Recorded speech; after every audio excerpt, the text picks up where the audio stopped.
The weather was so terrible that evening that the heavy rain had even flooded the drainage ditch, so the rat living there came out to see what was going on.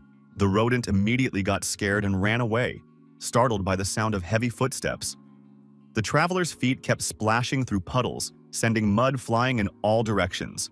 The red-haired girl was hurrying to take shelter from the storm, but it was quite difficult for her to move, since on her back was a young lady who was unconscious. Glancing at her friend, whose name was Yao Guang, the redhead urged her to hold on. She promised that she would definitely save the girl and do everything in her power to do so. They were being chased by two armed men who were clearly ready to do absolutely anything to prevent the girls from escaping. But the fugitives didn't give up. They tried to get lost in the maze of buildings, though it wasn't easy, since the girls didn't know the area at all. At some point, the red-haired beauty realized they had reached a dead end. Climbing the wall wasn't an option either, because first of all, she couldn't see any ledges, and second, her friend was on her back. Realizing that their pursuers were about to appear behind them, the girl frantically tried to come up with some kind of plan.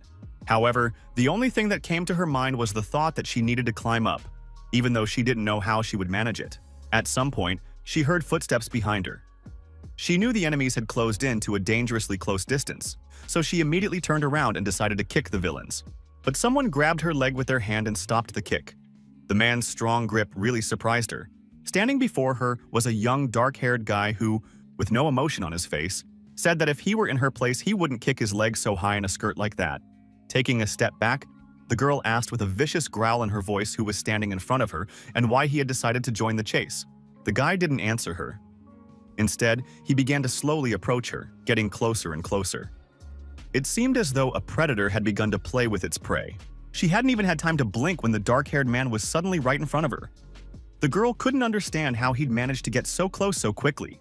Ignoring the red-haired woman, the dark-haired man touched the face of the unconscious Yao Guang and began to say that he had finally found her after 3,000 years. Pulling away from the man, Yao Guang's friend declared that she would not let anyone mistreat the girl, even if it meant she had to die for it. Then the stranger said that in the year when the 10 shamans of Great Linshan Mountain scattered across the world, chaos began. He wondered who could have imagined that their descendants would end up like this. The girl's beautiful green eyes suddenly widened in shock. With a trembling voice, she asked how the stranger knew about her past. But the young man didn't have time to answer, for behind him came the voices of those very pursuers from whom the red-haired girl had been trying so hard to escape. There were 5 of them, and no one knew if reinforcements would arrive. Every man was armed to the teeth, so no one would want to find themselves in a fight with them. However, the brunette was not at all intimidated by this group. Activating his magical power with a single wave of his hand, he menacingly asked the men at who they thought they were, since they had decided to threaten his Yao Guang.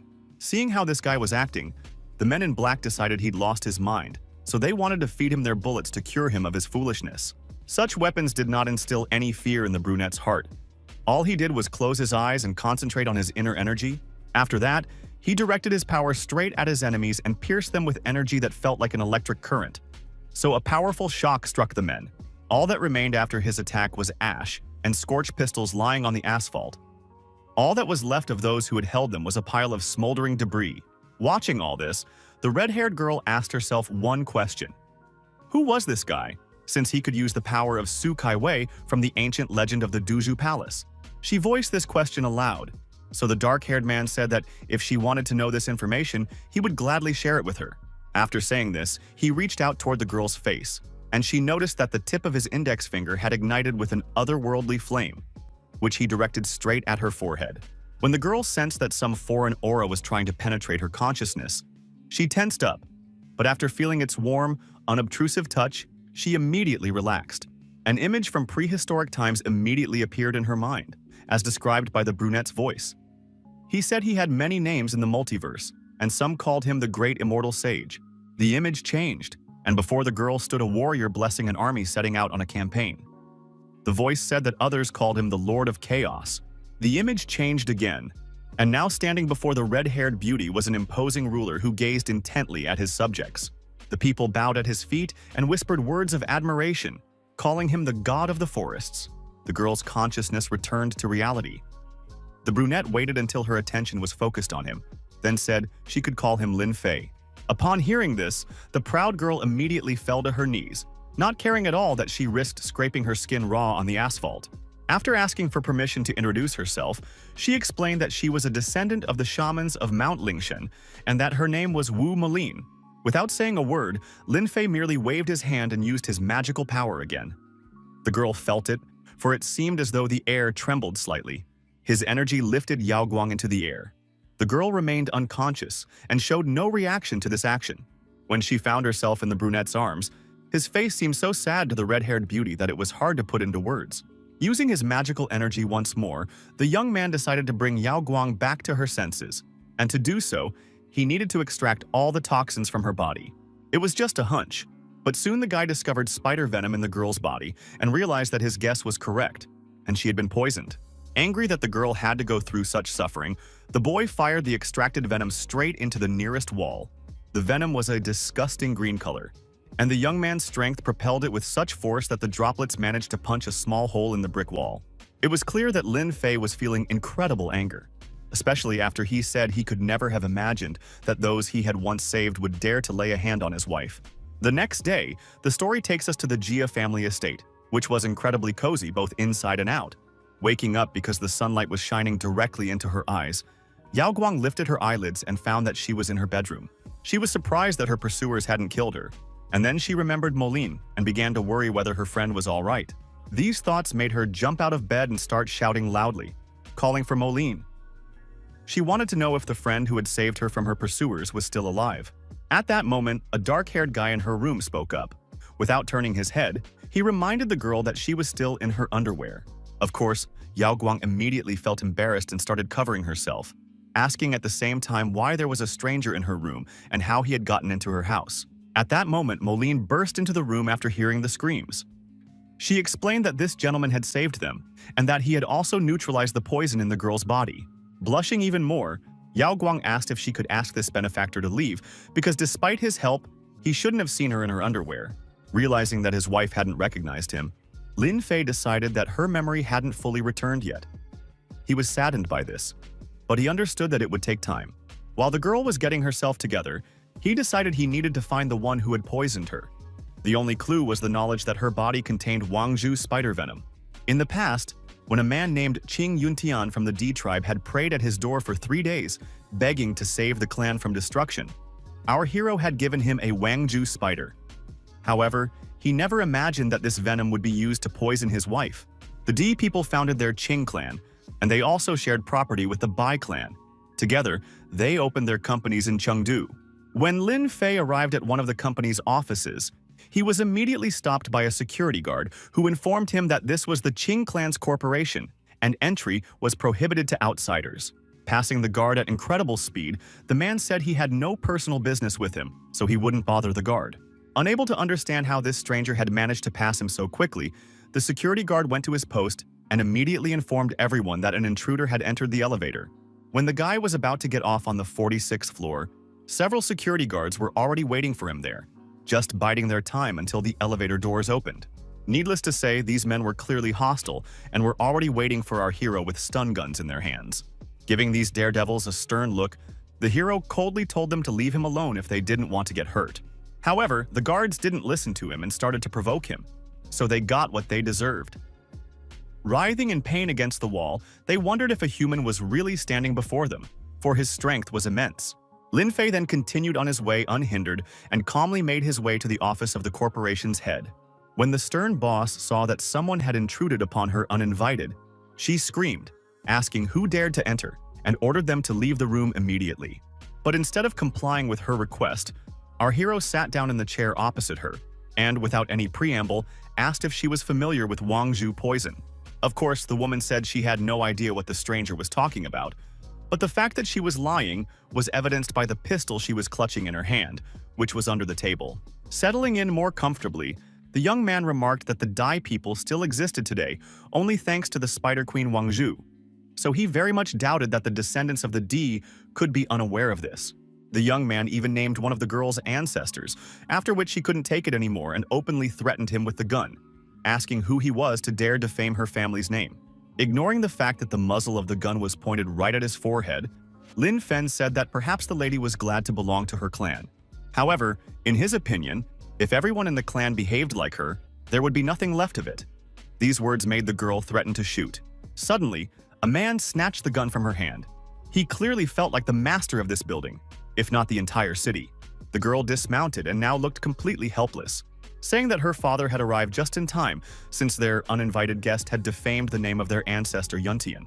Unexpectedly, the man fell to his knees and asked permission to introduce himself, after which he said he was the head of the Qing family and his name was Qing Fen. This gentleman's daughter was simply shocked that her father was kneeling before a stranger. She asked him to rise, but he told her to bow before the great Lin as well. The disgruntled young lady stated that they did not bow to just anyone, only as a sign of respect for their ancestors, so she asked who this man was that he expected her to kneel. Refusing to comply with her father's request, she turned and strode out of the study. The man was extremely displeased with his daughter's behavior and called her an insufferable girl. Our hero had no desire to listen to this family squabble, so he asked the man to stand up and tell him what had just happened with the Spider-Woman Wang Zhu. Bowing once more to Lin Fei, Mr. Qing explained that his daughter had been spoiled since childhood and had no idea of the great Lin's existence. As for the Spider-Woman, the gentleman explained that she had been in the underground cave of Yundian all this time. But last year during the ritual, they could no longer find her. After a moment's thought, our hero surmised that she had fallen into the treacherous hands of the Bai family. These words greatly unsettled the gentleman. He asked if, since the Dai people had failed to subdue the Spider Queen, could other families really do so? Without answering that question, the young man immediately asked the next one. This time, he was interested in how the sacrifice ring was faring. Qing Fen asked with horror in his voice, "Could the sacrificial ring really control the Spider Queen?" He explained that it had been given to Ming Yu's youngest son, who had been found unconscious some time ago. According to him, the Bai and Fen families had asked him to lend them the ring, saying they wanted to make an offering to their ancestors. He never imagined they would use it this way. When the man asked why these families would want to control the Spider Queen, our hero suggested that they wanted to overthrow the clan that had oppressed them for nearly 4,000 years. Gritting his teeth in anger, Mr. Qing whispered quietly that it was because of them that his son, Ming Yu, had become a vegetable. Kneeling before the young man once more, the man began to beg him for help, for his son needed to be saved, having been in a poisoned state for over 7 months. Looking at the head of the Qing family, our hero said that the poison had been affecting his son for too long and had already reached his soul. Ordinary people couldn't survive that, but there was a small chance of salvation. When the man looked at the note Lin Fei handed him, he realized it contained the names of ordinary medications available at any pharmacy. He had expected to see something miraculous written there. As he left the office, the dark-haired young man added that the man could call him as soon as he had gathered all the necessary ingredients. Meanwhile, the doctor was examining another poison victim, checking her pulse and examining her body. The elderly healer Hua Ming reported that the poison had been completely neutralized. He assumed his medicine had helped with that. Laughing, Yao Guang thanked him for his help and said that she had come back to life thanks to him. Her friend was indignant because the girl was still alive only thanks to Lin Fei. Handing the old man a card, the young lady informed him that it contained 80 million, which was her token of gratitude for his help.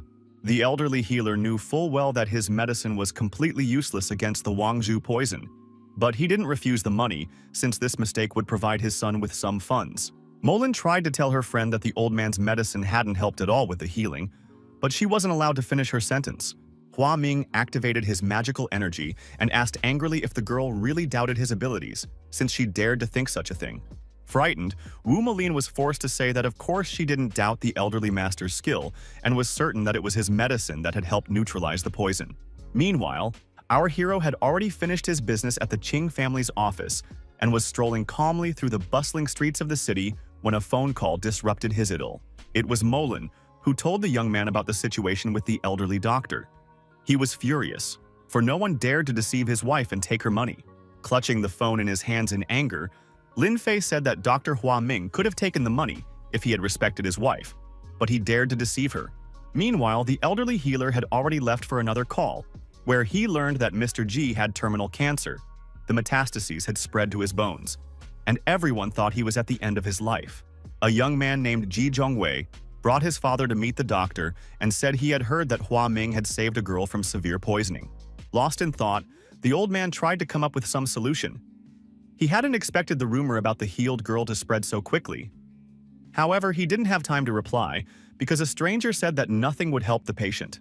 Standing in the courtyard of the estate was Lin Fei, who insisted that the elderly healer could not cure cancer, since he didn't even know how to treat poisoning. After all, he knew nothing about Wang Zhu's poison. The man who had brought his father to the appointment ordered that this psychopath, who was interfering with the doctor's work, be driven out of the courtyard immediately. The guards immediately sprang into action and took up combat positions, intending to do their job and throw the uninvited guest out of the estate.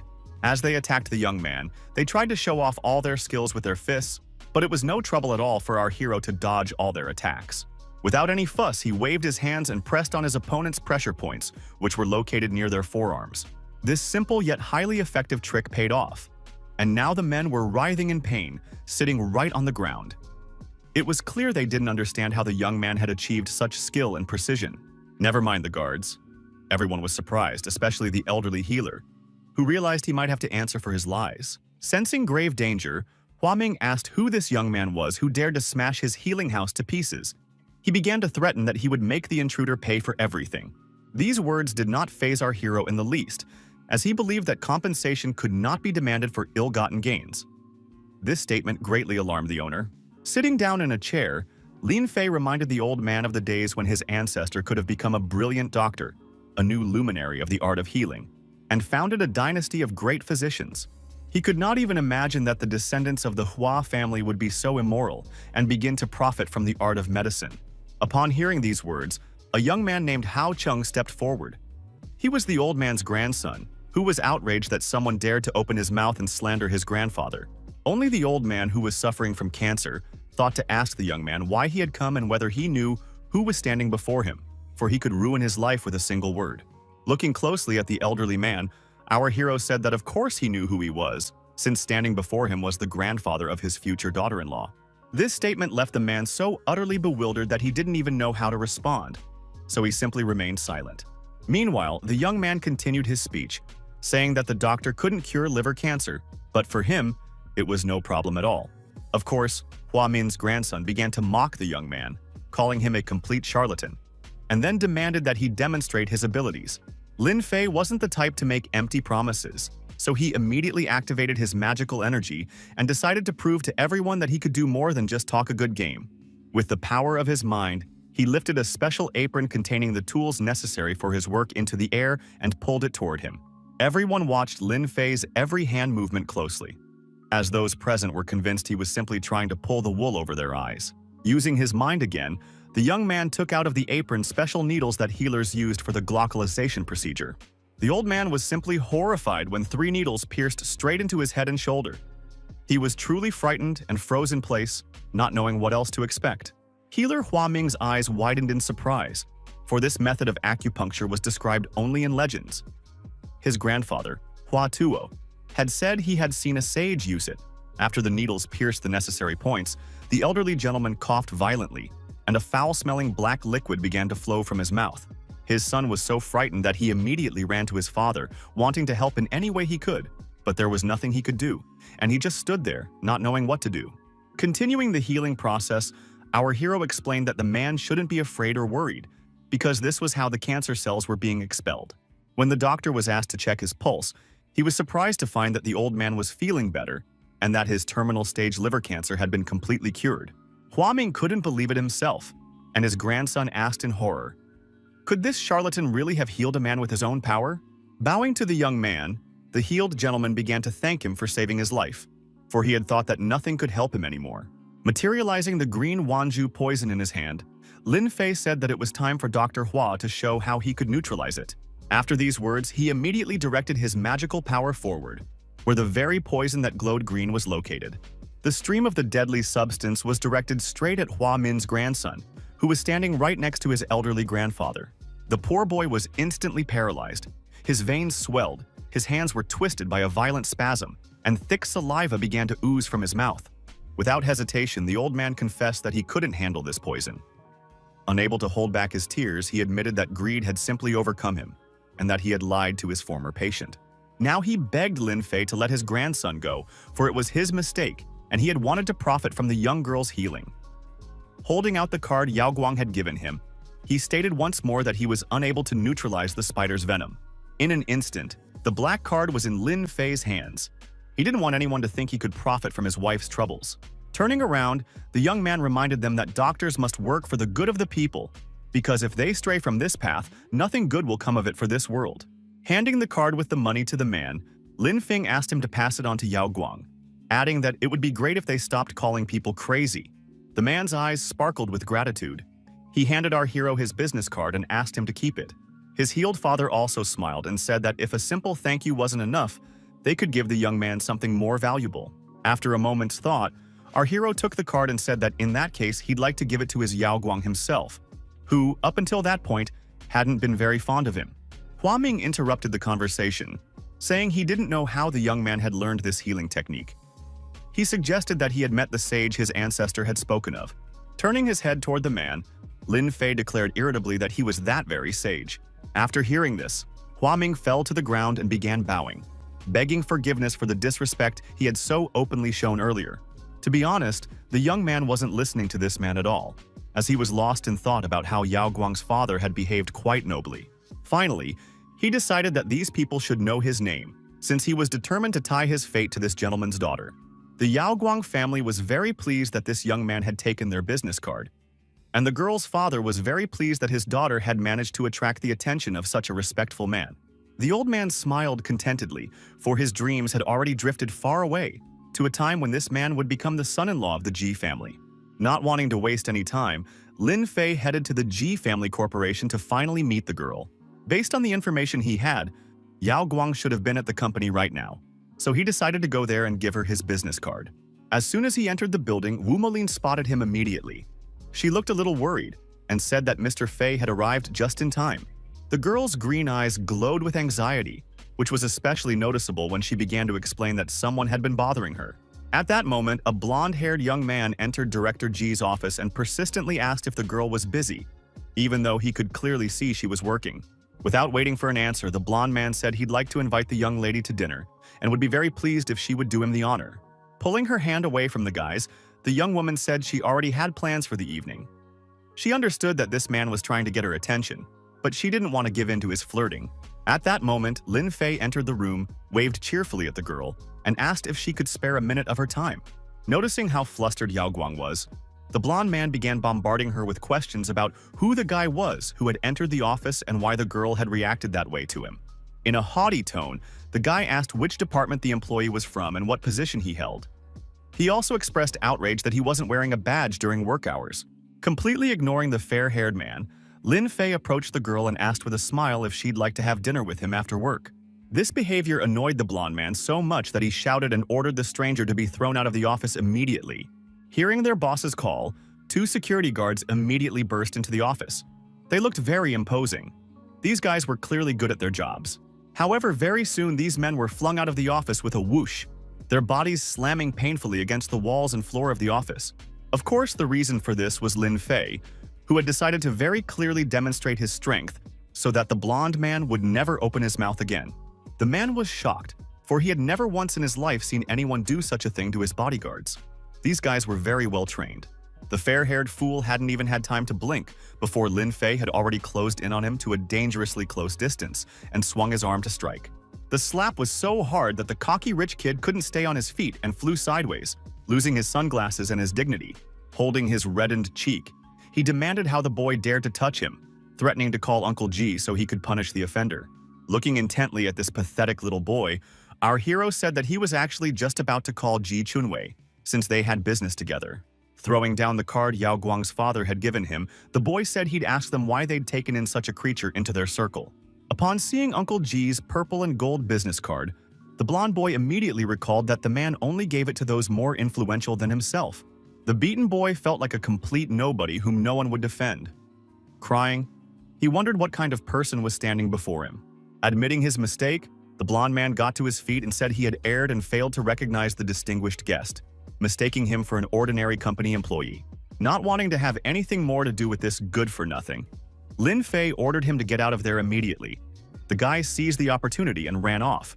Of course, the fair-haired rich kid was offended by our hero, but he understood that he couldn't ignore the fact that Lin Fei could just like that call the company's CEO.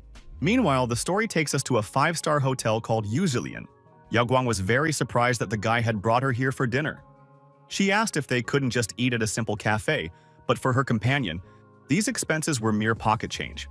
Looking at the young man, the young lady wondered why he was so freely spending money, since his appearance didn't suggest he was particularly wealthy. She assumed he was part of the wealthy elite. When they were already seated at a table, our hero placed a black card on the table and explained that it contained money that the Dr. Hua Ming had obtained by fraud. This surprised the girl. She wondered if the young man really knew her father, since it was unclear how he had taken the card. It was obvious that it should be returned. Realizing that Yao Guang had 1,000 questions swirling in her head, Lin Fei explained to her that he did indeed know her father and had met him a couple of times. However, this story raised even more questions in the young lady's mind, because if they had only met the head of her family once, how had he obtained her business card and become one of the company's honored guests? Not wanting to waste time, Lin Fen began to look over the menu because he hadn't just brought the girl here, he really intended to have dinner. Flipping through page after page, he mentioned in passing that he had cured Grandpa Yao Guang of the liver cancer he had been suffering from for a long time. After dinner, the couple headed to the Ji family estate, as the young man had no intention of letting his girlfriend go unaccompanied. The entire family came out to greet them, the head of the household and his wife, as well as the healed grandfather, who was delighted by the arrival of the great healer Lin. Smiling warmly at the old man, our hero said he shouldn't have gone to the trouble of coming out to meet him, while the young lady wondered what on earth was going on. The old man kept thanking the young man for curing his cancer, after which he offered him a cup of tea, as he was passionate about the art of tea. While the young man and the old man were talking, Yao Guang took the opportunity to approach her father, insisting that Lin Fei must have deceived everyone, since he couldn't possibly have truly cured the disease. But her father insisted that it was all true, after which he asked what kind of relationship she had with Dr. Lin. Blushing, the girl didn't even know what to say, since she didn't think they had any kind of relationship at all. So she simply said that he was a friend of Molin's. The man didn't like this answer at all. He immediately began to wonder if his daughter was in any way inferior to her friend. Soon, it was the dead of night, but the full moon was so bright that even the clouds couldn't hide its light.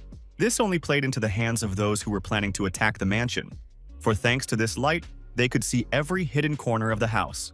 Of course, our hero immediately sensed the presence of strangers and clearly determined that there were 6 of them. Not wanting to disturb Yao Guang, the young man said he was going outside to get some fresh air, but in reality, he wanted to survey the area. When he stepped out into the courtyard, at first glance, everything seemed normal, quiet and peaceful. But he knew that danger lurked behind it all, and soon that danger reared its head. 2 men in cloaks lunged at the young man, the blades of their deadly knives glinting. However, they failed to catch the estate's residents off guard as they had planned. And the thought that their plan had been foiled warmed Lin Fei's heart. Activating his magical power, the young man sent all his opponents flying backward.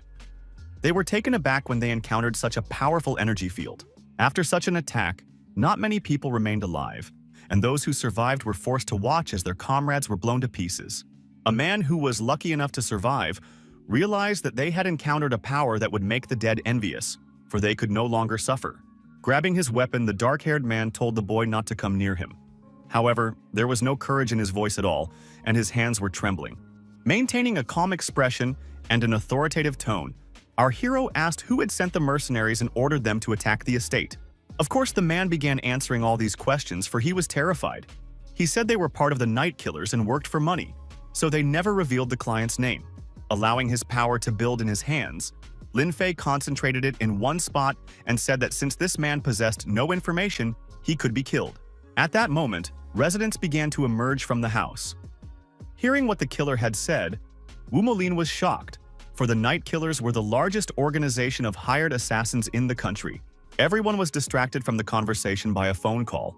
It rang on a cell phone that was splattered with its owner's blood. It was the killer's phone, and Molin decided that if they answered, they might get some information about the clients.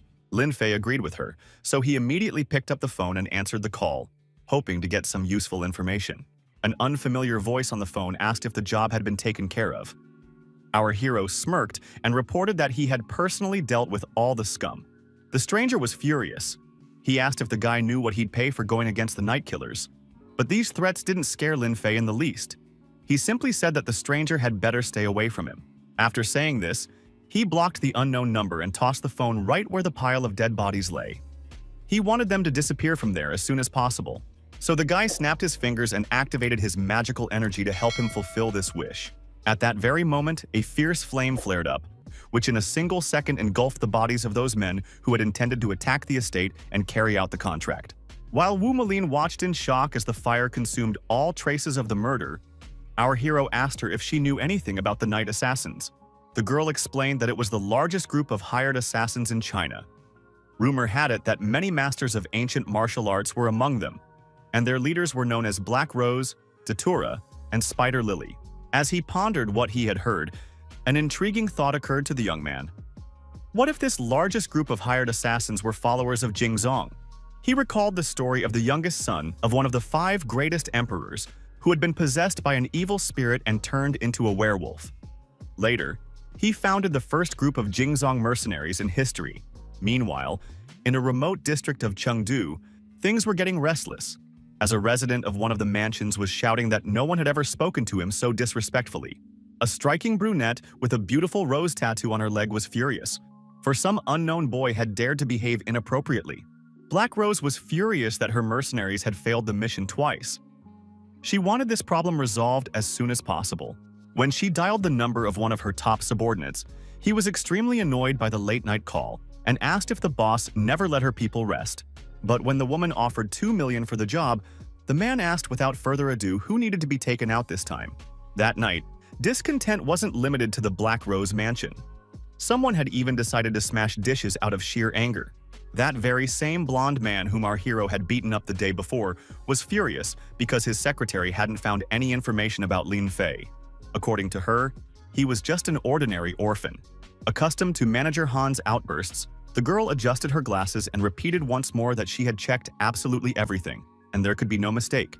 The blonde man decided that if there was no information on him, it meant that Ji Chunwei had hired him as a bodyguard to strengthen the protection of Yao Guang, who had recently been the target of an assassination attempt. Banging his fist angrily on the table, the young man said he wouldn't allow some mere bodyguard to compete with him. Needless to say, that had already happened. The next morning, the mansion was quiet. Sunlight illuminated the spacious courtyard, and nothing reminded one of the night's attack. Lin Fei's new day began with important matters. He decided he needed to first pass on Zhang Daolin's spell, though writing it down was quite difficult. Pondering the fate of Dao, our hero thought that he, like the others, had become a celestial being quite early on. After giving old man Ji a protective amulet he had drawn himself, the young man explained that this item would ward off threats, as he feared someone might wish to harm the family. Holding a piece of golden paper in her hands, Yao Guang asked in bewilderment what kind of amulet it was, since she had never seen anything like it before. Instead of offering any explanation, Lin Fei simply asked the family members to carry this item with them at all times. Only then could it protect them. After that, he left the mansion to begin investigating this strange nighttime attack. To start with, the young man decided it would be a good idea to get himself a car.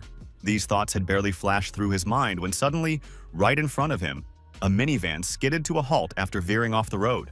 However, it hadn't veered off by accident, because in the very next second, 3 burly men got out and asked if the guy standing before them was indeed named Lin Fei. Exhaling irritably, our hero asked these unfriendly guys if they had really been sent by that scumbag Han. He had thought the blonde guy was a little smarter than that. Ignoring these words, the gang leader said that their target was standing right in front of them and that the client was paying 500 for every stab, so they were to turn him into mincemeat.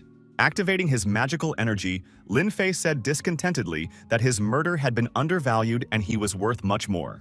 His body began to radiate such a powerful aura that the enemies, who had been ready to carry out any order, froze in place, afraid to even move. Before 3 of them could even look back, they were already thrown into the air, losing their weapons and their dignity along with them. No one had expected such a powerful attack. So when Lin Fei began moving toward them, those who hadn't been injured tensed up terribly, realizing that now it was their turn. And so it happened. A single powerful kick literally slammed the gang leader right into the van they had arrived in. The display of power was so brutal and obvious that the mercenary leader was simply in shock and trembling all over, wanting to get as far away as possible as soon as he could. Seeing the state his accomplices were in, the leader asked in horror if the person standing before him was actually human, for his strength was simply incomprehensible. By this time, the police were already driving down the neighboring street. It seemed that one of the passers-by had managed to see the fight and call the authorities. So very soon, 3 police cars surrounded our hero, and the van full of people who had dared to attack him right in the middle of the street. And at that moment, Lin Fei realized that these people weren't there to protect him, because the attackers were plants and had staged everything to make it look as if he were the instigator of the fight. The police pointed their guns at him and ordered him to stay put with his hands up. And then the hero realized he had simply been set up. To clear up this misunderstanding, our hero dialed the right number and asked to pass on to Mr. Jiang the information that there was a corrupt rat among his men who was causing trouble. When he put his phone away, the police officers began wondering who this Mr. Jiang was. Some speculated that he was the head of the department. Despite these speculations, the young man was still handcuffed and led toward one of the police cars. The Qingyang District Police Commander, whose name was Liu Shenghao, stated that the young man was being taken to the station because he had intentionally harmed people. When they arrived at the police station, the man who had escorted our hero said he knew full well that the young man was merely a victim. He himself didn't understand why the sergeant had decided to arrest him. Glancing at the officer out of the corner of his eye, Lin Fei said that he was a very good person, then asked his name. Patting the young man on the shoulder, the man said that right now he'd better think about himself. Meanwhile, his boss had called Director Han and reported that Lin Fei had been apprehended. This news greatly pleased the fair-haired scoundrel, who was assured that the police would make sure Lin Fei wouldn't be released anytime soon. After the call ended, the scoundrel laughed and said that their confrontation was over, and he had emerged victorious. Today was a very turbulent day at the Chengdu police station, as Chief Zhang had just been informed that they had received a strange call. An employee reported that a man had called, identifying himself as Lin Fei, and claimed that there was a corrupt official among his subordinates who had arrested him. The boss was annoyed at being interrupted during the meeting, but when our hero's name was mentioned, he slammed his hand on the table because he was extremely annoyed by the situation he found himself in. Rising from his seat, the man shouted loudly, asking what kind of idiot wanted to die, since he had decided to commit such a heinous crime. Meanwhile, our hero had been transferred to the Qingyang District Prison. The corrupt official was doing what he had promised his master. The man who had escorted Lin Fei to the cell had promised to try to secure a fair investigation, but for now, the young man was forced to sit there. As soon as the boy arrived at this place, people immediately took an interest in him since there weren't that many newcomers here. The prison boss, whose name was Brother Hai, spoke to him right away. It was clear what kind of status this man had, since his so-called servants were all around him. Everyone immediately noticed that they hadn't even bothered to remove the boy's handcuffs, and he was forced to sit in them. The leader took this as a sign that the young man needed to be treated with respect. This notion was also confirmed by the fact that the guards hadn't intimidated him or told him to behave himself. These words did not scare the young man at all. He demonstratively and very nonchalantly scratched his ear and asked what the leader meant. Cracking his knuckles, the man ominously declared that he had only one thing to say. Everyone here was there for a reason, so if push came to shove, they shouldn't be surprised by their cunning.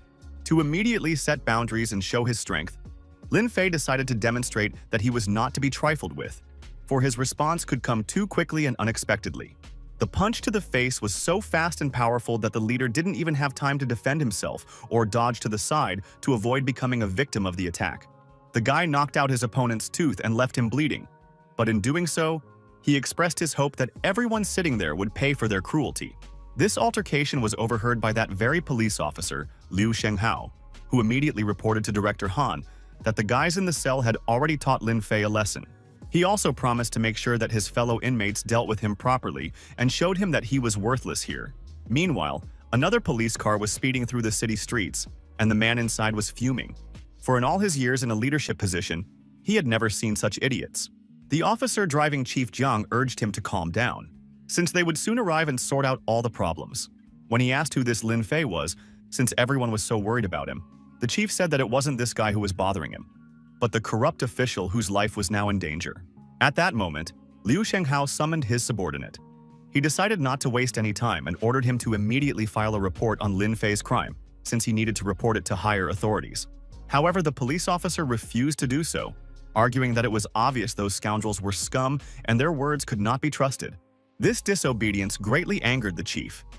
He said that since he had ordered the paperwork to be filled out, it must be done, unless, of course, his subordinate wanted to become an accomplice. Just then, the police chief burst into the office and shouted, "Has Liu Shenghao really had enough of living?" The man's courage vanished in an instant. With a trembling voice, he asked how the chief had ended up there. The police officer began to explain that he hadn't done anything wrong and certainly wasn't looking for trouble. But Mr. Jiang wouldn't listen to him, accusing the scoundrel of conspiring with a shadowy gang to frame a man who was completely innocent. He ordered his subordinates to immediately arrest the unworthy police officer, who had forgotten that they were supposed to protect the people, not prey upon them. The man was stripped of his police uniform, but he kept begging to be released, admitting that he had made a mistake but insisting that he was not a criminal. "Pay no attention to Liu Shenghao's cries," said Mr. Jiang. He approached the conscientious police officer and ordered him to take him to the detainee, Lin Fei. As soon as Shenghao realized that the chief even knew the prisoner's name, cold sweat ran down his back and across his face. For Han Yanqi had said they were dealing with an ordinary security guard. Now he understood that ordinary guards wouldn't be treated this way, because as soon as he had put this man in jail, Chief Jiang had personally rushed over to get him out. Approaching the cell, the man explained that the prisoner had been placed with particularly violent inmates who could do something terrible in as little as half an hour. But he hadn't expected to see what he saw. It sent him into a state of shock. After all, not only had Lin Fei not been harmed, but he had also managed to become the leader of that cell in just the measly half hour he had spent there. As soon as our hero saw Mr. Jiang enter the cell, he immediately stood up from his seat and told the man that they hadn't seen each other in a long time. Looking closely at this young man, Jiang remembered that in his youth the great Lin had also looked young. Now he was a mature man, yet the sage remained just as youthful. This could only be a sign of true divinity. Bowing, Jiang greeted the gentleman, then admitted that his subordinate had made a mistake and would be held accountable to the full extent of the law. The prisoners who saw the police chief talking to the young man were simply shocked, for they could not even imagine that they were sharing a cell with such a respected person.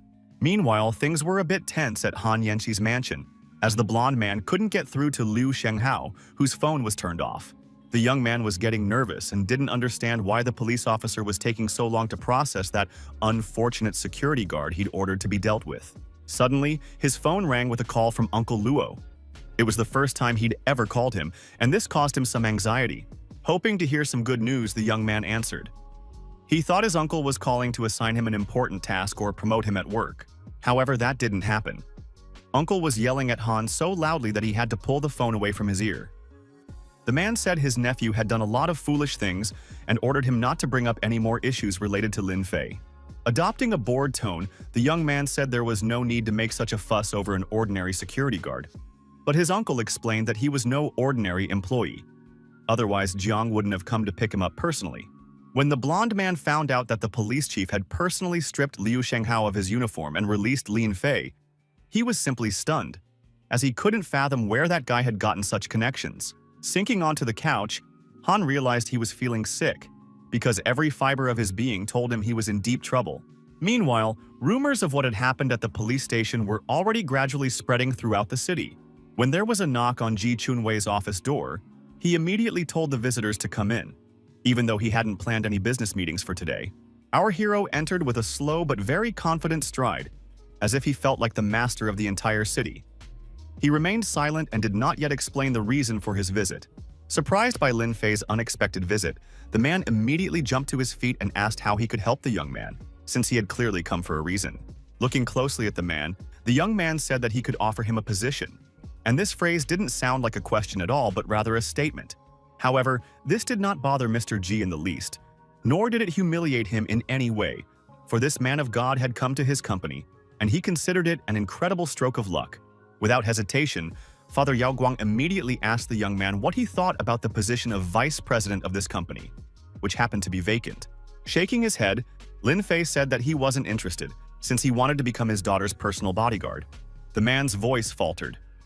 He said he was, of course, all for it, but he had to explain that Yao Guang was not in the best of health at the moment. She suffered from a mild case of androphobia, meaning she was afraid of men. After listening carefully to this story, our hero asked where the girl had gotten this condition, for which the family had been unable to find a cure. Then, her father explained that when his daughter was 9 years old, she had been kidnapped. He had wanted to pay a ransom for her, but the villains weren't interested in money.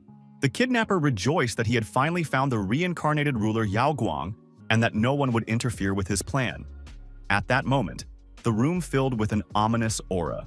It emanated from Lin Fei, and it wasn't hard to guess that the young man was thirsting for blood. Most likely, he wanted to deal with those who had threatened the girl.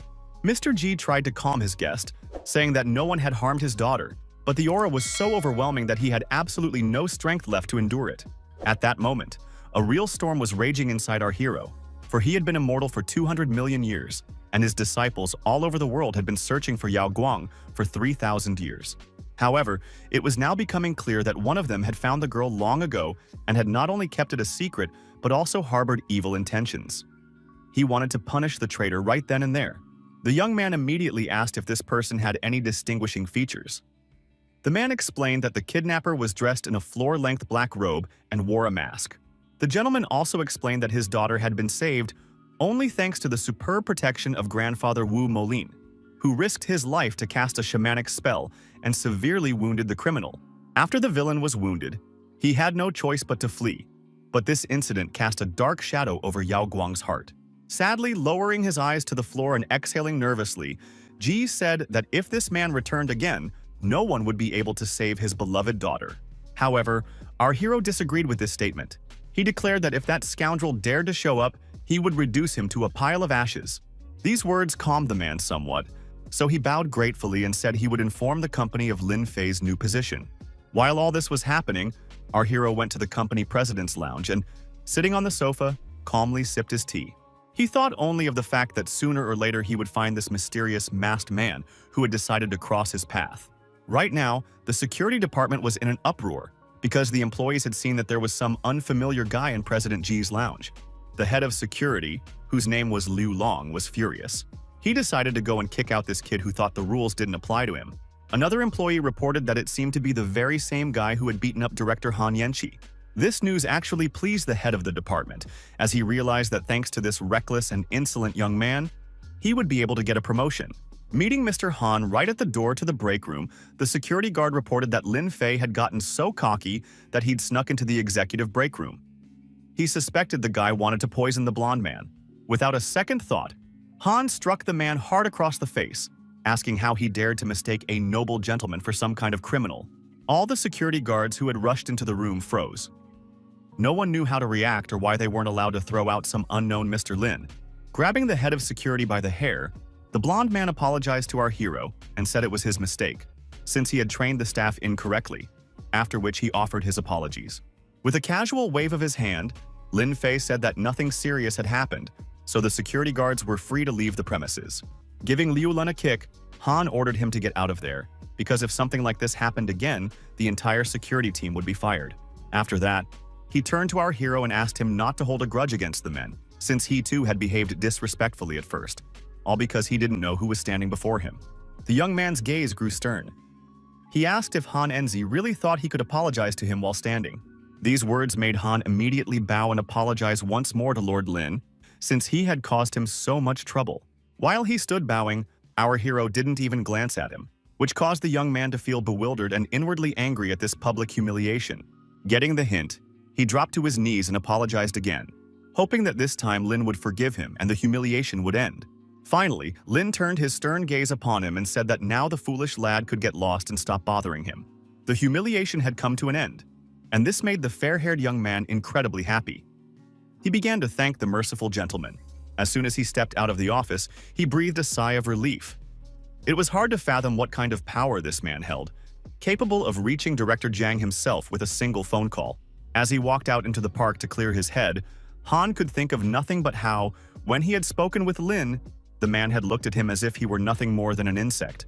It was in this very park that Sun Hao stood with a gorgeous bouquet of scarlet roses. The girls who saw him sighed wistfully and envied the one he was waiting for. His colleague, Hao Mengjie, haughtily remarked that if Sun wanted to meet up with a girl, he could just call her. Walking over to his car, Sun Hao just smiled and said that his friend didn't understand women at all, because Yao Guang was special.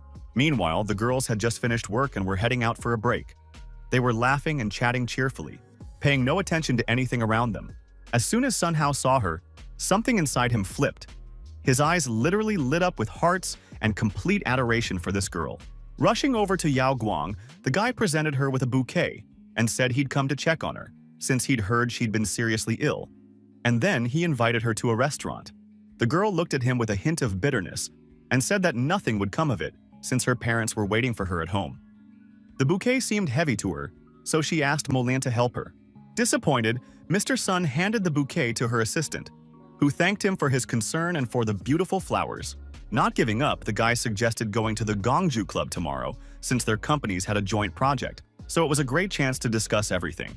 After a moment's thought, Yao Guang agreed, saying that if Mr. Sun didn't mind, they could go. She didn't really want to, but she understood they had business together and it wouldn't be right to just brush him off. When Wu Molin asked what she should do with that huge bouquet, the girl curtly replied that she could just throw it away. Of course, Sun Hao was angry when these words reached his ears.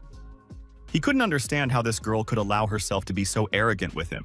After a hard day's work, it was very pleasant to be away from work and do the things she loved but never had time for. Yao Guang decided to try archery and, taking up the proper stance, asked him to check if she was standing correctly so she could make an accurate shot. Shaking his head, Lin Feng said that her stance left much to be desired and that she was unlikely to hit her target. Sun Hao and his friend watched this scene unfold. They were curious about who this guy was, since he had also been hanging around the girl yesterday. Their bodyguard reported that he had no knowledge of such information, since he had arrived with Yao Guang that morning. This news did not please Mr. Sun at all, and he asked if his bodyguard was implying that this guy and Yao Guang had spent the night together. Flicking his cigarette butt right at the bodyguard's feet, the guy ordered him to find out absolutely everything about this stranger immediately. Putting on a friendly face, Sun approached our hero and extended his hand in a friendly manner, introducing himself and asking the young man's name. Without returning the handshake, Lin Fei gave his name and said he worked as Yao Guang's bodyguard, so she was now completely safe. Laughing loudly, Hao Meng began to speak disrespectfully, saying that they were dealing with a mere bodyguard, whereas he had thought they were speaking with someone important. The guy started making lewd remarks to our hero and saying that if he worked for him, he'd get paid many times more than what the Ji family was paying him. Right at that moment, Lin Fei and Yao Guang had similar thoughts. They thought the guy standing before them was quite the scoundrel. Ignoring his friend's words, Song Hao asked if the guy knew how to shoot a bow. If so, he suggested they have a little competition. The girl wanted to say that her bodyguard couldn't do anything, so they shouldn't mess with him. But Lin immediately agreed, since he didn't see anything wrong with the contest. Concerned, Yao Guang quietly whispered to her bodyguard that they just wanted to make fun of him, since Sun Hao had been practicing archery for many years and wanted to humiliate him. Our hero told her that he understood this perfectly well himself. He hadn't practiced much lately, and when he fired his only arrow, it hit a three-toed crow. Embarrassed by this story, the heroine kept trying to figure out where he had found that very three-toed crow, since she had never seen such birds before. Anticipating his own triumph, Sun picked up his bow and said they would shoot from a distance of 300 meters just to warm up a bit. The guard was shocked, since that was quite a distance. But his friend just grinned and said not to underestimate the opponent. Agreeing to this proposal, our hero said that his opponent shouldn't complain later, after which he clarified that he planned to shoot from a distance of 500 meters. These words surprised everyone who heard them so much that the guys thought they were dealing with a real madman who had seriously overestimated himself. Smiling wryly, Sun asked if the guy really wanted to make a fool of himself, since he clearly knew nothing about the art of archery. This contest caught the attention of the girls nearby. Now they looked at Sun with genuine adoration and wished him victory. A whole crowd of female fans gave the guy confidence, and without a moment's hesitation, he released his first arrow, certain of his victory. 3 arrows hit the target, landing in the 7th, 5th, and 6th rings. In total, he scored 19 points, a nearly perfect result. Hao Meng praised his friend, saying he had performed at a world-class level and earned excellent scores with just 3 arrows. When it was Lin Fei's turn, he was reminded that he had wanted to shoot from a distance of 500 meters. Taking his bow in hand, our hero said he didn't want to humiliate his opponent, who had scored his points with 3 arrows, so he used only 2 arrows, and he wasn't going to look at the target either. Sun's fans thought the young man was bluffing, since it was impossible to hit the target without looking at it, let alone with just 2 arrows. Closing his eyes, Lin released the bowstring and trusted his own inner sense, which was supposed to lead him to victory. And he was right because the arrow hit the bullseye, not the rings around it, but the very center of the target. The second arrow followed immediately and struck the first one, splitting it in 2. The sight was simply amazing. The speed at which the arrows flew was so powerful that they pierced right through the material the targets were made of. Seeing this, Sun Hao's fans were simply shocked and couldn't believe their eyes. They thought it was cheating and wanted the results reviewed. The young man's skill was so evident that many people even wanted to ask him for an autograph, as he had managed to make a huge impression on those around him. Approaching his opponent, Lin Fei announced his results, saying that he had scored 20 points with 2 arrows from 500 meters, while his opponent had scored only 19 with 3 arrows.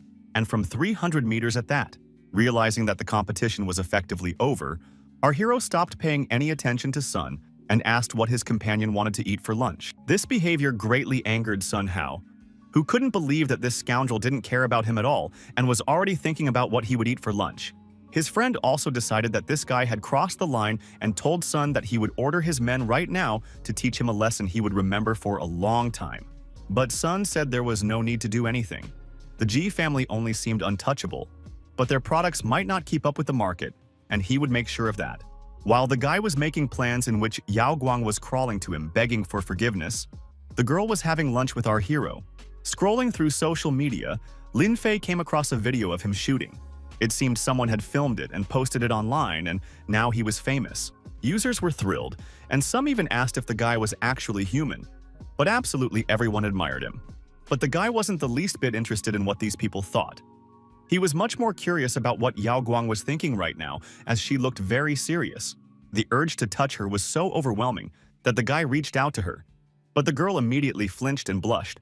Not expecting such a sharp reaction, the young man asked what was wrong with her, since she was reacting in a very unusual way and seemed overly timid. Not wanting to explain her reaction, Yao Guang said that Sun Hao was clearly very angry, since he hadn't replied to her messages or calls. She explained that they had been discussing a partnership between their families, but the young man's father wanted her to marry his son. These words stirred up inner anger in our hero, since he saw the girl only as his wife. But he hid these feelings and asked if he could help in any way. Turning away in embarrassment, the young lady said he shouldn't even try, since he clearly couldn't do anything to help with her problem.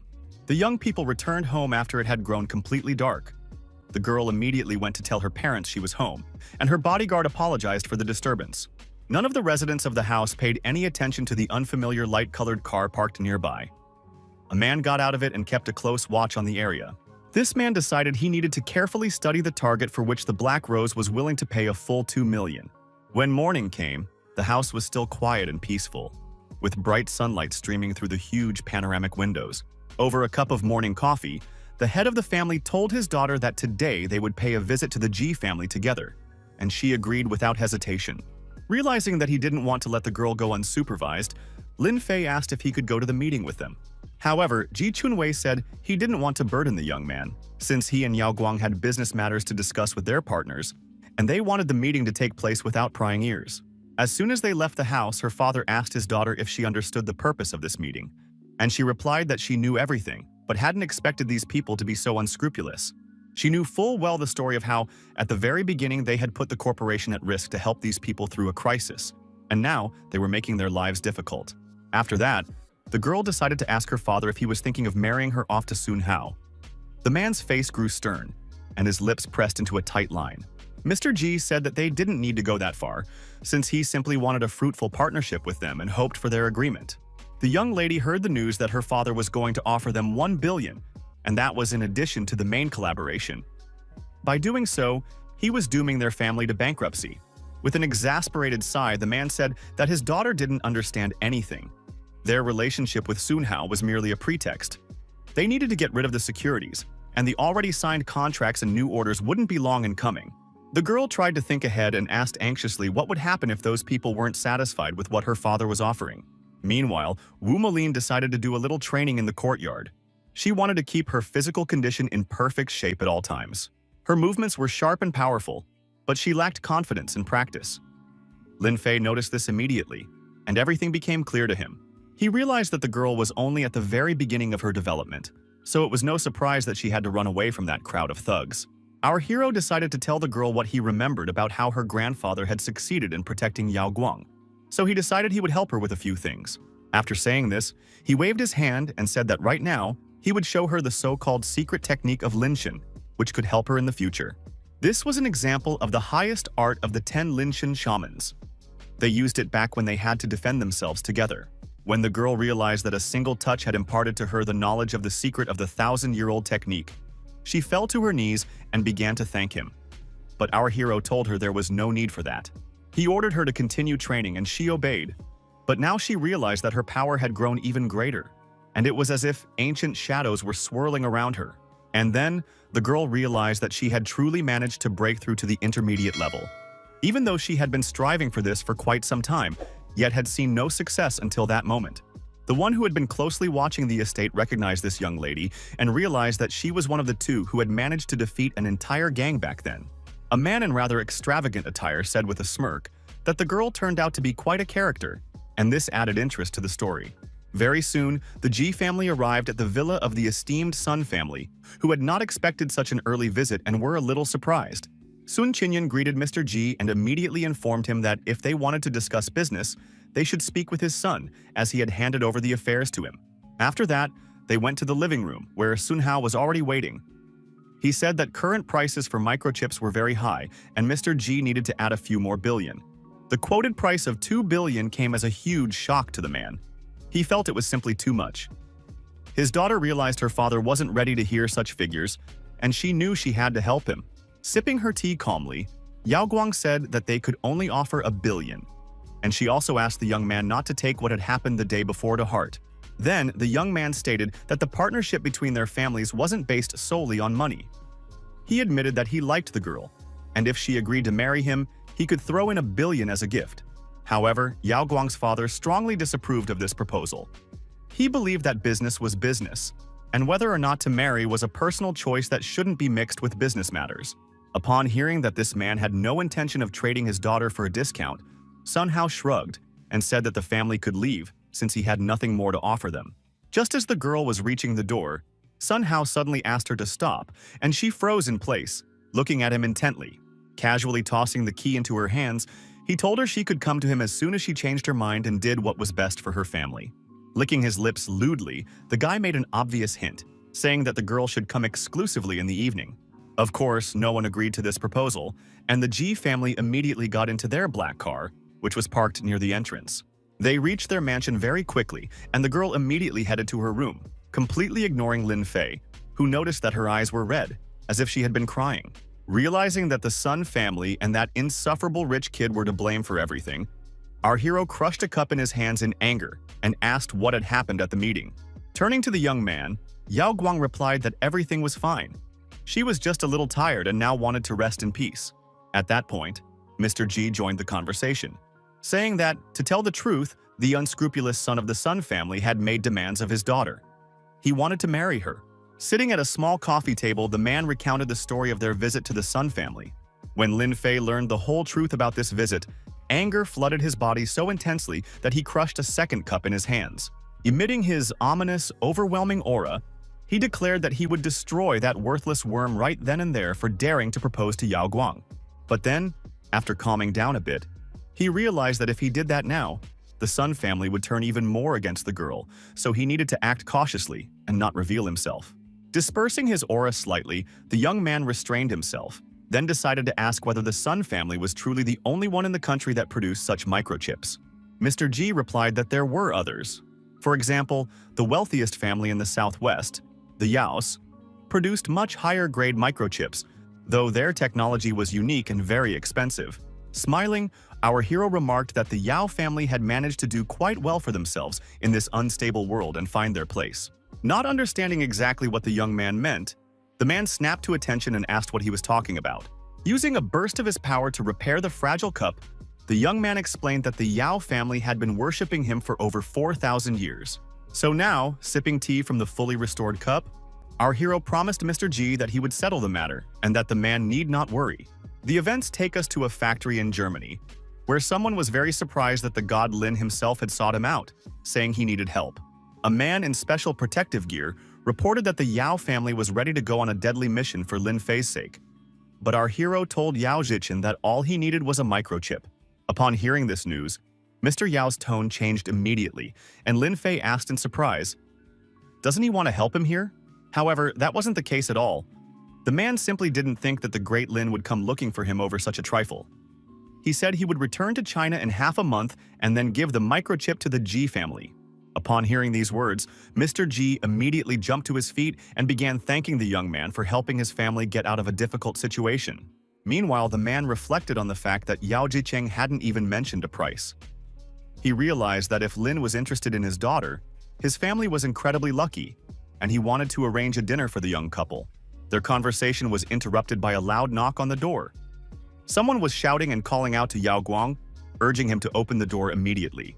It was Sun's friend, who said he'd been sent there to give her something, and if she didn't open the door, she'd miss an important event. The guy was holding an invitation to President Qing's birthday party. Sun was going there and was offering the girl the chance to go with him. Stepping out of her room, Yao Guang declared that she'd rather die than go with this insolent guy. She didn't want them to be seen in the same room, let alone together. Of course, Hao Meng hadn't expected to hear a refusal, since he'd assumed the girl would come running to them like an obedient little dog being offered a treat. But Yao Guang also understood that she shouldn't anger the Sun family any further, since their conflict had already dragged on for too long. She said she would accept the invitation and go to the party, but she refused to be Sun Hao's date. Laughing, the young man said that the girl had made the right choice, but just as she reached for the envelope, he deliberately dropped it on the floor, saying his hand had slipped. Noticing her bodyguard, Hao Meng ordered him to come over immediately and help the young lady pick up her invitation from the floor. Realizing that something bad was brewing, Wu Molin looked closely at Lin Fei and asked him to let her pick up the envelope. Our hero ignored this request and said that Hao Meng could show a little respect and pick up what he had dropped himself. Deliberately stepping on the invitation with his dirty foot, the guy said that unfortunately he couldn't bend down, since he had accidentally strained his back today. After that, the young man said that the Ji family was finished, and that a mere security guard dared to speak so disrespectfully to important people. Our hero was so fed up with listening to this smug talk that instead of answering, he simply punched Hao Meng, with such force that the latter coughed up blood. After the blow, Lin Fei asked haughtily if the boy hadn't claimed he couldn't bend over, since he had now handled the task quite well. Shaking all over, the rich kid couldn't believe it had actually happened. He said his attacker would pay for daring to lay a hand on him. To subdue this insolent fool, Lin Fei delivered another kick, this time flipping the guy onto his stomach and stomping hard on his back, of course to cure him of his made-up illness. Pinning his body to the ground, Lin Fei asked if Hao Meng was finally going to hand over the letter he had brought for Mrs. Yao Guang. Handing the letter directly to Wu Molin, his friend Song Hao couldn't understand what this guard was getting up to and why the Ji family was merely encouraging it. Of course, the fair-haired man in the extravagant suit continued to watch all this. He had even begun tailing them after dark.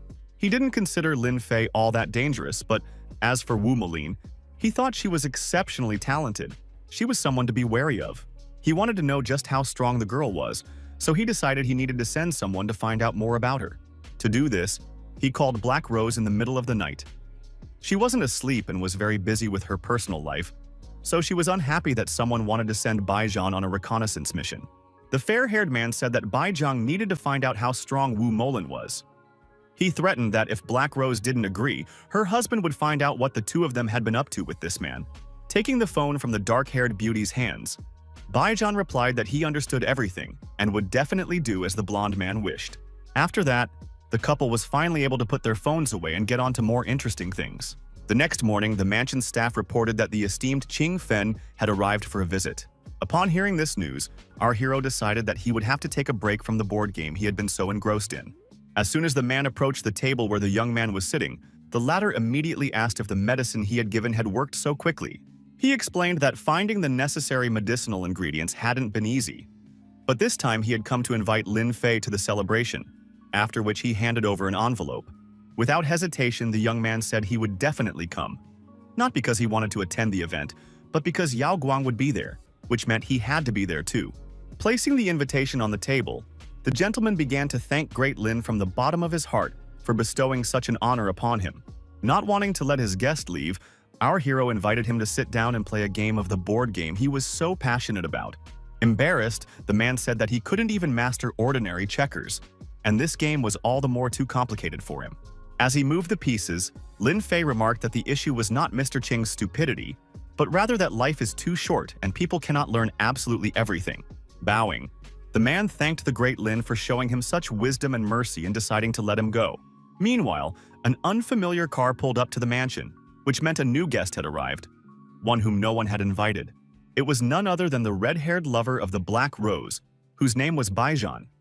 As soon as he stepped out of the car, he immediately began calling out for Wu Molin and challenging her to a fight. But instead of the girl, the guest was met by Lin Fei, who immediately recognized the man from the Bai family. So he asked if the uninvited guest knew that Yao Guang had recently lost consciousness. Lighting a thick cigar, the man frowned and asked what nonsense the young man was spouting. He explained that he had heard the young lady had been poisoned, but didn't understand what this had to do with him. After saying this, the man activated his magical energy and waved his hand. Paying no attention to this, our hero asked if Baijin had really come here to challenge Wu Moling to a fight. Materializing a card with an inscription in his hands, the man met Lin Fei's gaze and said that he was here for exactly that reason. He then threw the card toward the young man and told him to give it to the girl whose strength he was eager to test. The card was thrown with such incredible force that it slammed into the column behind him, clearly leaving a massive dent in it. Smiling, Baijin remarked that he really liked the fact that the young man hadn't even batted an eye when the structure behind him was damaged. When he asked who was standing before him, Lin Fei simply replied that he was just a security guard for the young lady. Not wanting to waste time on some bodyguard, the red-haired man made an obscene gesture and started to leave the estate. Sighing heavily, our hero thought that it seemed he was getting old after all, since even dragons hadn't dared to act so brazenly in front of him before. When evening fell and the sky turned orange from the setting sun, Wu Molin and Yang Guang finally returned home. Pointing his finger at the card stuck right in the crack of the column, the young man told Wu Molin that it was a gift for her. The girl thought that the master himself had decided to give her another gift, and assumed it might be some kind of ancient trick. But when she saw that it was a challenge to a fight, and not from just anyone, but from Baijin himself, she was simply shocked and could barely utter a word. Her friend was also baffled as to how Wu Molin could have offended that very psychopath from the Bai family, since he had decided to challenge her to a fight. The poor girl started freaking out. She began crying and asking her friend where she could have offended such an influential person, since now he wanted to beat her up. Intrigued by this conversation, our hero asked if this red-haired man was really so strong that he was worth fearing. Then they told him that Bai Zheng had been practicing martial arts since he was 7, had already reached the initial cultivation level by 12, and had won the Chengdu competition at 18. Yao Guang also added that at 26, he had single-handedly crushed all the renowned martial arts masters. This man had been a thorn in many people's sides. They had even tried to kill him. Yet he still didn't have a single scratch on him. Smiling, the young man said that it seemed they were dealing with a very violent man who recognized only strength and knew no boundaries. The tone in which this description was delivered outraged the girls, for to mere mortals, Baijin was the very embodiment of superhuman power. Holding this challenge in her hands, Yao Guang suggested her friend refuse, but the girl didn't know what to do and looked at the master, who hadn't bothered to turn his head her way. When the young man sensed Wu Molin's insistent gaze, he turned to her and said that Baijin was no match for her. These words struck the girl so hard that she recoiled and began to insist that the master was mistaken, for she could not defeat such a powerful man. Then our hero reminded her that he was helping her cultivate so she could become a reliable protector for Yao Guang, not so she could hide from danger in corners. He also told her that she was a descendant of great shamans. And then the girl said she understood everything, because if she were intimidated by Baijin, she wouldn't be able to look her great-great-grandfathers in the eye. After dialing the number listed on the card, the girl contacted the red-haired warrior and informed him that she accepted his challenge. After that, the group chat on the ancient martial arts of the 4 provinces began to be flooded with messages that Wu Molin would fight Baijin. Delighted that everyone in the chat was outraged that the girl had accepted this fight, the red-haired man smirked and said he couldn't wait for the day of the battle. This also worked out perfectly for the fair-haired man watching the mansion, because once Baijin distracted the girl, he would be able to easily finish his mission and take out Yao Guang. Meanwhile, Wu Molin couldn't sit still with anxiety. She asked Lin Fei what he thought her chances were of winning the battle against Baijin, and he replied that they were 60 to 40. This news greatly worried the young lady, since a 60% chance of victory wasn't all that high, and she asked if there was any way to increase that figure. Trying to comfort her friend, Wu Molin said that this estimate was still good. She urged her to think again about how to respond to Sun Hao's proposal, given her chances of winning. Sighing heavily, Yao Guang said that it was too early to make any decision right now, so they would take it one step at a time. Finally finishing his tea, the young man set the small cup down on the table and announced that he could help ensure Wu Molin's victory. Activating his magical energy, Lin Fei declared that this time, he and the girl would focus not on cultivation, but on martial arts. In his opinion, there was only one way to win, known as the Lord Strike. It was an attack of the northern celestial deity. Having absorbed the ancient knowledge, the girl feared that a single strike could kill Baizhang. Now Yao Guang was seriously doubting whether she should let her friend onto the battlefield if the ability bestowed upon her by the master was so brutal. Looking closely at the girl, our hero said that if she didn't want to kill her opponent, She needed to understand that her body wouldn't withstand a single one of his attacks. Leaving the girls puzzled, the young man announced that he was leaving and would return before the Ching family party began. He wanted to buy a car, since last time he'd run into some thugs. As soon as he arrived at the car dealership, a salesperson immediately approached him and asked what model he was looking at and what price range interested him. After sizing up the young man's appearance, the salesman decided he was dressed too simply and didn't look like he had any money. So he decided to recommend an Alto. Walking up to the white car, he began to say that it was the best fit for the young man, while to himself, the salesman wondered if such a poor guy even had 50,000. Noticing the bitter expression on Lin Fei's face, the man thought he didn't even have that much money, so he wondered why he had even bothered to step into this expensive dealership. With an awkward laugh, the consultant asked if the customer would like to look at something else. Inside, he was indignant that this bum was wasting his precious time. Offering another car from a fairly low price range, the salesperson remarked that it was even more suitable for the young man. Gritting his teeth in anger, Lin Fei thought to himself that he was a god. And who would ever guess he was planning to deliver bread in this car? Looking closely at the salesperson, our hero asked if he really knew nothing about cars, since he was suggesting something like this. Misinterpreting these words, the salesman said that this was the cheapest car and if the gentleman wasn't going to buy anything, he should stop wasting his time. Literally burning with inner rage and irritation, Lin Fei said as calmly as possible that he wanted to look at the most expensive cars. Unable to take it anymore, the salesman shouted, saying that the poor man had completely lost his mind since he'd decided to look at something he couldn't possibly afford. But then this angry tirade abruptly cut off, because the man sensed something that made him fall silent. He sensed such an overwhelming aura that he literally froze in place. And when the guy asked if he had grown tired of living, the man was completely dumbfounded. At that moment, another consultant arrived and asked in bewilderment what was going on, since she had never seen her colleague in such a state before. After calming down a bit, the guy said he wanted to buy a Rolls-Royce, but the consultant had only been showing him a Yulin. Continuing to complain, the salesman declared that if the customer really bought a Rolls-Royce, he would personally fall to his knees before him. Ignoring her colleague's words, the woman decided to show our hero a limited edition Bugatti Veyron. Their boss didn't think she'd be able to sell it, so he'd put it on display as a show model.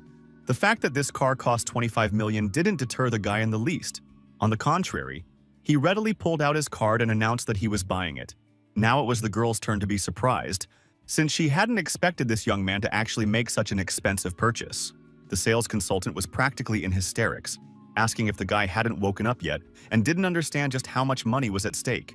Mentally waving his bank card in front of the man's face, Lin Fei asked, "Is $25 million really that much?"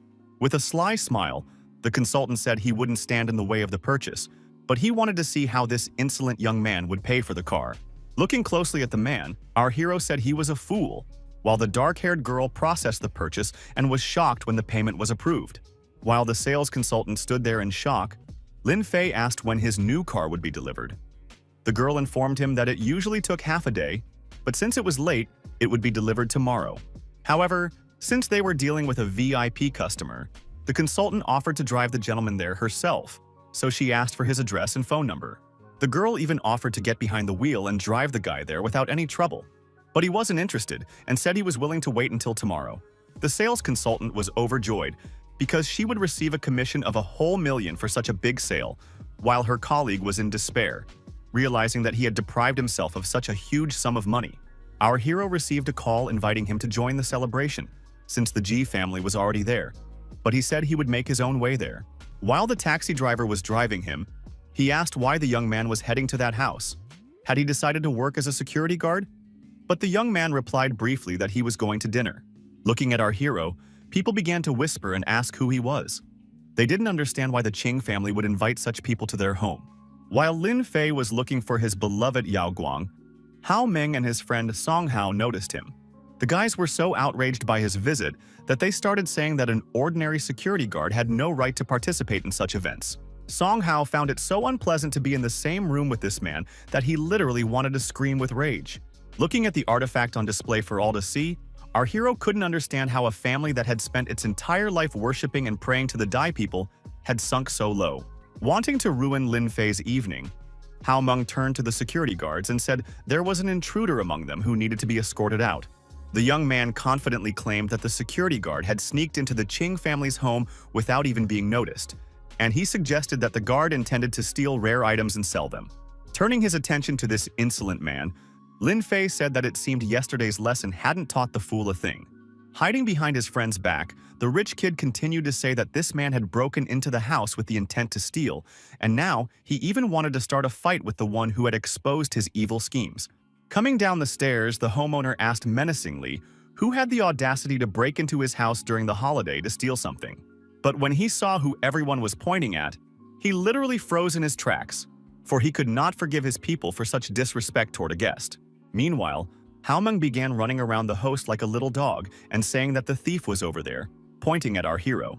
The boy explained that they were all lucky he'd spotted him in time. Otherwise, the brazen thief would surely have stolen something. But the host paid no attention to his words. To everyone's surprise, Mr. Ching Fei bowed to the man accused of theft and said he was deeply ashamed of his guest's behavior. When the rich kid saw that the head of the largest conglomerate in Chengdu was bowing his head to this ragged man, he was overcome with negative emotions. The man asked Mr. Lin what he should do with that shameless man who dared to slander him, and our hero said they should look over here. Haomeng began to tremble with fear, for his father had given him the invitation to this evening, and if the host found out that his father hadn't come in person, their family would be finished. Determined to at least try to fix the situation, the young man bowed to Mr. Lin and said that he had been mistaken, so he offered his sincere apologies. Turning his angry gaze on Haomeng, our hero told the troublemaker to get lost, and the boy was only too happy to get as far away as possible. However, Mr. Ching Feng didn't want to let the matter rest so easily, so he ordered the boy to stop immediately, and the boy froze in terror. The host of the evening recalled that he had invited not the young man, but his father, and if the latter did not deem it necessary to show up here, then from now on he might as well not show up at all. The gentleman demanded that this man write a letter of resignation.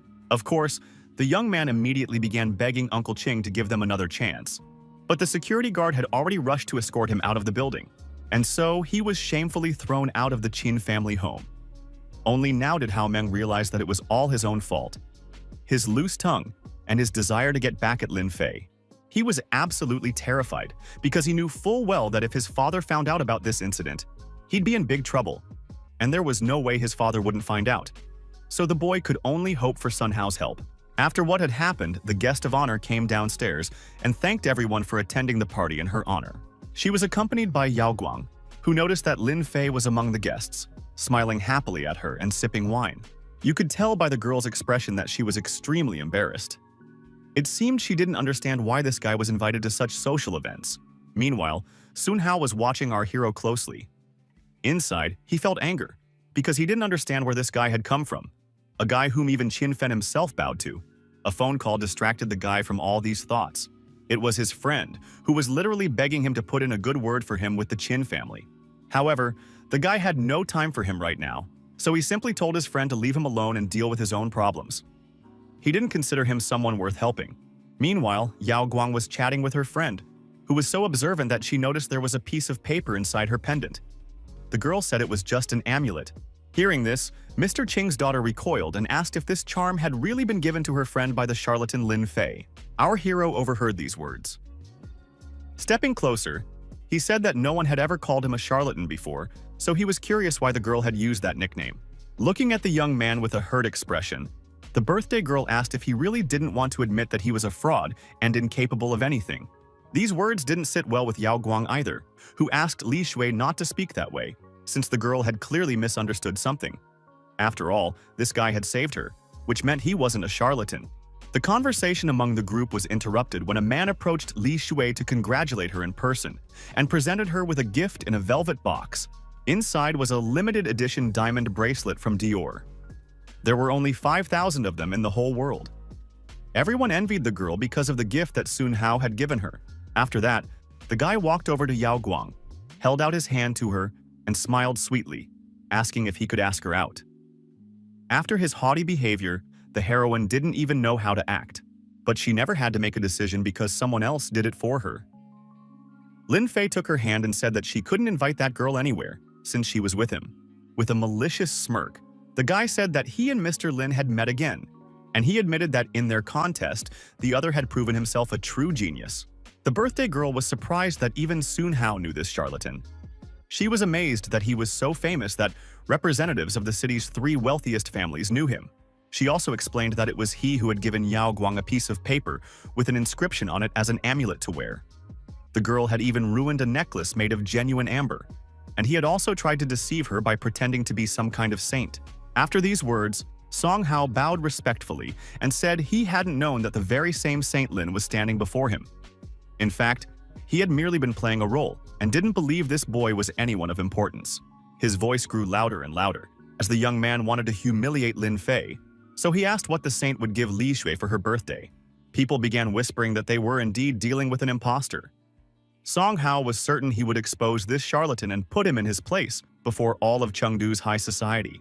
Our hero asked who the guy thought he was, since he'd decided that a mere mortal could dare to lay a hand on a god and get away with it.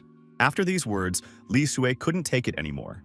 She shouted, saying that the young man needed to come to his senses and come down from the heavens to earth, for there was nothing about him that gave him the right to speak to others that way. Her angry tirade was interrupted by Yao Guang. She asked her friend not to say such things, since everyone had clearly heard that it was Sun Hao who had provoked the conflict. Approaching the girl, Sun Hao said that he simply wanted to open her eyes. The thought that she and Uncle Qing had fallen for his deception made him sick. He also declared that today the deception would be exposed, and everyone would learn that Lin Fei was nothing but a liar and a fraud who had been trying to pass himself off as a bodyguard. Rumors began to spread at an incredible speed. People were discussing how Yao Guang and Sun Hao's marriage had fallen apart, and perhaps that was why the guy was so aggressive. Hearing snippets of these conversations, the girl couldn't take it anymore and asked when people had decided that she had agreed to be Sun Hao's wife, since she hadn't said anything of the sort. Approaching Yao Guang, Sun Hao told her to think carefully before answering, since there was nothing wrong with announcing such a joyful event in advance. The heroine was completely unprepared to hear something like that, so she was flustered, and tears welled up in her eyes, which she couldn't hold back. She barely managed to whisper a quiet no. If the girl couldn't give the offender a fitting response, her bodyguard did. He slapped the insolent man so hard that he began coughing up blood. Sun Hao couldn't defend himself at all, so he was sent flying several meters backward and slammed hard into the wall, causing the plaster to crumble. Suddenly, Han Yanqi's laughter interrupted the scene, for he literally saw himself in this guy, since just a short while ago, Lin Fei had taught him a lesson as well. The guard helped the young man to his feet. The boy was clutching his reddened cheek and was on the verge of tears. He couldn't understand how Lin Fei could have dared to hit him. Looking closely at this rich, insolent young man, our hero asked in a calm tone if he really thought he needed permission to do that. Li Shu intervened, asking angrily why the young man would dare behave this way. After all, hitting guests at her reception was simply unacceptable, and she demanded that security escort him out. However, no one moved, for a firm voice rang out from behind the group, ordering everyone to stop immediately. It belonged to the owner of the estate. The daughter immediately ran up to her father and began complaining that this boy had dared to mistreat her brother Hao and slap him in the face. The birthday girl never expected that the next slap would land on her. She had never seen her father so angry as he was at that very moment. Clutching her face, Li Shui, on the verge of tears, asked her father why he had hit her. Sun Hao, standing behind her, was simply shocked and completely forgot about his own pain.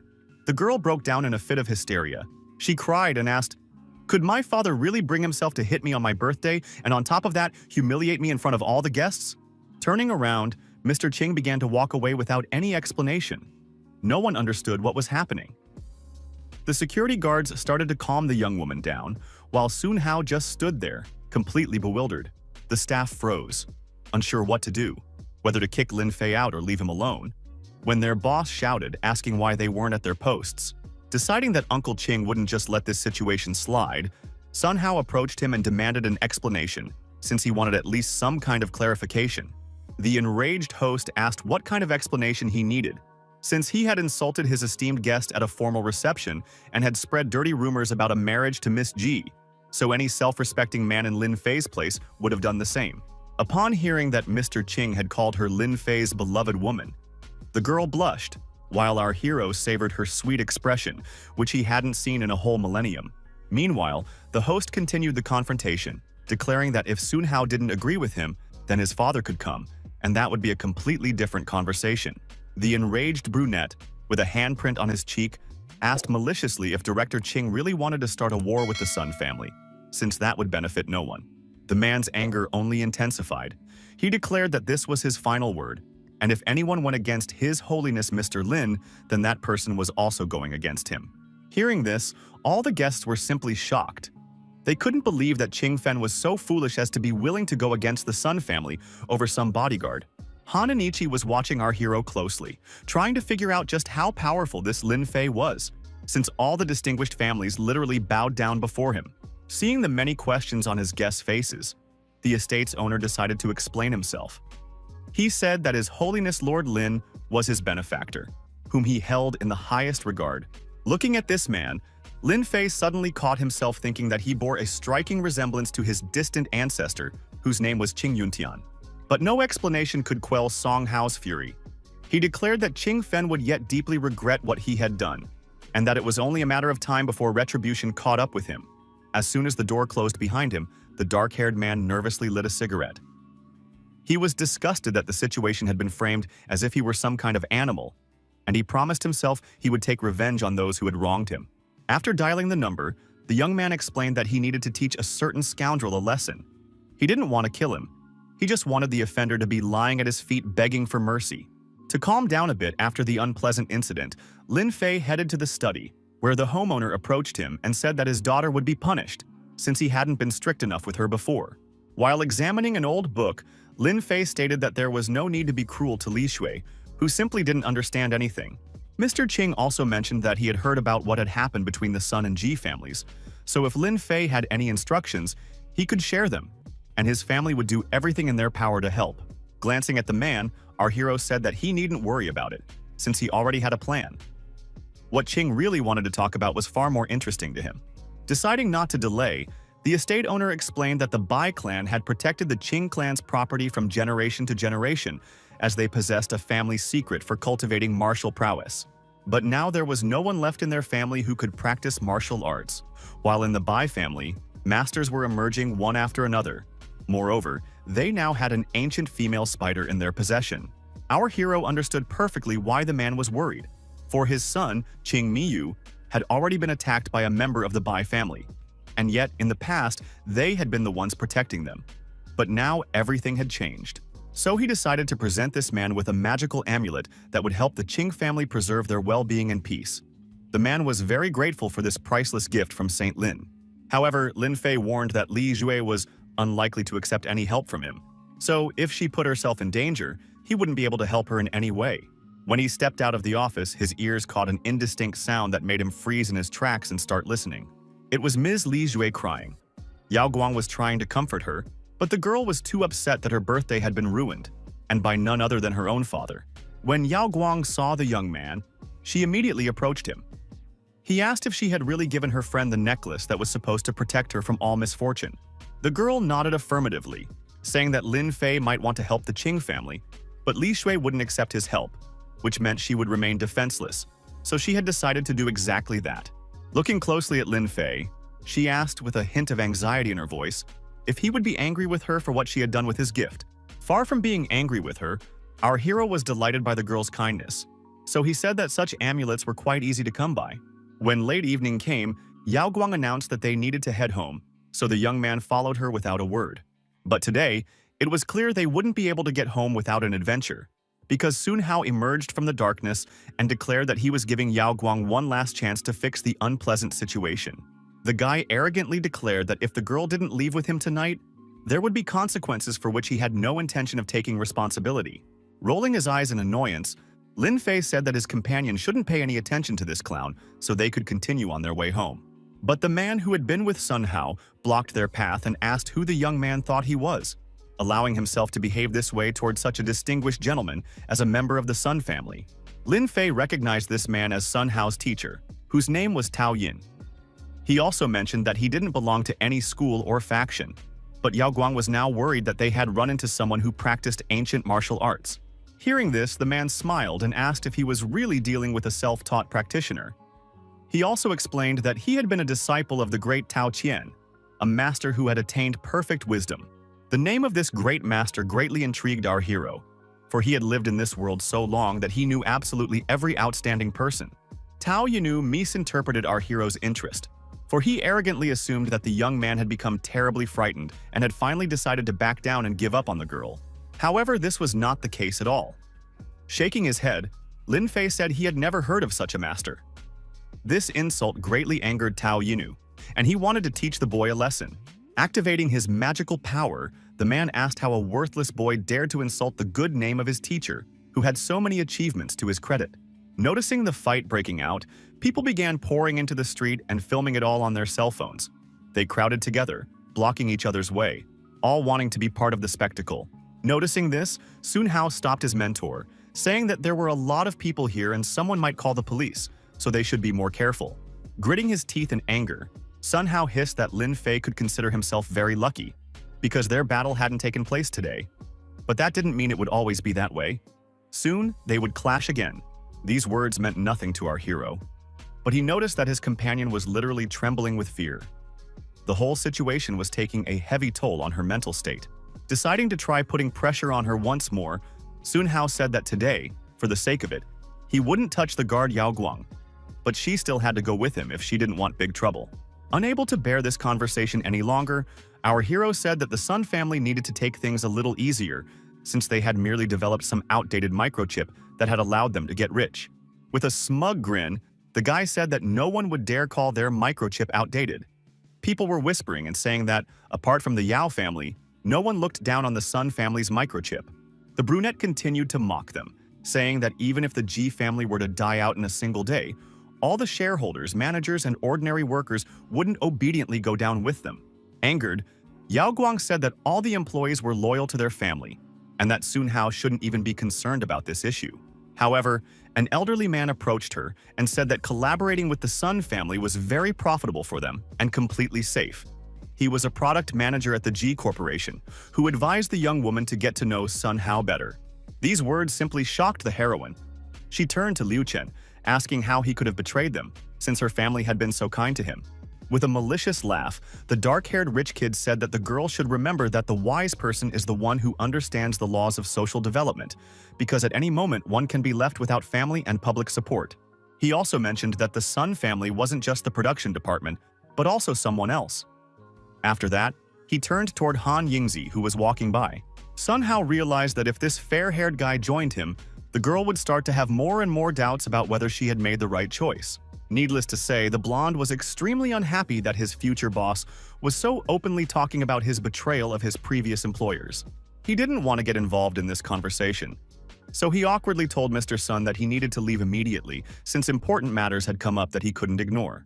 Such a display of disrespect and unwillingness to cooperate greatly annoyed the brunette, so he told Han Yanqi to come to him immediately. However, the blonde was already running as fast as he could because he had helped Sun Hao once before, and it hadn't turned out well for him, so he wasn't about to repeat that mistake now. Watching the guy run away so quickly, another trader remarked that it seemed the CEO really did have some urgent business to attend to. Otherwise, he wouldn't have been in such a hurry to leave the event. It was at that very moment that Lin Fei said that if the Ji family started producing higher quality microchips, the Sun family would suffer significant losses and the microchip market would take a serious hit. Striding past haughtily, our hero announced that the Sun family would have to make room and settle for second place. Seeing the look on Sun Hao's face, he asked if the man really didn't believe that was possible. Smiling, the brunette asked if the young man had really fed Qing Feng such nonsense, since he believed that they were dealing with nothing more than a charlatan who wouldn't be able to enter the game. Realizing that his opponent was so self-assured that he wouldn't even entertain the thought that anyone could displace his firm from the market, our hero felt even greater animosity toward him. A former employee of the corporation owned by Mr. Ji said that they were dealing with nothing more than a hick who dreamed of taking over the Yao microchip, the wealthiest family in the Southwest. All these words annoyed Yao Guang so much that she angrily declared that starting tomorrow, Liu Cheng would be removed from his position and was no longer allowed to come to their company. It was then that the man finally realized he had set foot on such a dangerous path that there would be no turning back, and this frightened him no small amount.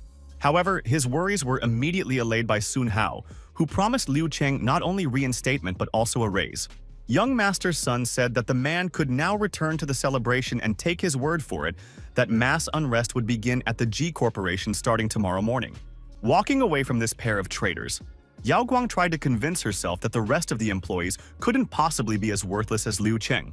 But when she woke up the next day, they immediately informed her that things were going very badly and they needed to come up with a way out of this difficult situation right away.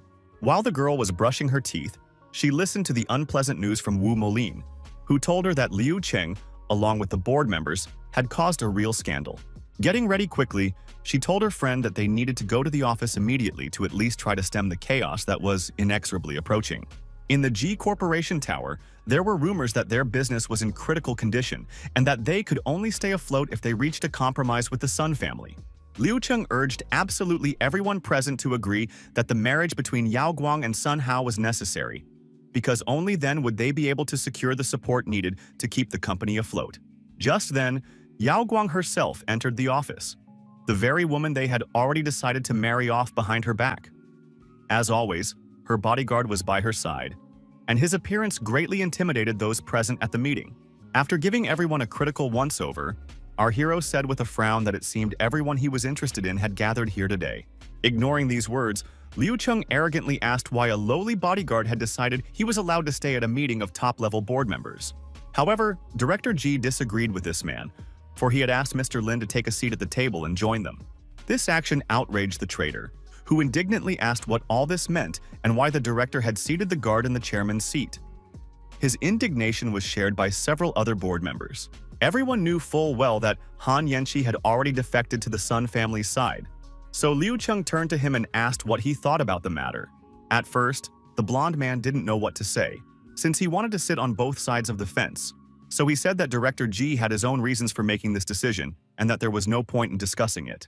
The board of directors was shocked, because no one expected Han Yanqi to remain silent about the fact that there was an ordinary security guard among them. The men thought the guy had lost his mind too. After a brief glance at the director, Lin Fei asked if he really wanted him to sort out this mess. The man said he would be very grateful if the guy did. Since the young man himself didn't particularly like trouble, he declared that he would handle the matter as quickly as possible. He explained that the company had now split into two factions.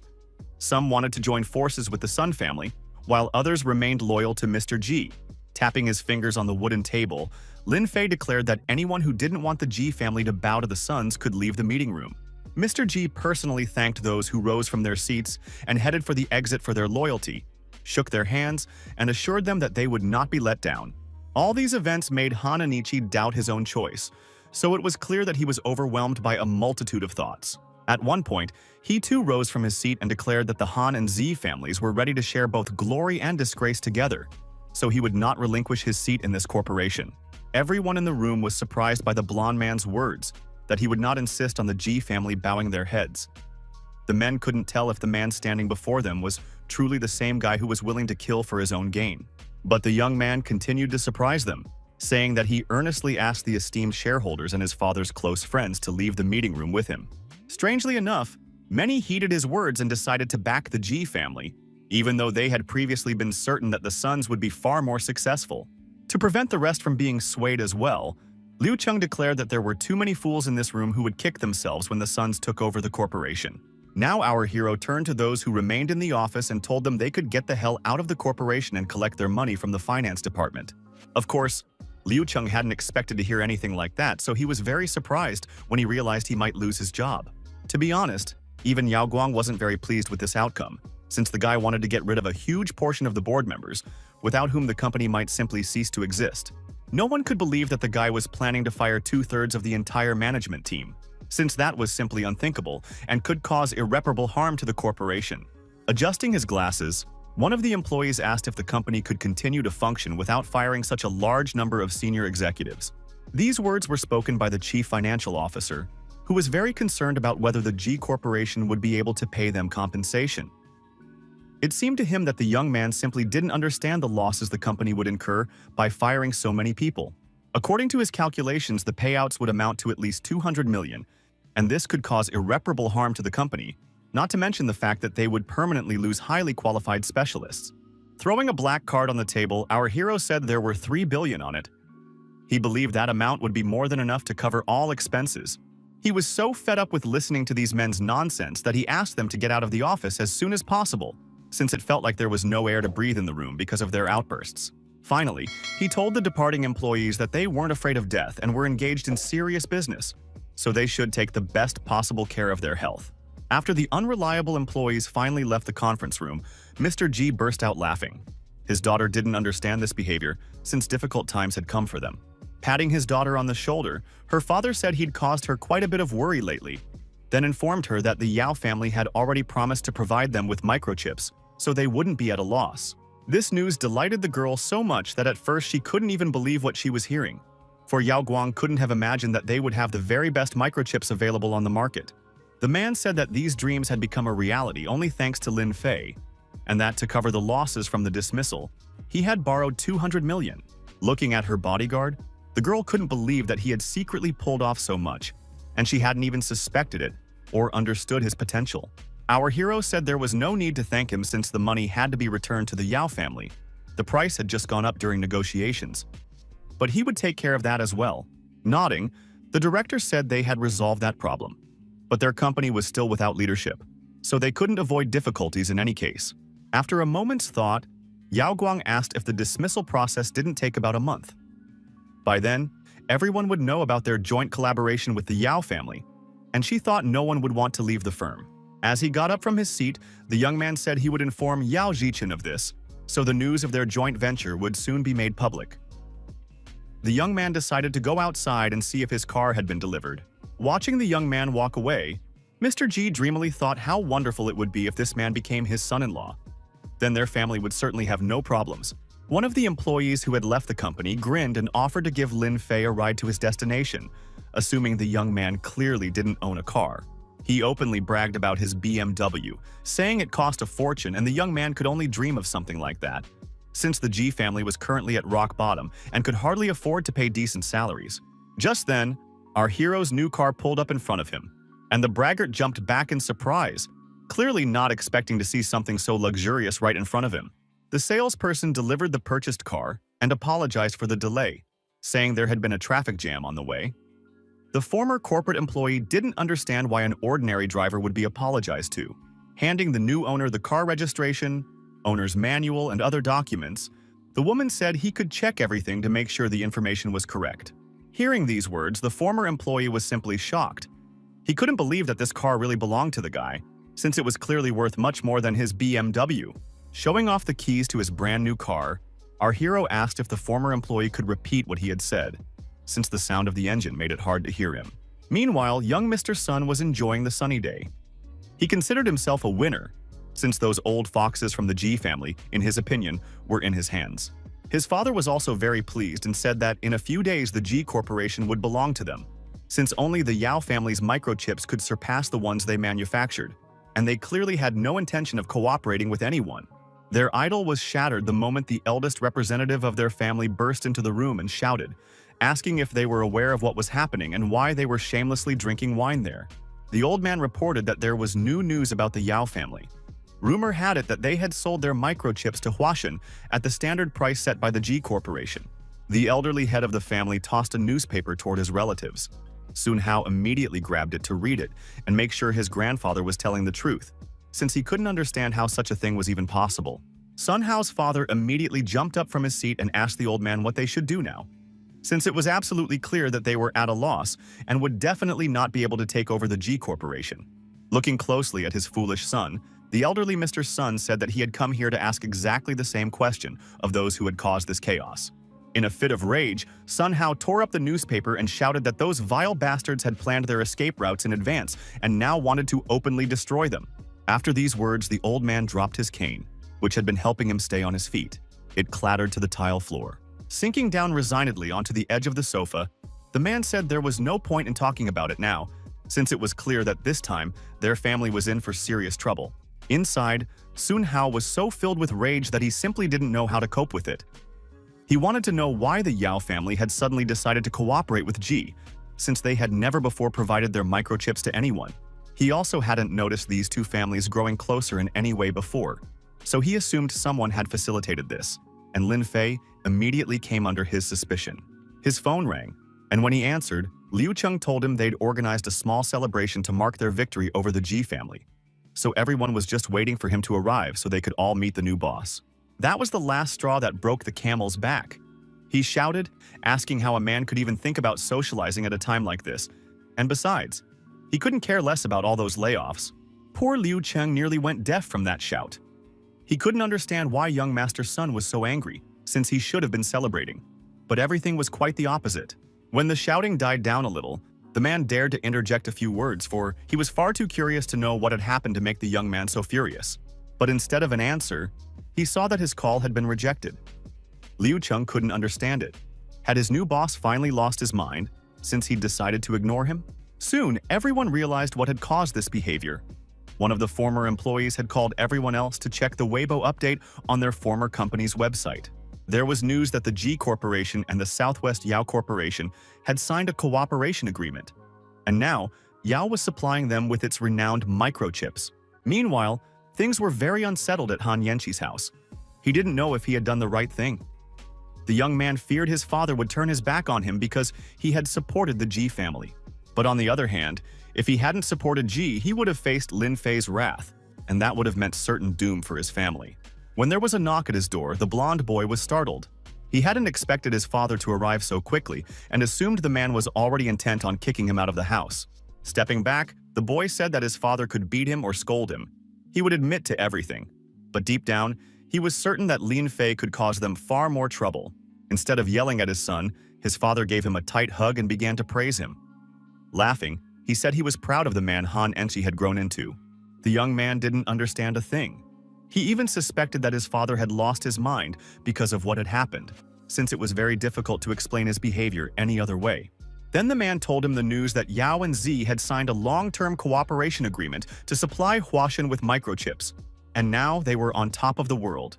The blonde man couldn't even have imagined that this would happen. It was clear from his face that he was shocked, which is why he asked his father to stay as far away as possible from Mr. G's bodyguard, since he was clearly involved in this. Nodding, Mr. Han said he was aware that this Lin Fei had outstanding connections and was capable of many things. His son confirmed that this was exactly the case, and also mentioned that he suspected this very man was behind the cooperation between the Yao and G families. Meanwhile, our hero was resting peacefully, but it didn't last long, because Yao Guang burst into the room and announced that it was time for them to leave on business. Without turning his head, he told Wu Molin that she should try not to kill anyone, because he liked the haughty red-haired Bai Zhan. After a while, our heroes found themselves on the ski lifts, which were supposed to take them straight to Mount Qingcheng. Noticing that Lin Fei couldn't take his eyes off the window, Yao Guang assumed he wasn't just enjoying the beautiful scenery, so she asked what was wrong. Without turning his head, the young man explained that he had simply been reminded of an old enemy. He was referring to Zhang Daolin, who had no intention of ascending to heaven until he had destroyed the faith of Ba Shu Yao. Our hero declared that as long as the lofty Qingcheng Mountain stood, they would not see Zhang Daolin, though one couldn't say that was a major drawback. Meanwhile, Wu Molin enthusiastically declared that those who were waiting for them were already at the summit, which meant they would soon arrive and they could meet. Her cheerful mood was dampened by a woman who rudely stopped her and asked whether the girl would be participating or just watching, because if she was a participant, she would have to pay a higher admission fee, and without a ticket, she couldn't enter the venue. It was the first time the girl had encountered a situation where participants had to pay, so she was a little flustered and didn't know what to do to avoid being scammed. But she decided to pay for a ticket anyway so she could get in without any trouble. There were already so many people gathered there that it was simply amazing how the attendant managed to keep track of whether anyone had slipped in without a ticket. There were so many outsiders that they were blocking the way for the very people this event was intended for. So even the participants were having a hard time getting through. When they spotted the red-haired Bai Zhang in the crowd, people began to part. The man was calm and smoking a cigarette. It seemed he was surprised that the girl had accepted his challenge. Moreover, her gait was firm, indicating that she had no intention of running away before the fight began, afraid of being beaten. Molin stepped forward and confidently declared that she would fight whoever thought they were better than her in martial arts. She planned to prove that wasn't the case. The crowd roared with excitement as the fighters entered the ring. The event's commentators announced that the broadcast of the Wushu Masters fight would begin very soon and would be shown on social media. To intimidate his opponent and immediately demonstrate his strength, the man performed a single move so powerful that it split the concrete they were standing on. After landing another blow, Baijan declared that this was his way of welcoming the girl to the ring, which could become her grave if she didn't back down right now. He shattered the massive concrete slab with his bare hand into countless small pieces, which now flew straight toward Wu Molin. For a second, the girl was taken aback, as she hadn't expected anything like this. However, she pulled herself together in time and managed to jump out of the way at the very last moment, because a huge boulder landed right where she had been standing just a second ago. A boulder that could have crushed her. She used the largest stone slab as a shield and was now safe as the smaller fragments landed beside her. But she knew this lull wouldn't last long. And after a while, she was convinced that her own thoughts were correct, for she felt the enemy drawing ever closer. With a single swing of his massive arm, Baijian shattered her makeshift shield, sending it flying into a shower of smaller stones. But Wu Molin managed to dodge his attack. The girl intercepted the next attack as well, and this move did not go unnoticed by her opponent, who thought she was doing quite well. Then Baijian decided to use his leg and show the girl a couple of moves, but she managed to successfully parry those as well, so effortlessly that it seemed she wasn't putting any effort into it at all. The crowd was amazed. They had never doubted the incredible strength of the frenzied Bai, but now they were intrigued by the girl who was able to parry his strikes. Now it was clear to them why Wu Molin had dared to accept the challenge after all. It was clear that Baijian was now quite angry, so he decided to use a special technique involving his legs, which was supposed to take the girl out of commission. At that moment, Wu Molin realized that she could be seriously injured if she didn't come up with a plan of action right then and there to help her seize the initiative in this fight. The blow was so powerful that everyone around felt the shockwave. One could only imagine what the poor girl, who was right in the epicenter, had gone through. The stones flew in all directions, and those who had been closely watching the fight began to panic and scatter, as the cobblestones were flying straight toward where they were standing. However, their worries were in vain, for the master standing among them waved his cane, and all the stones self-destructed right in midair, exploding in a flurry of flashes. Yao Guang and Lin Fei were standing among the guests. It was clear that the worried girl was concerned for her friend, as she kept asking if she would be all right. Her companion was certain that the opponent's strike had not had the desired effect, and he was absolutely right. Soon everyone realized that it was now Wu Molin's turn to counterattack, and the girl had no intention of letting such a wonderful opportunity slip away and was already moving toward her opponent. She used a wide variety of techniques, but so far she hadn't managed to strike her enemy, because he skillfully dodged every one of her blows and remained unscathed. But the crowd didn't see this as a success for Baijian. Even though he hadn't taken a direct hit, he was forced to retreat, and his fans decided he was now broken. A strange man in a white jacket shouted loudly that the redhead needed to immediately use a technique called quick reaction. An elderly master asked the man if he was the one who had taught Baijian that move. But the man chose to remain silent and did not answer. It was the red-haired fighter's father. Now that John realized he had been given the go-ahead to use this move, the man decided that, to start with, he needed to relieve the excess pressure. He delivered a powerful blow to the girl's stomach, knocking the wind out of her. But Wu Molin was no pushover either and managed to dodge, striking her opponent with her hand in roughly the same spot. Coughing up blood, the red-haired fighter jumped back, realizing he needed to take a more advantageous position to continue the fight. His opponent was in a similar state and was also forced to retreat, as the force of the blow had literally knocked her backward and she couldn't resist it. Wiping the blood from his face, Baijian said it had been an excellent fight and that he hadn't faced such an opponent in a long time. He acknowledged that the girl was very strong, so he said he now had to give it his all. These words seriously frightened Wu Molin, for she hadn't even considered that her opponent hadn't yet gone all out. Now she realized she would have to use only the technique she had learned very recently. It seemed her opponent had also decided it was time to demonstrate his true strength, so he tensed his muscles and dramatically ripped open his outer clothing.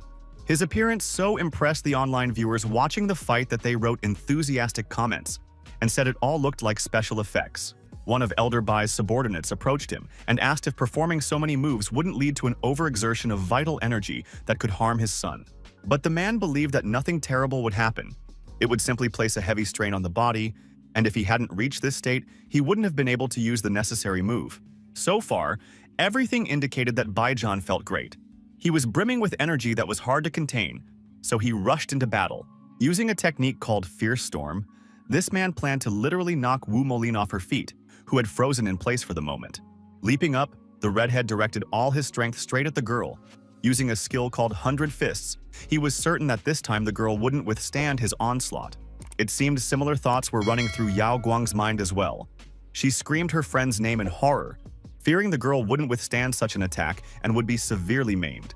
However, our hero stopped her and told her to stop getting so worked up, because now they needed to watch closely to see what Wu Molin would do. After all, there was no doubting her strength. The girl closed her eyes and folded her hands in a special position that helped summon the Supreme Lord of the North, so that he might extend a helping hand to his disciple and allow her to use the necessary technique. When she opened her bright green eyes, they literally glowed with the strength and power that had always been hidden within her. The one she had called upon for help responded and allowed her to use a skill whose power was beyond imagination, so that it was now clear the girl would certainly not be harmed. Her single powerful fist collided with 100 of the opponent's fists. The redhead was certain he could overpower the girl, but now it became clear that this was not the case. When these two powerful energies collided, something happened that resembled an energy explosion, the shockwave from which shook everyone around. All the masters present immediately recognized the strike of the Supreme Lord of the North, which Wu Molin had used. Now everyone watched with trepidation as Baijan was flung away from the girl, spraying his blood onto the concrete floor. There was every reason to worry about what condition he would be in. The man's appearance made it clear that he was in very bad shape. A stream of blood was flowing from his mouth, which he could not stop no matter what. Another attack and another burst of power caused the crowd to fall silent and watch cautiously as events unfolded on the battlefield. People froze in their tracks, for they realized that the ancient art of Quanshu, which had devastated the city of Lotus, had been defeated, and Baijan might lose his title as an invincible warrior. While everyone whispered about what deadly technique Wu Molin had used, Mr. Bai rushed to his son to see how he was doing. When he coughed up blood once again, his father was truly afraid for him for the first time in his life, for he had never before seen his son in such a terrible state after a battle. The head of the Bai family ordered his son to stand up and remain still. Activating his healing abilities, he directed them toward Zhang to provide at least some support during this battle. While the healing process was underway, the man kept wondering what technique his opponent had used. It was strange that this fragile girl was capable of such power. Overcoming his pride, the man turned to Wu Molin and asked her to tell him the name of the technique she had just used. Trying to endure the intense pain in her arm that had appeared after the blow, the girl managed to say that it was the Lord of the North's attack. The old master was simply shocked by what he heard. He couldn't believe she had mastered this ancient technique. The old man asked her to tell him who had taught her such a thing, since he had been making offerings to the Lord of the North. Then the head of the Bai family reminded the cunning old man, Yahello, that the Supreme Lord of the North resided on Mount Wudang, not in Qingcheng, where he often visited. Meeting the girl's gaze, Mr. Bai asked her to tell him the name of her esteemed mentor, who had been able to teach her such unimaginable techniques. Turning her head toward Lin Fei, she looked at him questioningly, not knowing whether she should reveal that he was the one who had imparted this secret knowledge to her. She was so nervous that she didn't wait for his reply, so she quickly said that Teacher Lin had taught her the technique. Frowning, the head of the Bai family asked the old man if there were really master instructors in Shishu with that surname, yet no one had ever heard of them. Now everyone was wondering who Teacher Lin really was. Everyone except the fair-haired man who had hurriedly left the duel, consumed by the thought that Teacher Heimegi, also known as the Black Rose, wanted him dead. He was furious and indignant that the girl hadn't said a word about who her real teacher was, the one who had taught her those techniques. When Heimegi sent him a message asking if he had completed the task, his patience snapped, and he typed an emotional reply explaining that things weren't that simple. He told Black Rose that Yao Guang had not only a good bodyguard but also a friend who, as it turned out, had a super cool mentor. Not wanting to listen to all these tall tales and excuses, the woman wrote briefly that she would pay the blonde man 3 million to carry out her request. The lure of money had the desired effect. And now the blonde man realized that this was a completely different conversation. And it seemed to him that the situation wasn't so hopeless after all. He realized that all he needed to do was find another powerful mentor, and then he could get rid of Yao Guang. And that's when he remembered the conflict between the Sun and Ji families, since mentor Sun Hao was in charge of martial arts training.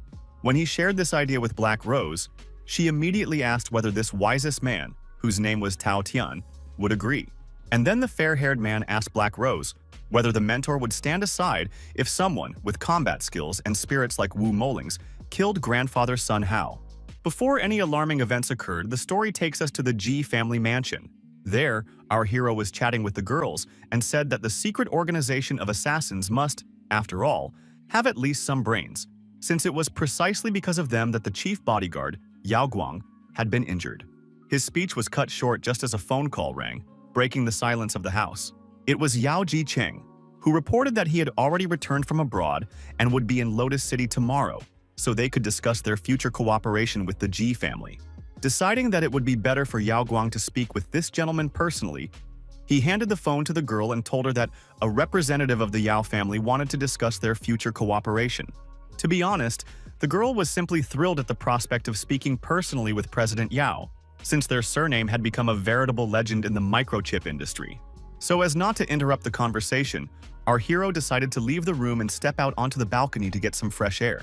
He really liked the fact that Yao Guang was so passionate about her work and didn't consider the family business something unworthy of her attention and effort. After finishing her conversation with Mr. Yao, the girl followed the young man out onto the balcony and returned his phone. She stood there for a while, silently gazing into the distance, and then, without turning her head, asked why Lin Fei had been so kind to her and her family, since he had always come to their rescue. This question left the young man at a loss, for he didn't know how to explain to the girl that, in a past life, she had been his lawful wife, whom he had loved madly. Even now, as he looked at her, he saw the image of that very woman he had fallen in love with many centuries ago, and she still couldn't get out of his head. It seemed to him that the feelings that had bound them together for several millennia were impossible to explain, so he simply replied that he had done it because she was Yao Guang. The girl still didn't understand anything, after all. They were complete strangers, and he couldn't possibly be helping her just because he admired her personality. Upon hearing these words, the young man decided to tell her that in her past life they had spent 2,000 years together, and if she wished, he could even show her what it was like. Watching as a magical flash appeared in the young man's hands, the girl immediately said she didn't want to see her past, for she lived in the here and now and didn't want to cling to what had happened many millennia ago. Lowering her eyes, she said that she was just an ordinary girl who wanted to live as she pleased, and she asked if she really had to become Empress Yao Guang. With an awkward laugh, our hero asked if those words meant he'd been rejected and sent to the friend zone. Bowing awkwardly to Lin Fei, the girl quickly said that he needed to let go of the past and not pay attention to the resemblance, because, after all, no two flowers in the world were exactly alike.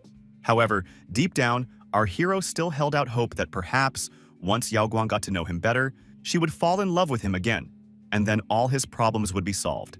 Such talk embarrassed the young lady so much that she turned away and awkwardly said she didn't want to continue this conversation. When evening came the next day, an interesting turn of events began to unfold at a hotel on the outskirts of the city. Visibly nervous, Yao Guang asked her companion if he would go with her to meet President Yao. Our hero nodded in agreement and said that he too wanted to meet this young man. The girl was shocked that the guy had called a distinguished adult man, who could easily have been her father, a young man. When she saw the friendly middle-aged man who greeted them at the door, she was surprised once again by how Lin Fei had described him, as he looked as if he could have been his son. First, our hero decided to introduce Ms. Yao Guang. He let her step forward a little and announced that she was the president of the Ji Family Corporation. Shaking the young woman's hand enthusiastically, Mr. Yao said he had heard a lot about her and was very pleased to finally meet her in person. Yao Guang asked if the man had really sold them a batch of microchips at that price, since he surely couldn't have even covered the cost of the goods. With a laugh, the man said she shouldn't worry about such trifles, since the losses were insignificant and hardly worth fretting over. Looking closely at Yao, our hero frowned and asked why the Emperor Shun's bracelet, which he always carried with him, wasn't on his wrist. Then the gentleman said that the celestial being need not worry about this, for he had given the bracelet to his granddaughter, Yao Xinyi. Such a relic could not be lost, for it protected their clan from annihilation. Clearing his throat awkwardly, the man said that his granddaughter would turn 26 this year, but she still remembered how Lin Fei had lifted her high above the clouds, and she had marveled at the boundless expanse of the heavens. 20 years had already passed, but for the girl, this memory was still one of her most cherished and beloved, and even as a child she had always said she would marry Lin Fei. Though, to be honest, nothing much had changed now. With a faint smile, our hero told Mr. Yao to tell his granddaughter not to overthink things, since she should find a good guy and marry him. Mr. Yao said nothing, but thought to himself that his granddaughter would have done exactly that if she hadn't seen Lin Fei before. But now, she was unlikely to consider anyone as her partner. Touching Yao's forehead with his finger, the young man activated his magical energy and said that they should stop talking about the past and focus on the present. In this way, he passed on to him an ancient spell called the Gate of Truth, which Lin Fei believed would be useful to the man in the future. Yao was puzzled, for some symbols had formed around him, with candles standing at their edges that burned brighter with every passing second. These were the 7 candles of life extension. Our hero explained that the enlightened Zhuge Liang had once extended his own life using precisely such methods. The young man explained that he had seen the man had no more than 3 years left, so he decided to grant him another 12 years of life. Kneeling on one knee, Mr. Yao began to cry and said that he had done everything that was required of him, so he did not understand what he had done to deserve such generosity from His Holiness. Looking into the man's eyes, Lin Fei said that it was he who had saved the Ji family from ruin and carried out his orders, so he had definitely earned this kind of reward. Our hero sternly said that it was essential to remember that the candles must burn for several days, otherwise nothing would work. The man thanked him and said he would do everything as required. Then the young man asked the man to do one more thing, which was related to the fact that when Yao Guang was a child, people had tried to kidnap her because of her background and take possession of her inner powers. Upon hearing this horrifying story, Mr. Yao said he would do everything in his power to find out who the villain was. He also suggested that the kidnapper might have been one of Lin Fei's followers. Our hero didn't know if this was possible. The only clue they had was that the villain had used a sorcerer's spell. After listening carefully to all the details, the man clasped his hands in a gesture of respect and said that the Yao family would do everything possible to get to the bottom of this complicated matter. The sun had not yet illuminated the horizon with its light when strange events had already begun to unfold at the Sun family's country house. With a nimble leap over the massive guarded fence, the fair-haired man raced toward his target, whom he needed to neutralize. Today, he smelled of the cologne that Wu Molin used, and he had honed her mannerisms thousands of times to achieve a striking resemblance, so the time had come to launch his attack. As he approached the room where the Suna elders were, the man said that there were no personal motives involved and that the head of the family had only himself to blame for what had happened. Sensing that he was not alone in the room, the old man jumped up from his seat and, with fear in his voice, asked who was there, but he received no answer. Instead, he saw an imposing fist looming over him. The blow landed squarely in his stomach, causing Mr. Sun to immediately start coughing up blood, indicating serious internal injuries. Hearing his grandfather scream, Sun Hao immediately burst into the room, anxiously asking what had happened, but no one explained anything to him. The young man's gaze was fixed solely on his motionless grandfather, who lay on his bed covered in blood and looked like a hollowed-out doll, a shell of his former self. Because of this, the young man was unable to make out the attacker. Casting a stern glance at his guards, the young master ordered them to immediately give chase and capture whoever had dared to harm his relative. At that moment, Sun Hao's father rushed into the room. The man was completely distraught and said they needed to go to the hospital immediately, then decided it would be best to summon Tao Yinu's mentor. Lifting his head, Sun Hao, with tears in his eyes, reported that they had been too late and his grandfather had already died. But the young man recognized the trail of spirits and the cut left by the assailant. He was certain it was the work of Wu Molin. So at that very moment, the young man vowed to take revenge on the Ji family. He wouldn't rest until he'd destroyed them all, for he couldn't go on living unless his enemies paid for what they'd done to his loved one. Taking off his glasses so they wouldn't get wet with tears, his father asked him to calm down, for anger was a poor guide. He believed they should first call the police, or better yet, the precinct chief directly.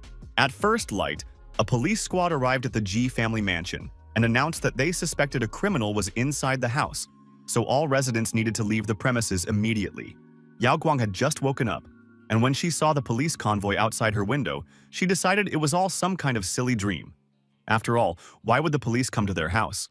But then she realized it wasn't just her imagination, so she got seriously scared and wondered what on earth was going on. Mr. Sun walked alongside Chief Wang and said he suspected the criminal might try to escape, and they couldn't let him out of their sight. The police officer listened to the victim and ordered his subordinates to break down the doors immediately, since they could no longer wait, and the best solution was to ram the doors with the car. Gaining speed, the police car headed straight for the gate leading into the mansion's courtyard. It was clear they had no intention of waiting to be let in voluntarily. Thanks to their efforts, the fence was successfully broken down, opening the way into the courtyard. It was at that very moment that Lin Fei stepped out onto the street. He himself was curious to see who had decided to rouse the family at such an early hour and what had caused the commotion. Seeing that someone had come out of the mansion, the police officer was seriously frightened, because if the iron doors crushed this person, they would kill him, and he would be the one to blame. Right in front of Lin Fei, Wu Molin leapt forward, determined to save her mentor from the crushing weight of the iron door, which could have crushed him to death. With a single touch of her heavy fist, The girl managed to stop the door and prevent the disaster that could have occurred. She pushed the door aside, and it crashed to the side with a loud bang. The police officer watching the whole thing wondered if an ordinary person was capable of such miracles. Closing his eyes indulgently, our hero told the girl that her heroism wasn't necessary since he could have handled the problem himself.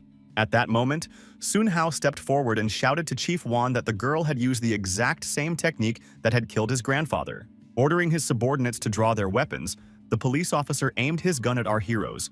His entourage did the same. Moline stood motionless, as she didn't understand what was going on at all.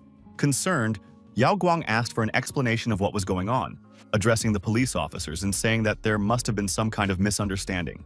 Mr. Wang informed her that her bodyguard, Wu Molin, was suspected of murder and that, by law, they had to detain her for investigation.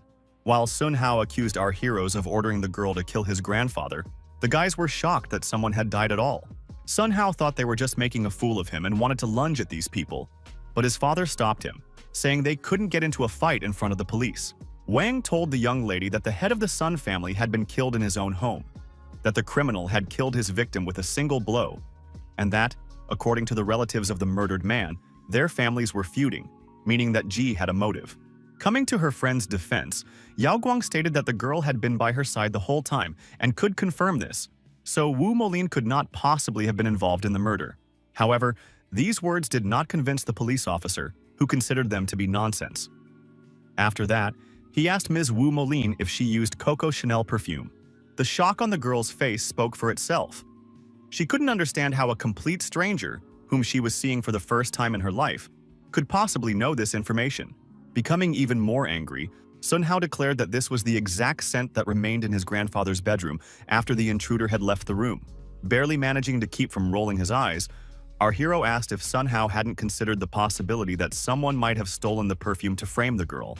However, the young man insisted that the evidence was irrefutable, and the security guard continued to cover for his girlfriend, leading to the conclusion that they were in cahoots.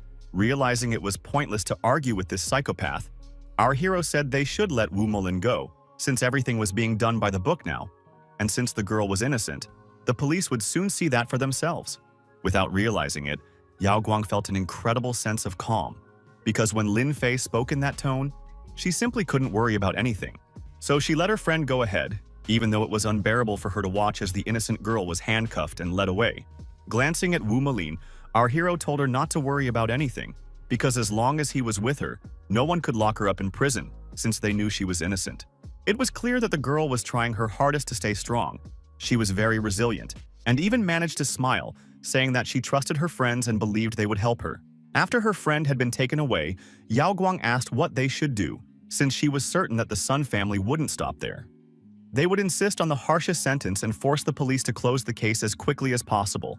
Moreover, our hero was practically certain that the Sun family would insist that it was Yao Guang who had given the order to her bodyguard, and that she, too, could be charged.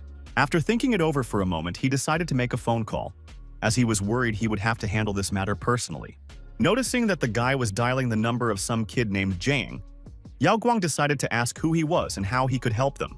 When Lin Fei quietly mentioned that he was dialing the number of the police chief, whose name was Zhang Tianling, the girl was shocked, though she really should stop being surprised by the guy's connections.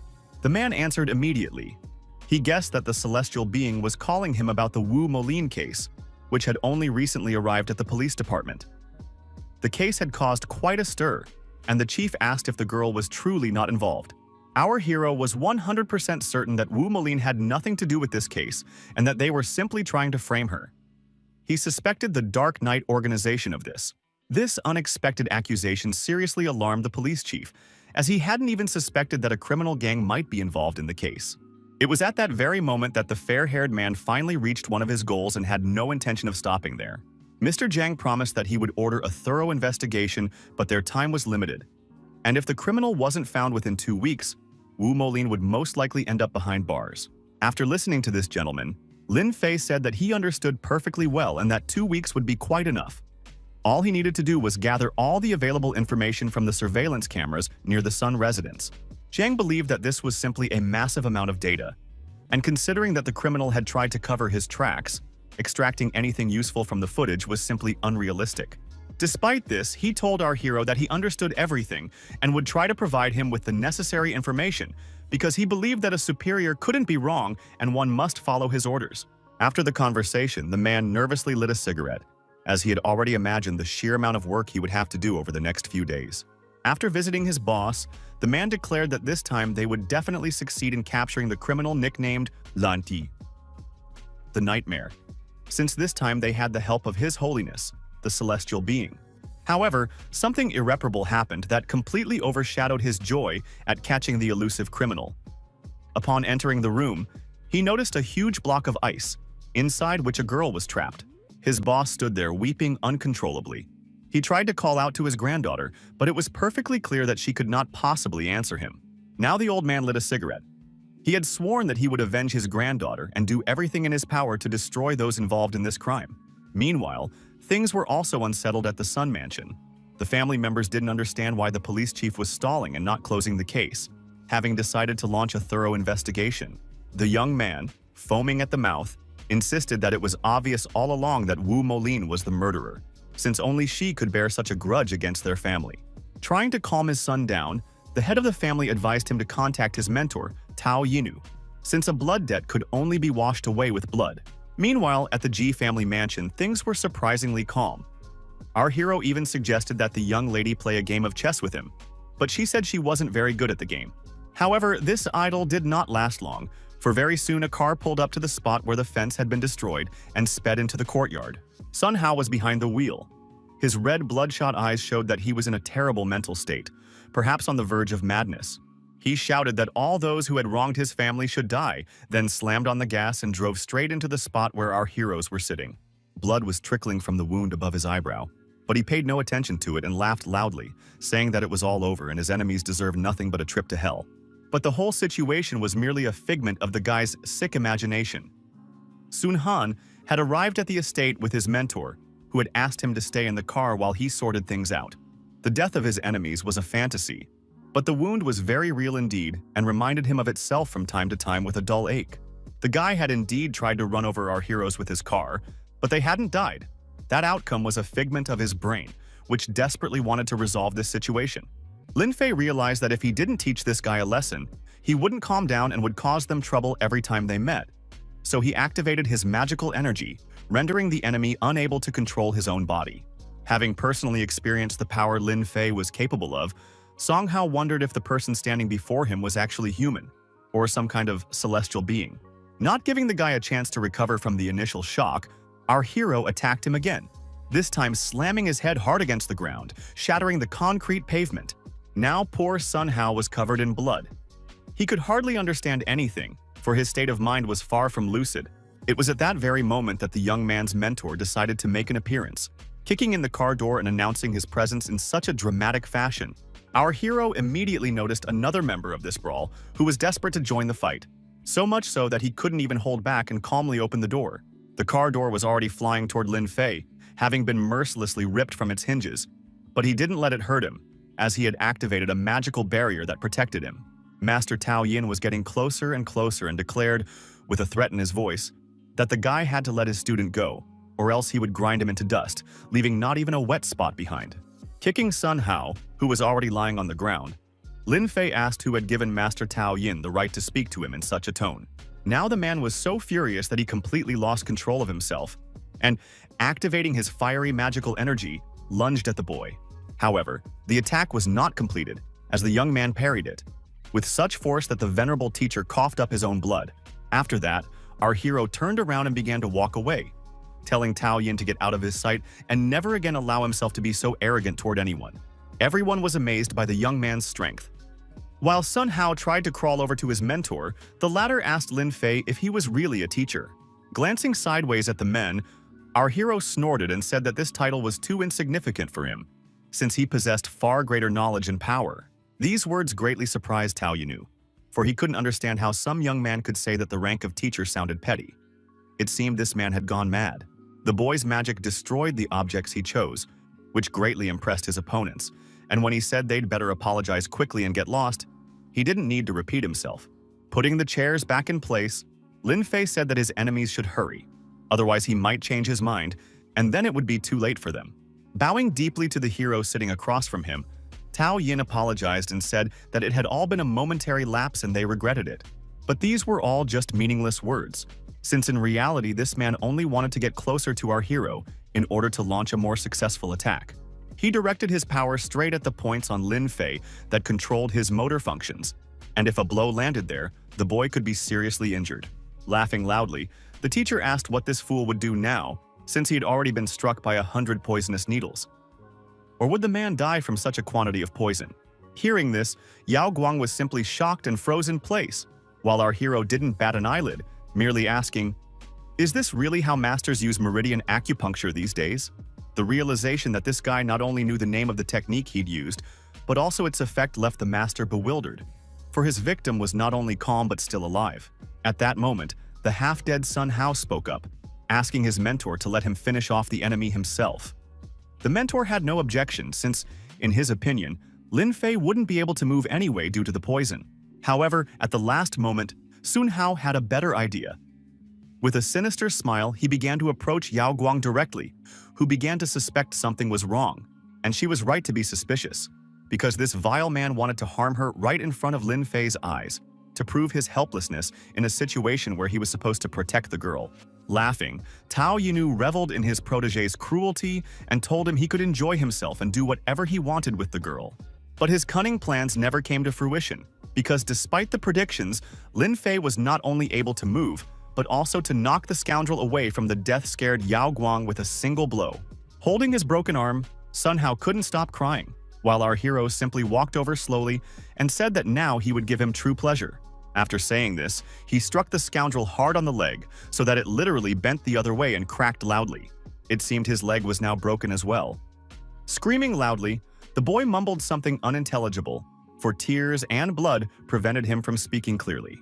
Recoiling, Tao Yinu asked how all this was possible, since Lin Fei had been pierced by 100 poisonous needles, and he was simply physically unable to move as the poison was spreading through his body.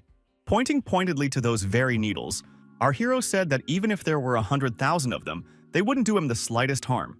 Tao Yin quickly realized that he was too weak to compete with this man, so he abandoned his protege and ran away, deciding he needed to ask Shifu for help.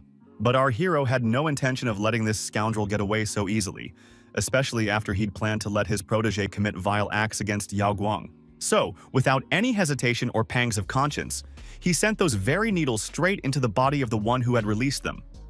When the needles pierced him, blood instantly flowed from his mouth. Coughing, the man couldn't believe what had happened. He was still alive, but his meridians were now irreparably damaged. Lin Fei had planned it exactly this way. He didn't want to simply kill this man. It would be far more effective to strip him of all the abilities he had worked so long to master. When the young man moved towards Sun Hao to deal with him as well, Sun Hao began whimpering pitifully and begging not to be touched, for his entire body already felt as if it didn't belong to him. Magical energy was literally bursting from Lin Fei's body in bursts of power, as he said he wanted to spare the guy's life, since he had simply been used. But seeing what this man was about to do to his beloved Yao Guang, he decided he was ready to change his mind and take the scoundrel's life. Then the girl joined the conversation, saying that even though a bad man stood before them, if they killed him, the real criminal would get his way. The young man realized she was right, because if he killed the scoundrel, he would be just as much a murderer. So he ordered Sun Hao to take his mentor and get out of there. Glancing at the girl, our hero said that no one would thank her for this kindness. Rather, they would consider her a hypocrite. But Yao Guang wasn't expecting praise, since their families had been friends in the past, and she still felt sympathy for them. However, the young man's words stuck in her mind, and she became visibly upset. After a few seconds of silence, she asked if Lin Fei really thought she was too kind. Using his power to lift the enemy's car out of sight, the young man said that kindness is wonderful, but there are some people who don't deserve such treatment. He also added that very often, those who do not appreciate kindness may return to strike again. And then Yao Guang realized that Song Hao had been let go in order to teach her a lesson. And so it was, for our hero still remembered his beloved woman and understood that if not for her excessive kindness, the tragedy would not have befallen her 3,000 years ago. He was distracted from these thoughts by the girl's next question. She wanted to know if he hadn't felt the poison at first, then why had he pretended he couldn't move? Looking closely at the young lady, our hero replied that he found it very interesting, since it allowed him to see what his opponents were capable of when he was weak. Risking his own life and health so greatly wasn't very interesting to Yao Guang, and she considered the young man a madman, though she did note the wisdom present in his words. Realizing what the girl was thinking, Lin Fei said that if one were to live for 200 million years, this world would seem incredibly boring, and any form of entertainment would become a rarity. Meanwhile, Sun Hao and his mentor returned home, both battered and in a deeply depressed mood. So Mr. Sun began asking what had happened, since Wu Molin had already been arrested. Gritting his teeth in anger, the boy explained that it was all because of Lin Fei, who, surprisingly, turned out to be much stronger than Wu Molin. Tao Yanu slammed his fist on the chair and angrily declared that this worthless brat had destroyed his meridians and that he would not rest until he sent him to the afterlife. Meanwhile, all the townspeople had already read the news that the sage Tao Qian would soon arrive, demanding that Lin Fei apologize within 3 days. Needless to say, all these headlines didn't have much effect on Lin Fei himself, and didn't trouble him in the least, since he knew perfectly well that the truth was on his side. Yao Guang, however, was clearly not thrilled. She felt that some kind of lawlessness was taking place and didn't understand whether Tao Qian himself even understood the laws.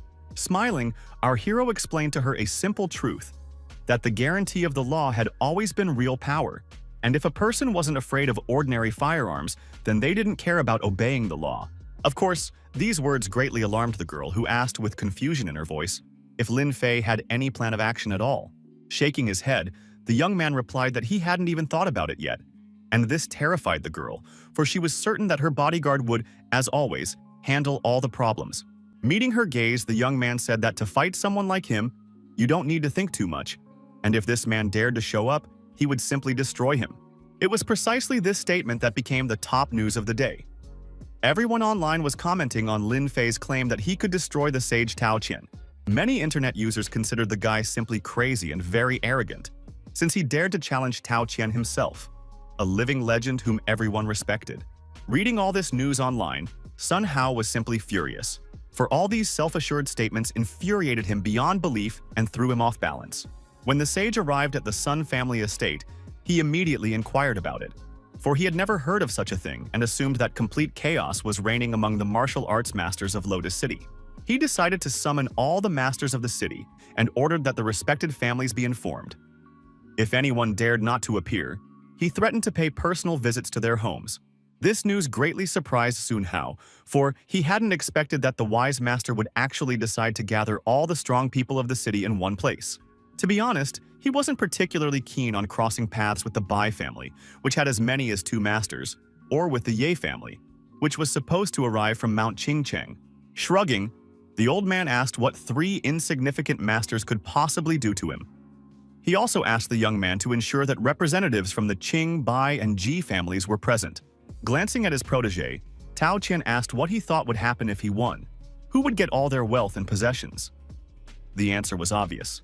But the young man still didn't understand, so the teacher explained that all these benefits would go to him specifically, for all the hardships he had endured.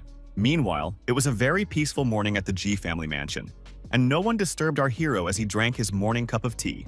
That was the case until the young man read the day's sensational news story, which reported that the sage Tao Qian had challenged him to a duel, and that all the city's masters were required to be present. Of course, Lin Fei was very surprised because he didn't understand why there was so much fuss over this event. After all, few people wanted to die in front of a huge crowd.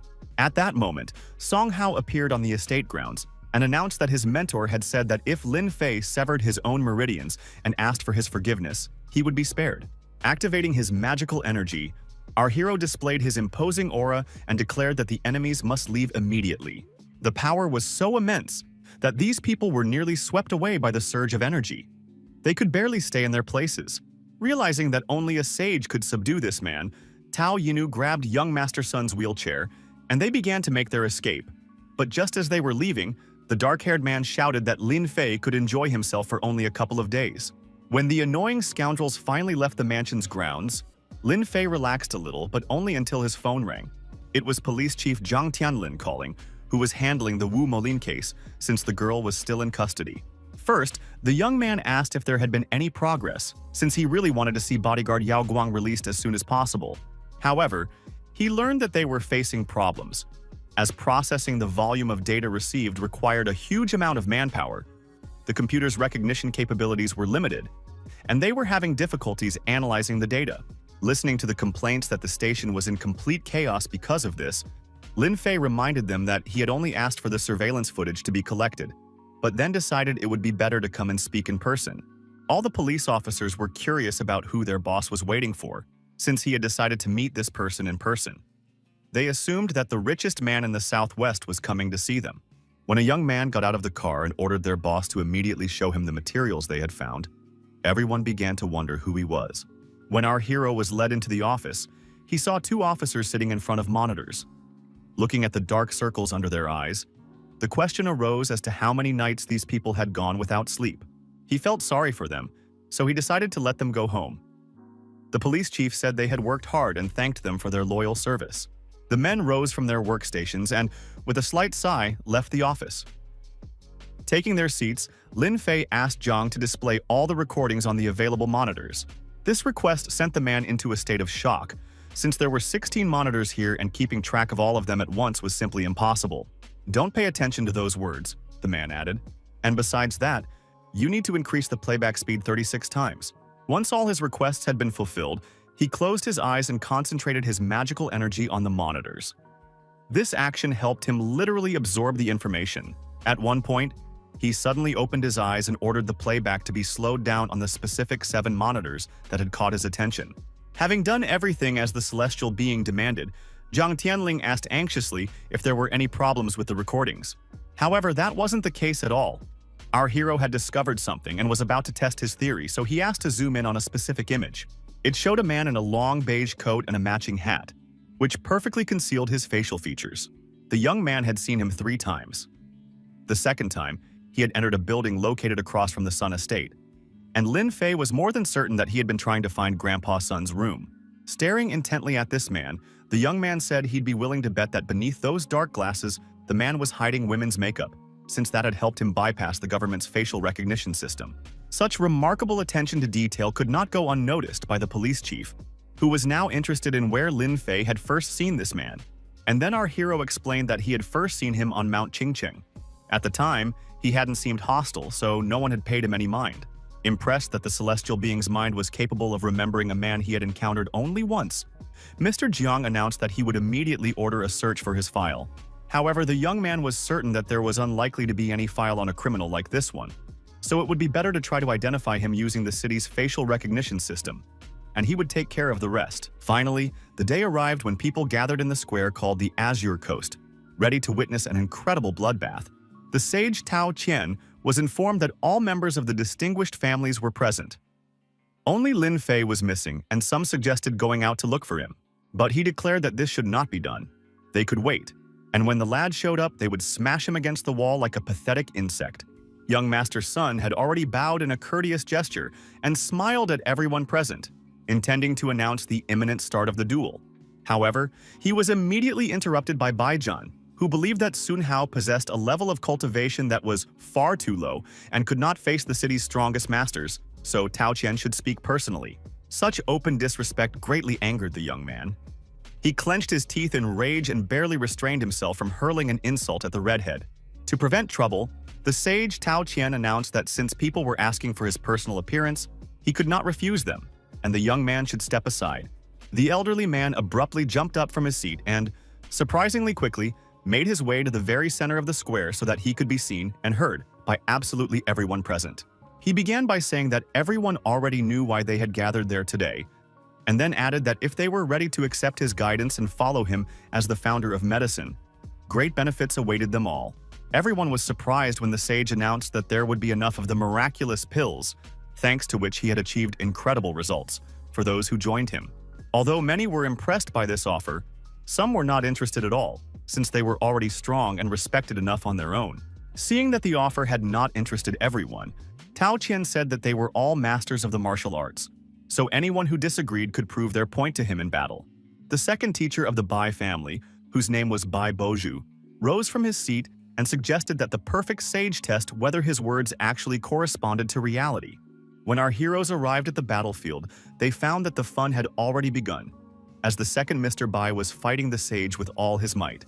Bai Boju activated his magical energy and created something around himself that resembled a magical air barrier, which protected him from enemy attacks. Yao Guang immediately recognized this man as the second master of the Bai family, for his protective aura was unmistakable. It was said that not even a bullet could pierce his defense. Lin Fei disagreed with this, for he had clearly told the girl that this man's end was near, since the advantage lay with the sage. The man swung his arm and prepared to strike, adding in passing that Tao Qian was at exactly the same level as a master, so he shouldn't underestimate the Bai family. However, the old man disagreed with these words. He stated that the master level was divided into high and low, and that Boju was currently much weaker than him. These words did nothing to convince the man to stop, so, activating his power, he lunged forward and decided to land several precise strikes at once. The sage managed to erect a protective barrier around himself that looked like solid stone. Boju didn't understand why he hadn't been able to break through the protective shell if he and the old man were on the same level. When the attack ceased, the man pushed his barrier aside, and everyone around saw that he was clad in golden armor covering the upper half of his body. After that, he struck first, demonstrating incredible strength that sent Bai Boju flying several meters backward. The poor man was in so much pain that he didn't even notice he had started coughing up blood, which was a very bad and alarming sign. Everyone around was simply shocked by what they saw. They couldn't understand how it had happened that the Bai family's master had been defeated with a single blow. They realized that the sage was truly powerful and would be able to take the city's best masters under his wing. Spreading his arms triumphantly to the sides, Tao Qian declared that those who remained with him would prosper, but those who decided that opposing him was a good idea would perish. When the old man asked who would dare to oppose him next, he was interrupted by the younger Mr. Song, who pointed his finger to the side and announced that none other than Lin Fei had arrived. Noticing the young man, the sage shouted that he was a complete nobody and ordered him to immediately bow at his feet at least 3 times to have any hope of mercy. While our hero remained silent and calmly made his way through the crowd, everyone whispered and called him quite brave, for he had not fled the city and had come here, even though it meant certain death. After looking closely at the old man, Lin Fei declared that the old man had not yet perfected his 5 elements protective barrier, but he would accept his challenge since the old man was so eager to bid farewell to his life. However, their conversation was interrupted when another elderly master stepped into the center of the square and asked the sage Tao what he thought about engaging in a deadly battle with yet another younger comrade. Swinging his sword, the old man asked if Tao Qian would refuse him the chance to demonstrate his much-praised skill in combat. After a moment's thought, the sage said that he had long heard of the first-rate swordsmanship of the master from Mount Qingcheng, and it seemed that today he would have the opportunity to witness it with his own eyes. Of course, the gray-haired man immediately wanted to show off all the sword skills and abilities he had mastered over the course of his life. But all his strikes, which had once been considered incredibly powerful, did not harm his opponent in the slightest, and the latter merely smirked smugly, saying he had expected more from such a respected man. It was Tao Qian's turn to attack. Laughing, he activated his magic, and now his armor was no longer golden but crimson, and a real searing fire burned in his hands. Not wanting his opponent to be able to counterattack in any way, the sage launched a sudden assault, and the opponent realized that a blow was coming that he simply could not avoid. Tao Qian directed his scarlet flame straight at the enemy to burn him to ashes, leaving not even a trace of ash that could be scattered over sacred sites. The fire hit its mark, or rather, the master who had come down from the mountain.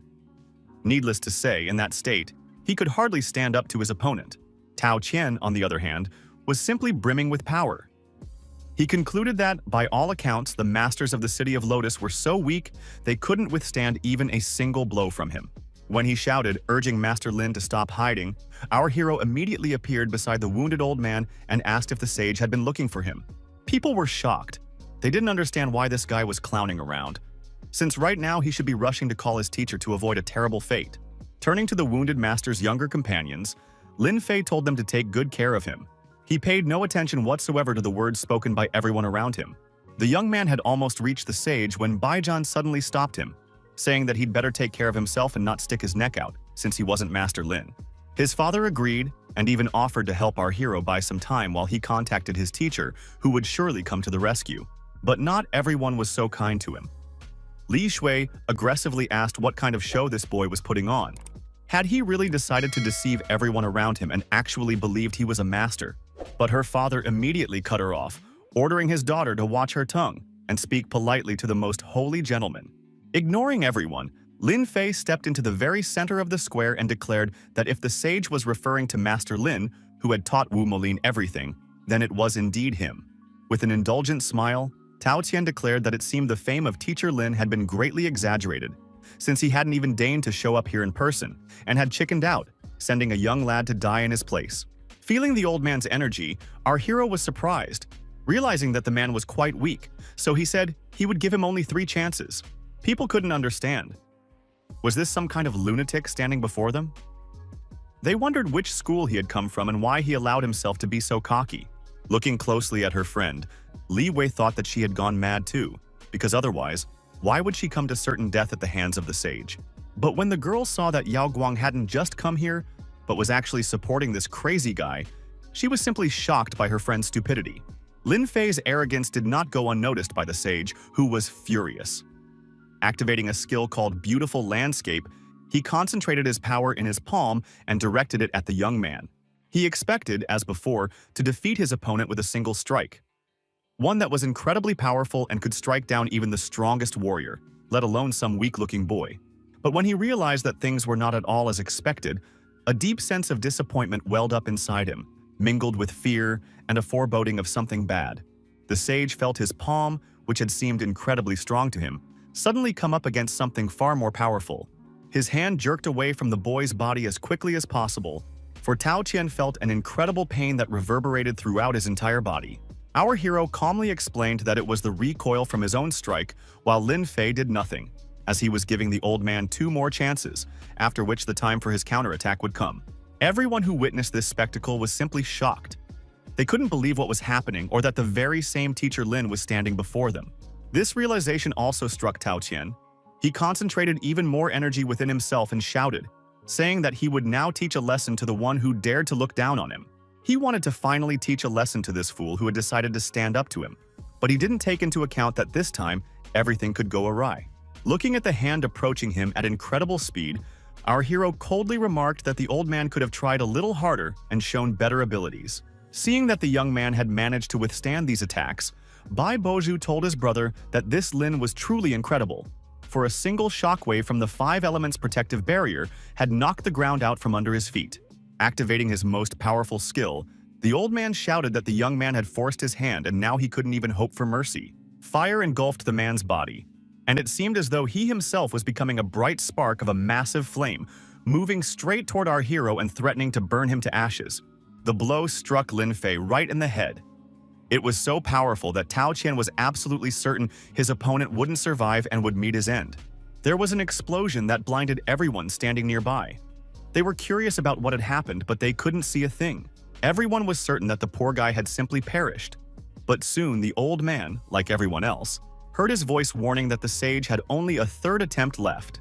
The destructive blow was completely nullified, so our hero didn't feel its destructive force. Instead, the old man simply touched his head with his palm. The spectators were beside themselves with horror. They couldn't understand how the young man had managed to withstand an attack that would have turned anyone else present into a pile of ashes. Even Baijian began to fear Lin Fei, now recalling that during their first meeting he had mistaken the young man for an ordinary guard and had even said he didn't like him. The sage realized he needed to put an end to this spectacle, or else it might end badly for him, and he didn't want to literally burn his reputation. Wanting to prevent his opponent's attack, Tao Qian, as expected, attacked again, this time using water magic, which he directed at the boy like a wall. Laughing loudly, the old man said that his enemy was a real fool, because now he was trapped in his water shackles, and it was simply impossible to escape. Sun Hao and his master were simply delighted. They felt triumphant, and said that Lin Fei had greatly overestimated his strength, so no one would regret it if he died. While the young man touched the barrier within which he was trapped, his enemy explained that it was a protective shell of the 5 elements, which was simply impossible to destroy. Needless to say, his face contorted with genuine horror and outrage when our hero pierced his unshakable shell with just his index finger. Now it was Lin Fei's turn, so he demonstrated his magical abilities and announced that the sage's 3 chances had run out and he would now kill him. Even though the young man's power had sent the old man flying backward, he assumed his golden armor would withstand such a light blow, which seemed completely harmless. But he never could have imagined that the surge of this power would literally pierce right through him and make him cough up his own blood, which flowed relentlessly from his mouth. Everyone immediately began whispering that the young man had used only a single technique. Yet the old man was already knocked out and couldn't get back on his feet, which spoke to his complete helplessness against Lin Fei. The master's disciples immediately rushed to him as he lay on the ground, not knowing what to do with him, since they had never before seen the old man in such a state. When they asked the master if he was all right, he barely found the strength to say that he might die. So he immediately activated the natural awakening of tree energy. However, at first he didn't notice any positive effect from this technique, as blood continued to pour from his mouth in a torrent. This was the first time this had happened to him. At that moment, a grim-faced Lin Fei approached him and sternly declared that the old man needn't bother trying to activate his magic, since he had destroyed his cultivation. A frightened Tao Yinu shouted that the young man couldn't kill them, since they were followers of the founder, who could reduce him to dust without any effort. Closing his eyes in irritation, our hero said he had no intention of killing anyone, since Tao Qian had brought this upon himself. And he also asked that the enemies convey an important message from him to their leader. He wanted to convey to their leader that if the founder tried to do anything to him, then he would have to wipe out his entire school. Tao Qian could say nothing more to his enemy. The man's eyes rolled back, and he coughed up blood again. His appearance made it clear that he was living out his final moments. As our hero left, all the masters of the city silently watched him go. They wondered whether this man was either incredibly strong or incredibly foolish, since he had dared to threaten the ancient founder all by himself. Mr. Qing Fen was once again convinced that only the most holy Mr. Lin could behave this way, for he was a true godman. When the group had moved away from the annoying and very curious crowd, Yao Guang quietly remarked that Lin Fei had looked incredibly cool during the fight. These words encouraged the young man so much that he even asked if perhaps the girl was starting to have feelings for him. But she blushed and turned away, saying that nothing of the sort was happening. But instead of staying silent, Yao Guang said she had suddenly become curious about what the so-called master level, which the guy had mentioned during the fight, actually entailed. Then our hero explained that the teacher level was just the beginning of the path. You could say the foundation for becoming someone great. But to him, such people weren't all that different from insects in terms of strength. The conversation didn't end there, because Lin Fei also had a question for the girl. He was curious to know which member of the Bai family she thought might have wronged her. Thinking back on the three men, the girl fell into thought, then said that there was no animosity between her and the Bai family, and she didn't think they would do anything bad. However, this question led her to suspect that Lin Fei had some suspicions. He nodded in agreement and said that for now, they needed to wait a little, since perhaps the enemy would reveal his identity on his own. Finally arriving on the grounds of the Ji mansion, our hero allowed himself to relax a little, since today's events were bound to cause quite a stir, and the Dark Knight Killer would surely be on high alert and want to flee. He was thinking that if the police chief couldn't handle this, they would have to send other people, but a phone call distracted him from these thoughts. When he answered, the young man realized he was speaking with Zhang Tianlin, whom he had just been thinking about a second ago. It was even surprising that the man had called so promptly. In a stern voice, the police officer reported that they had been informed by the local Pixian County office that a murderer was hiding in Qinghe village. Upon hearing this information, our hero immediately jumped up and said he would arrive soon to help capture the criminal, as he wanted to be present during the operation. Suddenly, one of the police officers gasped in surprise, for he had seen something that clearly shouldn't have been there, so he asked his superior to take a look as well. He saw Lin Fei literally materialize out of thin air, but Jiang Tanling told him he had to pretend he hadn't seen anything. When the young man opened the door and stepped inside the building, a huge number of sharp spikes were immediately aimed at him. Spikes that could easily have pierced right through him. But by activating his magical energy, he successfully stopped the attack, and not a single spike reached the young man's body or managed to wound him. It was a trap, and when the blonde criminal realized that the police hadn't budged, he wanted to find out who had actually entered the building.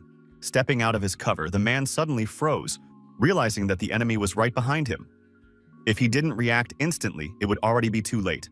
Using a martial arts technique, the blonde man decided to immediately neutralize the opponent, who had somehow managed to get too close to him. He successfully managed to bring his knife close to Lin Fei's throat. But Lin Fei once again thwarted the attack by erecting a small protective barrier around himself, after which he said he had come to take the attacker's life.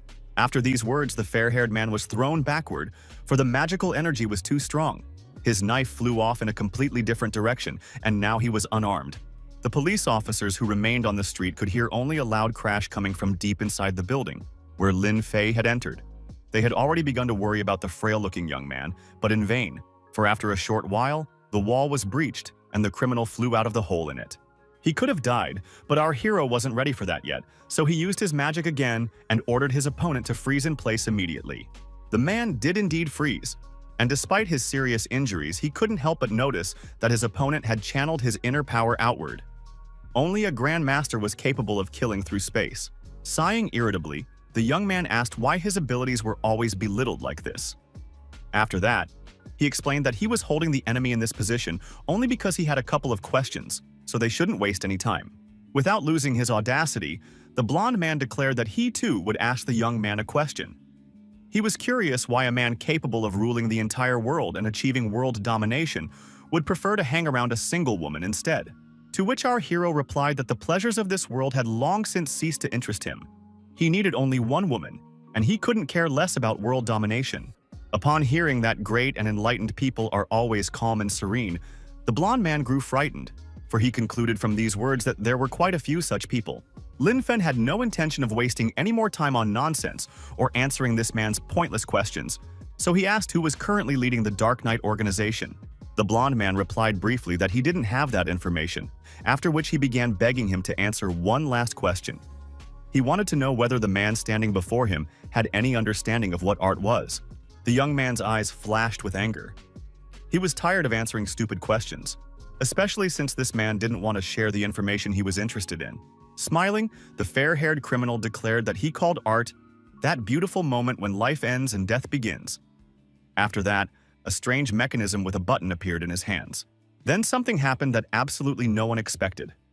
A powerful explosion thundered, sending a massive shockwave through everything around them. The police realized that the criminal had blown himself up.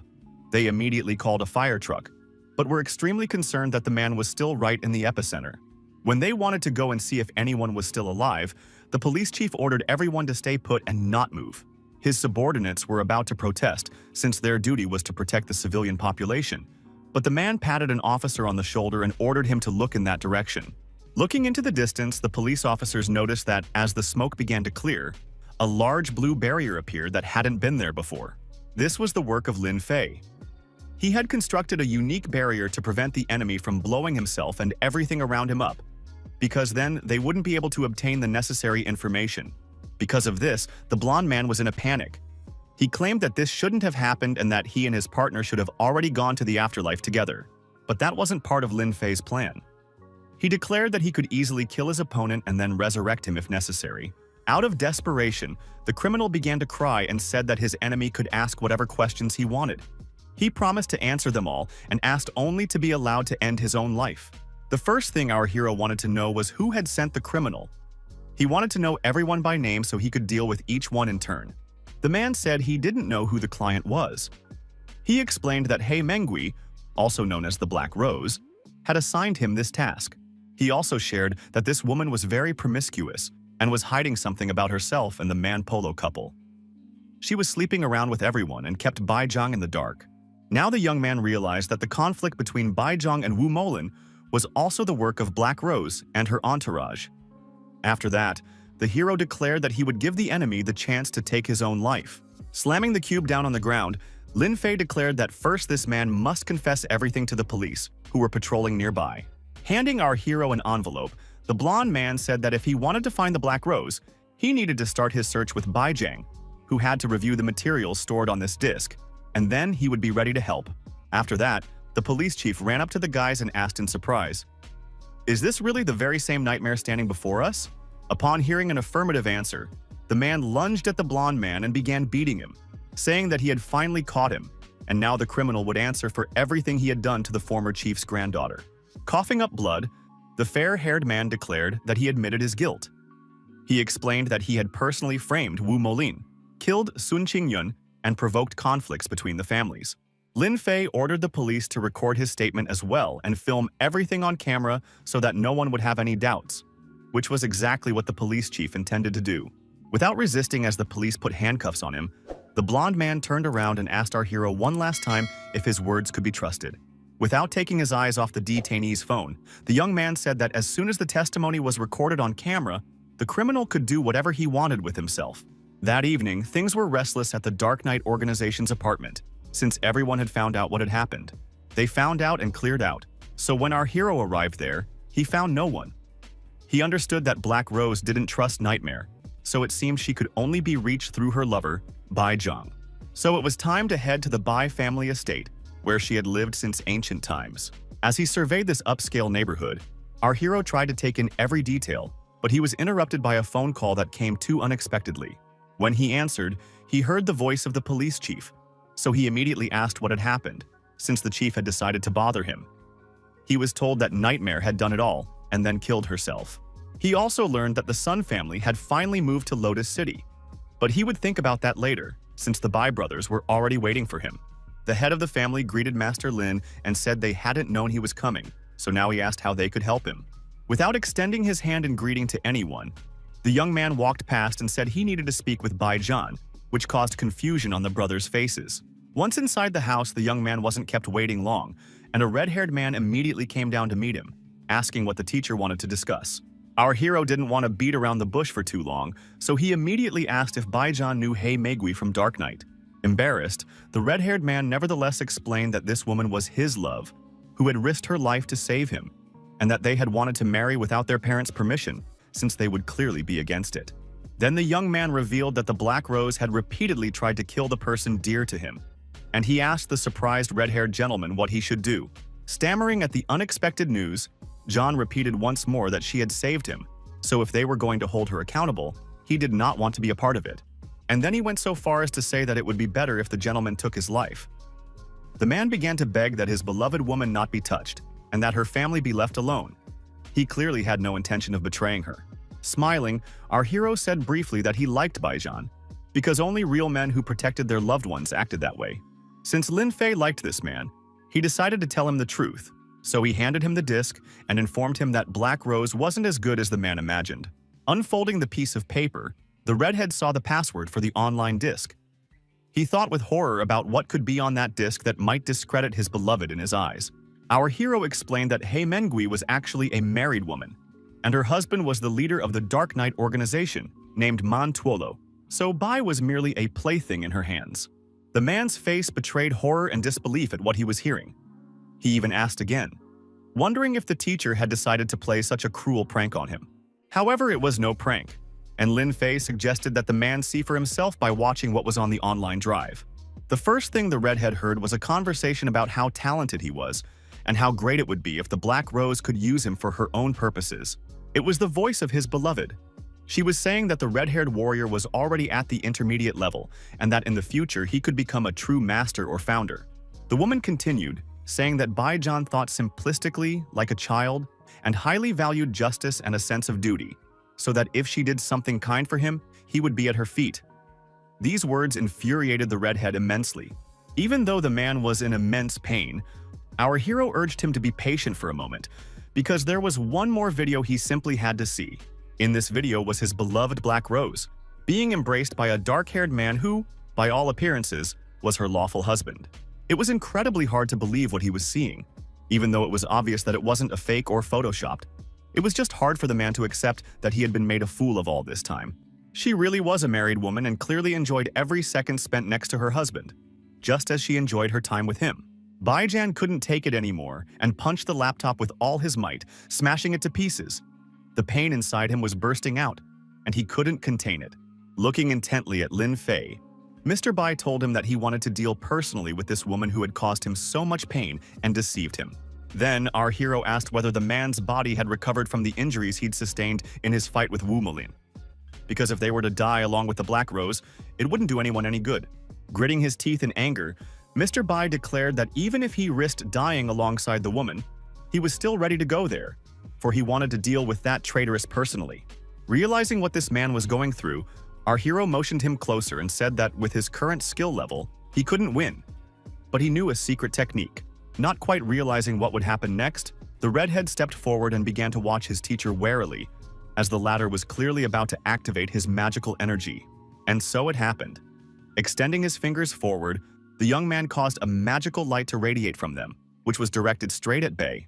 This strange beam pierced the center of the man's forehead, causing him some discomfort that made him squint from the sudden pain. When it was over, the man jumped back and asked what the young man had just done, since he felt extremely strange without understanding why. Lin Fei explained that he had just healed the man's internal injuries, and now he had exactly a 50% chance of winning. Smiling broadly, Baijian realized that he really did feel better now, whereas before he had spent half a month trying to heal his wounds using various medicines and nourishing his internal energy. Realizing what had just happened, Baijian fell to his knees and began thanking the teacher for what he had done. He said that the teacher could ask him for any favors and that his family would never forget such kindness. But the young man stopped him and asked him not to rush into making such promises, for it would be best to first resolve his issues with the Black Rose. After all, he would eventually have to kill the person who was dearest to his heart. Only now did Baijian for the first time reflect on what he was about to do, realizing how deeply he truly loved He Mengui and considered her a truly close person. But then he declared that all this time he had been nothing more than a puppet in the hands of others. So now he shouldn't indulge in sentimentality or grieve over what he never truly had. He promised to sever this vicious bond that very night. After listening carefully to this promise, our hero could only think that in this world, breaking the so-called vicious cycle was the greatest difficulty of all. That evening, events led us to an unfinished building, which served as the site of a fateful meeting between two former lovers. The Black Rose came to the man she had been playing with all this time. She flirted and was clearly pleased that he wanted to see her again. The woman behaved very playfully, constantly touching and hugging Baijian, and then declared that she had just one request for him. However, when she looked into Baijian's eyes, she realized something was wrong. Her suspicion was confirmed when the man asked why Black Rose had been deceiving him all this time. Laughing, the brunette asked who had told her lover such nonsense. She insisted that she had always been completely sincere with him. Then he quoted her words from the video, saying that Baijian was very talented and could be used for his own purposes. He Mengui immediately recalled that conversation with her husband. The woman realized that Baijian had learned the truth from Nightmare, who had decided to betray her. Without stopping her embrace of the man, she reached for her leg, where a weapon was clearly hidden. Holding a knife to her former lover's throat, she declared that in that case, there was no longer any need to keep him alive. She slightly cut his skin, and blood oozed out. But that pain was nothing compared to the horror unfolding inside Baijian. Realizing that the man had no intention of reacting, resisting, or trying to dodge her blade, the woman asked, "What's going on?" Sighing heavily, Mr. Bai admitted that he would have been very happy if the Black Rose had deceived him his entire life. But since that was impossible, he was ready to accept his death. These words struck He Mengui hard. She clearly hadn't expected this man to have truly fallen in love with her, even though she had regarded him as her plaything and a tool for carrying out tasks. However, she soon came to her senses and said that if the man wanted to die, then so be it. For if Mantuolo found out about their relationship, she would be as good as dead anyway. She was about to slit her lover's throat when suddenly, an unknown force knocked the knife out of her hands and forced her to jump back from the man. Looking around, the woman snapped, "Who's here?" Until the answer literally appeared before her eyes in the form of Lin Fei standing next to Baijian. The young man's full attention was focused on the red-haired man, whom he had struck in the face and asked if he had really decided to deceive him by declaring his desire for revenge. He began lecturing him on how a man must be tough, after which he declared that the Black Rose had never loved him, but had merely used him for her own purposes. These words brought the man to his senses, and despite his own tears, he thanked the teacher for this, saying that he now clearly understood what he needed to do. Getting to his feet, Baijian told his former lover that from this day forward, it was over between them. With a playful smirk, the brunette asked who had told him that there had ever been anything between them, since she had simply used him to satisfy her carnal desires. And now that she could no longer use him, the woman saw no point in keeping her lover alive, since he was now nothing but a burden and a threat. Hearing all these words, Bai said that if Black Rose had nothing else to tell him, then he would move on to the main event of the evening, namely, her murder. Laughing, the woman asked if he really thought he could use the 100 furious fists against her, a technique he had shown her 1,000 times. However, the man didn't think so, for his former lover didn't know about the enhancement his master had bestowed upon him. So he asked what harm a mere knife, the one she had thrown, could possibly do to him.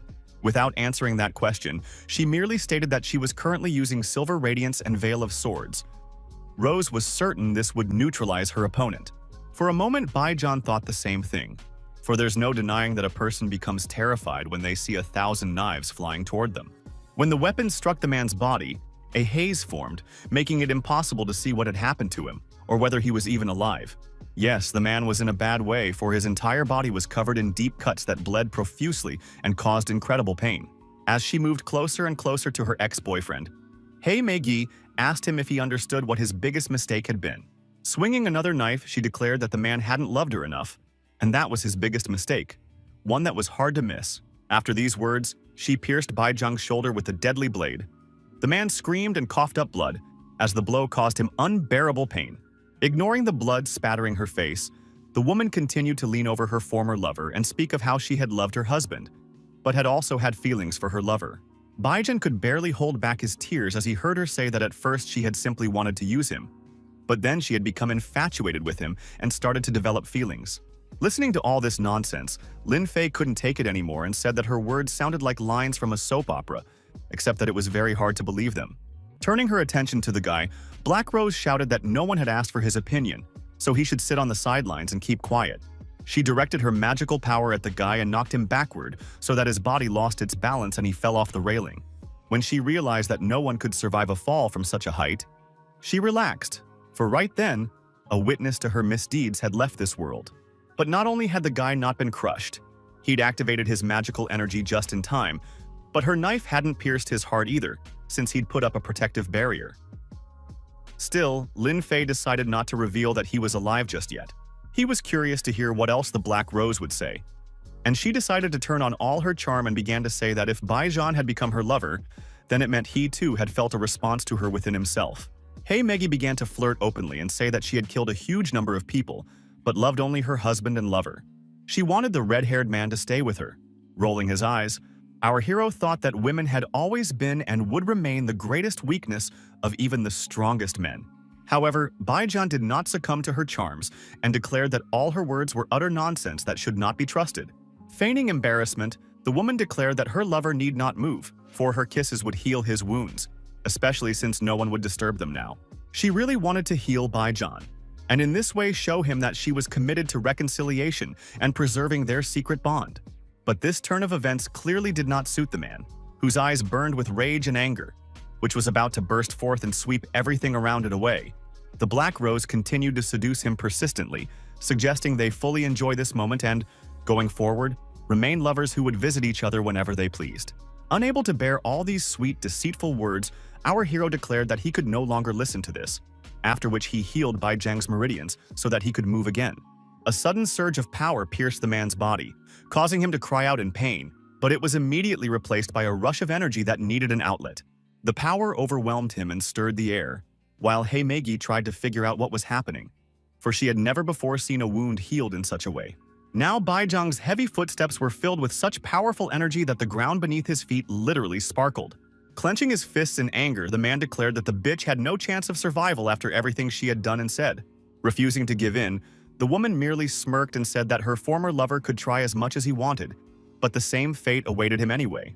Unwilling to listen to her claims that he would never again slip from her clutches, Baizhan shouted that he would never lose again and would not fall for her tricks. So, activating his magical energy, he directed it at the woman he had once loved. This helped him avoid being struck by 1,000 daggers. As he approached the Black Rose, he felt a deep sense of anxiety. For one thing, she was truly powerful, and for another, he was afraid that his hand would tremble at the decisive moment. But despite this, he steeled his resolve and decided he would fight to the last drop of blood, and if necessary, die alongside her. His energy was so intense that a true surge of power erupted, creating a small explosion that sent his opponent flying backward. When he shattered the last of her daggers, the Black Rose was truly terrified, for she did not understand how this was possible or why she was powerless in the face of her enemy. The blow struck her directly in the face, sending the woman flying backward and coughing up her own blood, which was as crimson as the rose on her dress. The red-haired fighter didn't stop. He knew he had to finish what he'd started and attack while his opponent was incapacitated. Meanwhile, Black Rose lay there, unable to muster the strength to move even a finger, for her entire body ached unbearably after hitting the ground. At one point, she tried to stand up, but it was beyond her strength and ability, so she fell back again and again. And then she suddenly tumbled over the railing and fell downward. Baizhan rushed after her, trying to save her, for he did not want her to die like this. Just when it seemed he was too late, the man grabbed her slender wrist and held her back, preventing her from falling. The battered and tear-stained woman raised her eyes, and met the gaze of her former lover. She asked why he still hadn't let go of her hand. To be honest, Baijun couldn't answer that question himself, for he had simply given in to the impulse to save her, and that was why she was still alive. Letting her tears flow, the woman found the answer for him, saying that the man was still not ready to part with her, even though she had used him, hurt him, and caused him pain. She confessed that she truly loved both her husband and her lover and didn't want things to turn out this way. Now Baijun also began to cry and said that they shouldn't have started all of this. Black Rose agreed with this because she believed that if her lover had found out about everything, then her husband would surely find out the truth one day as well, and then she would have no life left anyway. She realized that the best decision was to let go of her lover's hand, and that is exactly what she did. The man cried out when he realized he could no longer help his mistress. The pain inside him was so unbearable that it felt as though a part of him was dying right then and there. Looking into the eyes of her beloved, Hei Megi spoke her final words. She believed that what had happened was punishment for her greed. Watching the young Baijun suffer, our hero reminded him that she had gotten what she deserved and, most likely, deserved what had happened to her.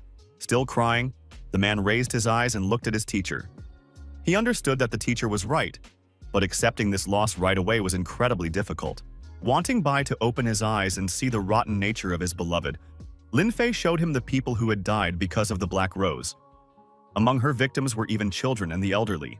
Tears gradually began to dry in the man's eyes, for he realized that this woman truly deserved such an end, as she had been incredibly cruel. Our hero continued his speech, saying that his red-haired friend had simply put an end to her activities. It was the usual cycle of human rebirth, but ordinary people couldn't understand it. He could not condemn Bai Jiang for his feelings, for after all, he himself had not immediately understood when he had created that terrible genius with his own hands. Bowing low to the ground, the red-haired warrior began to ask our hero to take him as a disciple and teach him various secret practices. He declared that he wished to spend many years under Lin Fei's guidance and then pass on his wisdom to future generations.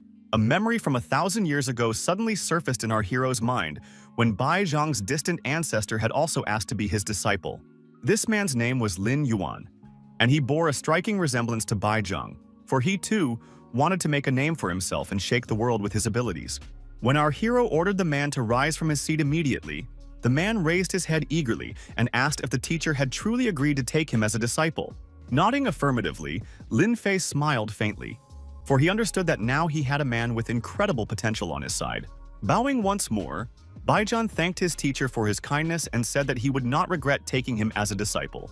Lin Fei only hoped that this man would not follow in the footsteps of the one he resembled all too closely, and would not stray onto the wrong path for the sake of his own ambitions.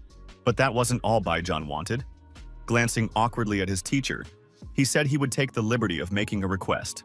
Our hero understood everything, but first he asked the student to remove the woman's body, and then they could talk about everything else that interested him. As he approached the dead body of Black Rose, her lover noticed that even in death she was beautiful, but despite this, she had to be burned. When that was done, Baijun told his teacher that now they could leave this place that had taken his beloved from him. Embarrassed, our hero awkwardly said that he didn't have anything with him right now that he could give as a welcome gift to his new student. But then he found an item in his pocket called Qi Gathering. It was the only medicine that could help one attain the post-heavenly state. Not believing his own eyes, Baijun asked if the teacher really meant that this item could help him become a founder. Nodding affirmatively, Lin Fei told the man to get behind the wheel and that he could explore his new toy a little later. Getting into the car, the student said he was very grateful to his teacher for his generosity and kindness. But the gift was too expensive and he couldn't accept it. Sighing wearily, our hero said that Baijun could feel free to take it, since he had a whole bunch of them and could spare one. Hearing that such valuables had become something of a routine for Lin Fei, the man was extremely surprised, if not shocked. But then he realized that the master had simply decided to reassure him after everything that had happened today, and that he could accept the gift with a clear conscience. Meanwhile, the young man thought that, by cultivation standards, this medicine was the most accessible and cheapest, so he didn't understand his student's joy. The car pulled out onto the road, and then Baijun decided to ask why the teacher hadn't questioned Black Rose about whose order she was fulfilling. Our hero replied briefly that he simply didn't like unnecessary trouble and had decided that since the people from Dark Knight had tried to kill Yao Guang, he would just wipe them all out indiscriminately. It was already late at night when Baijun finally made it home. He hoped everyone was asleep and that he would be able to slip into his room unnoticed. That's exactly what happened. Once he was in bed, he finally relaxed and could calmly try the medicine his teacher had given him. Uncorking the small bottle, he caught a strange scent wafting from it. The scent was incredibly soothing and pleasant, so the man immediately became curious about what the medicine tasted like. Without a moment's hesitation, Baijan poured the medicine pellets straight into his mouth. He had no doubts, for thanks to this, he would be able to become a founder. As soon as the first pellets touched his throat, he felt an incredibly powerful energy that overwhelmed him. The man tried to focus on this power, but it wasn't easy, for it was literally surging inside him and wouldn't let him sit still. At one point, it seemed to him that a small explosion had occurred inside him, lifting his body upward and causing him to levitate in the middle of the room. All of this brought him pain, which was mixed with pleasure and an incredible sensation of power that filled every cell of his body. Watching his hands sparkle, the hero realized that he had now become a pioneer, capable of creating something brilliant and leaving a legacy behind. The next morning was incredibly sunny and clear, so the residents of the G Mansion woke up in a wonderful mood. Yao Guang was already up and freshening up after her sleep. She couldn't wait to go outside for a short walk and enjoy the sunshine. Sitting at a table near the mansion's entrance, Lin Fei had been lost in thought since early morning, wondering what to do next. The answer presented itself, for soon a luxury car drove into the mansion's grounds.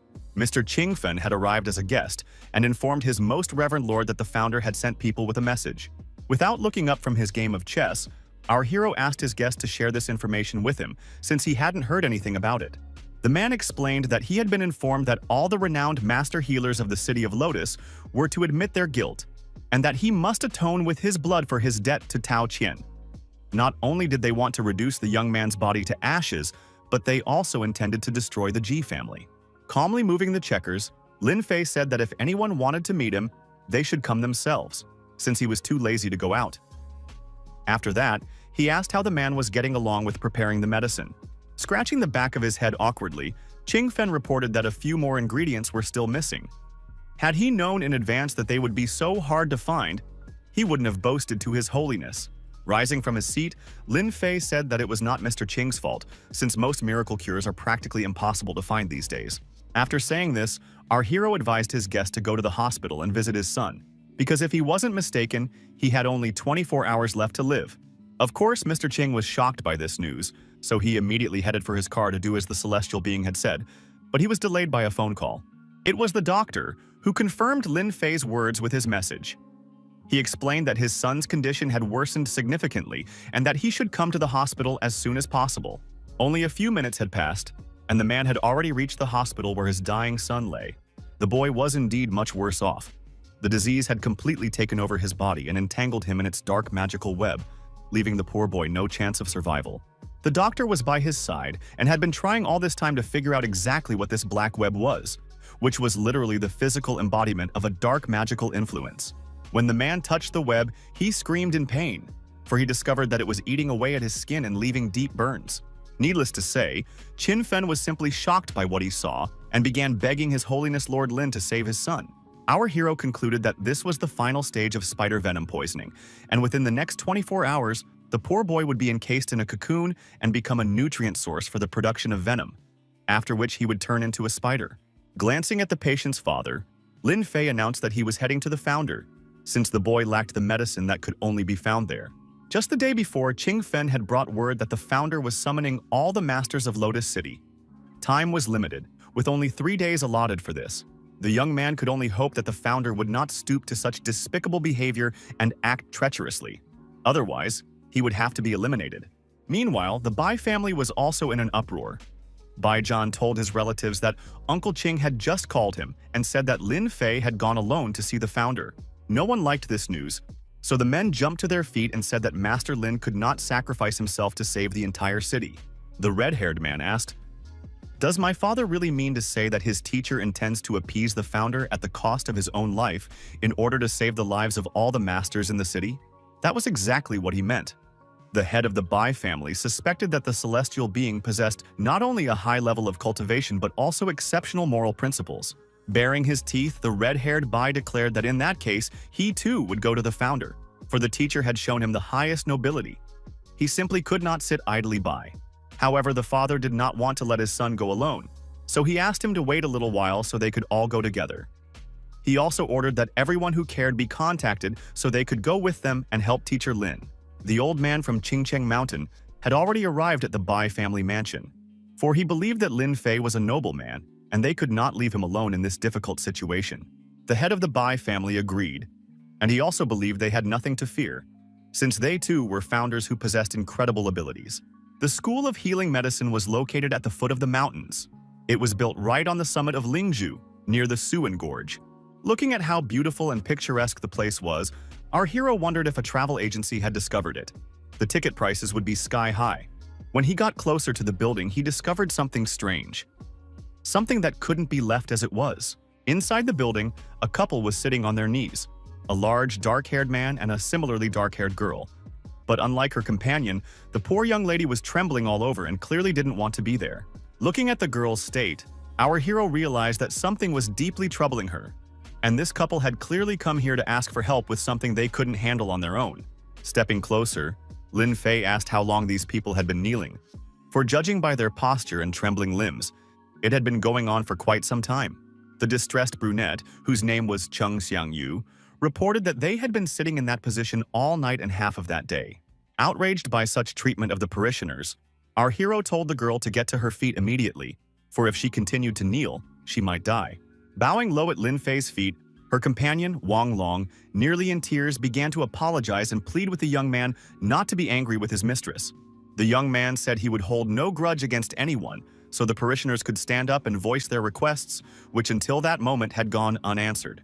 As he helped his trembling mistress to her feet, Wang Long realized why the young man had even mentioned death. For the girl was in such a terribly weakened state that words could not describe it. It was at that very moment that the school's first student, named Sun Huabei, appeared. In an indignant tone, he asked who had allowed these people to stand up, since to receive help, they were required to remain on their knees day and night. Ignoring the accusation that he didn't respect their school's rules, Lin Fei said that even if these poor souls could stand for one day and one night, the school's students wouldn't be able to cure the lady.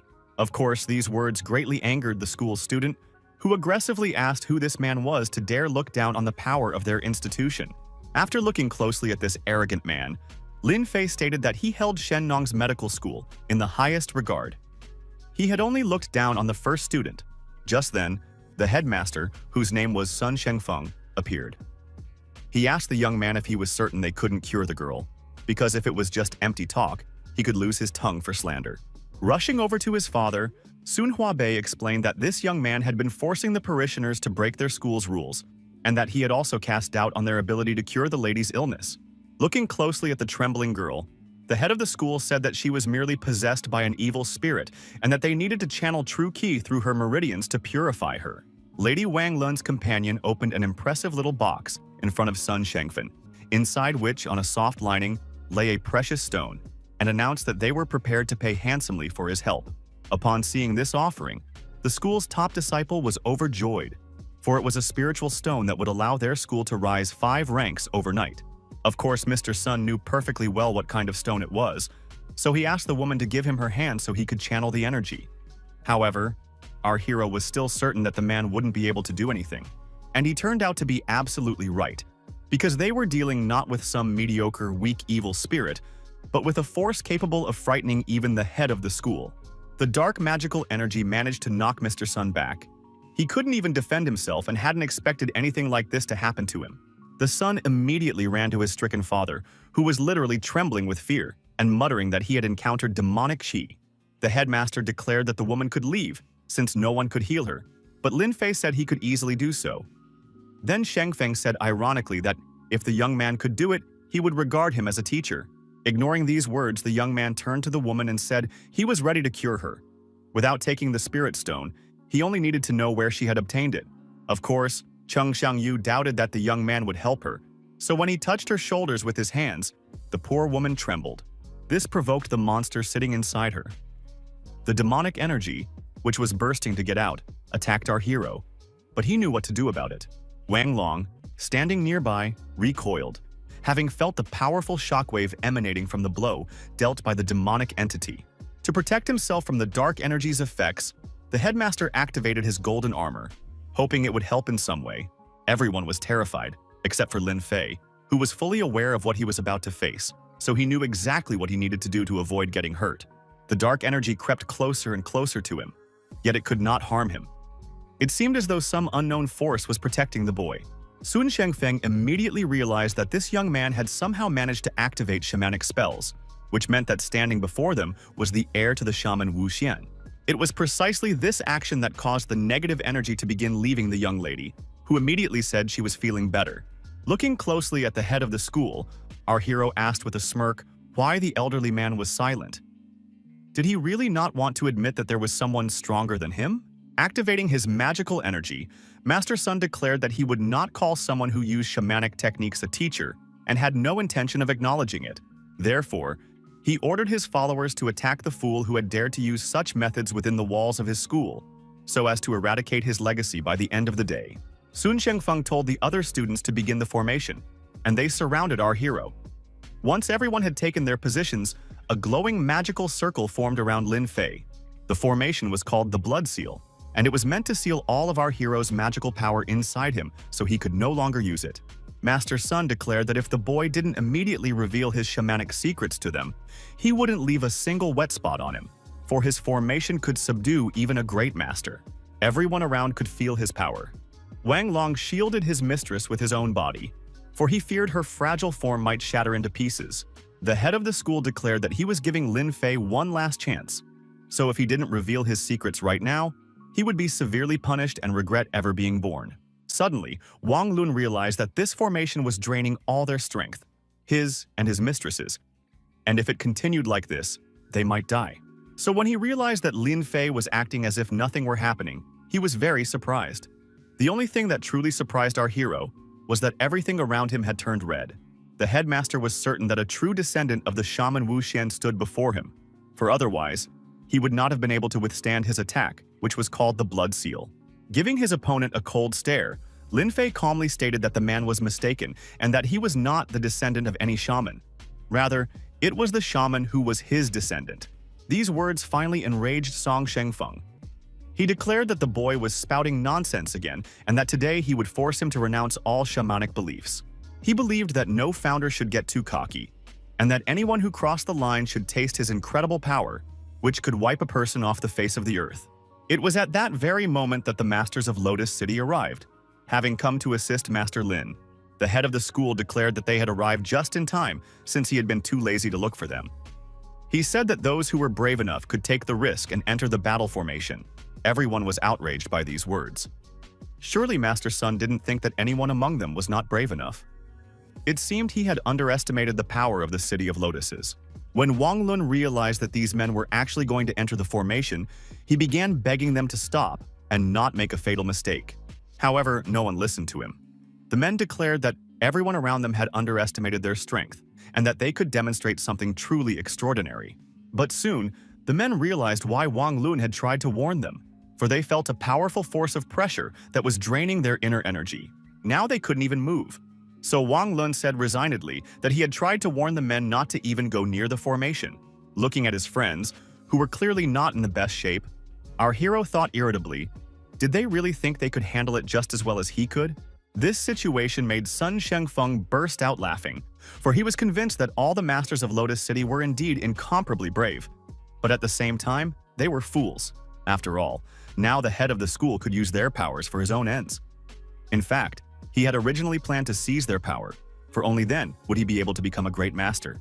Some of the school's students were opposed to what was happening, saying that this arrangement was toxic and did not align with their teaching principles. Elder Liu believed it would have devastating consequences. However, Mr. Sun had no intention of listening to anyone. He ordered the man to shut up, and since the school's founder wasn't there, everything would go exactly as he wanted. His dream was to become a master whom absolutely everyone would bow down to. After looking closely at this wicked man, our hero stated that judging by the model of the Blood Seal Sun was currently using, the impression of his school would clearly be a bad one. Lin Fei hadn't expected the formation to be used in such a situation and declared that punishment was warranted for this. But the headmaster said that was utter nonsense and no one would dare insult their school's progenitor. Stating that everyone present would die anyway, Shengfeng summoned her power and activated the Blood Seal. After that, everyone in the formation began screaming in pain, as it felt as though their heads were literally exploding and their power was leaving their bodies.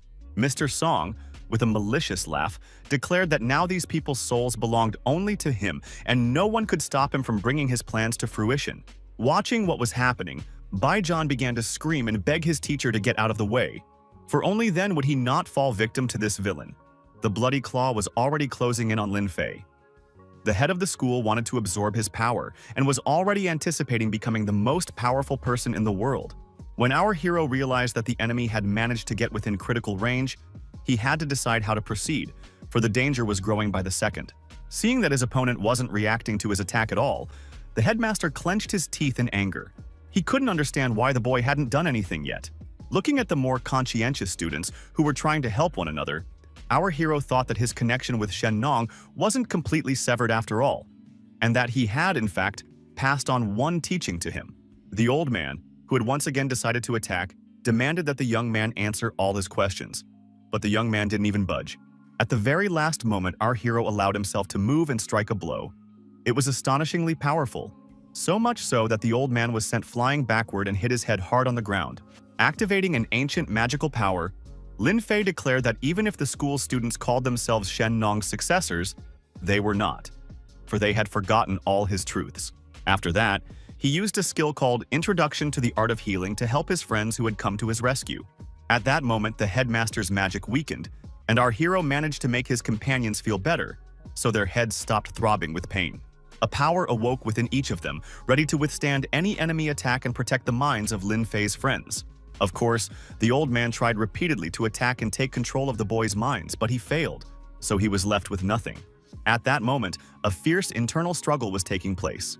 To illustrate this with the specific example of Bai Zhang, the poor man felt these hostile attacks and could barely hold back a cry of pain. The head of the school could not understand how such a thing was even possible and why Shen Nong's teachings were so powerful, since they were merely elementary healing methods. Many students were against what this man was doing. They did not claim to have inherited teachings spanning several thousand years, yet the founder alone intended to destroy everything they had. Claiming that all this had happened because the students hadn't helped him, Sun Shengfeng launched an attack and said that if they were against him, then they must die. Lin Fei came to these people's defense, stating that he had used far from simple healing methods, for it was thanks to them that Shen Nong, together with the Yellow Emperor, had once been able to wipe Qi Yu off the face of the earth. Smiling, his opponent said he never would have thought the young man could land such a powerful blow, but he wasn't about to give up and decided to show everything he was capable of. According to the head of the school, he had another ace up his sleeve, one that even the founder himself wouldn't be able to handle. Activating his magical energy, the man declared that since he was fortunate enough to face such a powerful enemy today, he could consider his life well lived. At that very moment, the other students screamed in pain. At first, no one understood what was happening, but then it became clear that the headmaster was draining their life energy. This caused unbearable pain to everyone around, for the poor people felt as if life was literally being sucked out of them and their energy taken for himself. Summoning his strength, one of the senior students declared that Sun Shengfeng could not allow himself to drain their life force, for only true scum behaved that way. Laughing loudly, the man seemed to confirm that this was exactly who he was, after which he said that when he became a great master and held the position of head, he would build monuments in honor of the fallen. While this nightmare was unfolding, Ms. Cheng Xiangyu came to her senses. She didn't understand what was happening, for she had very little life energy left within her. Watching everything that was happening around her, the girl understood only one thing. It was the dark-haired boy whom the headmaster had turned against, who had saved her life. She didn't even understand where this courage had come from, but she sprang to her feet and began walking toward Lin Fei, shouting along the way not to touch him. The brunette would rather die herself than let anyone harm her savior. Of course, no one listened to her, because Sun Shengfeng wanted to finish off this guy as soon as possible and take his magical power for himself. The brunette quickly reached our hero and hugged him tightly, which puzzled the young man, as he didn't understand why she had decided to do this right then. Blushing, the girl said that she would be willing to sacrifice herself for the one who saved her, because for her, it was a great honor. With a wave of his hand, our hero declared that there was no need for that, since he had enough strength to defeat the enemy without outside help. A single movement of his was enough to send the headmaster reeling backward, as the blow landed squarely on his face, causing an extremely unpleasant sensation. Our hero's strength sent the scoundrel flying so far that he somersaulted several times in the air. after which a hard collision with the ground awaited him. When their two forces collided, the air shook with an incredible energy that could have swept away everything in its path. It was like an unbridled force of nature. Soon an explosion thundered, so powerful that the shockwave spread far beyond the school grounds where it all was happening. Just as everything around them began to crumble and shake, Ms. Chen thought it was all over. She wanted to close her eyes in fear, but then she realized she was safe. And all because our hero had activated his magical power and erected a protective barrier around them, which allowed all his loved ones to remain safe and sound. The woman was so stunned that she couldn't stop looking around in amazement, for she wanted to understand how this young man could possess such abilities. She wanted to figure out how a seemingly ordinary guy could make magic protect those who were on his side and destroy all those who opposed him. When it was all over, Lin Fei gently told the girl that she could let go of him now. She jumped back in fright, realizing that she had been clinging desperately to him the whole time. As soon as the initial shock passed, she immediately began to wonder who exactly was standing before her, for this guy was clearly no ordinary person. Seeing 1,000 questions in her eyes, our hero said that it didn't matter at all who he was. The only thing that mattered was that they were no longer in danger. The whole situation and the unexpected closeness to this man had so deeply moved the girl that she forgot how to breathe, and her heart was pounding wildly. While she was thinking that she had never experienced anything like this before, the school's students knelt before our hero, asking His Holiness to accept their gratitude for their salvation. Among those bowing were members of the Sun family, who could not believe that this man had been able to kill their elder with a single wave of his hand. Looking closely at the students, our hero declared that he considered it his duty to look after those who were here, for they had strayed from Shen Nong's teachings, so he must restore order. But there were also those who considered the young man some sort of heretic. They angrily declared that the murder of the school's head would not go unpunished, and that the founder would intervene to punish the killer. One of those who opposed Sun Shengfeng fell to his knees and was nearly in tears from grief, for he understood that the former head had committed a terrible crime and led all the followers astray. After surveying the rebels, Lin Fei declared that their words meant nothing to him, and that they must leave the school so as not to defile it with their presence. A single snap of his fingers was enough, and these people literally began to fall apart. They screamed and said they didn't want to die, but it was already too late. This act impressed Bai Jiang so much that he declared his teacher was far cooler than Thanos, since he was capable of even greater destruction. Some disciples were still alive. They didn't understand why they hadn't followed the others, since they too had been influenced by false teachings. Then our hero declared that these people's hearts were not yet completely rotten. Goodness still glimmered within them, so for now they could remain alive. Our hero ordered these people to raise their heads, for they were to lead him to the founder of this doctrine so that he could deal with him as well. One of the disciples was already preparing to accompany the young man and fulfill his request, but a sudden call stopped Lin Fei, and he turned his head toward the sound. It was Miss Chen, who, with a radiant smile, addressed Lin Fei and asked him to accept her gift, which lay in a small box. However, the young man said she shouldn't give him any gifts, since he wasn't interested in valuables of that sort, so she could keep them for herself. This shocked Wang Lun, for he could not have imagined that the boy would not be impressed by a spirit stone that even the great masters were delighted with. Meanwhile, Lin Fei's group of friends reflected on the fact that they hadn't helped their teacher at all. On the contrary, they had caused even more trouble. While everyone was still in awe of our hero's abilities, second brother Bai sadly reflected that even the founder was no match for this guy, which meant he would have to come up with a different plan of action. Events led us to a picturesque spot located right on the peak of Mount Lingzhu. The disciple led our hero to the entrance of the cave and informed him that the founder had been locked up in this very place for quite some time. Causing a look of shock to cross the man's face, Lin Fei entered without hesitation and declared that he was going in search of the founder, since they needed to talk. When he finally made his way deep into the cave, he found an ancient old man there who looked as though he had spent more than a century there. Our hero asked if he was the founder of the school. It was indeed the legendary Song Yufei, the founder of the School of Healing Arts. The old man asked who was standing before him, for he was surprised by the boldness of the one who dared to disturb him. A disciple literally burst into the cave and began begging the founder not to be rude to this gentleman. He promised to explain everything and answer all questions. Glancing at Lin Fei, the man began whispering something very quickly.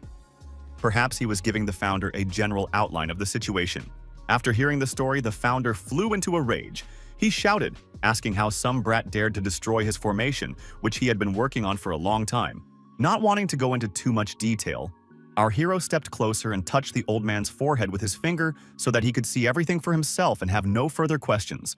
The founder regarded this with obvious skepticism, but allowed the young man to do as he planned and stood still, waiting to see something interesting. Oh, he saw a truly striking image.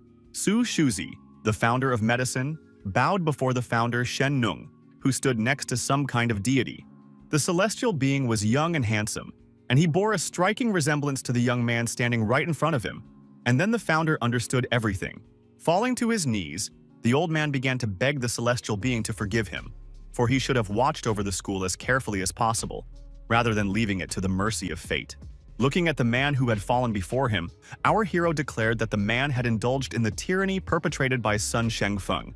And because of this, a toxic chaos had erupted at the medical school that could have destroyed many innocent lives. However, since the man had not participated directly in this, he would be spared, especially considering that there were still good students left at the school who could be taught the art of healing and inspired to help others. But if rumors reach Lin Fei again that they are doing evil, his punishment will be terrible, and he will wipe the school, along with its legacy, from the face of the earth. Bowing deeply, the men declared that they understood everything and would strive to be examples of prudence and honor, as well as use their knowledge only for the good of the people.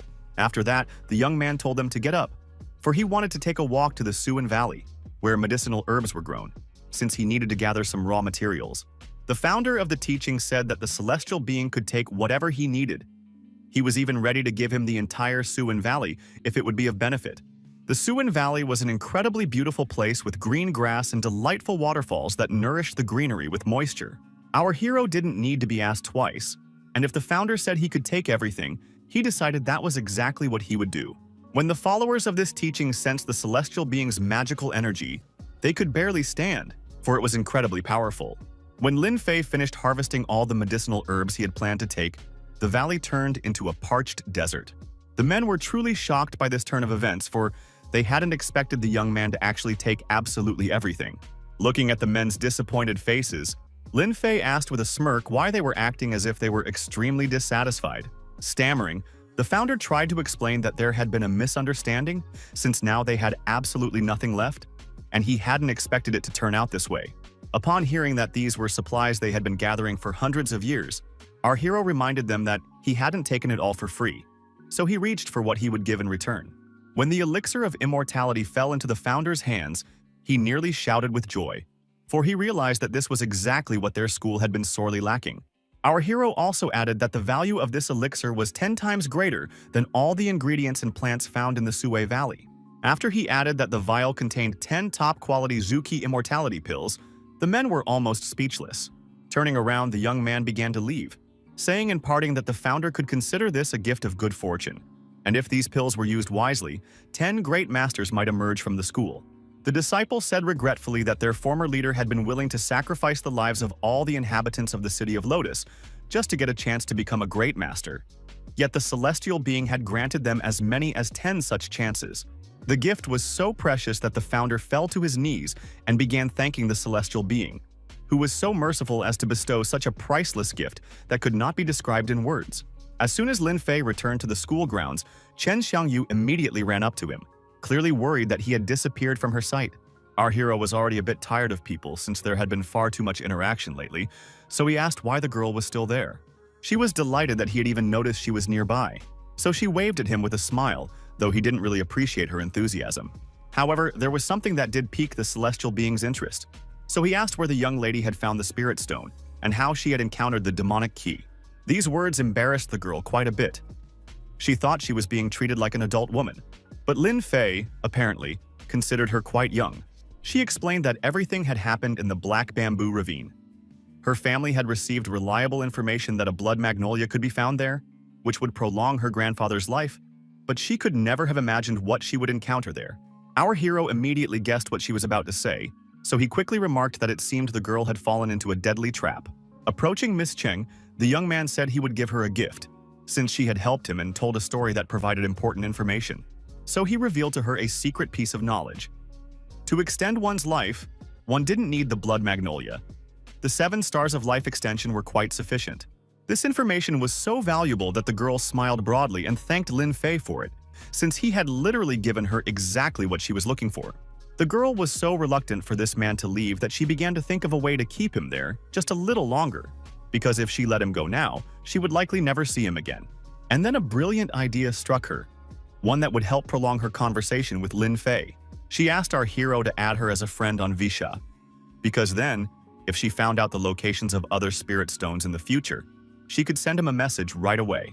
At first, the young man hesitated, as he had always believed that using WeChat was beneath his status. But the girl insisted so much that he finally gave in. Laughing, Miss Chung expressed her sincere surprise, because in this chat, Lin Fei was listed as the 2,000-year-old handsome guy. Without a second thought, the young lady quickly added the guy as a friend and said she'd call him Brother Lin, since she liked that name much better. Even though our hero knew perfectly well that he and this girl would never actually chat, he decided he still had to repay her somehow for her kindness toward him, saying that since the girl treated him like an older brother, he would give her a small gift. The young man reached into his pocket for something. Pouring a variety of colorful beads into her palm, the young man told her that it was a miraculous medicine and that she could use it whenever she wanted. This surprised Miss Cheng greatly. She asked anxiously why the young man had given her this gift, noting that for ordinary people, such medicine was an unheard-of luxury. Not wanting to hear her say that the gift was too expensive to accept, our hero said that he had acquired the entire Suan Valley, so she needn't worry and could take the medicine. Madame Cheng was simply delighted with Lin Fei. She marveled at his astonishing generosity and promised herself that when she returned home, she would definitely try to find him. As soon as our hero appeared before the Masters of Lotus City, they began to show him their respect and offered him the position of head of the Masters Guild, for he had the right to be their leader. Not wanting to discuss the matter at that moment, the young man said that all the masters could go their separate ways. He said nothing more, and this greatly confused the men who were waiting for his answer. The old man tried to call out to him, but our hero didn't respond. He just wanted to get as far away from that place as possible, for he was utterly fed up with these people. The gray-haired master didn't give up and asked Lin Fei if he wanted to reconsider his decision and become the leader of all the masters. At that moment, the young man turned to him and looked closely. However, his gaze was not directed at the old man at all. His attention was drawn to a little boy who had come with his teacher. The young man asked why the boy was there. The teacher decided to answer for the boy, saying that he was his new student, named Zhang Xiaolin. According to the old man, he was a very talented boy. For some unknown reason, this dark-haired boy piqued our hero's interest, so he touched his forehead and activated his magical power. After that, he told the boy to come with him, and the boy did so without hesitation, as if in some strange trance that made him do things that weren't like him. The heroes walked in silence for a while, but when they had moved away from the school and reached a cliff where no one could hear them, Lin Fei suddenly stopped and began to gaze into the distance. A few seconds later, he turned his head toward the boy and asked if he remembered him, since they had a shared history. The boy's eyes widened in shock when our hero said his real name, which sounded like Zhang Daolin. At first, the dark-haired boy didn't understand anything, but then something unexpected happened. It felt as if his head were splitting apart, yet it was precisely through the pain that memories of the past came flooding back. His whole body burned with fire, and his eyes shone with memories of events that had taken place many millennia ago. At last, they had returned in full. Bowing to the celestial being, the dark-haired boy said that their separation had lasted nearly 2,000 years, and he had long since given up hope that the day would ever come when they would see each other again. Looking closely at the boy, Lin Fei asked what had happened in the realm of the celestial beings that had forced him to be reborn into this world. After a moment's thought, Zhang Daolin explained that Bhavachakra, who had killed Empress Yaoguang, had returned to the realm of the celestial beings after 3,000 years. Our hero couldn't believe that this deity was still alive. It seemed impossible to him, for if Zhang Daolin had encountered him, he would have left nothing but a wet spot in his wake. When Lin Fei asked what else the boy remembered, the boy activated his magical energy and decided that showing his memories would be much more effective. Now Lin Fei could see with his own eyes that creature, which was a true ancient evil. It was destroying everything in its path, and the young man hadn't seen anything like it in a long time. The boy's memories showed a city burned to the ground. He was in his elderly form, and when the enemy saw him, the enemy laughed loudly, for he hadn't even expected to meet him here. Those who were lucky enough, or conversely unlucky enough, to survive, begged their teacher to get out of there quickly. For as long as there was life, there was hope, but the old man clearly had no intention of listening to them. After all, he wondered what would happen to all of them if he were to simply take off and leave the battlefield alone. Then there would be no hope of salvation. Zhang Daolin wanted to fight a little longer, so he summoned the remnants of his magical energy and commanded the results of his 2,000-year journey of understanding the Tao to coalesce into the sword he raised. The terrifying monster reached out its claws toward the old man, but could do nothing. Screaming in pain, it asked the celestial being if he truly wanted them both to perish. Launching his attack, the old man asked, "Why not?" After all, he was ready to sacrifice his life for the greater good and to slay the enemy. The two elements collided, and it seemed as though space itself trembled. The opposing energies now sought to devour one another. When the disciples realized the danger looming over their teacher, they cried out in helplessness, for they could do nothing to help the one who had willingly entered this deadly duel. The dark entity shouted that Zhao Daolin wouldn't be able to kill him with that sword anyway, since the wounds would heal and he would be able to return to rule the world. So she was curious what the celestial being would do then. As he disintegrated into particles, the old man declared that there would be no need for his intervention then, for the great celestial being would behead the enemy himself. Shouting loudly, the dark entity said that this was impossible, for all the ancestors were dead and no one had managed to survive, so the celestial being posed no danger to him. Fading into the setting sun, the old man said finally that the celestial being's body was eternal and his soul immortal, so sooner or later he would return. After that, the flashback ended, for the boy no longer had the strength to let anyone into his mind and grant access to his innermost thoughts. Activating his magical energy, our hero ordered the boy to sleep, and once he woke up, he would forget everything, for it was still too soon for his memories to return, as the new body might not be able to bear that burden. Lifting the child into his arms, Lin Fei could think of nothing but how the demonic forces had run amok, intending to kill his old friend, while the realm of the Celestials turned a blind eye to it. At that moment, the young man realized that, to all appearances, after several thousand years had passed, everyone had forgotten what terrible things he was capable of. He knew that sooner or later he would rise to the pinnacle of both worlds, and then he would settle the score for past grievances. Handing the boy over to the old man's servant, he didn't say a word, even after the gray-haired man asked what had happened to his apprentice. Materializing 3 scrolls in his hands, our hero said that he was giving these 3 legacies to the old man and that he must not hide them, for it was necessary to share knowledge with his students. Accepting this gift with gratitude, the elderly man bowed his head and said that the teacher's word was law to him, and he would do as he was told. Noticing the plastic bag caught on the building's decorative trim, the young man realized it was a sign, so he decided to give one more small gift. Looking at the empty plastic bag, the old man didn't understand anything, and his gaze clearly revealed thousands of questions to which he could find no answers. Taking the remaining healing medicines from his pockets, Lin Fei told the man that he should take them and use them to restore his student's strength. The man was literally trembling with happiness and anticipation when he learned that he would also be given a qi gathering pill and a foundation laying pill. He knew full well that all these medicines were priceless treasures, so it felt a bit strange to him to accept such gifts in a plastic bag. Without trying to hide his surprise, the gentleman asked why the great master Lin had been so generous to the young Xiaolin. Then our hero, without any hesitation, revealed that this boy was none other than the reincarnation of Zhang Daolin himself, the great celestial being. These words astonished the questioner so much that he could not believe what he had heard, for he could not wrap his mind around the idea that reincarnation actually existed.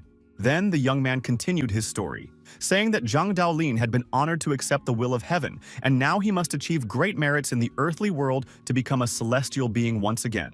Plunged into utter shock, the elderly teacher asked if this meant that chaos would soon engulf their entire world. Turning around, Lin Fei began to leave, saying finally that this was exactly what would happen. Difficult times were coming soon, and they needed to be prepared for them. But right now was not the time to address that issue.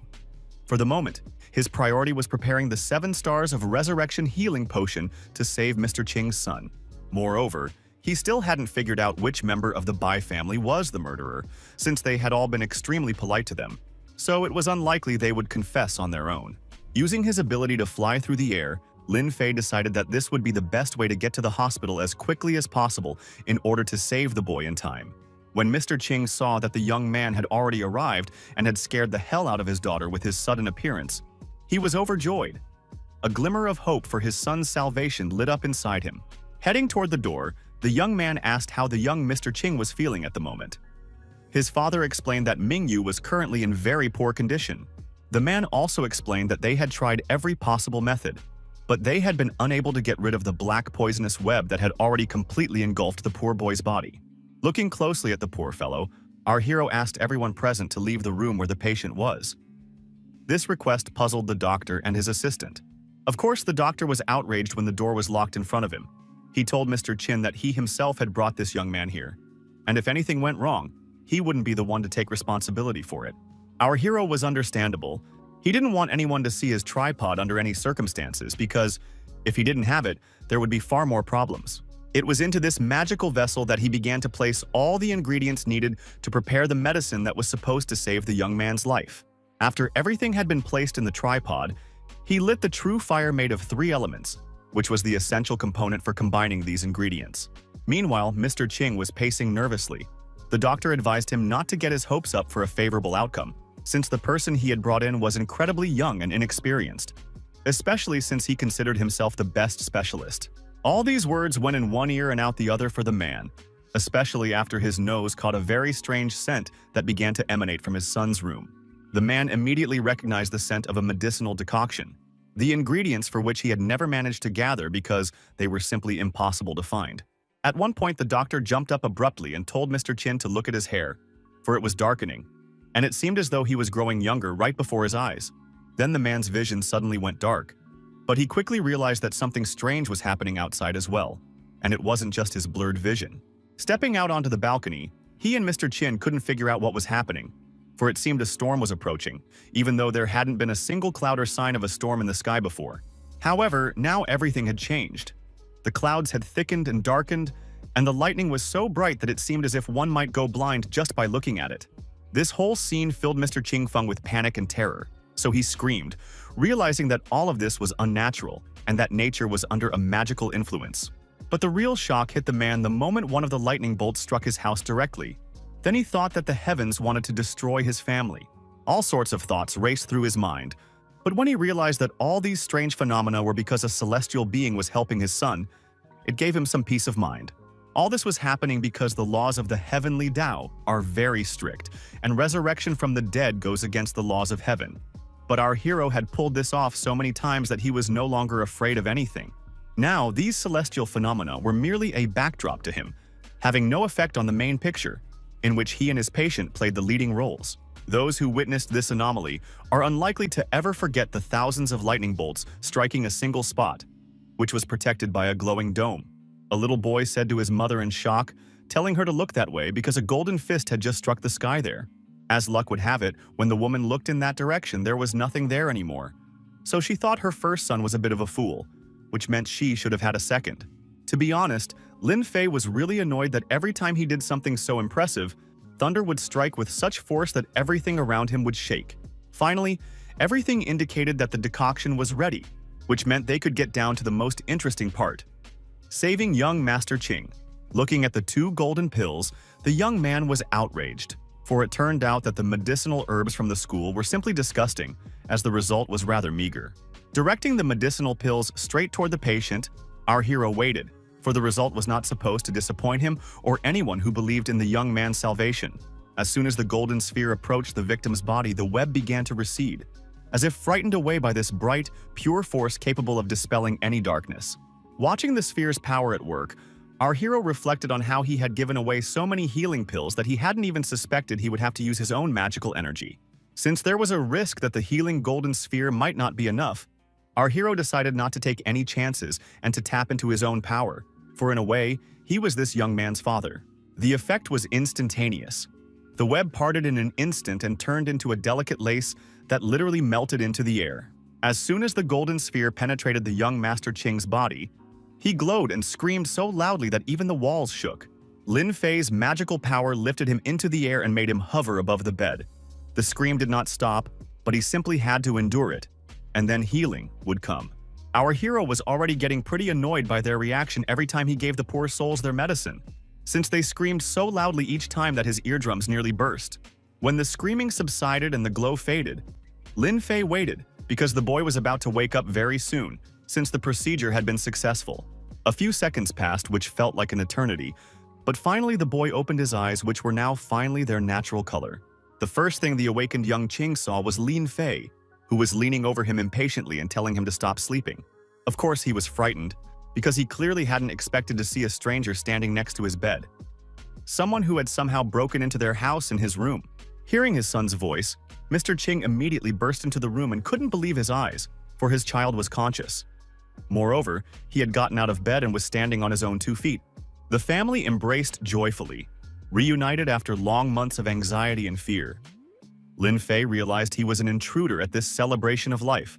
When the boy realized what the stranger had done for him, he fell to his knees and began thanking him for saving his life. He said his family would do anything to repay Lin Fei for his kindness. The only thing our hero truly wanted was to find out who had poisoned Mingyu, for it was this very person who had sought to harm his beloved Yao Guang.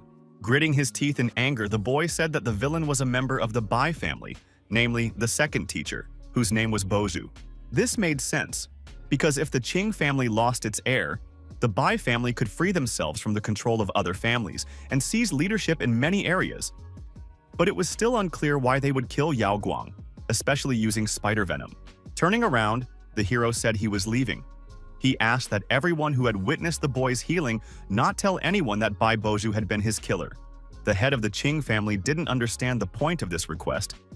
He thought with horror, could it be that Master Lin is also sick and can't handle the spider venom? Realizing the questions forming in everyone's minds, the young man explained that he simply wanted to see how many members of the Bai family were involved in the incident, since, if necessary, he could only kill one. Nodding, the head of the household said they understood everything and would do as the celestial being commanded, then asked if there was anything else they could do to help. After a moment's thought, our hero said they should spread the rumor that he had cured Mingyu, but that the young man's brain had been severely damaged and was beyond repair. His amnesia would never go away, meaning he wouldn't remember who had poisoned him. They also needed to spread the word that Lin Fei was gathering medicinal herbs to cure the amnesia. After bowing respectfully, the homeowner said that the alleged murderer might then try to eliminate his son again. That was indeed the case. Everyone involved in this would be unable to stay on the sidelines, and then our heroes would be able to see who would take off their masks and reveal their true faces. As he was leaving the house, the young man ran into Li Shui. He greeted the girl and told her that her brother had woken up so she could go into the room. Embarrassed, the girl stepped closer and, lowering her eyes to the floor, said that she had been wrong about him before. So now she offered her sincere apologies. Shaking his head, the young man said that Li Shui needed to work hard on her terrible temper, since she was in danger of never getting married. These words annoyed and embarrassed the young lady so much that she blushed all over and clenched her teeth tightly to keep from saying something nasty in response. Meanwhile, the story takes us to a villa with the beautiful name Purple Cloud. Looking at the beautiful woman bathing in the pool, Bai Bozu asked anxiously if she had heard the latest news that Qing Mingyu had regained consciousness. The beauty, whose name was Bi Anhua, better known by the nickname Dark Knight, stepped out of the water and said she had heard the news. Leaning toward the man to melt into his embrace, the woman asked in a sweet voice if she sensed that her dear Lord Bai was frightened. Stopping his beloved, the man said that if Lin Fei had been able to deal with even 1,000-year-old spider venom, then sooner or later he would find a way to restore Mingyu's memory. And if the boy remembered who had poisoned him, then death awaited the second teacher. Smiling, the woman said that in that case, they would have to kill Mingyu before his memory returned. The only thing Dark Knight regretted was that Yao Guang hadn't been harmed at all, for the hatched spider would have been far more dangerous than the venom of a 1,000-year-old female, and they could have had the perfect weapon in their hands. The alarmed man suddenly asked who Yao Guang really was, since his mistress was so determined to wipe her off the face of the earth, and it was unclear who Lin Fei was, who had appeared out of nowhere. After a moment's thought, the woman explained that she had learned this information from Man Polo. According to him, in her past life, Ji Yao Guang had been a true goddess. Smiling, Bozu noted that his beloved Dark Knight possessed immense abilities, since she knew such secret knowledge. The woman added that there was no need to fear this Lin Fei too much, for no matter how powerful a master he might be, Bozu held a 1,000-year-old spider in his hands. Glancing at his lover, the man asked if she really thought controlling the female was that simple. To keep her in check, a bloody ancestral sacrifice would be required, and the members of the Qing family were not enough. Hugging Dark Knight, the second Bai said that, if necessary, his entire family would be killed during this sacrifice. Kissing her passionately on the neck, the man added that she shouldn't worry about Mr. Qing's son, for he would take care of that problem. Soon, the woman truly forgot all her worries, as they were replaced by more pleasant sensations. That late night, it wasn't just Bai and his mistress who were awake. Li Jue also couldn't sleep, so she decided to take a hot shower to relax a bit. At that moment, Dark Knight sneaked into their house deciding that this was the perfect opportunity since she would have to kill Mingyu anyway. And now, she could send all his loved ones to the afterlife as well. After the shower, the young lady felt much better. She seemed completely refreshed, and her mind was free of all sorts of worries. Looking at the pendant her friend had given her, the girl realized that Lin Fei must have given it to Yao Guang herself, and that Yao Guang had sacrificed her own protection for her sake. Putting it around her neck, the girl smiled, because for the first time in a while she realized that if she looked closely, this pendant actually looked quite nice. At that moment, the window in her bedroom shattered into tiny shards that scattered across the room, and a stranger burst in, a gleaming knife blade in her hand. Anhua smiled when she realized she was facing easy prey, someone she could deal with in a snap, since the girl clearly had absolutely no skills whatsoever. Perhaps she was right, except that Li Xue had something else, a magical pendant meant to protect her from all harm. And the moment the knife was about to pierce her body, the pendant glowed. That light turned into a magical barrier that protected the young lady and sent her opponent flying backward, not letting her get even an inch closer to the girl. After landing, Dark Knight was baffled, for she couldn't understand how this weakling had managed to parry her blow and remain safe and sound. Li Wei herself didn't understand anything. She was incredibly scared, but she found the courage to ask who was standing before her and what she wanted from her. However, instead of answers, another attack awaited her, for Bianhua could not accept that someone had managed to counter her technique, which had been honed to perfection.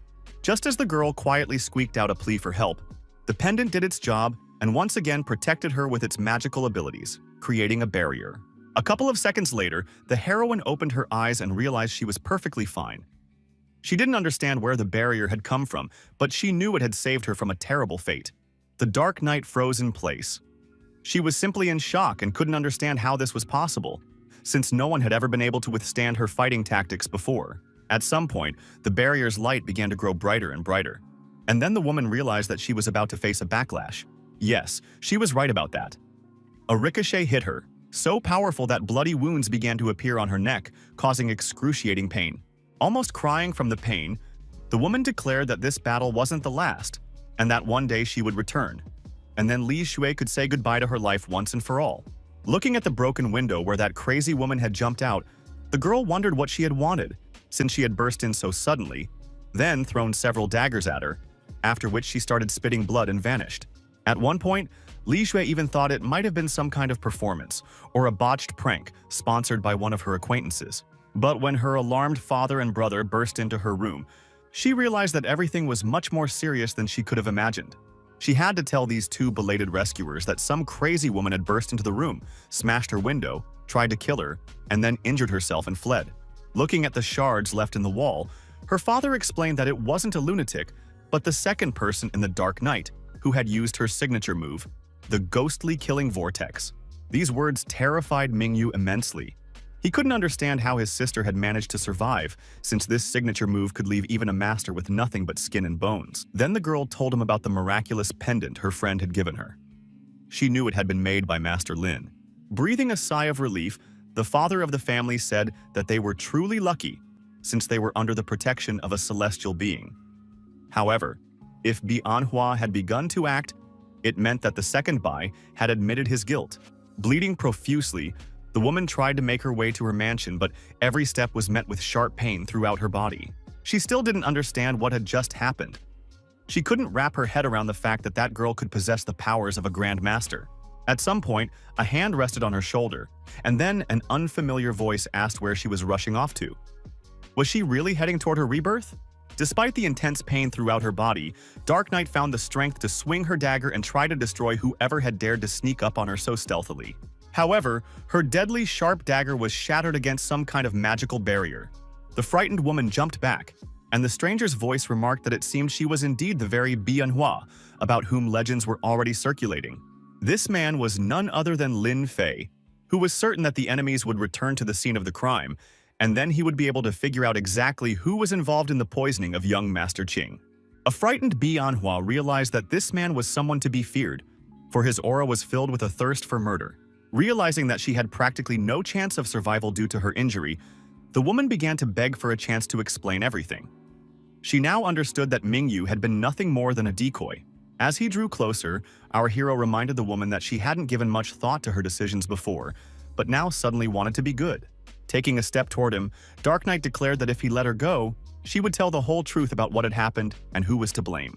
She also offered to share everything she knew about Manpolo, but our hero coldly stated that there was no need for that. These confident words surprised the woman, yet deep down she still held on to the hope that the young man would spare her, for he didn't seem cruel. But those sparks of hope slowly began to fade when she saw the shards of her own dagger, left behind in Li Xue's room after her attack, flying toward her. Her first impulse was to beg for mercy, but the woman quickly realized it was useless, for the sharp shards were already flying toward her and the process was irreversible. Now her beautiful body, which had been basking in the pool just moments ago, was mutilated by sharp blades, and in that state, she passed away. As if symbolizing the woman's tragic death, the Black Crows could find no rest that night.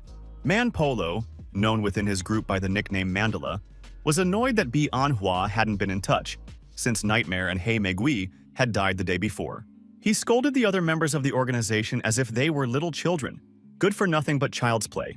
Gritting his teeth in anger, Manpolo reminded them that Yao Guang was now an ordinary person, even though she had once, long ago, been the true incarnation of a goddess. One of the men told him that a certain Lin Fei had appeared in Lotus City, and that this very man had killed members of their group. The leader's hands trembled nervously when he heard that this man might have even reached Bi Anhua, who was supposed to go on a night mission. Manpolo was furious. He couldn't understand who this guy was. He had managed to kill the two best successors who had always performed their duties brilliantly. Someone suggested to him that perhaps they had come up against a great master, who, moreover, was Yao Guang's personal bodyguard. These words shocked Manpolo, for he couldn't fathom how much Mr. G had paid this man for him to agree to protect his precious daughter. The imposing man explained that they had been given information stating that Lin Fei's monthly salary was 5,000. This figure both amused and greatly angered the gang leader. He ordered his subordinate to find him an exact copy of this master, and then he would pay him 100,000. Realizing that this request sounded absurd, the man fell to his knees and began insisting that he was telling the truth, since it seemed the master didn't believe him. The gang leader began to say that it all sounded extremely strange, since the G family must have given Lin Fei something, since he had fought so desperately for their daughter. Realizing that these words wouldn't help at all, the gentleman explained that the young man had been living in the family's home, so the 5,000 also covered food and lodging. This clarification sparked in Manpolo a wild desire to personally harm his subordinate, who was spouting such nonsense that made no sense at all. Crushing the poor man's skull with one hand, the man said that he could go straight to hell, where he'd also be given food and lodging. Wiping the blood from his hand, the gang leader asked his men if they really wanted to become food for his sword, Mobin, since they had disappointed him so greatly. Upon hearing the sword's name, everyone froze in terror, for legends circulated about this weapon, and it was said that its blade always left bloody marks. To get his subordinate's attention, the man tapped a wooden box standing in the center of the room. Opening it, he revealed an ancient sword. Legend had it that whoever could take it in their hands would gain demonic power, and then Manpolo asked who wanted to possess such a thing. For whoever could take it in their hands would put an end to this decaying world once and for all. One brave soul stepped forward and declared that he wanted to take possession of this weapon. It was a young man burning with passion and a thirst for adventure. However, as soon as he approached and heard the promise of unmatched power that would make him invincible, this man changed in an instant, both outwardly and inwardly. Despite everything, the young man decided that he could master and control this incredible power, so he touched the hilt with his hand. What happened next is very difficult to describe, for the man instantly lost his essence and became something resembling a otherworldly creature that had come straight from hell. Suddenly, the sword crashed to the floor and plunged into the tile, and the man who had been holding it in his hands just a second ago burned to ashes, leaving not even a trace of himself behind. With a solemn wave of his hands, Manpolo declared that his subordinates had just witnessed the power of the demon Wang Lian's sword, which was called Heavenly Retribution. One curious but cautious young man asked the master why the sword had been broken. He immediately replied that he did not crave power. He was simply curious. Picking up the sword with special tongs, which were meant to help him avoid the fate of the previous fool, Manpolo said that was an excellent question. Throwing the ancient weapon toward the curious lad, the gang leader declared that he would learn everything the hard way if he touched it. As soon as the sword was in the boy's hands, who froze in place with fear, everyone around him began to step back warily, for they knew something terrible was about to happen. And so it happened. The devilish flame flared up again, engulfing the unfortunate boy and leaving only a smoldering skeleton behind. Those who had survived wanted to get out of there as quickly as possible, but Manpolo stopped them and told them not to even think about running. For today, everyone would touch the devil's sword. For, according to him, only if a person truly possessed a killer's spirit could they become the master of this sword and take the place of the supreme leader of all the world's assassins. After some time, there were no people left in the hall, only charred piles of ash remaining from those who had not pleased the spirit of the Wangliang ancestor, who had never been able to find the perfect body. Deciding that he would have to put this task on hold for now, the man thought he should first head southwest to visit the G family and take care of some business matters. Looking at Mr. G's residence, our hero could think of nothing but the one who had threatened his beloved, so thoughts began to form in his mind about whether he should kill Boju right then and there. Our hero couldn't even imagine that he was currently in the crosshairs of a sniper rifle capable of piercing even tank armor. The sniper knew that the bullet contained the venom of a 1,000-year-old spider, and the bullet's velocity was 850 meters per second, so the target had no chance of escaping from that distance. After firing the shot, he decided that not even a great master could survive such an attack. The bullet, containing the deadly venom of the spider, was inexorably approaching our hero, who seemed completely unaware of what might be about to happen to him. However, Lin Fei had deliberately put on this carefree act. In reality, he had sensed the presence of a stranger nearby from the start, so catching the bullet was no trouble for him. Clutching the bullet between his fingers, the young man assessed its enormous size, then looked toward the sniper hiding nearby and asked, "Did they really want to kill me?" Throwing the bullet toward the attacker, our hero declared that his weapon would return to him and harm whoever had intended to harm him. When the bullet pierced the sniper's shoulder, he couldn't help but notice that its trajectory was simply insane, something that couldn't be explained at all. The man instantly fell from the tree, and Lin Fei immediately headed toward him, as he was very curious to know who had wanted to kill him. Approaching the wounded man, the young man asked without further ado if the Bai family had hired the sniper, since only they stood to gain from getting rid of him right now. The shooter was on his knees, begging the teacher for mercy, saying that Uncle Boju had forced him to come, threatening to kill him if he didn't carry out the assassination. Patting the unfortunate man on the shoulder, Lin Fei promised that he would consider forgiving the young man if he revealed his uncle's whereabouts. It was clear that the guy was incredibly nervous because he kept asking what would happen to his relative once they found and caught him. Then, our hero asked a counter question.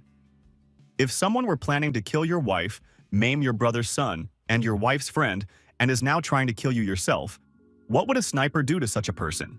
The guy answered without hesitation that he would kill such a person. After looking at him closely, Lin Fei said meaningfully that he completely agreed with him. Sighing heavily, the criminal's nephew explained that his uncle wasn't home at the moment. He was at the Ziyun Villa, so he could only be found there. After our hero got the information he needed, he touched the man's forehead with his index finger and said that now the man could die. In an instant, the young man turned into a withered old man who cried out in a plaintive voice that the master had said he would consider showing mercy.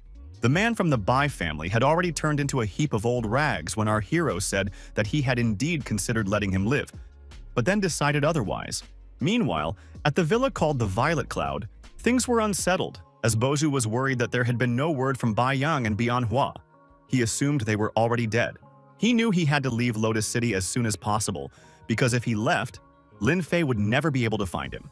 Once behind the wheel of his car, the man calmed down, as he looked forward to a long journey and a happy life far from this city. However, the shadow of the past in the form of Lin Fei appeared on his path. Our hero stopped the man and asked him just one question. Where was he in such a hurry to go that he didn't notice anything around him? Mr. Bai was so angry that he shouted he'd send the guy to the other world without a second thought, and then he'd get the answers to all his questions.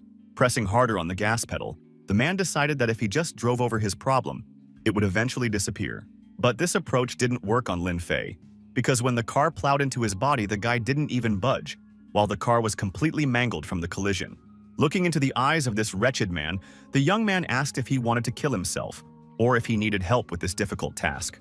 Of course, this man clearly didn't want to say goodbye to his life, because he smashed the windshield with his fist and climbed out of the car, screaming that he would kill his enemy. However, his fervor gradually faded as soon as our hero grabbed him by the throat and squeezed hard, forcing him to make frantic attempts to breathe. Throwing the man back with a crash, the young man declared that if the man had hoped to kill him, his speed was completely useless. Moving closer and closer, the young man remarked that the man's behavior did not befit a master. He wanted to know why the man had been constantly trying to harm members of the Qing family and desperately trying to kill Yao Guang. Wiping the blood from his face, the man looked intently at the young man standing before him and said that he understood everything perfectly well. Otherwise, why else would he be called Boju?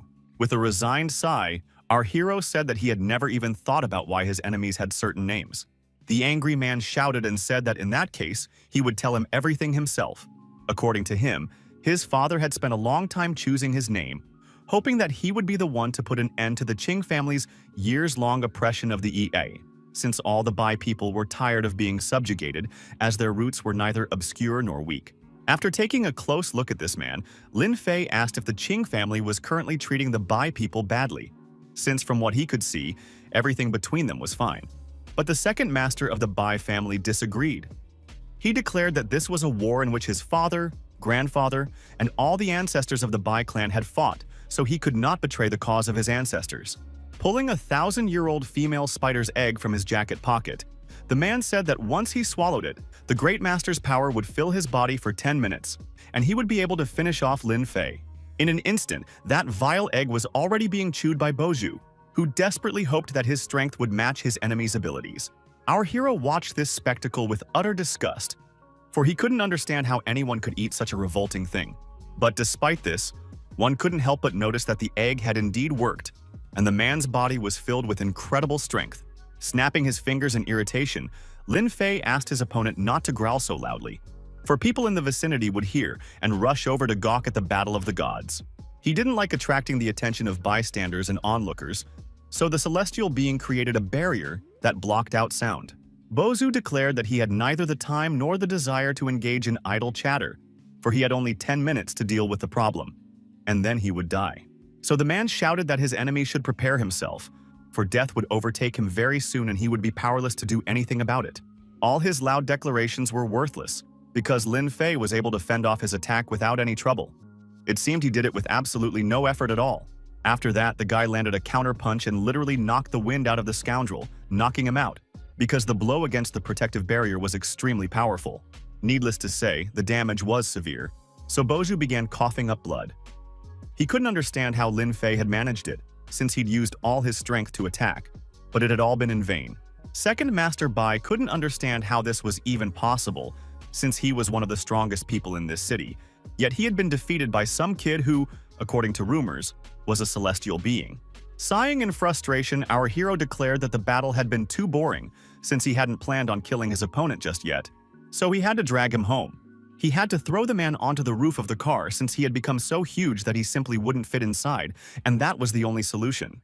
Boju was still conscious, so he acknowledged his opponent's strength, but added that he wouldn't be able to return home anyway, since death would come in 10 minutes. As he drove away from the scene, our hero declared that his opponent would not die because he was there, and therefore no one would dare take his soul while he was present. Indeed, those who had come to claim Boju's soul did not dare to even approach him, and decided to pretend that the man was still alive. The car was going so fast that by the time the boys reached the Bai family's apartment building, it had already crashed through the fence and ripped it off its hinges. Of course, all the residents of the building woke up immediately from the noise. They didn't understand why Teacher Lin had arrived so late at night, bringing someone on the roof of his car. Pointing at the man, Lin Fei asked if the Bai brothers recognized the person lying on top of the car. The men were, to put it mildly, shocked. Of course, they immediately recognized their relative, but they could hardly even imagine what had happened to him. After untying the bound Boju, the guy declared that Boju would personally tell his relatives what had happened, and after that, it would be over for him. Looking at this man, our hero fully understood that he, the 1,000-year-old spider, had already ruined his life, so Boju had to end it himself. The family's second teacher shared his theory, claiming that their father had been killed by the Qing family, who had been interfering with their lives for a full 4,000 years, which was why he had decided to take revenge on them. However, his brother and nephew disagreed with these claims, calling them mere guesswork, since in reality the Qing family hadn't interfered with their lives, and there was still no evidence that the previous family head's death had been staged. Bowing, Baijan began to beg our hero not to kill his uncle. He asked for a chance to make amends, even though the man deserved to die. But these words only infuriated our hero, for if it weren't for him, neither the Ji family nor the Qing family would exist anymore. Our hero believed that Baijan's compassion was unnecessary, as it could only harm him, for the world was an incredibly cruel place.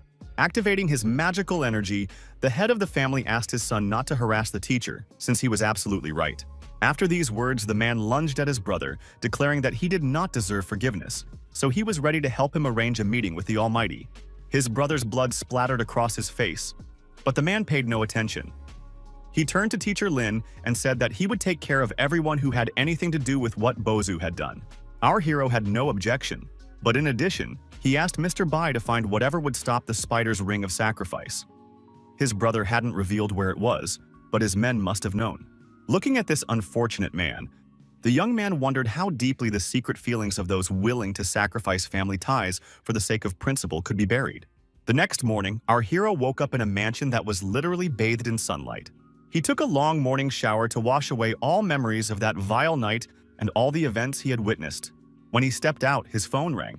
It was Mr. Bai, who reported that his brother's men had been dealt with, but the sacrificial ring had still not been found. Now Mr. Bai was heading to their ancestral homeland to look for any clues there. Listening to this story, Lin Fei could only think that some things were simply destined to happen. Meanwhile, Yao Guang had already woken up, and since it was her day off, she spent her time playing games on her phone. The girl was outraged because the other players were clearly cheating. Sitting nearby, our hero told her that Bai Boju was dead, and that she was now safe, but she was too engrossed in the game. Because of this, the girl said that all her opponents should die as soon as possible, since they had too much power and it was driving her crazy. Realizing that this wouldn't lead to a conversation, Lin Fei touched her with his magic and decided that if she didn't want to listen to him, then she should see everything with her own eyes. All the events of the previous night were now playing out before Yao Guang, so she couldn't help but pay attention to them. Whether she wanted to or not, she had to learn what had happened. Finally, she realized that Bai Boju was the very criminal who had tried to kill her. And at that moment, she was struck by the realization of just how much Lin Fei had done for her. Lowering her eyes to the floor, the girl awkwardly asked why he had been so kind to her, why he had done so much for her, even though she had rejected him. Taking her phone, the guy started playing a game, and without looking up, he said he'd done all that because she was Yao Guang, and that was enough. Straightening up, the girl decided to find out what had been on her mind for some time. What Empress Yao Guang was really like. Setting the phone aside, the young man said seriously that she was exactly like the girl sitting right in front of him, who never believed in what she was capable of. Looking away, the young lady asked shyly if Lin Fei could teach her cultivation, since this question had been on her mind for some time. This question piqued the young man's interest, so he asked why she had decided to pursue self-cultivation. He explained that it didn't actually require much effort. She simply needed to awaken the power within her internal channels, and she would become a goddess once again. Yao Guang's expression grew quite sad when she asked if she could learn this on her own, since she really didn't want to become a goddess. Nodding in agreement, the young man noticed that the girl's lips were tightly pressed together, and he asked what was wrong. Yao Guang explained that she was afraid he might do something inappropriate. Our hero assured her that she could rest easy, for unless she asked him herself, he wouldn't even move an inch, so she could look however she wanted. These words instilled confidence in the girl's heart. So she said she wanted to learn to defend herself, but wished to preserve her own identity rather than become an empress. Lin Fei suddenly reflected on the fact that in the abode of the immortals, he was feared more than respected, whereas with Yao Guang, it was exactly the opposite. Deciding to grant the girl's request, our hero said that if she was certain of her desire, she should undress. Although the girl was clearly embarrassed by this request, the young man repeated once more that he wanted her to take off her clothes. At first, he thought Yao Guang hadn't heard his request, but she said she'd heard him perfectly well. She just didn't understand why she had to undress to become a celestial being.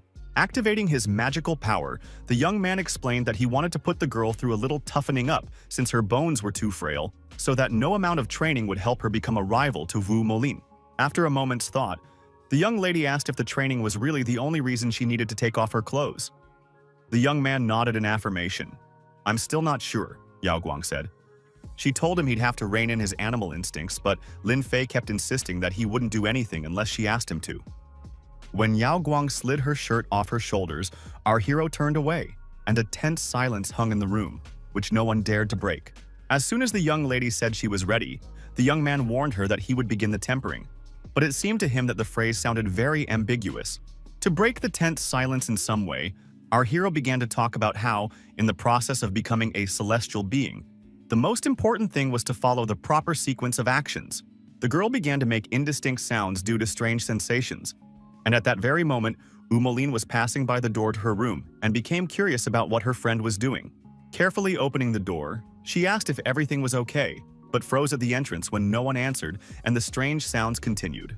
So she decided to go inside, but she never expected to see the girl in a strange position, with Lin Fei standing over her and running his finger down her back. Apologizing for the disturbance, Wu Moline hurried out of the room, having decided that what the two of them were doing was, for some reason, very personal, and she didn't want to be present in the room at that moment. Her suspicions were only confirmed by the strange sounds that continued to drift out of the room. All of this embarrassed Wu Moline so much that she wanted to get out of there as soon as possible. Closing her eyes, the girl wanted to forget everything she had seen, because she didn't want to know what was happening between Yao Guan and Lin Fei. When evening fell, the events took us deep into the forest. The place was so ancient that there were still areas where no human foot had ever trod.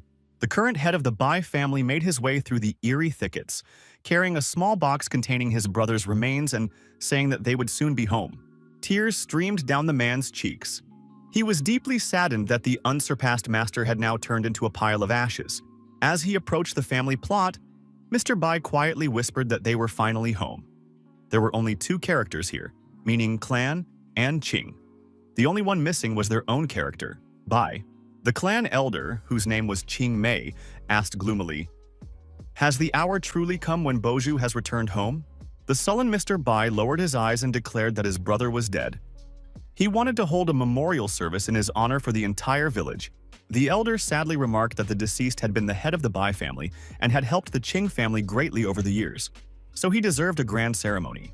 A strange greenish ring suddenly glowed on the gentleman's hand, but he paid no attention to it and said that the elder could begin the preparations, while he would go down to the wine cellar in the meantime. He really wanted to get a bottle of wine that he had been saving for a long time for a special occasion. It seemed that today was exactly the day to open it. Approaching the right bottle, the man opened it and, inhaling the aroma, declared that the wine was indeed excellent and well-aged. Throwing some strange greenish grains into the bottle, the man muttered gloomily that this drink would be their farewell wine, the one that would put an end to everything.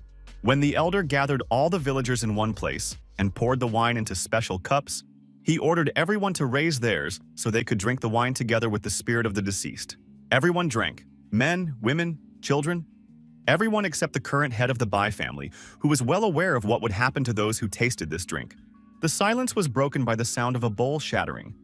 Apparently, someone had realized that the wine was poisoned. Soon, panic broke out. As people began coughing up blood, children cried and ran to their parents, asking why blood was coming out of their mouths. The pale-faced elder was simply shocked and couldn't understand how the head of the family could do such a thing to those who considered him their protector. However, the man felt not a shred of remorse.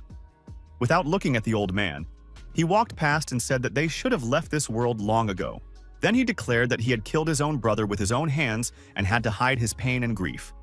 No one understood how he felt, and the reason for this was these people's attacks over the course of 4,000 years. The old man did not expect to hear such a statement and said that his brother had been killed by his own ancestors, who had died thousands of years ago, but certainly not by the people who lived here and now. But Mr. Bai didn't care about these words. He declared that he was still dissatisfied and wanted their blood. After these words, the ring on his finger glowed even brighter. Raising his hand, he released light from the ring and declared that this was a blood sacrifice, for ancestral blood had been spilled. He commanded the spirits of the dead to go to the afterlife to join his brother, and at that moment the village was filled with crawling creatures. The little boy, surrounded by all these creatures, was not yet dead. He cried loudly and begged Uncle Bai to help him, for these monsters were hurting him. At some point, the man's hardened heart softened, and he wanted to help this child, who didn't deserve to die among the crawling creatures. He tried to grab him and pull him out of this nightmare, but at the last moment he missed. He was unable to save the child. Looking at the nightmare he himself had caused, Bai reassured himself with the thought that it was all their karma, and they were meant to die. Meanwhile, our hero stood calmly on the balcony of his room, gazing at the stars. He had no idea what fateful events were unfolding in the ancient forest. His evening musings were interrupted by a phone call. It was Mr. Bai, and the young man was surprised, since the man had completed his task far too quickly. The man reported that the sacrificial ring had ended up in the possession of Elder Qing Meng, who, at the ceremony to bid farewell to the fallen soul, had decided to sacrifice all his relatives and perform the ritual. He lied so convincingly that Lin Fei actually believed his words and realized he needed to go there, since the man couldn't handle it. Our hero declared he would be there soon, for it was clear that if the elder took control of the 1,000-year-old spider, it would be too late. When the call ended, Mr. Bai laughed. He hadn't even thought it would be so easy to deceive the celestial being, so he promised himself that Lin Fei would still pay for his younger brother's death. The young man sprang into action immediately, calling Bai Zhan and ordering him to track his father using GPS, as they needed to pinpoint the exact location of his car. At that moment, the man was in the middle of a workout. Without pausing his push-ups, he asked his trainer what had happened to his father, but received no clear explanation. It wasn't as easy to deceive our hero as Mr. Bai thought, since the young man had long suspected that the man had his own plan. Using his magical power, Lin Fei quickly teleported and materialized right where the terrible events had taken place. When he appeared, the crawling creatures immediately recoiled, for they could not bear the divine light emanating from the young man. Looking at all this chaos, our hero thought about how much he hated toads, and here they were everywhere, so he wanted to deal with this matter as soon as possible.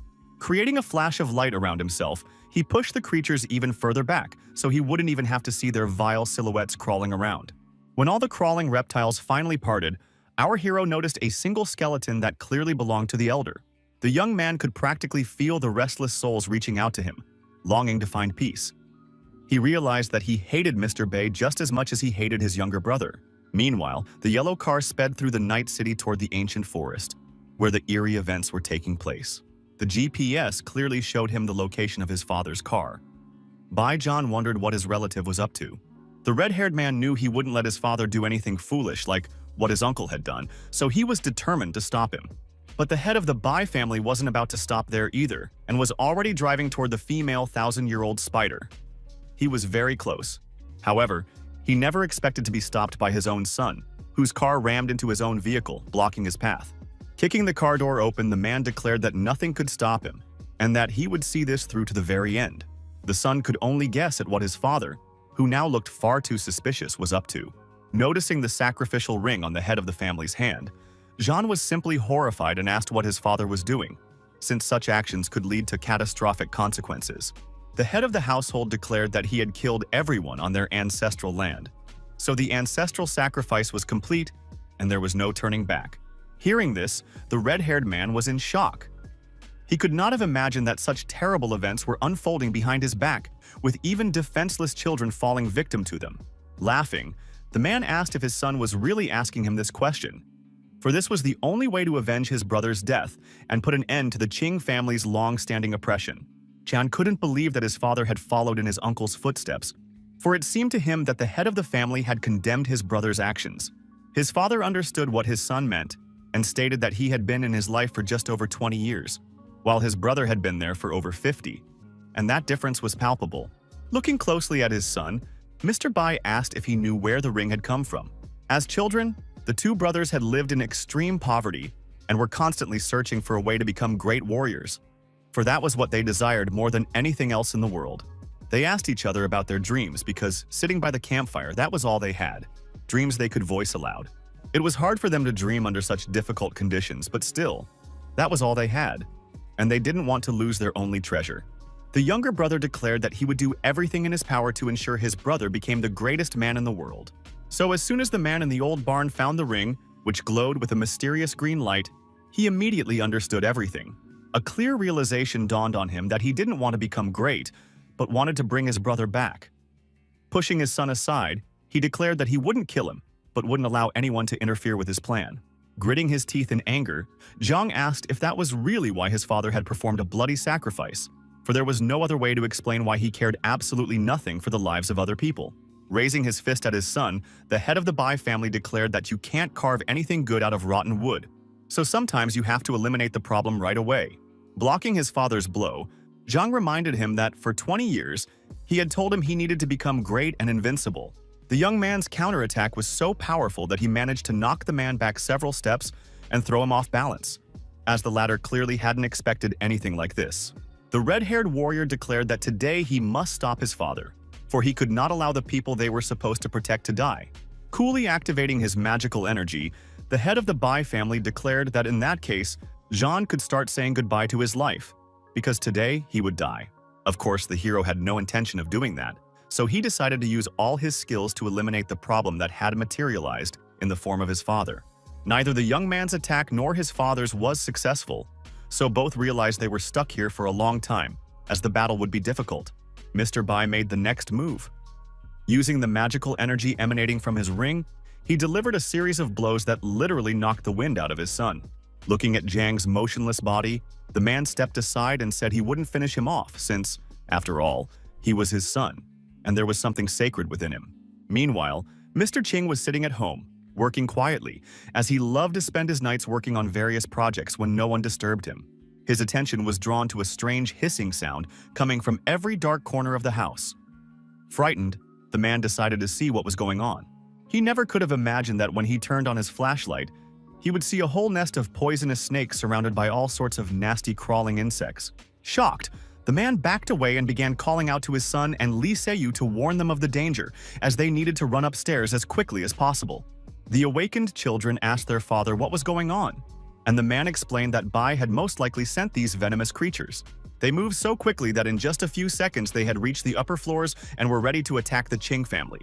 Wanting to protect his daughter, Mr. Qing shielded her with his body. But the opposite happened. It was Li Zui who protected them, or to be more precise, the amulet hanging around her neck. Just then, Lin Fei materialized right in front of them and reported that it seemed the head of the Bai family was trying to kill them, though that was obvious even without his words. Surprised, the head of the household asked how Bai could have done this. Could he really have been nearby and released various creatures from their cages? Our hero said that Bai hadn't arrived yet, otherwise the Qing family would already be dead, and that now he had to find their enemy's henchman and eliminate him before the master's arrival. To do this, he had to activate the magical energy that was concentrated in his hand and was literally spilling out. This divine light forced the crawling creatures to flee. Some of them were less fortunate and burned up, leaving not even ashes behind. A magical dome covered the entire grounds of the Qing family's mansion, protecting them from the attacks of the reptiles sent by their enemies. Just then, a convulsive cough was heard. A man felt so ill that blood began to spurt from his mouth. This strange man with an eye patch couldn't understand how Lin Feiyu had managed to so easily destroy all the poisonous insects and snakes he had sent. Lin Fei immediately appeared behind the scoundrel and asked, "Did the Bai family really hire him? He's just a nobody, so it's surprising that he can control all these creatures." Terrified, the man spun around to face the mysterious enemy and asked how he had gotten into the room, since he had seen no one following him. Activating his magical power, the young man realized that this man had been parasitically influenced by the old king of poisonous creatures, which was why he didn't need a ring to control them. Falling to his knees, the man began begging the teacher for mercy, saying he had only been forced to do it, as he was merely a pawn in this game. Unwilling to listen to such flimsy excuses, our hero quickly dealt with the problem. It took him literally a single wave of his hand. After that, he immediately returned to the room where all the members of the Qing family were gathered, announcing that he had dealt with one of the problems. The young man said that something more serious awaited them ahead. Upon hearing these words, the head of the family began to stutter with fear, for he hadn't thought that anything more dangerous than what they were currently facing could happen. Our hero didn't know exactly what to expect, but he was absolutely certain that this danger would catch up with them very soon. Not understanding anything, the man tried to pry out of the young man exactly what he meant, but received no clear answer to his questions. After thinking for a moment, Lin Fei decided to tell these people that they might have to face a female 1,000-year-old spider. Everyone was shocked by this news. It seemed that all the tales of a gigantic monster were just fairy tales, but now they would have to face it in real life. The head of the Qing family asked how this was possible. Could it be that the female 1,000-year-old spider had somehow been awakened by disturbing the ancestral land? Lowering his eyes sadly, the young man declared that no one was left in the ancestral village. He had arrived there too late, and all their souls had already been sucked dry. Covering her mouth with her hand to keep from screaming in horror, Li Shui asked if grandfather Qing Meng was dead too. She immediately remembered that kind old man who loved spending time with the village children so much. Lin Fei felt very sad about having to be the bearer of such terrible news, but he had to tell the truth no matter how frightening it was. Unwilling to believe this nightmare was real, Li Shui declared that she would go right now and kill this Mr. Bai. She wanted to avenge her murdered grandfather. All of this was certainly very sad, but our hero advised the girl to stay home, because if the enemies saw her, they would first toy with her, then suck out her soul, and she would end up a corpse. Wrapping her arms around herself to calm down a little, Li Shui asked if they were really just going to sit there and wait for death, which was about to knock on the door. It all sounded incredibly sad, but Lin Fei asked her just one question. Did she really think that walking to her death was much better? If they left the house, they would fall into the enemy's clutches and literally hand themselves over to them as a gift.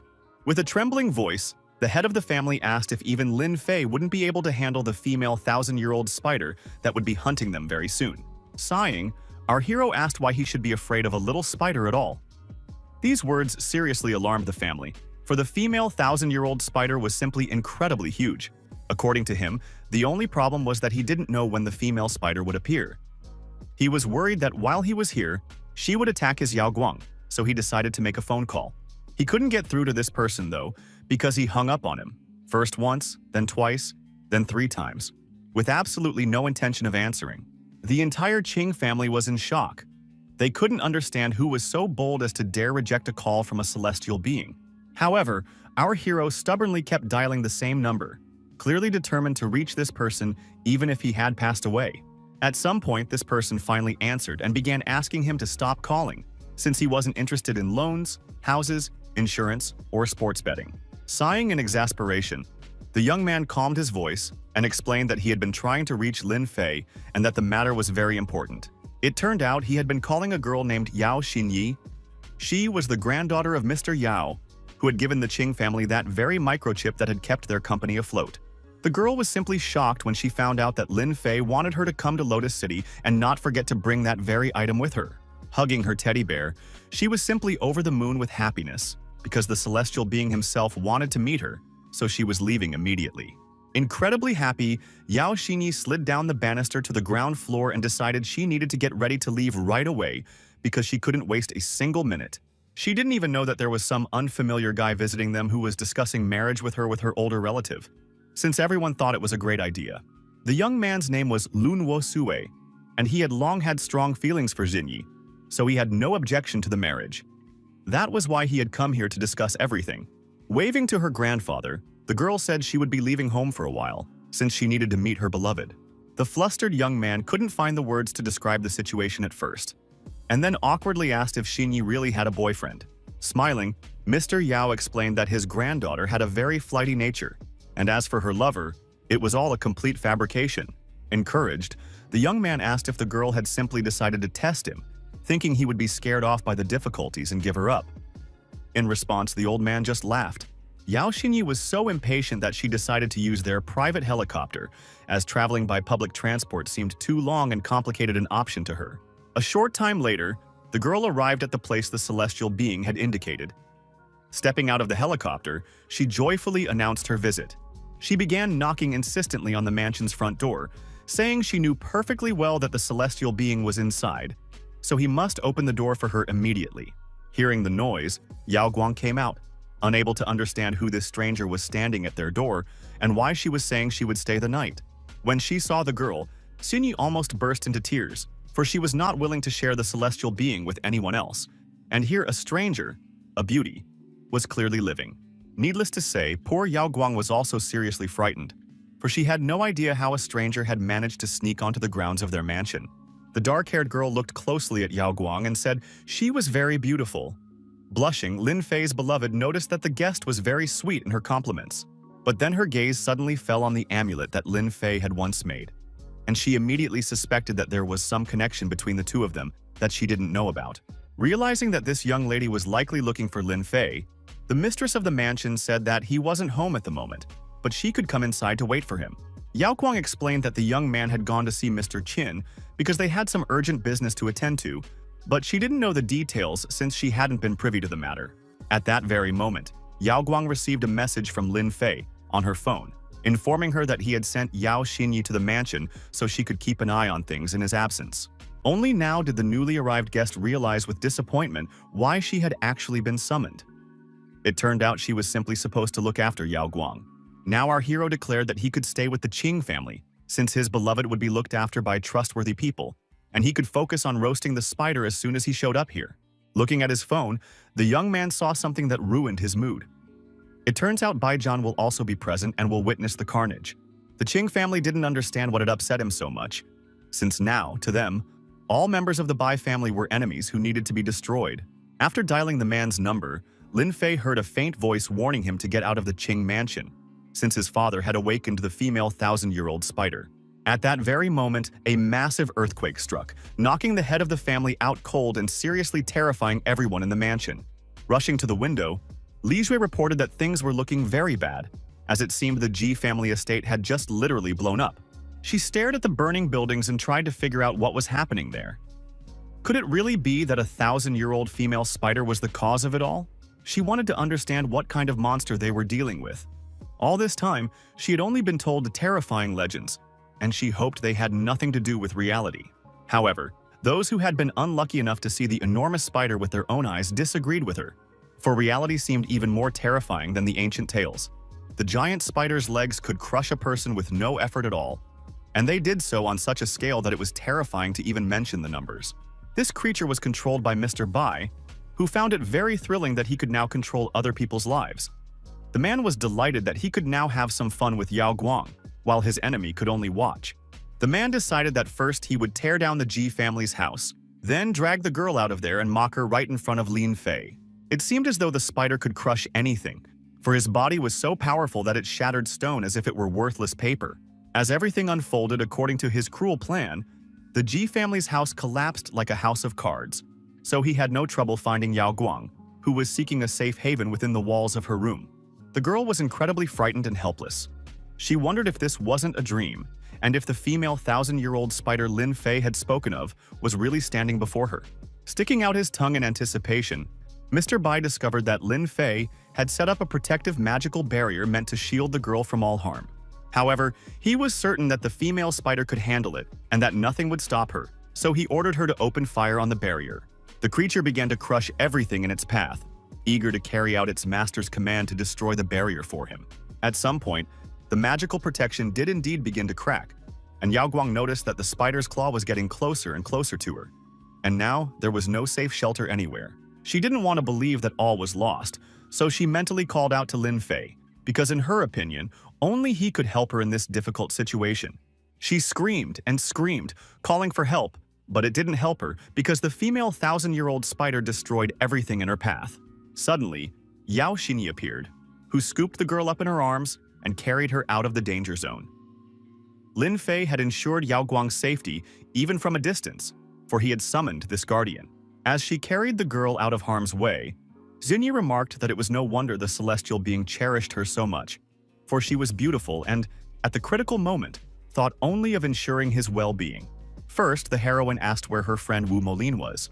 The savior said that her bodyguard was fine. She had taken care of her, since the girl was already eager to save Yao Guang. Setting the girl down on the floor, Xinyi declared that now they needed to deal with a huge problem in the form of a 1,000-year-old spider that sought to devour their bodies and souls. Despite the fact that the scale of the destruction was simply staggering, Yao Xinyi confidently declared that they needed to deal with this puny, stinking insect. Upon hearing these words, Mr. Bai let out an ominous laugh. He asked why on earth the girl thought she had enough strength to kill a 1,000-year-old female spider. He began to quickly approach this stranger, who considered herself the strongest, but she didn't even flinch and looked boldly ahead, sizing up her opponent. Raising her hand, she displayed her wrist on which a golden bracelet glinted, and told the spider to take note of this piece of jewelry. The monster had already swung one of its claws to deliver a crushing blow and destroy this wretch, who had decided she possessed enough strength to threaten him. However, as soon as the girl extended her hand forward, the monster's claw recoiled, as if sensing something that repelled it. Suddenly, the female 1,000-year-old spider literally went berserk and stopped obeying her master's orders. Xinyi shouted that she was ordering the monster to kill the villains. Master Bai couldn't understand how this was possible, since he had previously commanded the spider without any trouble, and now she was frightened by some insignificant bracelet.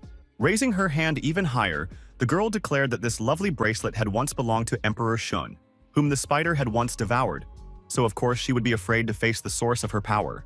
It seemed that power and authority had completely consumed Bai's mind, for he declared that he had no intention of believing such tall tales, and so he once again ordered the female spider to kill their opponents. Activating the magical energy of this bracelet, Yao Xinyi ordered the spider to stop hiding its true form and return to the form it originally had. An unknown force began to gather around the monster, resembling a real hurricane that threatened to sweep away everything in its path. Needless to say, such antics seriously frightened and angered Mr. Bai, who was accustomed to thinking that his monster was simply invincible and that everyone around them should bow their heads in submission. When he suddenly lost control of the spider, he tried to figure out what had happened, but there were no explanations and he couldn't regain control. Shinny's power continued to surge from the bracelet, causing the spider to shrink in size and return to its original form. Realizing that the bracelet possessed magical properties, the man jumped off the monster, which had now practically shrunk to a standard size, and ran straight toward the girl, intending to kill her. The last thing he noticed was that his famed monster, whose very name struck terror into hearts, had turned into a tiny insect that could scare nothing more than a child. Rage so completely consumed Bai's mind that he ran toward his opponent, intending to take her bracelet, which had done with the monster what no one else could. Activating her magical power once more, the young lady Yao ordered the 1,000-year-old spider to protect her from the enemy who sought to harm her. Now the female 1,000-year-old spider was disobeying him, and this angered Bai even more, for what had been the symbol of his family had now turned against him. Watching the man's reaction, the girl decided to finish him off, so she ordered the spider to immediately activate the containment ring, which was supposed to help. By extending his ring forward, Bai hoped to defend himself and regain control of the situation, since he had ordered the symbol of his family to obey him. It was clear that the spider didn't understand where its master was, yet it didn't stop and continued its attack, doing as the girl had ordered. At some point, Yao Xinyi finally realized that control had been lost, so she was horrified. For the realization flashed through her mind of how many sacrifices had been made so that Bai could gain the right to command the spider.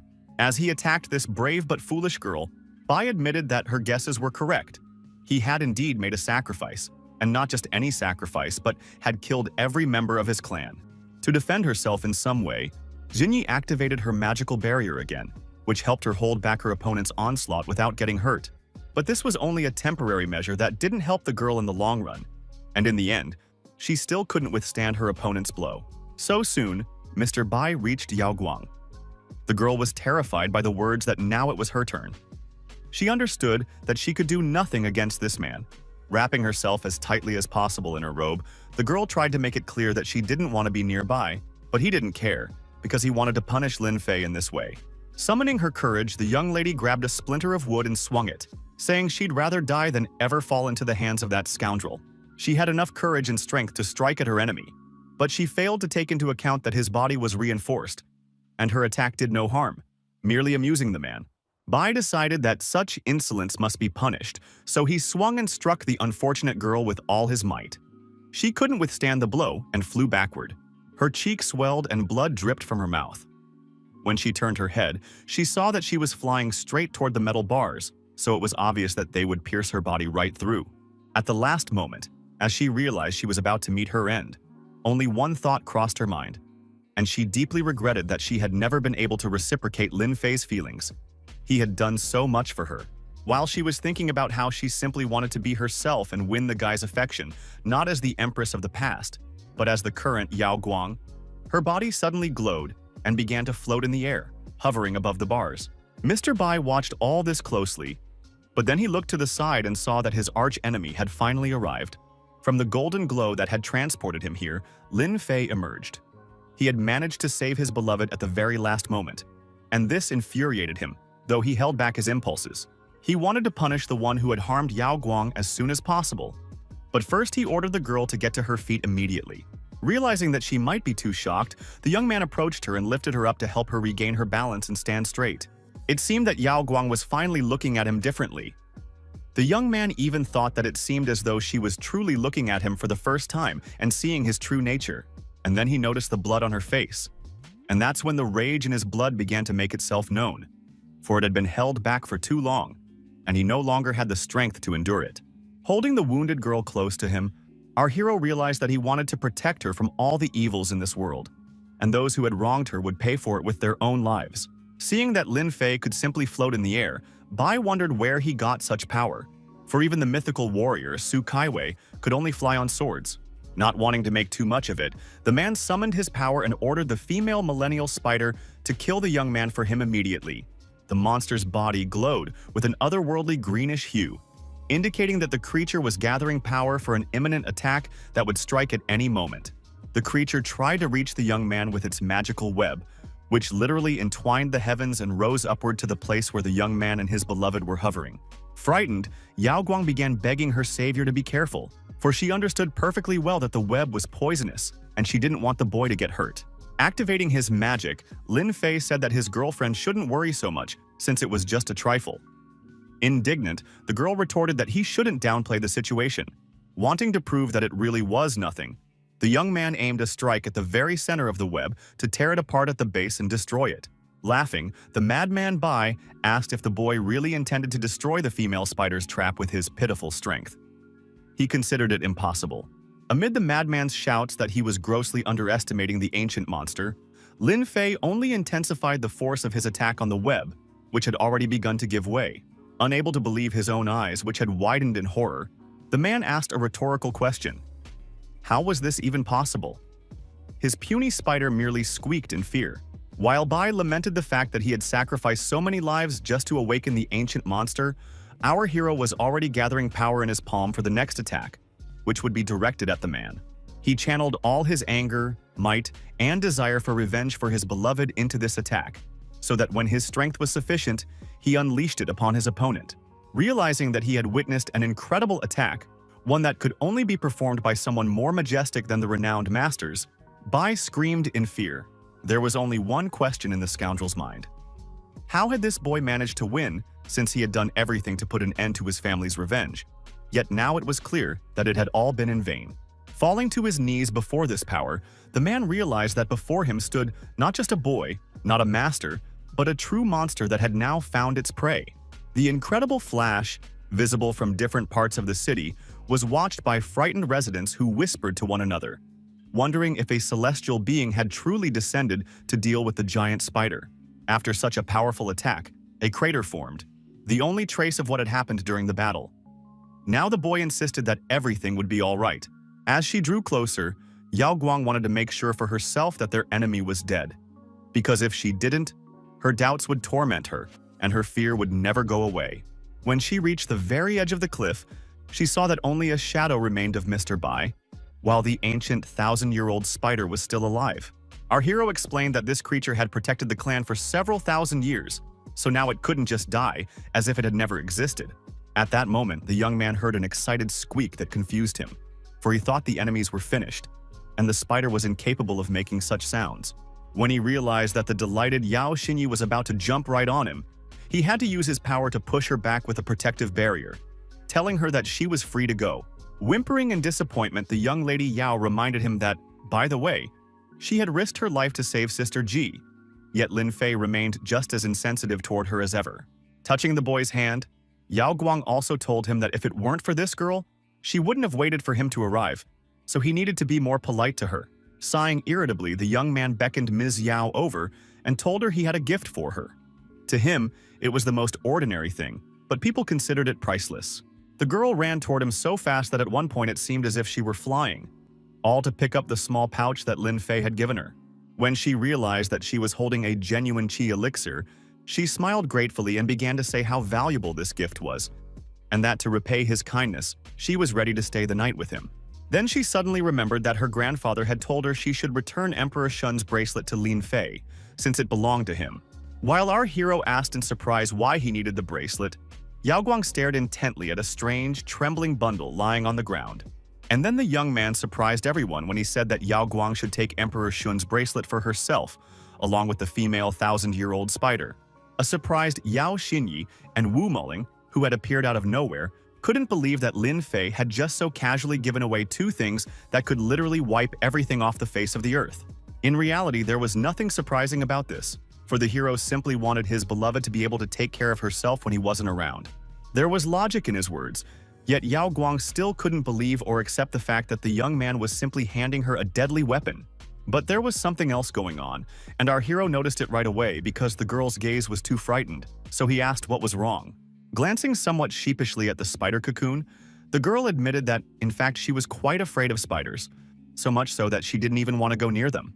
Realizing that the girl didn't appreciate his gift very much, Lin Fei started rambling about how he simply had nowhere else to put the spider, and he couldn't throw it away because he didn't know which category of trash to put it in when sorting. The bystanders who overheard the conversation were shocked by these words, because first of all, they didn't understand how anyone could say something like that to a girl, and second, they couldn't imagine that someone would throw such a treasure in the trash. Deciding to try her luck, Yu Mulin told her teacher that if Yao Guang didn't want to keep these things for himself, she would be happy to take them, and when necessary, she would definitely stand up for her friend. When the guy turned toward her, Wu Mulin thought that perhaps her offer had sounded too forward, and that she had no right to ask for such things in the first place.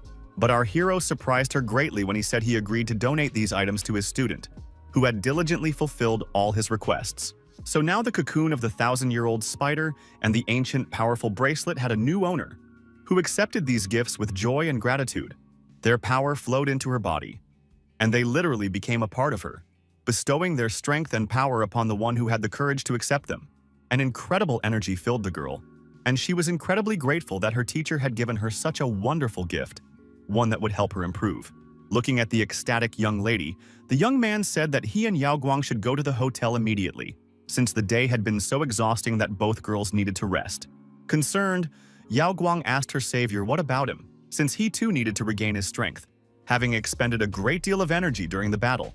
Lin Fei said it was too early for him to leave, since he was waiting for someone he needed to speak with urgently, as it was a matter of great importance. For some reason, this actually pleased Wu Mulin, who told her friend that if the teacher didn't want to talk, then she shouldn't bother him with unnecessary questions either. As the girls ran off, Yao Xinyi held on to the hope that the celestial being simply wanted them to be alone. She wanted to believe that there was still a place for her in his heart. But when she got too close, the young man turned sharply and asked why the young lady Yao was still there, since she should leave as well. Stamping her foot like a little girl, Xinyi declared that she wanted to stay the night with our hero, and until he agreed, she wouldn't go anywhere. Looking at her closely, the young man asked if she had any idea how Man Polo had managed to kill her grandfather. After a moment's thought, the young lady said that her father was a teacher, and the attackers were just a bunch of boys whom he quickly dealt with, so they didn't even get a chance to see her grandfather's face. Upon learning that Man Polo didn't act personally, the young man said that in that case his guest could leave, since he really did have more important things to do than engage in idle chatter. The girl began to throw a tantrum again, insisting she wouldn't go anywhere. She reminded him that she had actually come to spend the night with the celestial being, and now she didn't even know when they would see each other again. Not wanting to listen to this childish tantrum, our hero ordered her to stop immediately, for he could no longer stand these screams. When silence fell, he declared that when he had time, he would definitely come to Kunshin so they could see each other and spend some time together.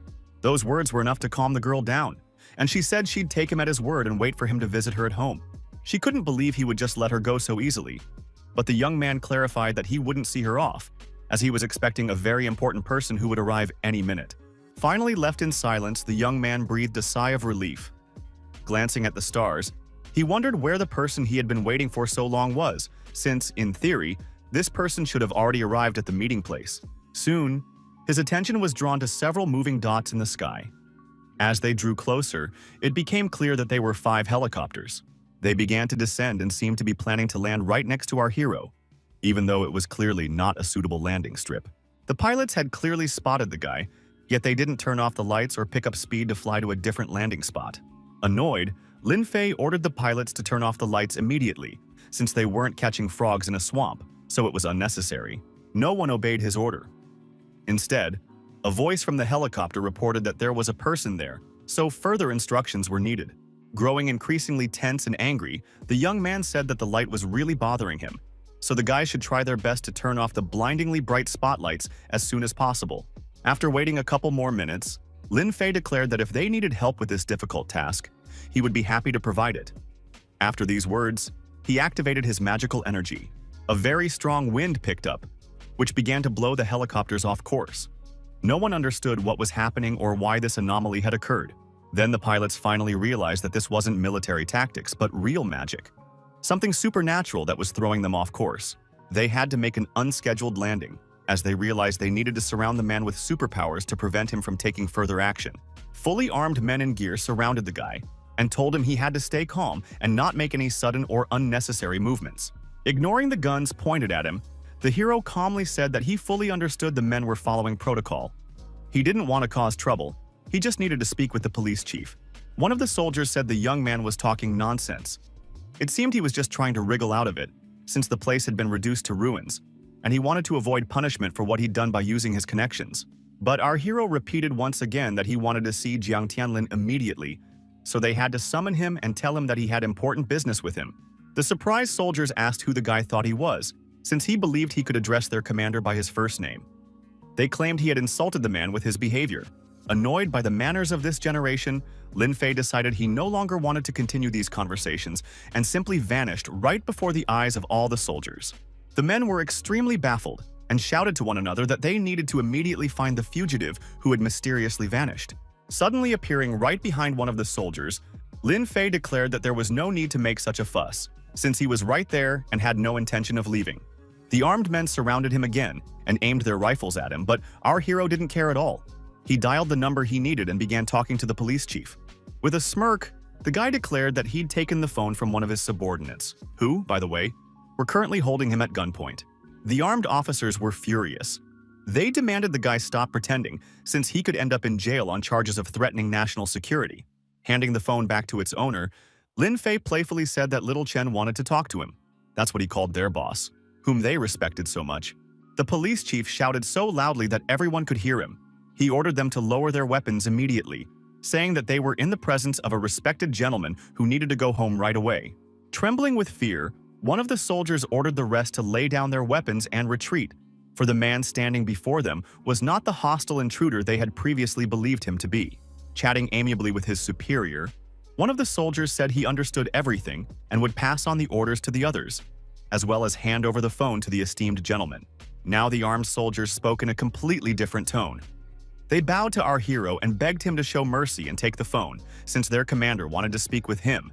In an irritated tone, the young man asked what the man wanted from him. The man began apologizing profusely and saying that it was all his fault since he had failed to properly train his subordinates.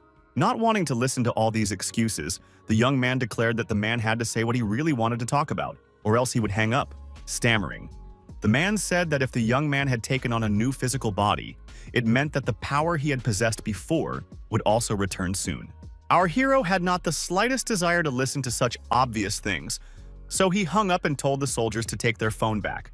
After handing over the phone, the young man said that the soldiers could safely return to their post and that he would handle things here himself and restore the place. Seeing the automatic rifle in Lin Fei's hands, the soldiers were shocked. They couldn't understand when he had managed to snatch the weapon from their hands, since they hadn't even noticed it. Examining the intricate weapon in his hands, the young man wondered, could it really be as effective as the soldiers claimed? The men in uniform said anxiously that this rifle could reduce a human head to nothing, even from 500 paces away. So the young man needed to be careful, but he didn't listen to them and fired.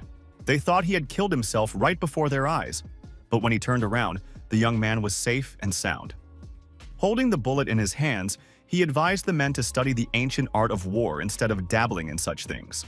These words seriously alarmed the warriors, who asked what the celestial being meant. Could it be that supernatural power might one day be reborn? No further explanation followed, so Lin Fei ordered the warriors to return, since they had already delayed him and distracted him from his personal affairs. Activating his magical power, our hero helped these people reach their helicopters.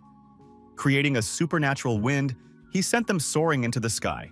Watching how swiftly they flew away, Lin Fei thought only of their safe landing, for he hadn't anticipated that when he performed this trick. When there were no longer any bystanders nearby, the young man ordered the one who had been sitting there for some time, waiting until they were left alone with Lin Fei, to come out of hiding. Bai Zhan slowly emerged from the shadows of the trees. His eyes were cast down at the ground as he addressed his teacher, and it was clear that the man was deeply ashamed of what his relatives had done. After looking closely at the red-haired man, the young man decided to break the sad news to him as soon as possible, so he told him that his father was dead. Falling to his knees, Zhan said that he knew all of this. He believed that for his father, this had been the only best option, because if he had stayed with them, no one could say for sure how many people would have died. Tears streamed down the man's cheeks without stopping. He apologized to the teacher for this, saying that he was only human and couldn't contain his grief over the loss of his loved ones. Watching this outburst, our hero concluded once again that human emotions were a complex thing, and that what was bitter for the son could be as sweet as sugar for the father. This was one of the many paradoxes of life. One person believed he was doing the right thing, while others might realize that what was happening around them was utter nonsense. In the city of Lotus, the gangsters had many secret hideouts known only to a select few. Today, one of them was in turmoil. Banging his fist on the table, Man Polo said angrily that his men were good for nothing. Not only had they failed to kill the girl Ji, but they also hadn't dealt with Yao Zhichen. Covering his face with his hands, the man was on the verge of tears, for it suddenly dawned on him that the entire Dark Knight organization was completely helpless, and all its important members were dead. Most of all, he regretted the passing of the Nightmare, who had always been able to come to his aid. This man loved to talk about art, and then an idea came to Man Polo's mind. He remembered how the fair-haired man had been willing to give his life just to buy a piece of artificial amber from him, from which he planned to create a perfect work of art. The blonde man claimed that the girl was his finest work, but who knows? After all, it was her that the evil spirit was searching for. The man's eyes flashed with a kind of madness when he declared that Lin Xinyu would live, and he would do everything to ensure that no one dared to take away her right to exist. For this, he could receive a high-level monetary reward worth 1 million. But there were many questions about what made this girl so special. It was already late at night when our heroes finally made it to the hotel to get some rest after the harrowing events of the day. Sitting on the sofa, the young man was finally able to relax, since Yao Guang and Wu Molin were nearby, and as long as he was there, they were safe. As for the Ji family's cottage, he decided that the family would restore it themselves. Suddenly, his phone rang, and he saw that Qing Fen had dared to disturb him at such a late hour. After answering, the young man immediately asked what had happened. The man explained that he'd heard the Ji family's house had been completely destroyed, so he suggested that the young man stay with him temporarily. However, our hero said he didn't need anything, and if that was all that was troubling Mr. Qing, then he decided to end the call. But the man wanted to say a few more words to him. When the man realized the young man hadn't hung up, he was delighted and began calling his daughter over so she could speak with the celestial being as well. The girl playfully thanked Lin Fei for his kindness and for helping her family. They didn't know how to repay him, so she added that they would never forget such generosity. The exhausted young man said that Li Shui needn't worry. He had already been about to hang up, but the men's shouts had made him stop and listen to what would happen next. Her father began lecturing his daughter, saying she should have told me this. Li Sui obediently told the celestial being that she had been foolish before and had misunderstood him, but now she would like to invite him to take a short walk with her. This was the very apology for her previous behavior that her father and brother had hinted at. They were now making approving gestures and smiling, but our hero couldn't care less. He said he had absolutely no free time, then hung up. To comfort his upset daughter, Mr. Qing told her that a new villa would be opening tomorrow in Lotus City, and that he would spare no expense in buying it at auction to present it to the celestial being. The next morning, a large crowd gathered in the square. Many men in black morning suits were kneeling right in the center. All these people were representatives of the highest level of martial arts in the city of Lotus, and only a great man could make them kneel. They were getting in the way of some people since they were sitting right there and preventing them from doing business. Just then, our hero stepped out of the hotel to buy himself a tasty snack. Chewing on it, he stopped in the square because he noticed a strange commotion. He asked the person nearest to him if there was some kind of promotional event going on, but the man replied that the famous Bai family was kneeling at the entrance and no one knew why. Frowning, the young man wondered why the rest of the Bai family had suddenly decided to kneel right in the middle of the square. Pushing the man aside, Lin Fei apologized and said he needed to pass, since he lived in this hotel, which was right down the road. These words angered the man, as he declared that someone in such cheap clothes couldn't afford to live in such expensive apartments. The behavior of such people greatly annoyed our hero, for they judged solely by clothing and appearance, without delving into the details at all. To teach these arrogant people a lesson, even if only a little, he activated his magical power and used the wind to blow them back, clearing the way for himself.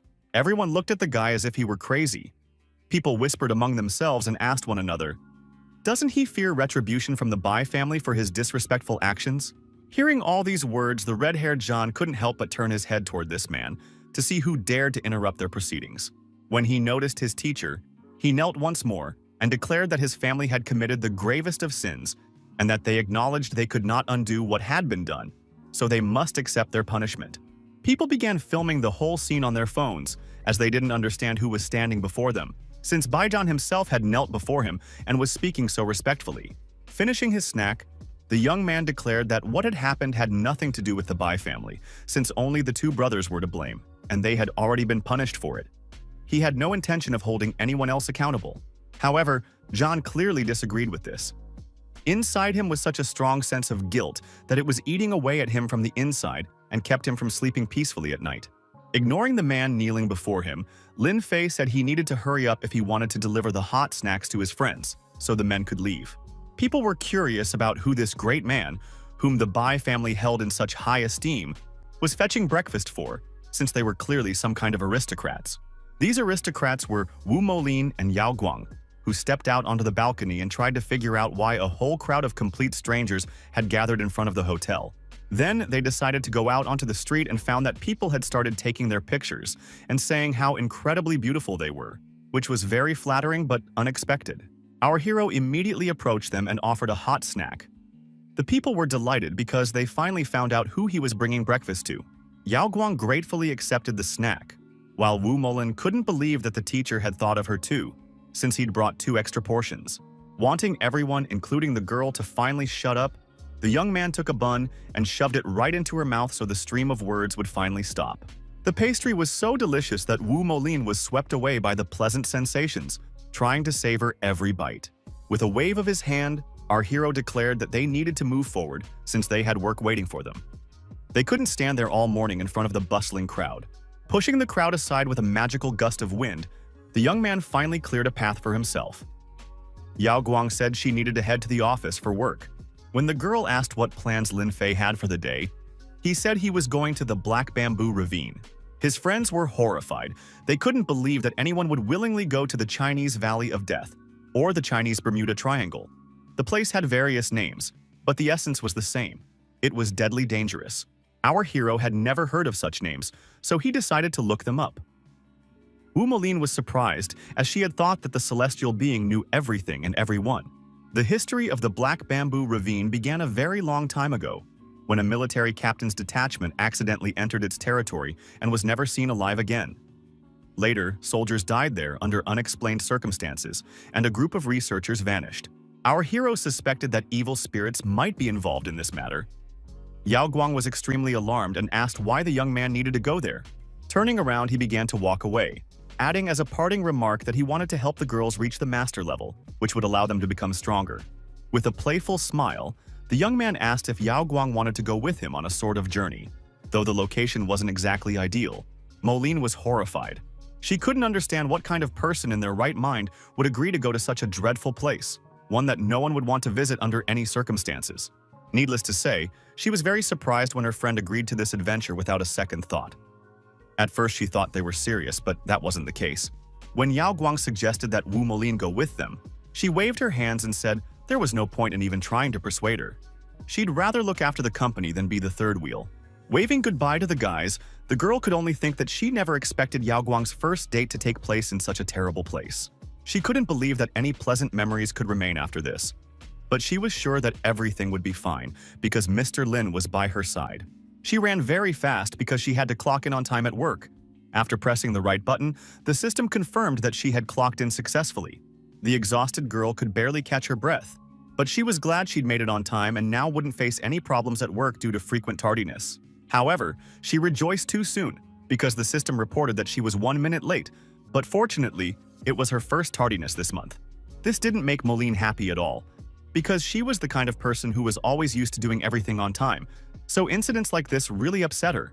Noticing the girl, who looked as if she were about to cry, Han Ensi approached her, called her by name, and looked intently into her eyes. Smiling warmly, he walked past and asked if President Ji would be absent again today. He was acting terribly polite, and this made the girl feel uncomfortable. Upon learning that Yao Guang had gone on a trip with Lin Fei, the blonde man thought he had done the right thing and had been more modest in the past. Otherwise, he would have met the same fate as Sun Hao. He believed that in order to survive, first and foremost, a person must be able to clearly distinguish between things, and second, be very resilient. He possessed both of these abilities. A sharp ring of the phone distracted him from these thoughts. The guy flinched and picked up the phone to see who dared to disturb him.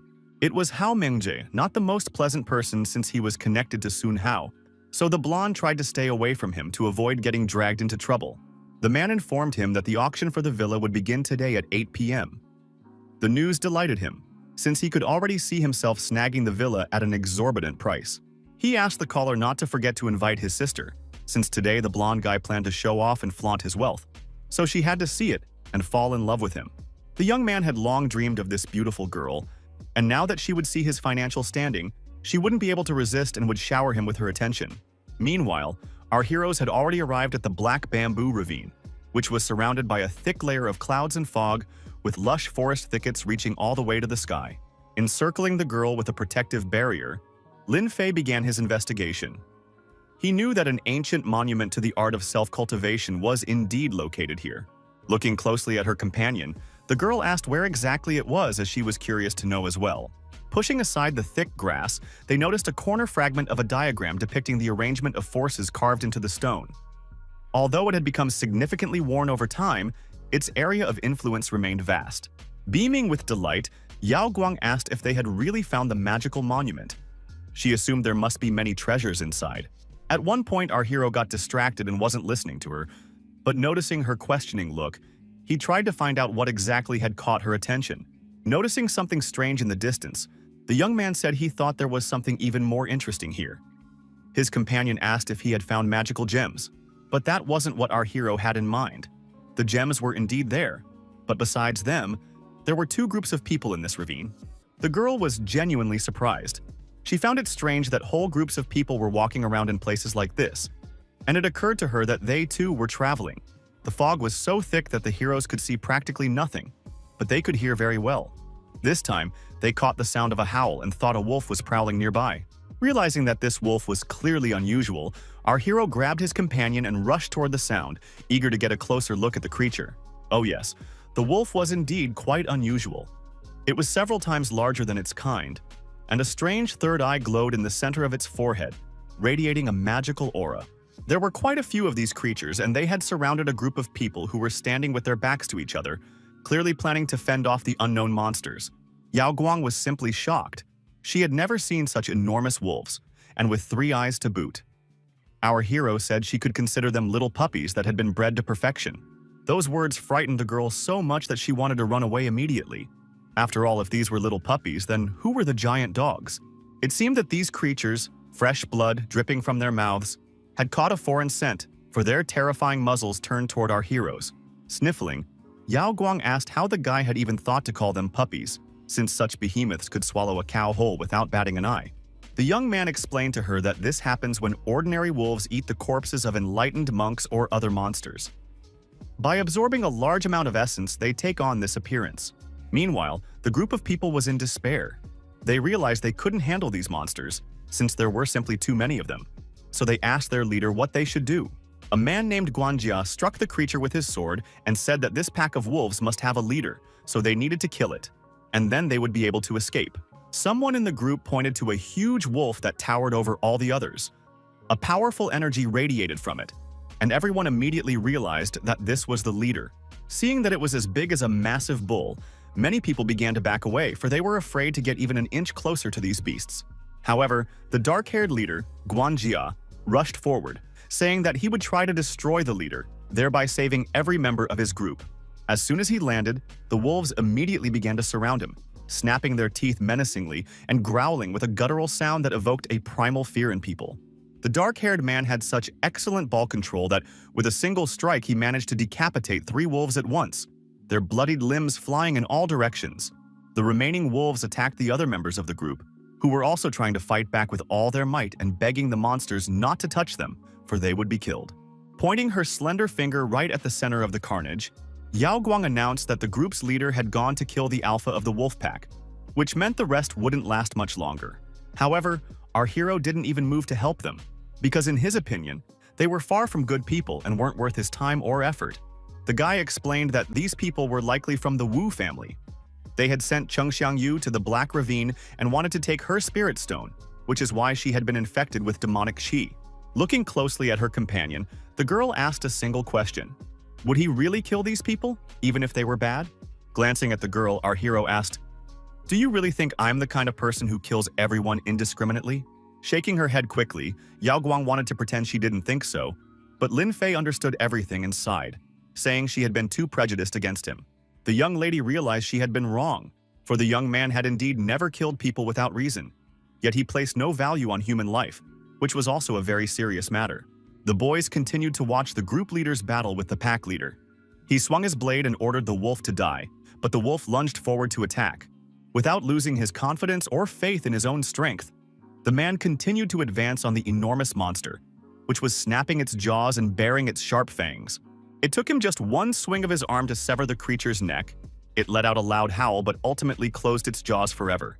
Looking at the well-known techniques called windburst and raging fire, our hero wondered how they could have fallen into the hands of someone from the Yu family. Realizing that the monster leader was dead, the people took heart and rushed into the attack, finishing off the other wolves, who were now fleeing in confusion with their tails between their legs. Suddenly, the group's leader turned and looked at our guys. Casting a sullen glance at them, he asked if they had seen enough and if they had enjoyed the show. Now everything became clear to our hero. He had been wondering why the poisonous fumes didn't affect such weaklings, but it turned out they had been using a Tractylus for protection. Hearing these words, all the members of the group became indignant, for they did not consider themselves weaklings. They began threatening the boys that they would cut them down and waved their blades meaningfully. However, their leader ordered them to stop, for this guy was smart since he knew about a Tractylus. So he suggested the boys go with them.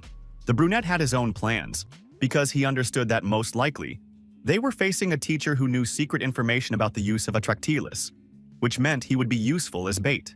As if reading the man's thoughts, our hero immediately asked if the dark-haired man was really going to use him as bait. With a smile, the man began to say that he wasn't the kind of despicable person who would do such nasty things, so the young man had nothing to worry about.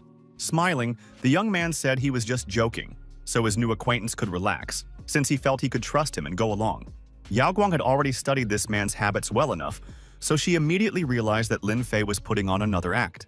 Shaking the brunette's hand, our hero said that for a simple teacher like him, wandering through forests and mountains, joining a large group of travelers would come in handy. Smiling, the girl could only watch the show her companion was putting on, for she knew perfectly well that he wasn't as amiable as he was trying to appear now. The brunette kept his eyes fixed on Yao Guang. He had a distinct feeling that she hadn't used a Tractylus and was carrying valuables that he could take. He understood that the time would come when the boy would no longer be useful to them, and then they would finish him off, which would give them access to his girlfriend and her valuables.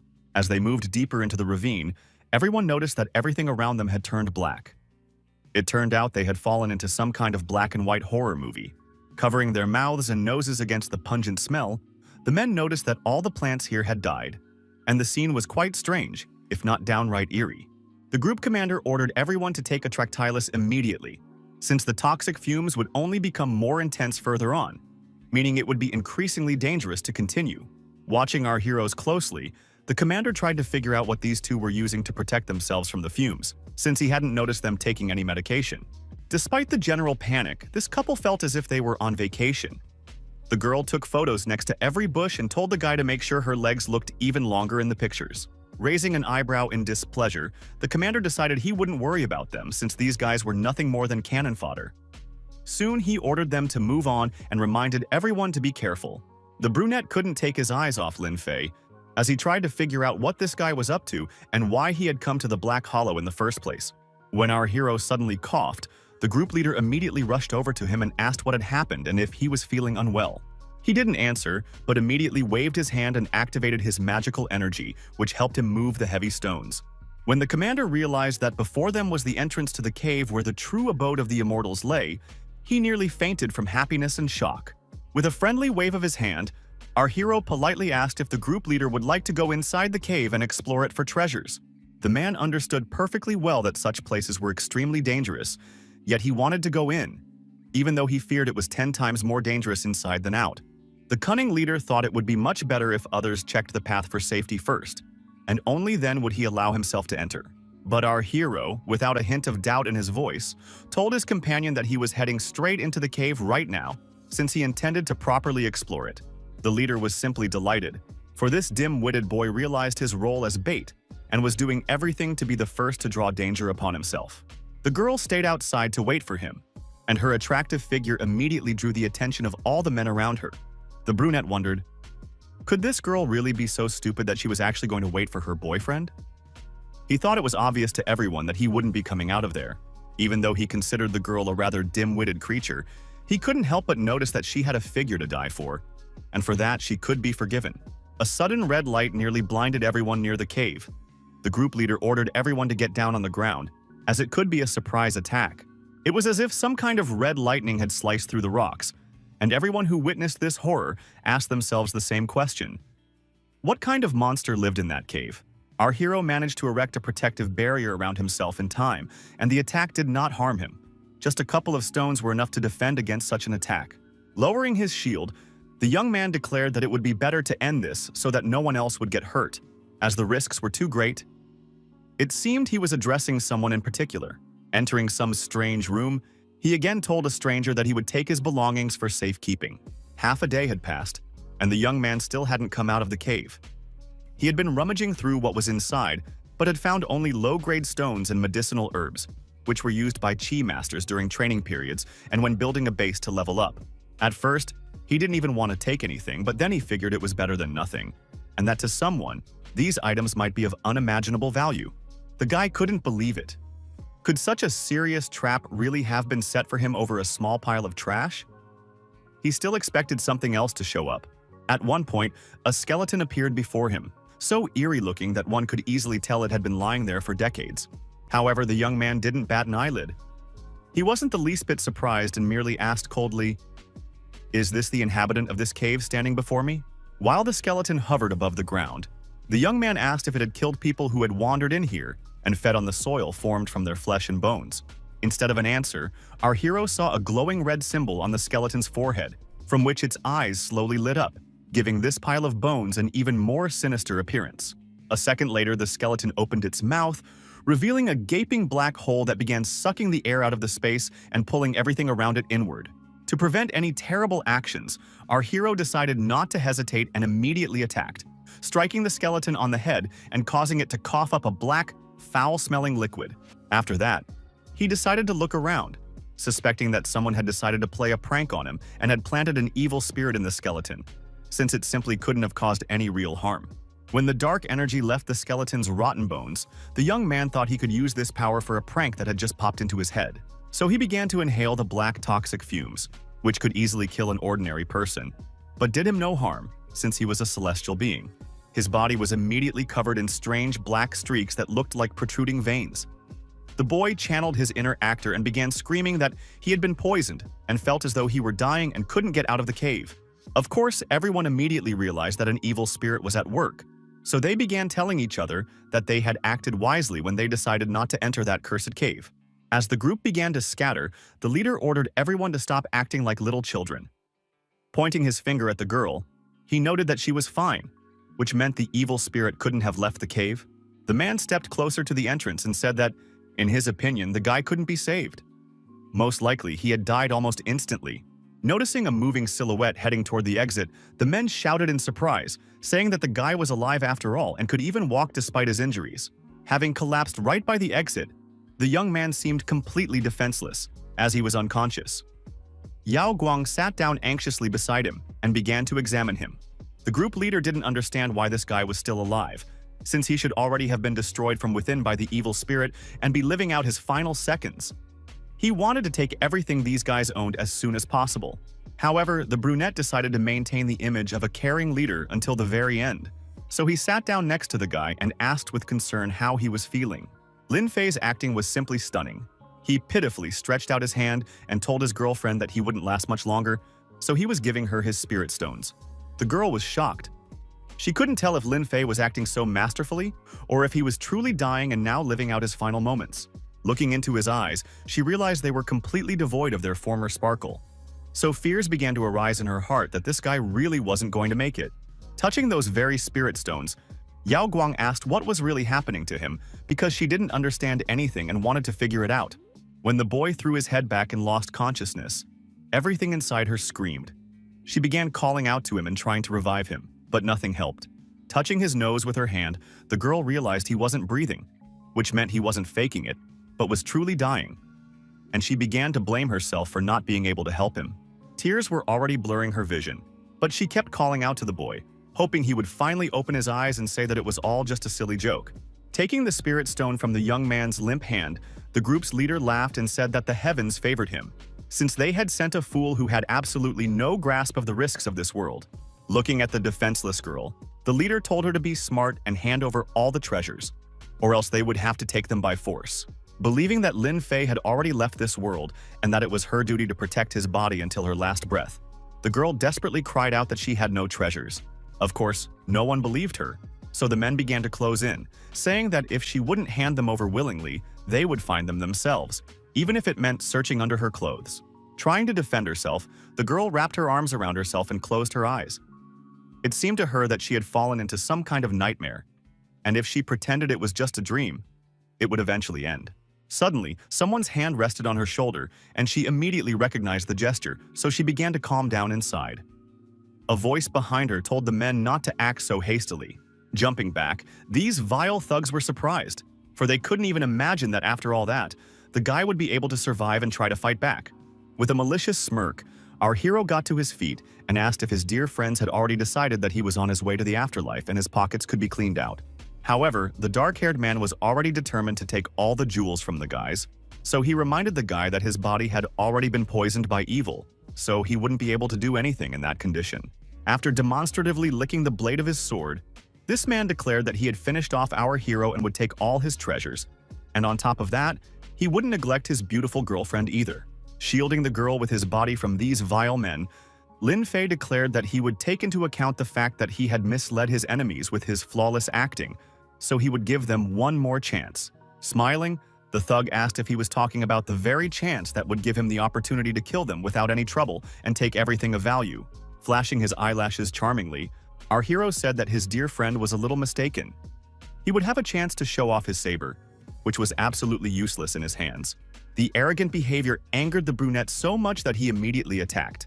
He didn't like that even a step away from death. His opponent dared to mock him. However, such behavior only amused Lin Fei, who eagerly awaited the opportunity to finish off this scoundrel, who had decided he was all-powerful. Activating his magical energy, our hero hurled his enemy so far away that the man only had time to scream, and his saber truly proved useless. With a smirk, Lin Fei urged his opponent to take a closer look at his weapon, for it appeared to be broken and would certainly be of no use to him now. That was indeed the case. The metal had shattered into tiny fragments, and now the man held only a stump of his former saber, which was completely useless in battle. Smiling, the young man said that he shouldn't use beginner's techniques against him.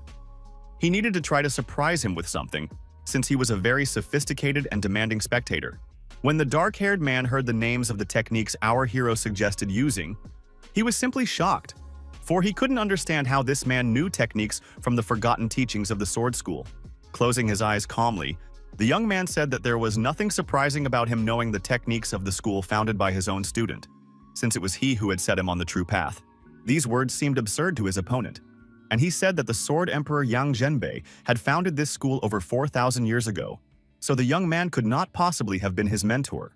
After a moment's thought, Lin Fei stated that Jiang Liuyun had also been one of his students, though so much time had passed that he no longer remembered exactly.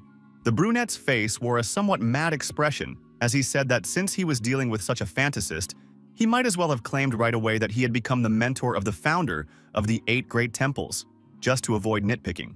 This lie had exhausted the thug so much that he declared he would begin his punishment right now, during which he would savor every scream of pain from his enemy. Sighing in irritation, our hero said that this dark-haired man had worn him out, so he activated his magical power and directed it at the man, touching his forehead with just a finger. At that moment, Lin Feiyu recalled a conversation that had taken place a very long time ago on the banks of an ancient river between him and Yang Zhenbei.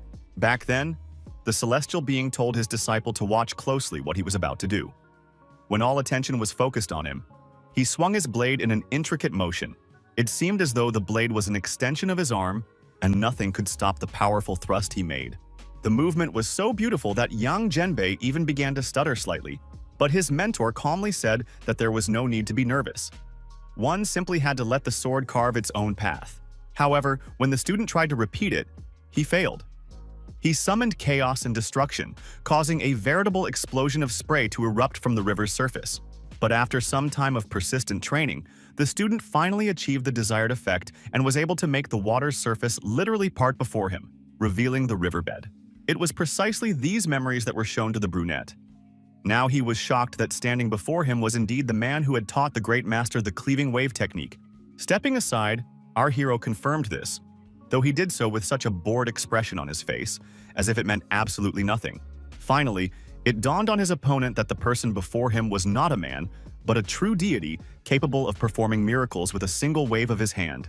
Bowing to the floor, this man surprised all his accomplices, especially after he began begging for mercy and not to be punished for all his misdeeds. The gang members began whispering among themselves, asking each other why their leader had suddenly fallen to his knees before this man. They still couldn't believe that the guy had literally risen from the dead. Meanwhile, Yao Guang couldn't hold back her tears, for she had already decided she would have to say goodbye to her friend forever, but he had survived and was all right, which made her very happy. The young man told his girlfriend that the cave was home to nothing more than a pitiful immortal who was languishing among decaying human remains, so he hadn't harmed him in any way. However, the humiliated brunette clearly had no remorse for what he was about to do. He realized that this guy was a deity, but his girlfriend was just a human, and if he captured her, he could manipulate her. So he immediately lunged at Yao Guang, intending to bend her to his will and take control of Lin Fei, who was clearly very dear to her. Sighing in exasperation, our hero realized he'd been wasting his time giving chances to this vile man, who hadn't understood a thing and hadn't learned anything from his own mistakes. After all, this thug couldn't even imagine that Lin Fei had erected a protective barrier around the girl from the very beginning of this journey, one that would keep villains from getting near her. The protective energy worked so flawlessly that it threw the scoundrel far backward, so that he slammed his back against the rocky walls of the cave. Coughing up his own blood, the man couldn't understand how this was possible. It was unclear to him why he hadn't been able to do anything to the girl, who had no combat skills whatsoever. Yao Guangyi didn't understand anything herself, but Lin Fei explained to her that she had been protected by an amulet he had created using a regular pen and a piece of paper, but that an ordinary person couldn't break through its protection. He also told her that the amulet's power depended on the materials used and the degree of his dedication. So if he tried hard enough, he could create a charm that would protect her from absolutely everything. After finishing this brief lesson, Lin Fei reminded her that they needed to deal with the worthless man, who had finally come to his senses, and now they had to decide his fate. Looking at his opponent, the young man activated his magic and asked if the man was ready to accept his punishment for laying a hand on Yao Guang. Fear pierced the brunette's body when he finally realized that his worthless actions would be met with retribution, orchestrated by the celestial being himself. The magic was already surging outward when Lin Fei declared that his opponent had only 3 seconds to confess all his sins and repent for them. The man admitted that he only wanted to understand why the celestial being's body hadn't been destroyed by the evil spirits and why he had pretended to be dead. This silly conversation had already begun to wear the young man down quite a bit, so he said he was simply bored and had decided to have a little fun and practice his acting skills. This was followed by an energy surge that led to a small explosion, causing the cave walls to tremble.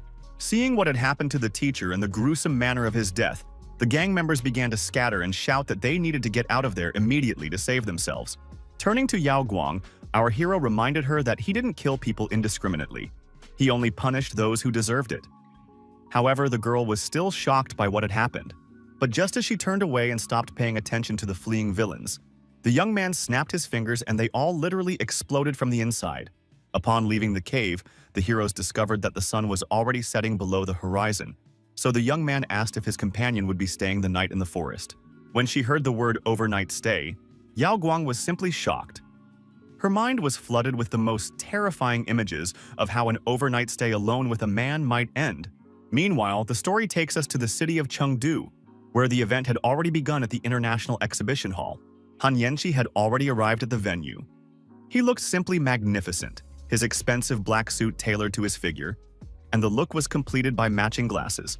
Hao Meng immediately rushed over to him to introduce the blonde man to his older sister, whose name was Meng Shui. They had long agreed on this introduction. Smoking an expensive cigar, the blonde man stepped closer, and the girl immediately noticed that he was quite handsome.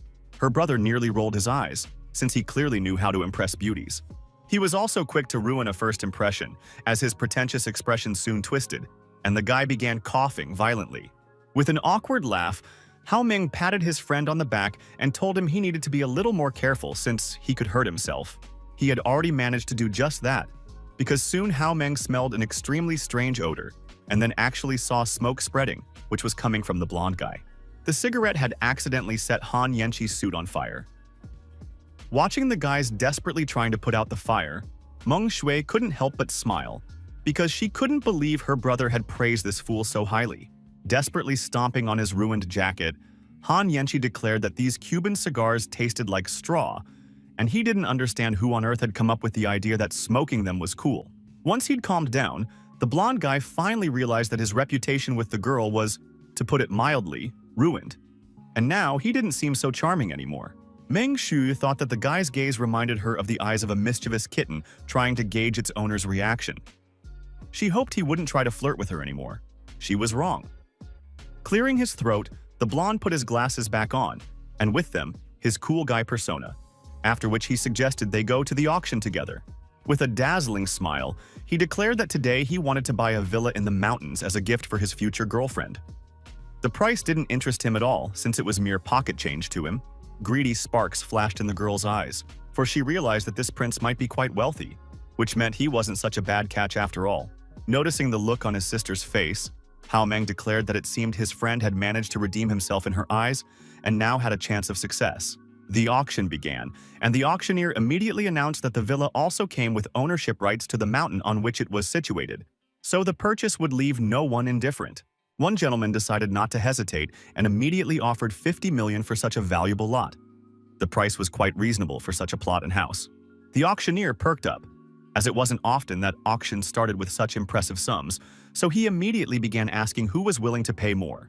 At that moment, Han Yanqi realized it was time to enter the fray, so he bid 75 million for the lot, much to the surprise of his friend and his sister. The auctioneer was simply thrilled, as he had never experienced such high bids before, so he too felt a rush of excitement. Meng Shui was now more than interested in this guy.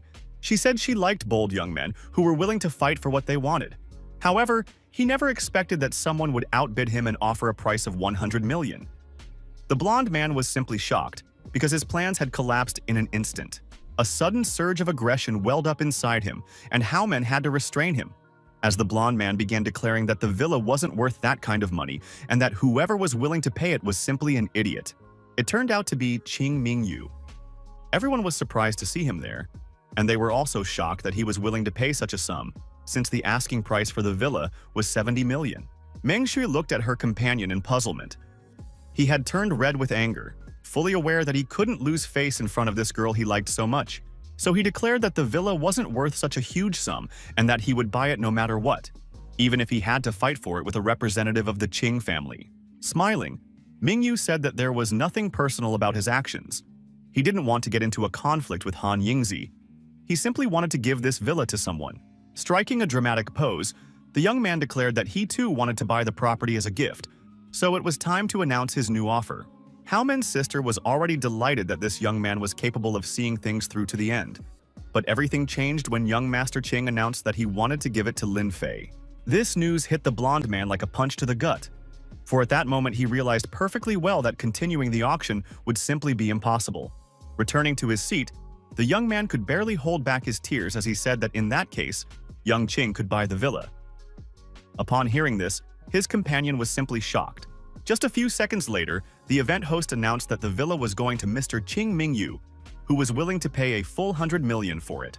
At that moment, the villa's new owner, who was still unaware of this lavish gift, was wandering through the woods in search of a suitable place to spend the night. Looking around, Yao Guang asked her companion if they were really going to spend the night in this dump, which looked like it could collapse at any moment. Shining the flashlight on her phone, the girl tried to find a decent spot, after which she concluded that the guy probably hadn't brought a tent with him. Activating his magical power, the young man declared that sleeping in a tent wasn't his style, so he had a better idea. He just didn't know if Yao Guang would like it. At some point, the girl realized that the 1,000-year-old roots had suddenly begun to move and turn green, as if someone had breathed new life into them. Trying to get a better look at this anomaly, Yao Guang shone her flashlight on it. What she saw seemed simply impossible. Just a few minutes later, a whole hut had sprung up before the group. Its creator extended a friendly hand toward the heroine and said they could come inside. She accepted the offer, as she was very curious. Inside, it was quite spacious and very cozy. It was obvious that everything was made of wood, which gave it a special charm. When the young lady asked if they were really going to spend the night here, the young man nodded affirmatively, then told her she needed to take off her clothes. At first, she was seriously frightened, but then she realized that the young man simply meant what he had already done. a special ritual for which she had to bear her back. Realizing that all these actions were quite humiliating for the girl, our hero told her she didn't have to do it if she didn't want to. Extending his index finger toward her, he declared that he would now imprint a technique called the Big Dipper method into her mind, which would greatly help her advance in cultivation. When his power touched her body, Yao Guang thought she was about to lose consciousness, for an incomprehensible sensation flooded her body and seemed simply impossible. At one point, her body became so light that she began to literally float in the air, glowing from within with an incredible amount of energy. Given that this technique was effective on its own, our hero personally implanted it into the girl's mind, so her cultivation level should rise very quickly, and the spirit stones he had set aside specifically for her were meant to accelerate this process even further and make it less painful and difficult. A full 2 hours had passed since the initial stage of cultivation, and very soon she was supposed to reach the end, and the girl's strength was set to increase several-fold. As she gradually began to come to her senses, Lin Fei stated that, in terms of her current level, she was now on par with Wu Molin, so that both of them were now in the final stage of cultivation. Examining herself, the girl tried to understand. Could cultivation really be this simple? After all, she hadn't exerted any effort at all for her strength to increase so rapidly and dramatically. Nodding affirmatively, the young man told her that it really was that simple, and then handed her some high concentration elixirs so she could continue her cultivation. Frightened, the girl asked if Lin Fei really wanted her to go from the initial stage of cultivation all the way to the master level in just a couple of hours. After all, some people spent their entire lives on that. Flopping down on the couch, the young man said that the girl was acting as if the master level was something out of this world. He would have taken her up a couple of levels higher, but he was worried about the stability of her mental state. After telling her she needed to stop doubting everything, the guy fell asleep, and then Yao Guang began to wonder if perhaps she really should calm down and just trust him. Yawning, she realized that the day had been too long and exhausting, so she should go find a place suitable for sleep. But as soon as she drank the elixir, she immediately realized that falling asleep wouldn't be so easy, because its effect was so powerful that her head spun instantly. The girl hadn't expected to suddenly feel the urge to scream out loud, for it seemed as though energy was literally bursting out of her, preventing her from taking a single calm breath. She couldn't even imagine that at that very moment a supernatural light descended from the heavens right onto the spot where their hut stood. When all these strange occurrences finally came to an end, Yao Guang began to come to her senses little by little. She had such strange sensations inside her that she wondered if this was really how a teacher was supposed to feel. At that moment, our hero approached her and said that she might not feel well right now since she hadn't yet experienced all the joys of being a teacher. After that, he suggested they take a short walk. Once outside, they approached a massive tree. The young man suggested that Yao Guang try to snap it in two, but the girl protested, saying she couldn't even scratch such a thick trunk. With a smile, he pushed her forward with his magical power and declared that if she didn't try, she would never know how much power she actually possessed. Stepping closer, the girl was surprised at how gigantic the tree was, but she trusted Lin Fei, and if he said she could do it, then it must be true. Assuming a fighting stance, the girl said the tree had better hold on, because now she was going to show what she was truly capable of. Swinging her elegant leg, she struck a blow. It seemed to her that right now she looked like a true warrior, a Valkyrie no less, but in reality, things looked quite different. Lin Fei mentally compared her to a kitten swatting at a toy mouse for the first time. At first, she thought she'd failed, but then she noticed a small crack and was surprised that the thick bark of the trunk had yielded to her force. A second later, the girl realized she'd been wrong. She just needed to wait a little and then the force would take effect. She had actually managed to break the tree and toss it so high that it literally flew into the air. However, our hero was a little dissatisfied. He ordered the girl to be more careful and not to lift her leg so high if she was wearing a dress. After that, he once again adopted a didactic tone and added that for a teacher to become a master, experience was needed, and that was exactly what she was lacking right now. Embarrassed, the girl asked where she was supposed to get that very experience. When the guy touched her again with his finger, she wondered if he really wanted to show her someone else's experience. It was doubtful that would work. Sighing irritably, our hero declared that the girl was getting too distracted. He announced that he would now show her memories of a war beyond the mundane world, namely, the War of the Ancient Gods. Yao Guang's face was genuinely frightened when she heard this news. She didn't want to believe that the higher beings would allow themselves to kill one another. Deciding to focus on what Lin Fei was about to show her, the girl allowed the magic to flow into her, and her eyes flashed with bright lights. A horrific scene of battle immediately unfolded before her eyes. Ancient beings fought one another using incredible powers that controlled nature and everything around them.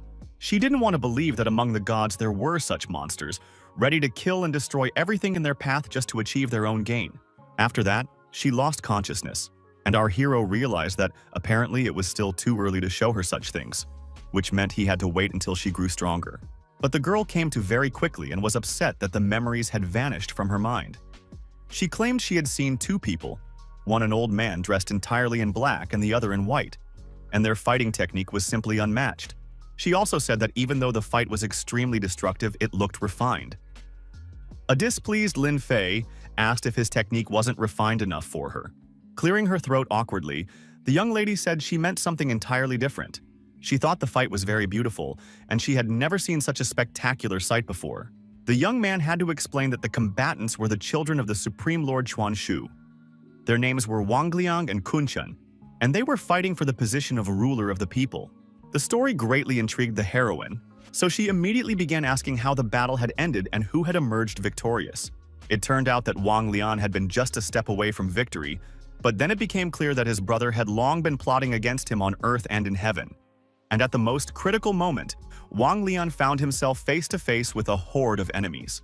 When the girl learned that the defeated man had miraculously escaped death and fled to a deserted land, she wondered if her brother had really let him go so easily. Her suspicions proved correct, for Qiongqian never stopped sending men to pursue him, so Wang Liang founded the Temple of Shadows for himself and his followers. When Yao Guang learned that they had not managed to completely exterminate all the followers of the Temple of Shadows, she asked if it was they who had attempted to assassinate her. Smiling, Lin Fei realized that the girl had always been perceptive. To calm her down a little, he said that starting today she could stand up for herself. To change the subject, Yao Guang reminded him that earlier he had mentioned there were two other groups of people in the Black Bamboo Ravine besides them. They had dealt with one, but the other remained. The young man surprised her by saying that these people were very close by, though they had fallen into a trap and now couldn't get out of it. Meanwhile, it wasn't just in the Black Bamboo Ravine that alarming events were unfolding that warranted concern. Man Polo was furious, for while he was trying to catch Lin Xinyu, he had already been deceived twice and cheated out of the money he had offered as a reward. Suddenly, someone approached him unnoticed from behind. When the man turned around, he saw a man in a black hood who claimed to have very important information for him. This mysterious man said he was a member of one of the 8 temples of the Celestial Realm. He knew that Man Polo was from the Temple of Shadows and was searching for a woman named Lin Xinyu, also known by the codename Gardenia. Upon hearing that this girl had gone missing while on a mission, and that the first to notice it was her partner, Nightmare, Man Polo realized that the stranger truly possessed some information and suggested they step outside. Offering him a cigarette, the head of the criminal organization said he was ready to talk because this man clearly had something to share. Taking the cigarette, he explained that he was from the Temple of Illusions. His hood concealed his features, and one could make out only his bright red eyes, which glowed ominously in the darkness.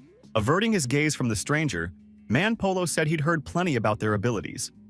Just one glance into the eyes of a member of that temple could send you spiraling into illusions for a whole day. Smiling, the man declared that Mandala needn't worry about that, since they both wanted the same thing. The leader asked what the stranger meant. Flashing his pearly white teeth, the man said that representatives of their temple wanted to kill a girl named Yao Guang. They wanted exactly the same thing. He knew the girl was under the protection of a certain Master Lin Fei, but he was certain that the celestial beasts would be stronger than anyone, so the stranger was here to propose a partnership. As he lit a cigarette for the stranger, Man Polo noticed that this man seemed just as serious as he was, which meant their partnership would be a success. Let's return to the Black Bamboo Ravine, since our heroes still haven't managed to get out of there. They continued on their way, and after a while, Lin Fei said that very soon they would reach the heart of this ravine, which meant they would have to traverse a very difficult path. Then his companion asked what was so interesting about that center, since he spoke of it so enthusiastically. Smiling, the boy said that there was a lot to be found there. By that, he meant all sorts of scary things, such as skeletons hanging right from the trees, and there were hundreds of them. Noticing that his companion was very frightened, the guy told her to stay close to him and everything would be fine. But the girl was clearly worried that some ghosts or other evil spirits might jump out at them.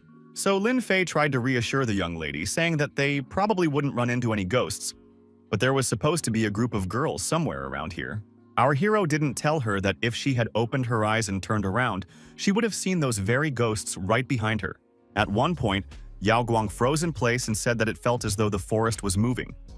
She didn't know if this was actually the case, or if some monsters had decided to play a trick on them.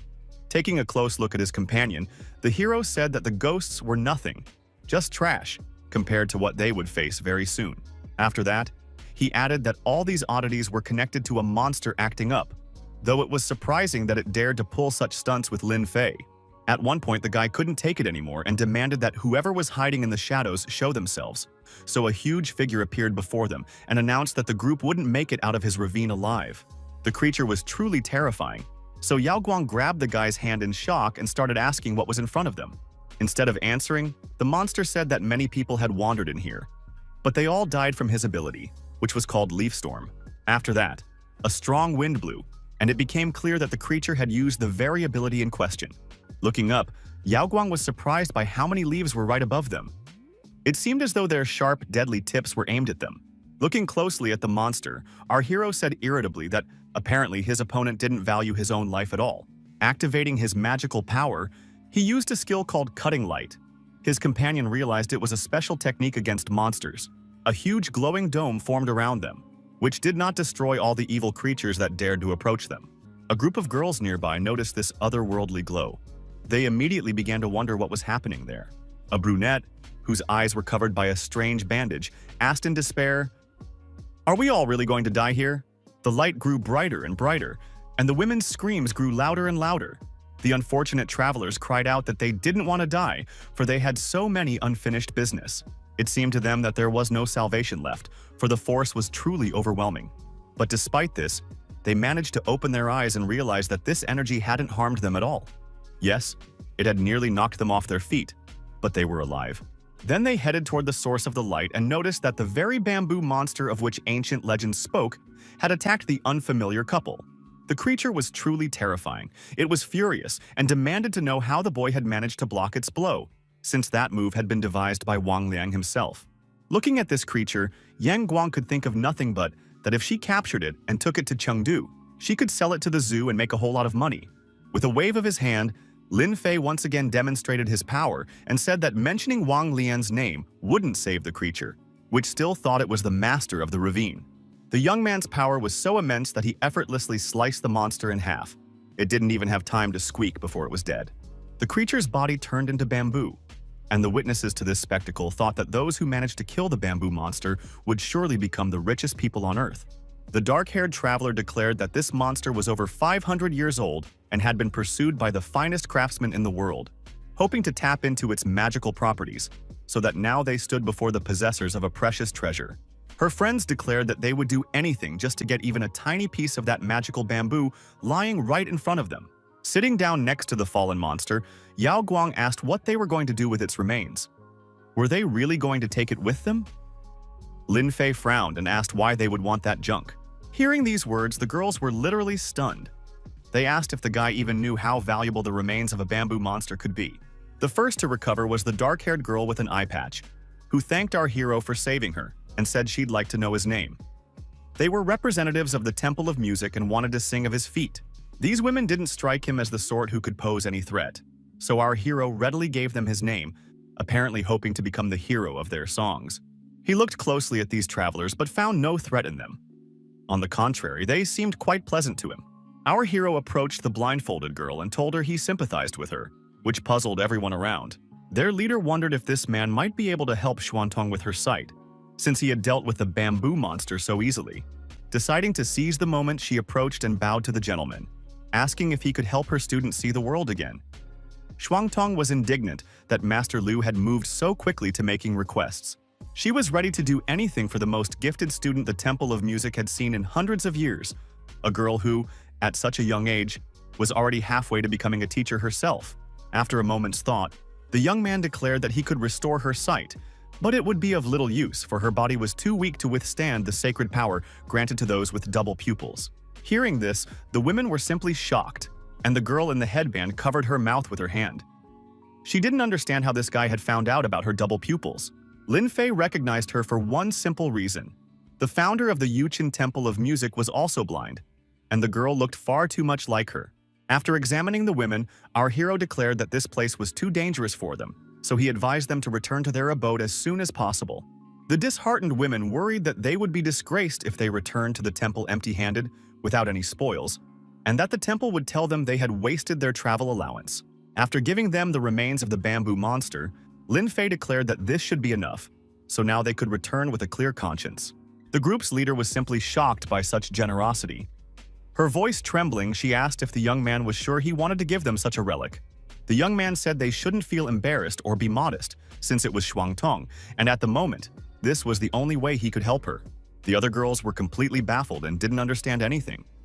They wondered why this man had suddenly decided to give their friend gifts. To be honest, even Yao Guang was indignant.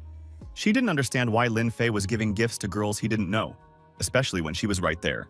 Of course, no one dared to express their dissatisfaction or confusion. The attendants of the Temple of Music bowed deeply to our hero and expressed their gratitude. Finally, Lin Fei ordered them under no circumstances to tell anyone that Shuangtong had a double pupil, because if this became known, there would be people who would destroy the temple. Hearing this news, everyone was shocked, and the brunette herself was clearly alarmed. She asked if they would really destroy an entire temple because of her. In memory of Yukin, Lin Fei decided to help this girl one more time, so he gave her an amulet and told her that if she faced insurmountable difficulties, she should break this jade pendant, and it would help her. The girl accepted the gift and thanked the young man wholeheartedly for his help. Yao Guang looked at her once more, trying to figure out what was so special about her that her companion had decided to help. Of course, Yao Guang was offended, so she said sarcastically that she was lucky to have met such a noble person who had taken care of the poor girl in every way. Smiling, our hero asked if his companion was feeling jealous. Boiling with anger, she began to insist that such a thing would never happen in a million years. Realizing that Yao Guang was angry, our hero decided to tell her that this girl was the reincarnation of the goddess Yukin, who had been his servant and later founded their temple. Glancing indifferently at the hero, she asked why he suddenly decided she cared about these explanations, though she made a mental note that goddesses had served him. Blushing even more, the girl decided she couldn't care less about all these celestial beings, though needless to say, that was far from the truth. Climbing up the rocks, Lin Fei noticed that the girl wanted to be as far away from him as possible, so he advised her to watch her step carefully. At first, she asked indifferently what there was to see, but then she looked more closely and literally froze in her tracks, for she hadn't expected anything like this. They found themselves in a strange, ruined place where some sort of purple shadows were wandering. Yao Guang immediately asked what had happened here. Gazing distantly into the distance, the young man replied that someone named Turkey had been buried down there, which greatly surprised the heroine. In fact, Lin Fei himself had given this creature that nickname. In reality, it was called the Black Fire Phoenix. The creature was ancient and very powerful. Once upon a time, it was feared immensely, for it could destroy entire cities with a single flap of its wings. And so the residents of this ruined town tried to save themselves, for this monster was like a meteor, and standing against it seemed impossible. Its fierce gaze swept over the townspeople, and its wings whipped up a magical wind that swept away everything in its path. The bird was moving so fast that it was impossible to stop it, let alone escape its attack. So when the magical fire ignited, the people realized their end had come, for no one could help them escape or take shelter from this disaster. Impressed by the story, the girl asked, "Did Lin Fei really dare to call such a majestic creature a turkey?" Our hero wondered what kind of monster Yao Guang had imagined. She had imagined a character from fairy tales, so she asked if it could break through the ground and escape to continue burning cities. Our hero assured her that she needn't worry, since the turkey wouldn't wake up. Besides, they had come here for treasures that could only be obtained by reaching the center of this wasteland. He also added that there weren't that many worst-case scenarios that could happen. After saying this, he threw a pebble right into the middle, which piqued his friend's interest. When the stone burst into a violet flame, Yao Guang could barely keep from screaming in fear, which suddenly overwhelmed her. In a matter of seconds, the stone simply ceased to exist, for it seemed the fire was so hot it could burn absolutely everything. From what he saw, Lin Fei concluded that if they went forward, they might get their feet burned, and that only posed a threat to Yao Guang, since he was invulnerable.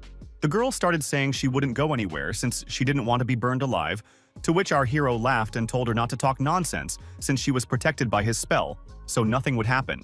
Taking that first step was incredibly scary, but once it was over, Yao Guang realized she wasn't hurt, which meant she could trust her companion's words. Having calmed down a bit, She said she seriously doubted they'd find the treasures the guy had mentioned, since clearly nothing could be hidden here. Then the young man said mysteriously that just because she couldn't see anything didn't mean there was nothing there. Pointing to a strange crater, Lin Fei said they should dig right there. Watching him literally glow with excitement, the heroine asked herself a logical question. Could there really be anything hidden there? After all, at such a temperature, even bones would have burned to ashes. Activating his magical power, the young man declared that he would now show everything to his companion, who didn't believe his words. The magic concentrated around them more and more with every passing second. And at some point, the hero commanded the mysterious crater to open. And at that moment, utter chaos ensued. Real lava poured out of the small opening. The girl screamed, asking what he had done, since now they would be swallowed up by the earth and boiled alive. She quieted down a bit when she realized the barrier was protecting them. Lin Fei looked at her and said she shouldn't doubt his abilities, and she shouldn't scream so loudly either. Closing her eyes, the heroine said she understood everything. She had been so scared that she just waited for the horror to end, since she was too afraid to even look at it. At some point, her companion told her she could open her eyes, since everything was ready. These words intrigued the girl so much that she obeyed. So when she opened her eyes, she saw a strange torch standing before her, now in the place of the crater. It seemed so ancient that it had even witnessed the celestial beings. Laughing, our hero declared that this bronze lamp would be her first gift. These carefree words greatly angered Yao Guang, for she couldn't understand how Lin Fei could remain so carefree in any situation. Throwing a torch her way, the young man declared that they needed to clean up the place. Otherwise, everything was piled into a heap, and if ordinary people came here in search of treasure, they wouldn't make it out alive. Her mouth agape in surprise, the girl asked if there were really any more treasures in this place. She couldn't wait to uncover all the secrets of this place, for they beckoned to her so strongly. Activating his magical energy and directing it in all directions, the guy said there was still plenty of good stuff here. A couple of seconds and several exploding craters later, jewels and incredibly ancient relics began pouring out in a torrent. All they had to do was keep up with collecting them. Sighing in exasperation, our hero declared that he never would have thought he'd one day turn into a trash sorter, but then again, his paths were truly inscrutable. Laughing, Yao Guang noted that her companion called everything trash, but she was willing to bet that every single item held some ancient secret within it. Jumping to the other side, Lin Fei declared that among this pile of assorted items, he could find something for Yao Guang too, since she was now a teacher as well. A second later, he returned, and not empty-handed. He was holding a sword, which he handed to the girl and said that this item now belonged to her. Judging by its appearance, the blade was icy. When she touched it, she realized it was everything she could have dreamed of. After all, in a place like this, holding a cool object in her hands was incredibly pleasant, so she really liked the gift. Looking at the bronze frame, the girl wondered if she should throw it away, since it didn't look like anything very useful. It simply burned without oil, and since they didn't live in ancient times, she had no use for that function. As if reading her thoughts, Lin Fei approached and asked if she was really thinking about throwing away this incredible thing. The alarmed girl asked how he had figured that out. Sometimes it really bothered her that he could unerringly guess her thoughts. Then the young man told her that even though this lamp didn't look beautiful or special, it was a real treasure. And after that, he asked her to blow out the candle and blow in his direction. The young lady's face reflected all the doubts she was feeling. But she decided to listen to the young man after all and do as he said, since there was nothing difficult about blowing out a candle. Taking a deep breath, she began to blow on the lamp, but she couldn't seem to extinguish the flame. It only seemed to flare up with renewed intensity. The air swirled around the flame and had absolutely no effect on it. The sight was amazing, but the girl still didn't understand the value of this object. Glancing at her companion, she asked what was supposed to impress her. Did he really think she'd be amazed by this feature of an unblowable flame? And then she noticed something strange. The candle's flame began to flare up so quickly that she didn't even have time to react before it was already literally blazing in her hands. The heroine didn't even dare to drop the candle, for she realized that this all-consuming fire could destroy everything around her. At some point, she realized that what she held in her hands was not just a flame, but a real fire dragon that had emerged from the flame of this small, unassuming candle. It opened its jaws with a growl, ready to attack our boys, but Lin Fei wasn't the least bit afraid and didn't even bother to step aside. Frightened, Yao Guang screamed, truly worried for her friend, who was once again completely unfazed and paid no attention to the looming danger. But the young man wasn't just standing there for no reason. He understood perfectly well what awaited him and how he could resist it, so he easily engaged the fiery opponent in battle. With just a few moves, the flames began to retreat, and the young man told his companion that in the future she should be more careful, because those flames could burn everything around them. The heroine wanted to say something sarcastic, but she couldn't do anything, because suddenly her mind went blank, and her head spun so violently that everything around her ceased to exist. Her legs felt like cotton, her body too light, and her head, on the contrary, incredibly heavy. Losing her balance, Yao Guang began to fall, slipping into unconsciousness. Catching her, Lin Fei concluded that the young lady was in this state because she had overexerted herself, and considering all the previous factors, she must have been exhausted by now. Giving her a little of his own energy, the young man brought Yao Guang back to her senses and told her that she could play with her new toy later, once they were no longer in a life-threatening place. Saying that there was nothing left in the cave, our hero declared that it was time for them to return home, since their journey had already dragged on long enough. When the heroine realized they wouldn't get to meet the fire phoenix after all, she asked how it had died. The young man explained that the bird had sacrificed its life to destroy a bunch of villains. Then young Lady Ji said that they really shouldn't disturb the spirit of such a noble creature. She just didn't want anyone to use it for their own purposes. Just as Lin Fei was carrying his companion in his arms, he heard his phone ringing off the hook with a flood of incoming calls. When the girl's feet touched the ground again, she said that since they had made it out alive from the deadliest valley under heaven, they might as well find a hotel, since her house was still in ruins. But the young man announced that he had a better idea, since he had just found out that the Qing family had gifted him a villa, so he would always have a place to relax. They decided to call this place Floating Clouds. The building was simply gorgeous, with numerous pools and various structures. Her father and brother insisted that Li Shui meet Lin Fei at his new home, but the young man had been gone for quite some time. Her relatives also helped her choose this outfit, which she considered too flashy and revealing, since she was simply meeting a celestial being, yet looked as if she were going on a date. Finally, the guy arrived, but instead of a fancy car, he'd ridden up on a moped driven by an elderly man. She couldn't make sense of it all. She couldn't believe that a celestial being would arrive on a moped, because it was so simple that she was at a loss for words. The old man immediately asked our hero if this girl was his colleague. He assumed that they worked together for some rich guy. A local elderly man even asked to be hired as well, but this request was ignored. Lin Fei apologized to the girl for being late, since he had to walk Yao Guang to work. Bowing, the young Lady Qing handed the celestial being the keys to his new villa and all the documents confirming his ownership. Upon hearing this, the old man's eyes nearly popped out of his head in surprise. Waving his hand toward the villa, our hero invited his guest inside to see how it was furnished. As the old man rode away on his moped, you remarked in parting that their country was producing true talents who could afford a villa at such a young age. Lin Fei wondered if he really looked that young. Looking around, he said that everything looked pretty good, but some details he'd noticed were missing. The anxious girl immediately declared that the celestial being could say anything that didn't suit him, and she would make sure to improve the situation. Looking closely at his guest, Lin Fei stated that he lacked maids who would serve him and do whatever he said. These words made Li Shui think of something incredibly dirty and decide that even though she was facing a celestial being, he was still a man. Feeling even more flustered, the girl asked what he thought of her, because if he wanted, she could help him with anything. Leaning closer, Lin Fei looked at the girl in a way that made her feel like a fool. He said that the villa was huge and he needed maids to clean the grounds, cook, and handle other tasks. Realizing that her thoughts had wandered off in a completely different direction, Li Zui blushed, turned around, and started running away as fast as she could, shouting one last time that she would take care of everything. Looking disapprovingly at how the fleeing girl had kicked the lawn, our hero thought that young people these days were very spoiled and thought only of pleasures. However, that was not the case at all.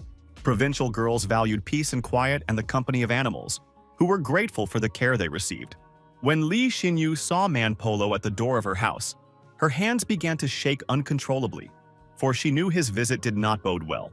Looking closely at the man, she greeted him and said she never could have imagined that after so much time, he would be able to find her.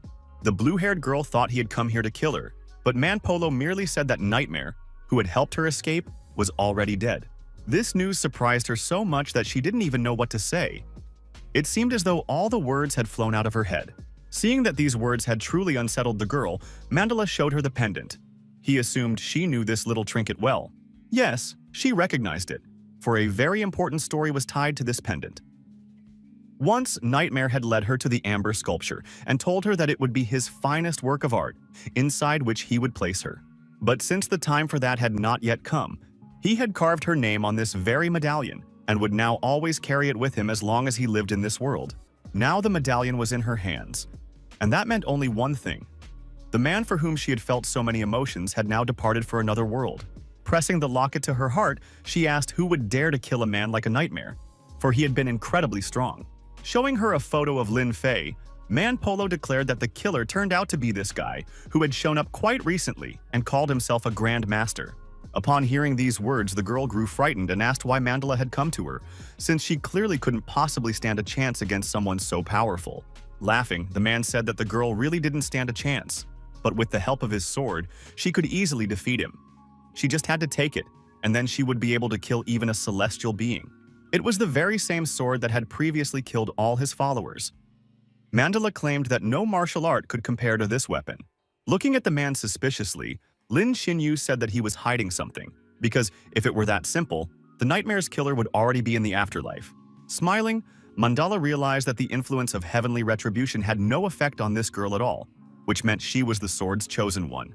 He explained that before her lay Lord Wangliang's murder weapon, and if anyone whom the sword had not chosen were to touch it, instant retribution would befall them.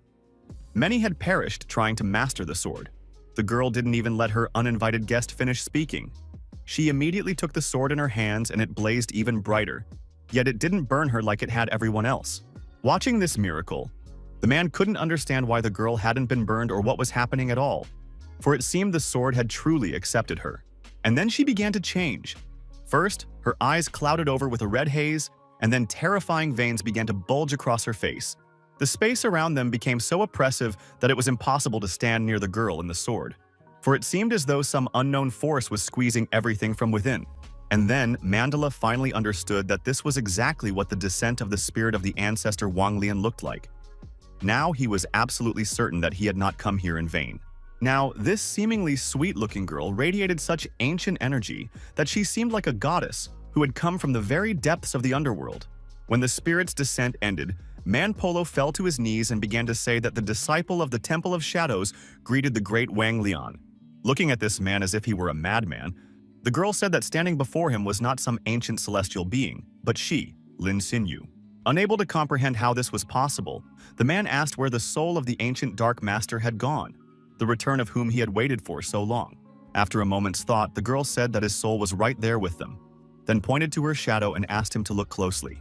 She explained that his soul was too weak, so he wasn't yet ready to possess her body, but the spirit claimed there were two solutions to this problem. Raising her sword higher, she declared that either the ancient celestial being would devour her, or she would do the same to him. But if he won, an endless series of deaths would follow, and she wanted to kill only one person, Lin Fei. Realizing that this girl could now ruin all his plans, Mandala lunged forward to stop her and regain control.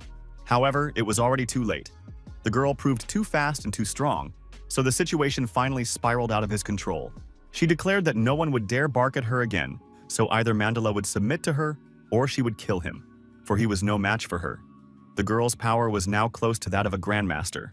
The man understood this perfectly well himself, so he didn't even know what to do next. He was particularly distracted by the sword that was practically pressed against his throat. Looking at this helpless man, Lin Xinyu laughed. She said she never would have thought the day would come when the leader of Dark Knight would be crawling on his knees before her. At that moment, the ancient spirit addressed her, ordering her to tell Mandala to gather all the members of the organization. He also promised to make her stronger and teach her his techniques so she could reach a new level. After a moment's thought, she asked whether the spirit wanted her to become stronger or if he simply needed his own army, though it made no difference to her, since revenge was the only thing that mattered. Then the spirit declared that he liked her very much. He even regretted that only one of them could survive, otherwise he would have made her his successor. However, the girl declared that she wouldn't have agreed to that anyway, because there was only room for one mentor in her life, and that was Nightmare. Lin Xinyu's commanding tone was simply striking. The commander couldn't say a word against it, so he was forced to obey the girl's orders, who declared that they needed to gather all the gang members, since they would soon be heading to Chengdu. At that moment, 4 maids were brought to the villa, which bore the beautiful name Floating Clouds. All the girls were very beautiful, as if handpicked and each of them said she would do her utmost to ensure the master was satisfied with their work. They were brought by Li Shui, who stated that these girls were very eager to become maids for Master Lin Fei, and she had selected the very best ones. Realizing that it would be too difficult to remember their names, our hero decided to create a sort of associative sequence that would help him tell the girls apart. Their hair colors and color types helped him with this. One reminded him of spring, another of summer, a third of autumn, and the fourth of winter. Now he was sure he would remember them all. Once the names were sorted out, Lin Fei invited everyone on a tour of the mansion. At that moment, Li Shui suddenly realized that her help was no longer needed. She needed to get out of there. While the young man was telling them various stories, the girls had already begun carrying out their duties. Dark-haired Winter had already started trimming the overgrown bushes. At that moment, Baijian arrived at the villa. The beauties greatly embarrassed him, for when his mentor had invited him over, he clearly hadn't expected to see anything like this. Noticing that his student had already arrived on the villa grounds, our hero ordered his maids to leave him. They obediently bowed and began to walk away. After bowing to his master, Bai wondered if he had been summoned just to show off his new mansion, which did indeed look simply magnificent. But no, he was wrong. Our hero declared that today he wanted to teach his student, who had been idling around for far too long. This news greatly surprised Baijiang, since the young man hadn't warned him beforehand that they would be having any lessons or anything of the sort. Looking at the puzzled expression on the red-haired man's face, our hero handed him a sprig of grass and said that the training would be nothing like what he had imagined. With an awkward laugh, Bai said that he had indeed gotten a little carried away, so he apologized for getting distracted for a second and losing his concentration. While the man stared at the scrap of grass in bewilderment, our hero told him that it would aid in cultivation, since masters often used it. Now it finally dawned on Baijiang what he was holding in his hands, for it was that very miracle herb that all the famous masters used for cultivation. The maids who had been eavesdropping and peeking in on the conversation were simply shocked that the master was handing out such gifts. They realized that if they served him well, they might get a share too. Stepping closer to the disciple, Lin Fei tapped his forehead with a finger. The disciple smiled awkwardly and asked if there was some dirt on his head that needed to be wiped off. Our hero explained that he'd just realized it had been a long time since he'd taken anyone on as a disciple. Yet he hadn't taught Bai any skills, only feeding him all sorts of stones and herbs. So today, they would be learning a technique. Lin Fei had long noticed that the man used his limbs ruthlessly, which meant that sword techniques didn't suit him. That's why he decided to teach him something else. This technique was called the Way of the Golden Dragon. It was incredibly powerful, and if cultivated to its fullest, the body would rival that of an ancient beast. The red-haired man was very familiar with this technique, for he had read about it in the ancient books, but he could never have imagined that he would be able to master it. At some point, Baijian realized that new, invaluable knowledge was beginning to form in his mind, and he was overcome with curiosity and a desire to put everything into practice as soon as possible. Once the entire technique had been imprinted in the man's mind, our hero declared that he must cultivate it thoroughly, and then, in time, he would become the coolest guy in town. With an awkward smile, Zhan said that he was very ashamed that he hadn't even suspected before that it was Lin Fei who had created this practice. Our hero explained that, strictly speaking, he had only laid the very foundations. He had no interest in working on it and had put the matter off until later, and it was Lin Yuan who had completed it.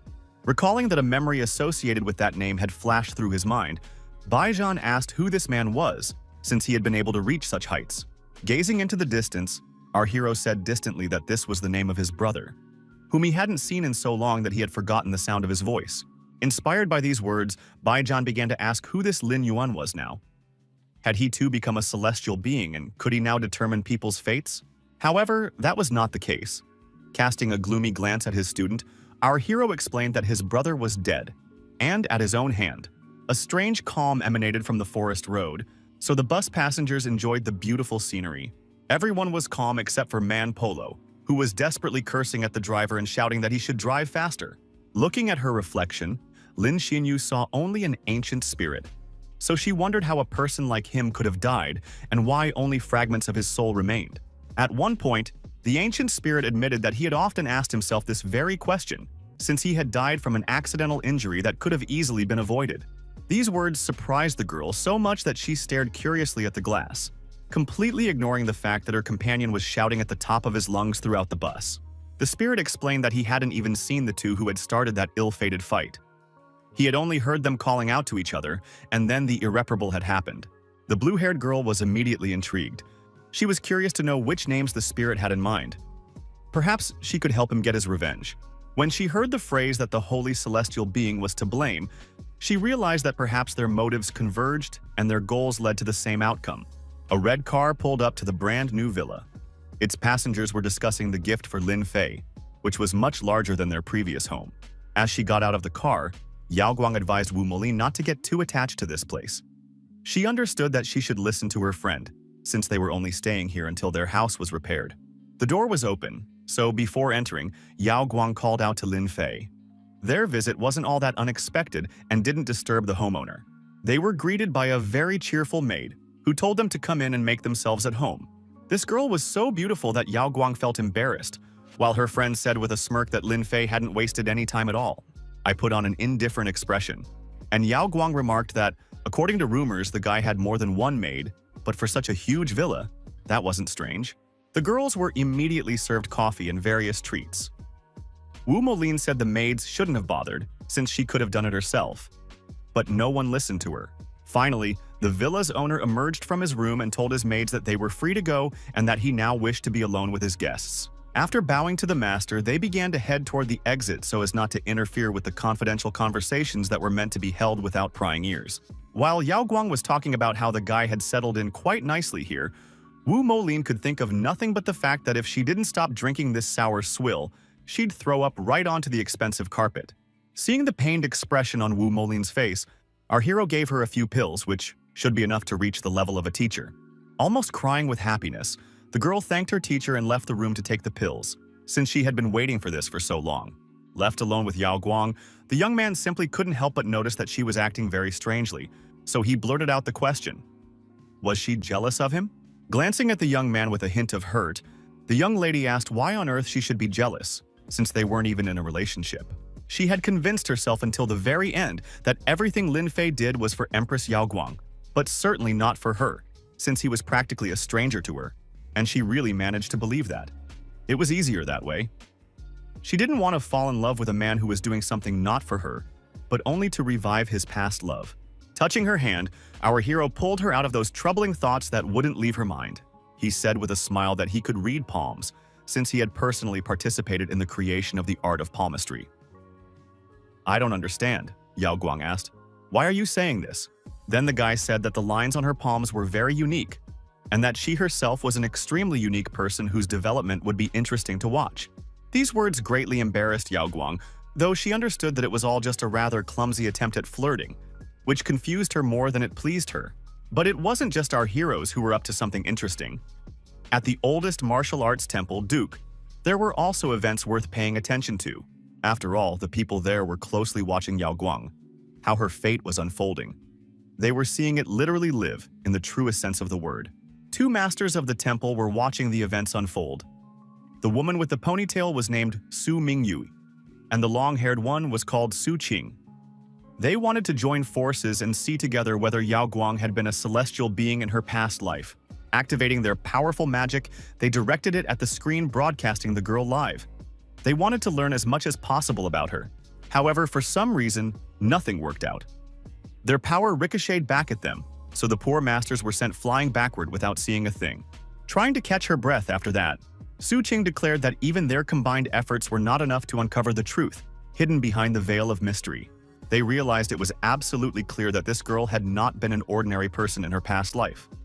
Su Qing asked whether they should tell the people from the Temple of the Sword and Music, who were waiting outside. Su Mingyu believed it was better to tell them the truth, since it would be impossible to keep such information hidden for long anyway.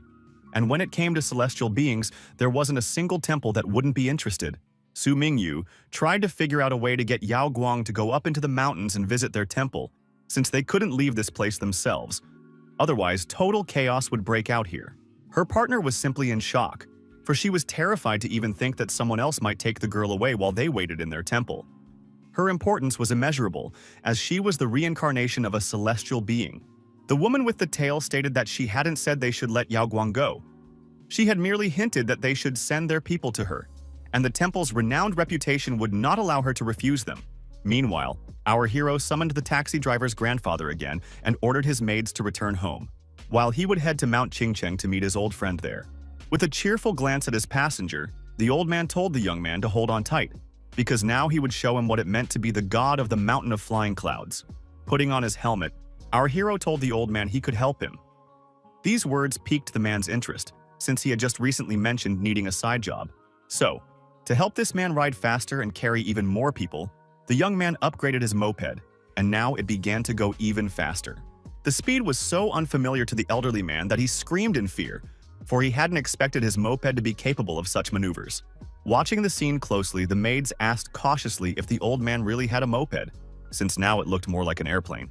The poor women didn't even suspect that at that very moment, they were being closely watched by some strangers who were wondering if those two from the Black Bamboo Valley Union really lived right there. It turned out there was a whole gang of troublemakers here who had checked up on this villa on Chengdu Island several times, so now they wanted to get inside and take their revenge. But their leader believed that revenge was a waste of time. He reminded them that members of the Black Bamboo Ravine Alliance possessed a light sword, so they weren't here for the sake of the place itself, but to take a valuable relic and kill anyone who might lay claim to it.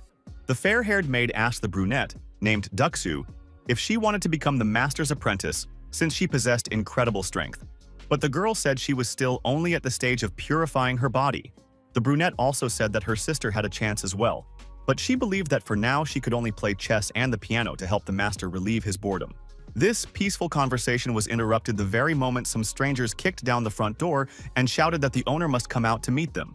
The fair-haired girl was simply shocked, for she could never have imagined that they might face such dangers in this villa. Seeing that her sister had literally frozen in fear, Dunsu realized she had to act, so she immediately rushed over to the blonde girl and pulled her away from the door. The dark-haired girl asked who these people were and whether they realized whose villa they had broken into, since the consequences for them could be very dire. The men began to crowd around the front door, as they couldn't believe that their enemy had such beautiful maids who could provide them with some decent entertainment. Their leader immediately noticed that one of the girls was in the final stage of training, and two others were in the intermediate stage, so this could become a problem for them. Of course, the girls immediately started to panic. They didn't know what to do, and couldn't think of anything better than to immediately start calling their master. Needless to say, the thugs didn't let them do that. Activating their magical energy, they destroyed the phone right in the red-haired girl's hands. The leader said that if they tried to call for help, they wouldn't succeed, since no one wanted any extra people around. After that, he ordered his thugs to grab the girls and take them to Jinling so that everyone from the Wu clan could have their fun with them. The men had been just waiting for that command. However, the girls were fighters, and none of them were going to let these scoundrels touch them with such filthy, worthless hands. Hands that some of them had lost. Grabbing a sword, Dong Shui realized she had to protect her sisters. Since the master was not there, she took on this responsibility herself. Her sisters caught this zeal and declared that they would defend their master's home. So, arming themselves with whatever was at hand, they stood up against the scoundrels. They understood that they were taking a great risk and made this decision consciously, yet they were fully aware of just how badly they might suffer. The gang leader found it very amusing to hear their bold declaration that they would defend their master's house. He believed that such scum were incapable of standing up to a great master like himself. Ignoring these words, the brunette rushed into battle for the honor of the Pei clan. She activated an ability called the Sword Dance. However, the man easily stopped the attack by pinching her blade between two fingers. It turned out he didn't have to exert any effort to gain the upper hand.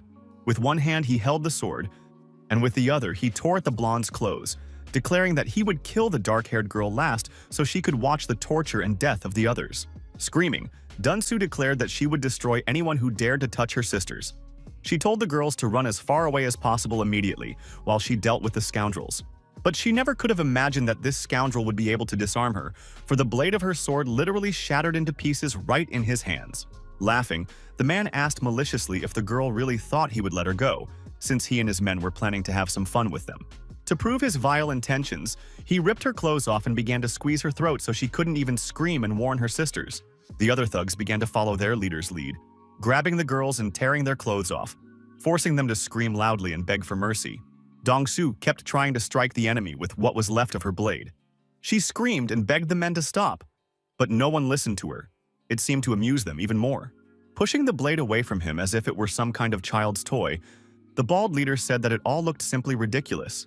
since it was obvious that the girls before him were utterly powerless. Slamming the brunette's head against the floor with all his might, the man declared that the difference in strength between a Grand Master and a Master at the final stage was small, but in their case, it was like an abyss. The girl coughed up blood, and her eyes rolled back in pain. It seemed she was about to lose consciousness or even pass away. Leaving the immobilized girl alone, the bald man declared that his henchmen could have some fun with the rest while he went to look for the treasure. Many were immediately drawn to the unconscious brunette. These deranged men liked the fact that she could no longer offer any resistance. Looking around, the man noticed that his aura had begun to fluctuate, and that could only mean one thing. The jewels were very close by. All that remained was to find them. Upon entering Yao Guang's room, he immediately saw the ice sword and the eternal lamp. The bandit rejoiced, for the treasures were far greater than he could have imagined. The man surmised that a certain steward named Wu had been severely wounded while trying to get his hands on these items, so now he, Yang Wu, would avenge his relative. Smelling the sharp metallic scent of blood, the leader smirked, realizing that his henchman had apparently gone a bit too far. Wanting to calm his gang down a bit, he began to walk downstairs, saying along the way that they needed to be more restrained, since overly rough entertainment could be bad for their health. But it wasn't a man who had been having fun here at all, but the one who had turned their bodies into a bloody mess. Baijian had saved the girls from a terrible fate, and now they were trembling in the corner, afraid to even move. When the blonde saw the ringleader, she immediately pointed at him and said that he was the one who had wounded Dunsaya, and she also told him that they had tried to assault them. If Bai hadn't arrived in time, that's exactly what would have happened. Anger began to boil inside the red-haired man, for he had always respected women and never allowed anyone to treat them rudely. Yet here, some scoundrels had dared to do such a thing. Seeing what had been done to his subordinates, the gang leader was consumed by rage. He couldn't have imagined that a master-level guard was walking nearby. Activating his magical energy, he declared that masters too were divided into the strong and the weak, and since he did not count himself among the latter, he was confident of his victory. Baijian had no intention of giving up either, especially since he was simply itching to avenge the poor women who had endured such humiliation and stress. When these two forces collided, an incredible explosion occurred, causing the villa's wall to be blown out with a crash. Baijian's power simply stunned his opponent, for he realized that the young man was only about 20 years old. Yet he had already reached the 6th level of power. In any other situation, the red-haired man would have started making some smug jokes, but now he just wanted to deal with these scoundrels, who couldn't even be called men, as quickly as possible. On top of that, the red-haired guy was determined to punish whoever dared to lay a hand on his teacher or invade his home, because that was tantamount to someone humiliating him personally.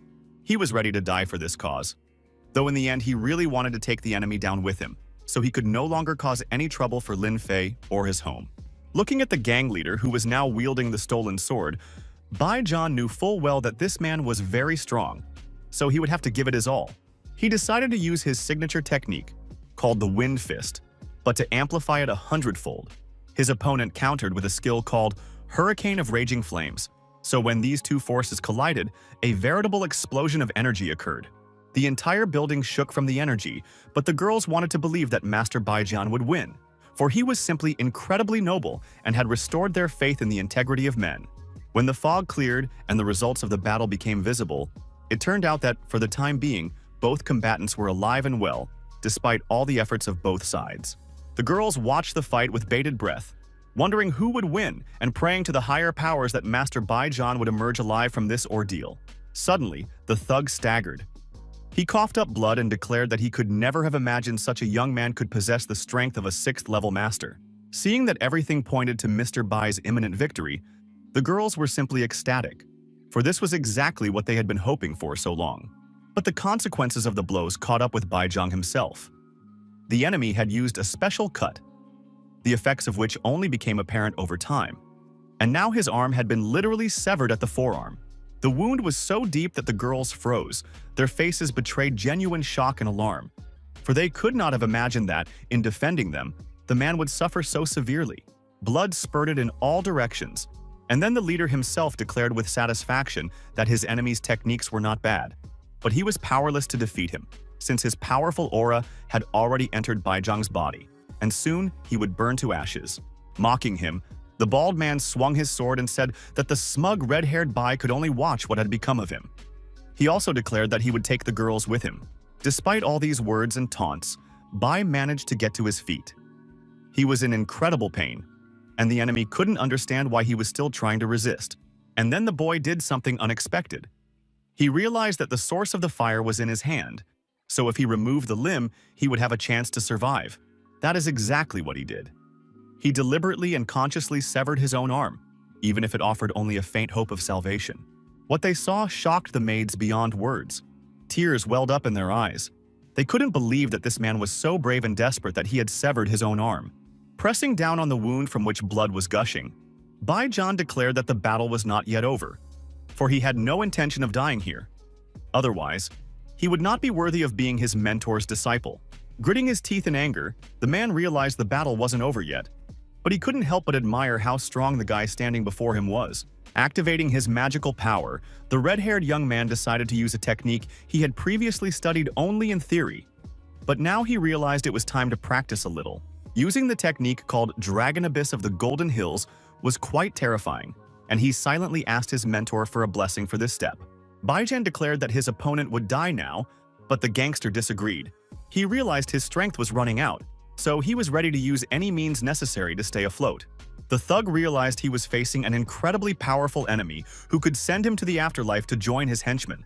To be honest, Baijan didn't believe he could withstand this blow either, for he felt just how much energy was being expended in that moment. It seemed to him that he might lose consciousness at any moment. Chaos reigned all around. Everything was exploding and burning, and only the aftermath bore witness to the fact that the red-haired warrior's strength was beyond measure. That blow exhausted Bai so much that he actually lost consciousness, and now lay in a huge pool of his own blood, which was rapidly leaving his body. When the battle ended, the girls immediately rushed to help the guy. They realized his injuries were very serious, but hoped he could be saved. They also wondered where the thug had gone. The bald thug had run away and hidden like the biggest coward. He knew that this guy had almost defeated him, and if he hadn't fled so quickly, he would be the one lying there now. Limping, he began to make his way toward the forest, hoping to regain his strength, and then gather the best fighters of the Wu family and stage a real massacre here. Gritting his teeth against the unbearable pain and rage, Baijan told the girls that the attacker must not be allowed to escape, for then he would be disgraced for the rest of his days. As they bandaged what was left of his arm, the maid said it was all nonsense, and that the most important thing now was to take care of his health, which was in jeopardy. The man wouldn't let them call an ambulance and said he'd rather die right then and there than be disgraced before his mentor, who would be displeased with his defeat. But then, someone gripped his hand tightly, and it was clearly not a woman, as such a handshake belonged only to a man of strong spirit. It was Lin Fei, who declared that his student could never disgrace him, for it was a source of pride for him to have such a brave and strong protege as Baijan. These words moved the red-haired boy so deeply that he nearly cried, for what he feared most in the world was disappointing the only person who believed in him. The master's return greatly pleased the girls, who had already feared that the red-haired young man would simply die in their arms, and they wouldn't even be able to help him in any way. Activating his magical energy, our hero sent a healing greenish light toward his charge, which was meant to help him recover from his critical condition. The girls watched silently as this unfolded, hoping it would save the kind gentleman who had been willing to sacrifice his own life to save them.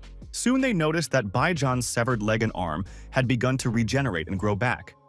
It was clear that their master's power far exceeded that of a mere human. When his body had recovered somewhat, Baijan fell to his knees before his savior and began to apologize for not arriving in time, allowing the girls to be injured and the estate to be damaged.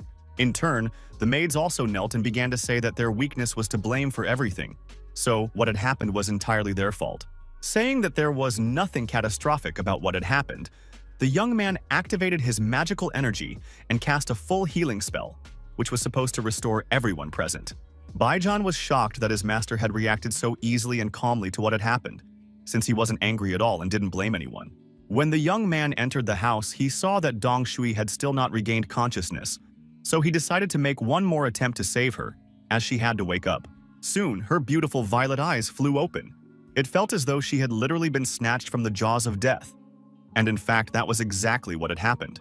The girl mentally returned to the moment when the battle was still raging, so she shouted that she wouldn't let a single thug get away and swung her arm. Trying to stop her, the guy touched her forehead with his finger and said she needed to be a little more careful about who she was attacking. An indescribable shock was etched on the brunette's face. Upon seeing her master, she felt ashamed that she had tried to strike him, mistaking him for a thug. Falling to her knees before him, she began to apologize for acting rashly and offending him with her impulsive actions. Seeing how inconsolable the young lady seemed, our hero realized that words were useless now. So he reached out his hand to silently lift her off the floor. The girl was truly in an incredibly terrible state. She understood that even though she was the strongest among her sisters, there was nothing she could do if the master got angry with her. Gently stroking her head, our hero spoke words of gratitude, for she had fearlessly stood up against an entire gang of armed criminals. Dongshu hadn't expected to hear these words at all, because she thought she would be fired or punished even worse. The worst-case scenario was stuck in her head, but certainly not this one. Lifting her head, she burst into tears and said that the boss shouldn't thank her for simply doing her duty and not shirking it. Her appearance embarrassed our hero so much that he blushed and asked her to go to her room and change, since her clothes were completely ruined. Only now did the poor brunette realize how she had appeared before Mr. Lin Fei. She felt terribly ashamed again, so she jumped to her feet and, covering herself, headed to her room. When everyone had calmed down a bit, our hero gathered the guys on the street and told them that the people who had caused the commotion here were the Wu family from Jinglin. They had brought it on themselves, and soon the young man would wipe them out. These words sparked a flurry of questions and bewilderment on the faces of those who heard them, for they hadn't expected such a dramatic turn of events at all. "Don't pay attention to this trifle," Lin Fei continued, saying that his maids were too weak, so he had given them a little something. The fair-haired Chun Hua was too gentle.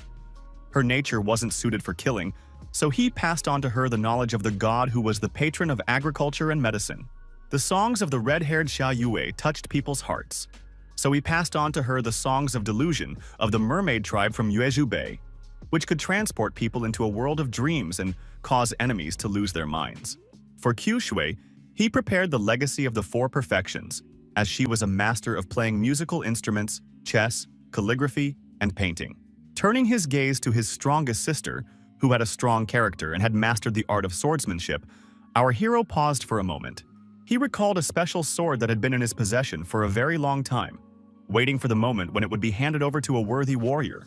Dongshu was exactly that kind of warrior, so the young man passed on to her the secrets of the deadly art of swordsmanship, which had once been created by Guan Chengzi. The girls were simply shocked, as they hadn't expected such gifts. Only the brunette looked pensive, convinced that with this knowledge, her Pei family would regain its dignity. They bowed deeply and thanked the young man for being so generous and not only helping them heal, but also bestowing incredible gifts upon them. Saying that no thanks were necessary, our hero asked the girls to leave him alone with Baijian. At first, Dongshu followed her friends, but then she stopped abruptly, turned her head toward our hero, and asked if she could say one more thing. The guy said that of course she could speak freely and not worry that someone might misunderstand her or think she was being presumptuous. Blushing, the girl declared that she had no request for the host. She simply wanted to say that she had come to love him very much during her short time working there. After that, she quickly ran off, leaving the characters bewildered. Baijian was clearly jealous of Lin Fei, since no one had confessed their love to him after he'd nearly died. Lin Fei didn't react at all to this confession, since he thought the girl had simply gone mad after hitting her head and was now talking nonsense. Then his stern gaze shifted to Baijian, and he said sternly that if Yao Guang found out about this confession, there would be serious consequences for whoever told her. After that, they finally got down to the purpose of the red-haired boy's visit, as he was seeking a teacher regarding the Dragon Abyss technique. Saying that the mentor was very perceptive, his red-haired disciple admitted that he had been too foolish, so he couldn't grasp the secret of the skill or understand the words about needing to restore the mysterious merits by breaking the old and creating the new. Then our hero explained that Baijian had already restored the merits, since he had helped and protected him, so that part was settled. These words seriously frightened the man, for he knew that by returning those very merits, the meridians throughout his body could be damaged and he would become disabled. Looking closely at the young man waited until he calmed down, then said that nothing like that would happen as long as he was there. These words comforted Baijian a little and eased his anxiety, so he sat down calmly beside him and continued to listen to what the teacher had begun to tell him. After the instructive lecture was over, the man focused on his inner energy and entered a trance intended to raise his level of mastery. Strange golden streaks began to run across his body, marking the locations of the energy channels that were overflowing with energy. Suddenly, these streaks turned into real wounds and began to bleed profusely. causing the young man unbearable pain, from which he nearly lost consciousness and self-control. Directing his disciple's magical energy, our hero declared that he must continue, despite all the pain he was enduring. These words helped Baijan pull himself together and continue his cultivation practice. Soon his wounds began to heal, and his face became a little more relaxed, though it was still tense. When he opened his eyes, an incredible roar burst from his mouth, reminiscent of the guttural growl of an ancient dragon that now sat within him.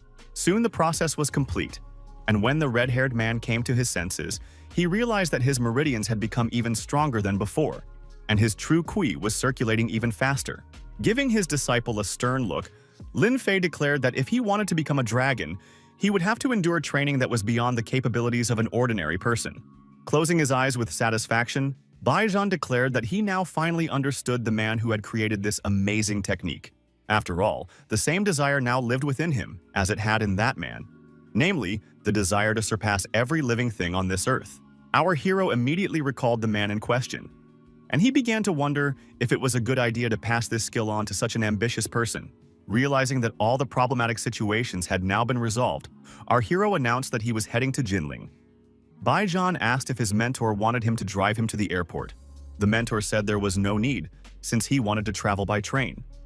These words surprised the man, as he had thought that celestial beings preferred something more luxurious. On the way, the young man dialed Yao Guang's number and asked if she'd like to go to Jinling. Not by car, but by train, just like ordinary people. At that moment, the girl was in the middle of a conference, so she didn't quite understand who they needed to exterminate or why they had to go there by train. The meaning of the word eliminate didn't sink in right away, but when it did, she gasped in surprise, because she didn't even want to think about the fact that another massacre was coming their way.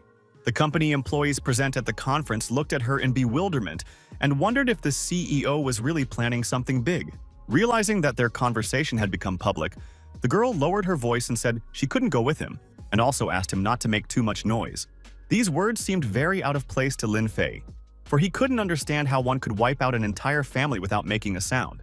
While he was being offered various drinks and snacks, he thought only of how he used to visit Zhang Xiaolin, but the laws of nature wouldn't let him go, so he'd found a loophole for him to exploit.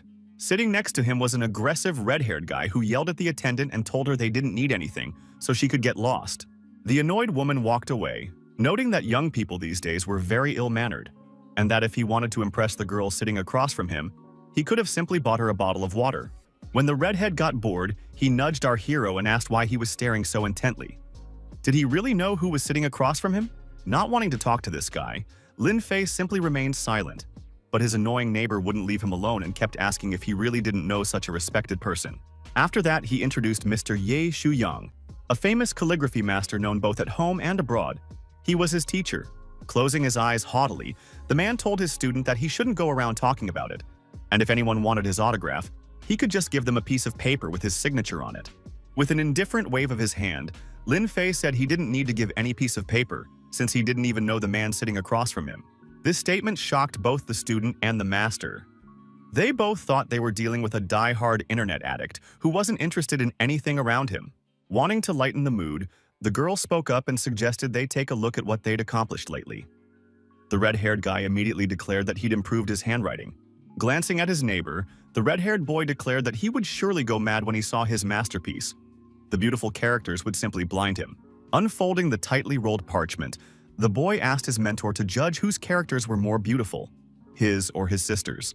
Carefully examining the characters, the master said that the two had different writing styles. So, in this case, it was difficult to determine whose work was better. In reality, the teacher knew that the boy sitting before him was the son of the chief elder of the sword sect, who wrote far worse than his daughter, but he couldn't offend the elder. Laughing, the boy said he never would have thought it would be so hard to pick the best one, but he wasn't discouraged, since some uncultured savages didn't even know such characters. A veiled reference to our hero. To prove his knowledge, our hero declared that Kaishu's writing style was divided into 4 types, and that these characters were fairly simple. The girl had the Wana style, which unfortunately didn't suit her very well. Hearing these words, the redhead thought someone was bad-mouthing his little sister, so he advised the boy to shut his mouth and not pretend he knew anything about calligraphy. But the dark-haired girl was very interested in his words because she had always wanted to improve her skills, and constructive criticism was only beneficial. But Lin Fei had already lost the desire to comment on anything, since he didn't want to do so in the presence of people who valued nothing but high status. Realizing that their company and achievements were being disregarded, these people were shocked by such audacity and angered, for no one had ever humiliated them like that. The red-haired boy declared that they shouldn't listen to any ragged beggars, since he thought the hieroglyphs and his sisters were very beautiful. Lowering her eyes, the girl said awkwardly that the stranger had noticed everything correctly and that she had observed exactly the same mistakes in her own writing that she wanted to correct. She asked what writing style suited her, as she was very interested in hearing the opinion of this distinguished gentleman. Looking closely at the girl, our hero declared that she was very meticulous and systematic, and also approached her work with particular precision and deep thought. So the style of Zhang Xiaojin suited her. Hearing this, the teacher's mouth fell open in surprise, for the young man had described his daughter exactly as he himself would have, which meant the man sitting before them was well versed in calligraphy. Smiling, the red-haired lad began urging the man who knew so much about calligraphy to evaluate his characters, which lay right in front of them. Glancing at this insolent boy, Lin Fei declared that he had not the slightest desire to look at what the boy had scribbled on his parchment. The boy got so angry that he jumped up from his seat and slammed his hand down on the table. It seemed no one had ever humiliated this rich kid so badly before.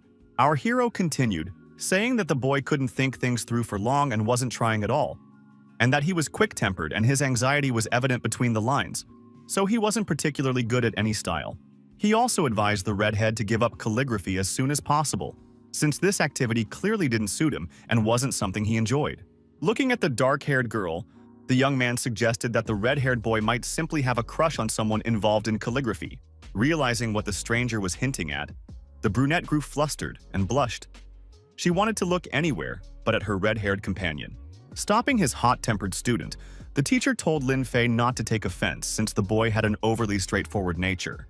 When his student had calmed down a bit, the teacher asked if he could learn our hero's name, and he was also very interested in hearing about his master. Introducing himself, the young man said he had no master. He simply liked to fill his head with all sorts of nonsense on his own.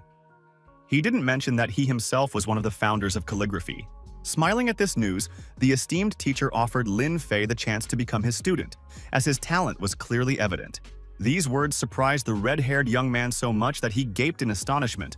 For a mentor who was a master of calligraphy could not possibly take just anyone as a student. Smiling warmly at the young man, the teacher said that they shouldn't be intimidated by the world of empty vanity, and if a talented person wanted to learn, he would give him that opportunity. With a carefree shake of his head and his arms folded in a defensive gesture, Lin Fei declared that he wasn't interested since it was a waste of time. The answer surprised absolutely everyone, but the red-haired guy seemed to take it as a personal insult since his mentor had given some ragged kid such a chance, and the kid had simply turned it down. He was even more surprised when he heard Lin Fei's reply. Our hero asked not to be called ungrateful, since he had never asked anyone to be his teacher. There was wisdom in those words, so the teacher wasn't offended, but he understood that the young man was talented and possessed great knowledge. However, he had no mentor, so it would be a mistake to simply let him go. The only thing was, he didn't understand why this young man was unaware of the significance of the concept of a modern calligraphy master. The man knew he had a way to explain it to him. An interesting idea came to his mind, so he decided to invite his new friend to a calligraphy exhibition that would be held in Jinlin. Upon learning that the exhibition would feature not only a modern calligraphy master, but also a trip on a decorated junk, a painted boat, the young man decided he had to attend the event. But he wasn't satisfied with just one ticket, since he could attend the event with Yao Guang. So our hero asked for one more pass. Smiling, the teacher said once again that he was dealing with a truly unusual person, but despite this, he handed over another ticket, saying that he could bring a friend.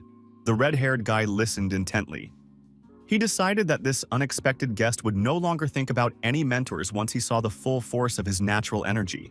Jinling Station was packed with people, but Lin Fei immediately noticed a girl standing right across from him, holding a white cardboard sign. Written on it were words urging the young man to pay attention to her. This meant she was the very person who had come to meet him and was already waiting for his arrival. It was Ms. Cheng. Looking at her, our hero couldn't help but notice that she hadn't been slacking off and was already in the final stages of physical conditioning. Smiling, the brunette said that it was all thanks to the pill he had given her during their last meeting. It had turned out to be very useful. Handing her a small vial, Lin Fei said that if she took it and drank it, she would be able to immediately advance to the mentor level without any trouble. Stunned by such generosity, the girl couldn't believe that luck had truly smiled on her so greatly, since such elixirs were incredibly expensive.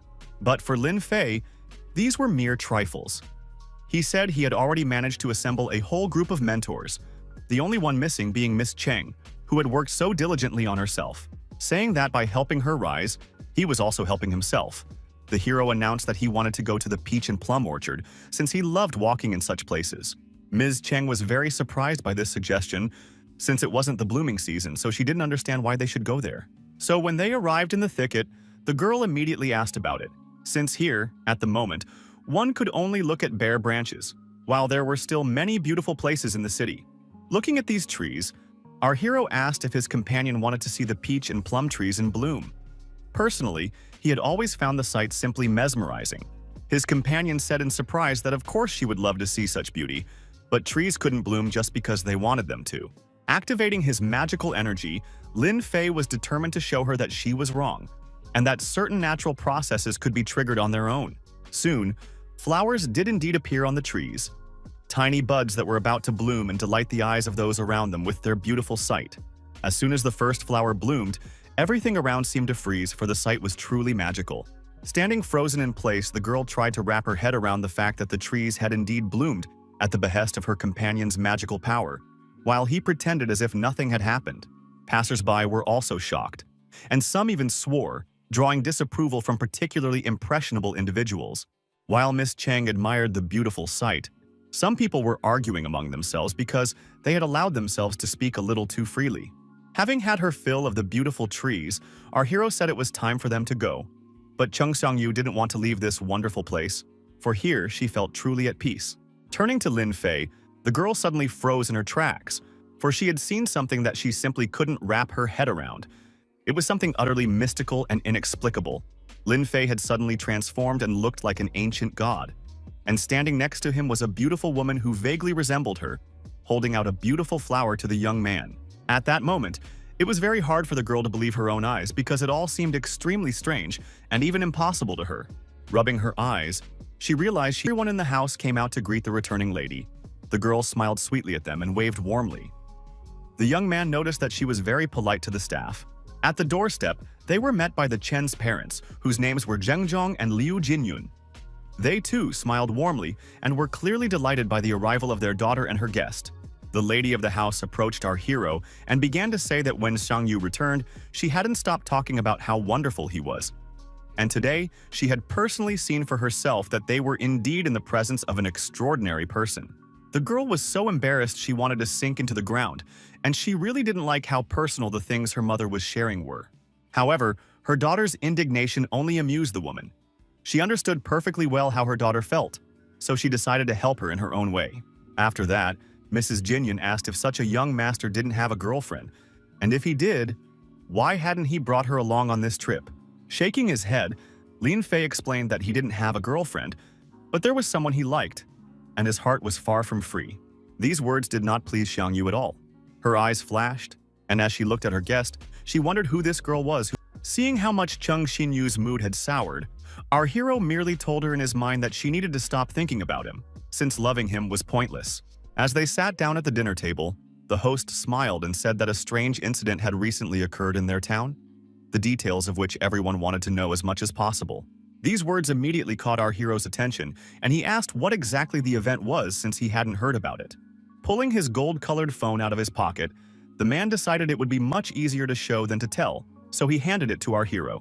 The man went on to explain that when they found the corpse shown in the footage, it had been completely drained of blood. The police were relying solely on the farmers for help, but even they had no idea what could have caused such a strange death. Calmly looking through the gruesome footage, Lin Fei didn't even stop chewing. It seemed he wasn't at all disturbed by what he saw.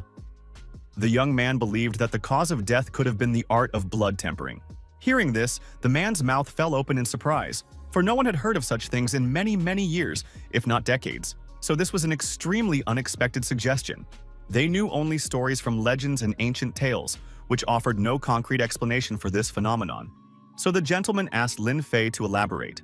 Tapping the phone screen, the young man asked the gentleman to pay a little more attention and take another look at the photo he had shown him. Activating his magical energy, our hero decided to show everyone what this murder might actually be, because without him, they clearly wouldn't have been able to figure it out. It seemed as though the entire family had been transported to some other space. Before them stood a tall cliff, atop which a girl was standing, while at the foot of it an unknown man spread his arms and shouted that all members of the Dark Knight were here. Summoning her courage, young Miss Cheng approached the strange man who had appeared right before them. Touching him, she declared that it was an illusion.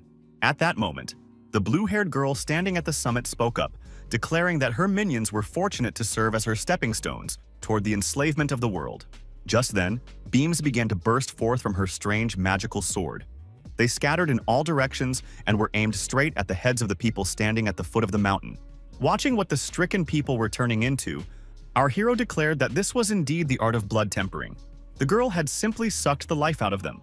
When the illusion faded, a man stammering with fear asked if such a terrible art truly existed in this world. Nodding affirmatively, our hero declared that they needed to urgently report this to the Dragon Organization and unite with the other houses. Only then would they be able to find a solution to this problem. Casting a sly glance at the housemaster, Lin Fei asked if the people of the Wu lineage would help the Qing family. After a moment's thought, the householder explained that while they were no match for him in strength, they possessed great wealth and a voice that carried more weight than his. Calmingly wiping his mouth after a hearty meal, our hero declared that the Chung family should ally themselves with someone else, since all members of the Wu family would die within a couple of days. Falling into an awkward silence, the man didn't even know how to respond. He merely wondered what score Mentor Lin had with the Wu family. However, that concern was secondary for now, since the first priority was to unite the 5 major clans of Jiangnan province, who didn't exactly get along very well with one another. But what the man was 100% certain of was that the Phoenix Palace would surely be able to help them, for it was renowned for its ancient martial arts. Glancing at the young Miss Cheng, our hero asked thoughtfully what her plans were. The flustered girl replied that she hadn't planned anything for today. Delighted by this news, the young man said that, in that case, they would go for a walk together in Jinlin, since he hadn't been in this city for a very long time. The girl was very happy at the prospect, thinking that if this guy wanted to spend time with her, then she had every chance of getting closer to him. And this simply couldn't fail to impress her, because at that moment she felt truly happy and interesting, since such a person wanted to be by her side. Watching her, her mother wondered when she would finally marry off her silly daughter, while our hero had absolutely no idea why she had suddenly become so excited. After a while, they were already at the Zhongshan Raceway. There were so many incredibly fast and beautiful cars there that it took her breath away. Looking at the guy, Xiang Yu asked why he was so cheerful. After all, a terrible tragedy had occurred, and yet he suddenly wanted to look at the cars. Without turning his head toward her, our hero asked if she really thought the trouble was that huge. Chung thought it was obvious anyway, so she didn't have an answer right away. She was so fascinated by the cars that she tried to lean forward as far as she could to get a better view. Some kids walking by noticed her strange posture. It seemed the heroine knew this guy, who stepped right up to her, called her by name, and said he hadn't even known she liked drag racing too. Turning her gaze to the guy named Yu Yun, the girl hissed maliciously, asking what he was doing there. It was absolutely clear that she found his company unpleasant. Stepping even closer, this unpleasant young man declared that sooner or later the girl would belong to him, and if she found herself a boyfriend, he would torment her to death. These words angered Chung so much that she wanted to simply destroy this insolent man who dared to speak of her as if she were some kind of spineless object. She tried to elbow him, but the guy easily blocked the blow and grabbed her face, squeezing her cheeks as he remarked that Xiang Yu was very cute when she was angry. That's when Lin Fei decided to intervene. A single blow from him was enough to send the guy flying far backward, somersaulting several times in the air. With their mouths agape in surprise, the fallen gentleman's servants began running up to him, asking who was standing before them and why he dared to strike Mr. Wu. Frightened, beaten, humiliated, and bloodied, the young man began to shout and demand that the servants immediately destroy the fool who had dared to offend him. However, Zhang Yu came to Lin Fei's defense, claiming that she was to blame for what had happened. After apologizing, the girl explained that they simply wanted to watch the races. Giving his companion a disapproving look, our hero asked why she was humiliating herself like this and continuing to beg him for mercy. These words shocked Chung. She began to say that they shouldn't get into conflicts with the Wu family, since they had very powerful masters who could harm them, if not kill them, and even their own family didn't dare to quarrel with them. Meanwhile, Wu Yun analyzed what the girl had said and decided that if he beat this guy at the racetrack, he could restore his tarnished reputation. Pointing a finger at our hero, Wu Yun declared that he could beat him up at any moment, but now he thought it would be better to compete, and whoever lost would kneel before the winner and call him his master. However, Ms. Chung interjected again and declared that this was a stupid idea, since Wu Yun wasn't nicknamed the god of racing in their city for nothing. After all, no one in the province could outrun him. But our hero couldn't care less. Making his voice as cold as possible, he declared that he agreed to take part in the race, causing his companion to look on in bewilderment and horror. Wu Yun was pleased with his decision. He was already anticipating how the guy's composure would crumble and everyone would see him burning with shame, bowing down before him. Very soon, the start of the race was announced.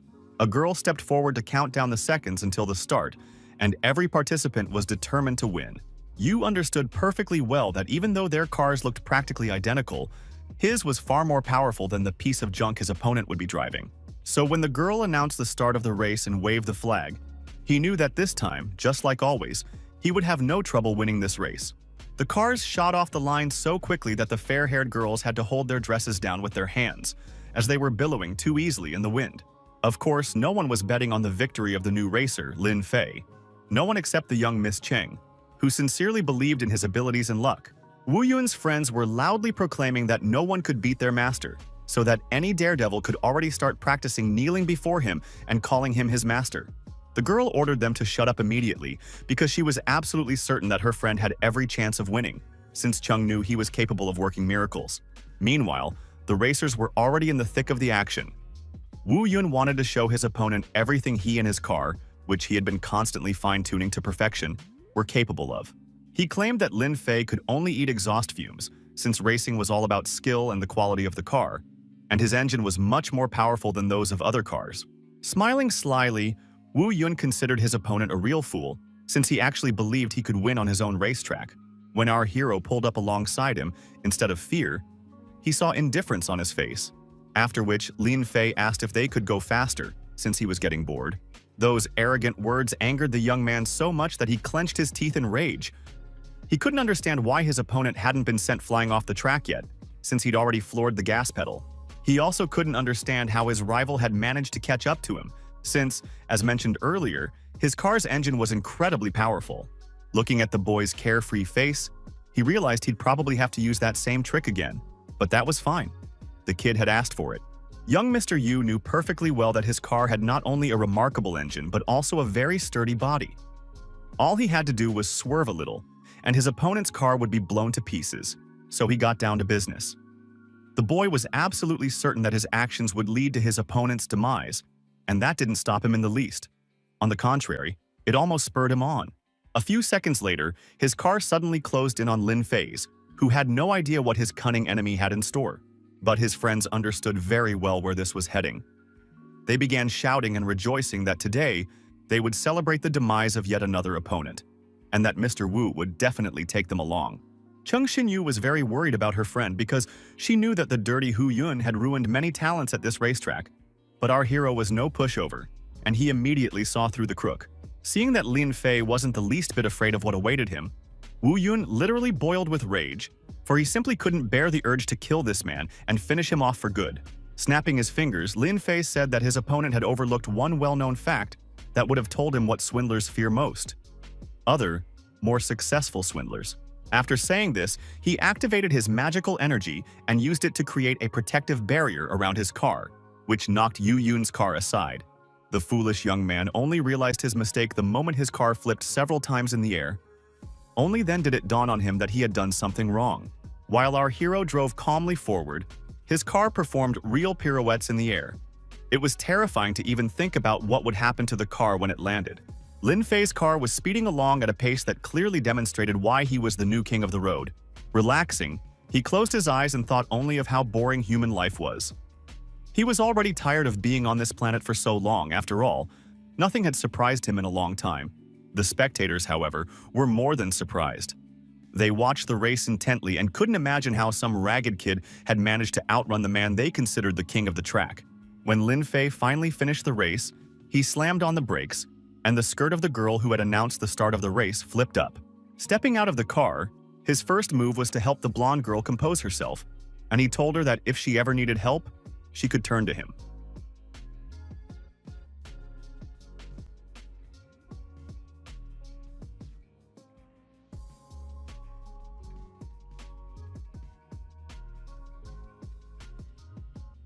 Pointing to Yu Yun's overturned car, our hero declared that if the young man had survived, his friends could tell him not to call him sir, since he looked too young for that.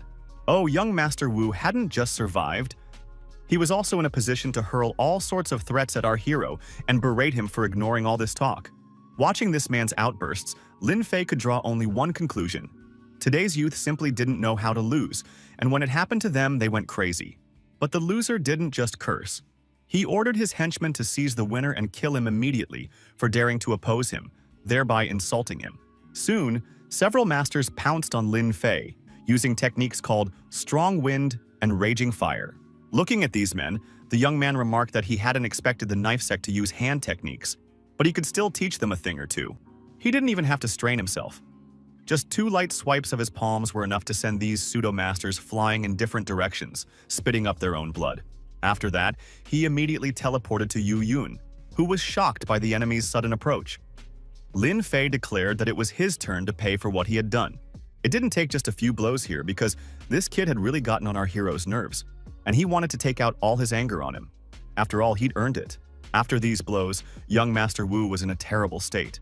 His head had swollen so much that even his own mother would have had a hard time recognizing him. Looking at the shocked Chung, our hero asked if he had really hit her boyfriend too hard, since her expression seemed to suggest exactly that.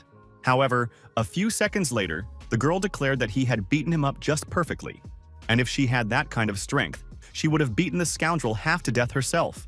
Lying on the ground, the scoundrel managed to tell his henchmen that he needed to call Yu Yan, who would definitely help him kill this scumbag. Meanwhile, the events take us to a rather eerie, abandoned cemetery. A young, dark-haired lad told an old man named Yan that there was a great deal of power here, and at this rate, all the corpses would soon turn into zombies, so their trip hadn't been in vain. The old man agreed, pointing to a wooden coffin and declaring that the power here was immense, and so ancient that it seemed to be over 100 years old. Opening the coffin lid, the young man said with a smile that the one they were looking for was indeed lying there. He didn't even notice a black ball of negative energy bursting out. Running around the desiccated corpse with a smile, the boy began to say that his grandfather was in remarkably good condition for someone who had lain there for many, many years. His excitement clouded his mind and dulled his vigilance, so he didn't notice the corpse's eyes lighting up with red sparks or its clawed hand reaching for his neck. But that was only at first glance.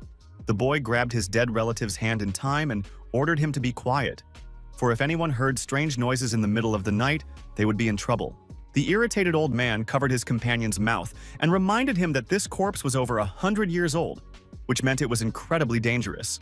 Just like a mentor-level lethal weapon, their fears were not unfounded, for soon a stranger in a black hood appeared behind them and asked why these people had sunk so low that they were now rejoicing over some corpse. Threatening the stranger with a shovel, the dark-haired man said he would never give up his prize, and if this man wanted to cause trouble, he would defend himself. Looking closely at the old man and his younger companion, the stranger said that no one needed this corpse and that he had come here only to report some interesting information. He asked if the pair wanted the corpse of the strongest demon, since all the demons of Black Bamboo Ravine had been at the same address, and that was where they had buried the black-headed phoenix. Frowning, the old man asked who was standing before them and why he had decided to help by sharing such valuable information, which could be sold for a good price.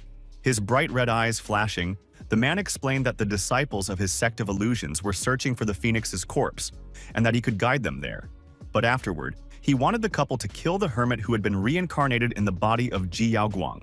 Upon hearing that the corpse-tempering sect would then fear nothing at all, the brunette said that if he got his hands on the phoenix's corpse and the hermit girl, he would become the strongest under heaven. Pleased with the reaction of his new acquaintances, the man pondered that Yaoguang represented heaven, Su Kaiwei was the embodiment of humanity, and Isolo must represent demons, while the phoenix's corpse was the image of the underworld. Meanwhile, Man Polo and his new girlfriend had already managed to get into a fight, but he didn't mind, since he was eager to see what the girl was capable of. After dealing with those who had decided to attack them, Suchin said discontentedly to her companion that he must have a leak, since too many people had shown up wanting to kill her. Annoyed by the whole situation, Mandala said that, actually, he also had enemies who wanted to take his life. After taking a phone from one of the attackers, the girl discovered that there were photos of them on it. This surprised her greatly and did not please her at all. She quickly realized that there were students hunting them down, and it seemed they weren't going to stop. It also became clear to her that if they encountered the main boss, they wouldn't be able to handle him.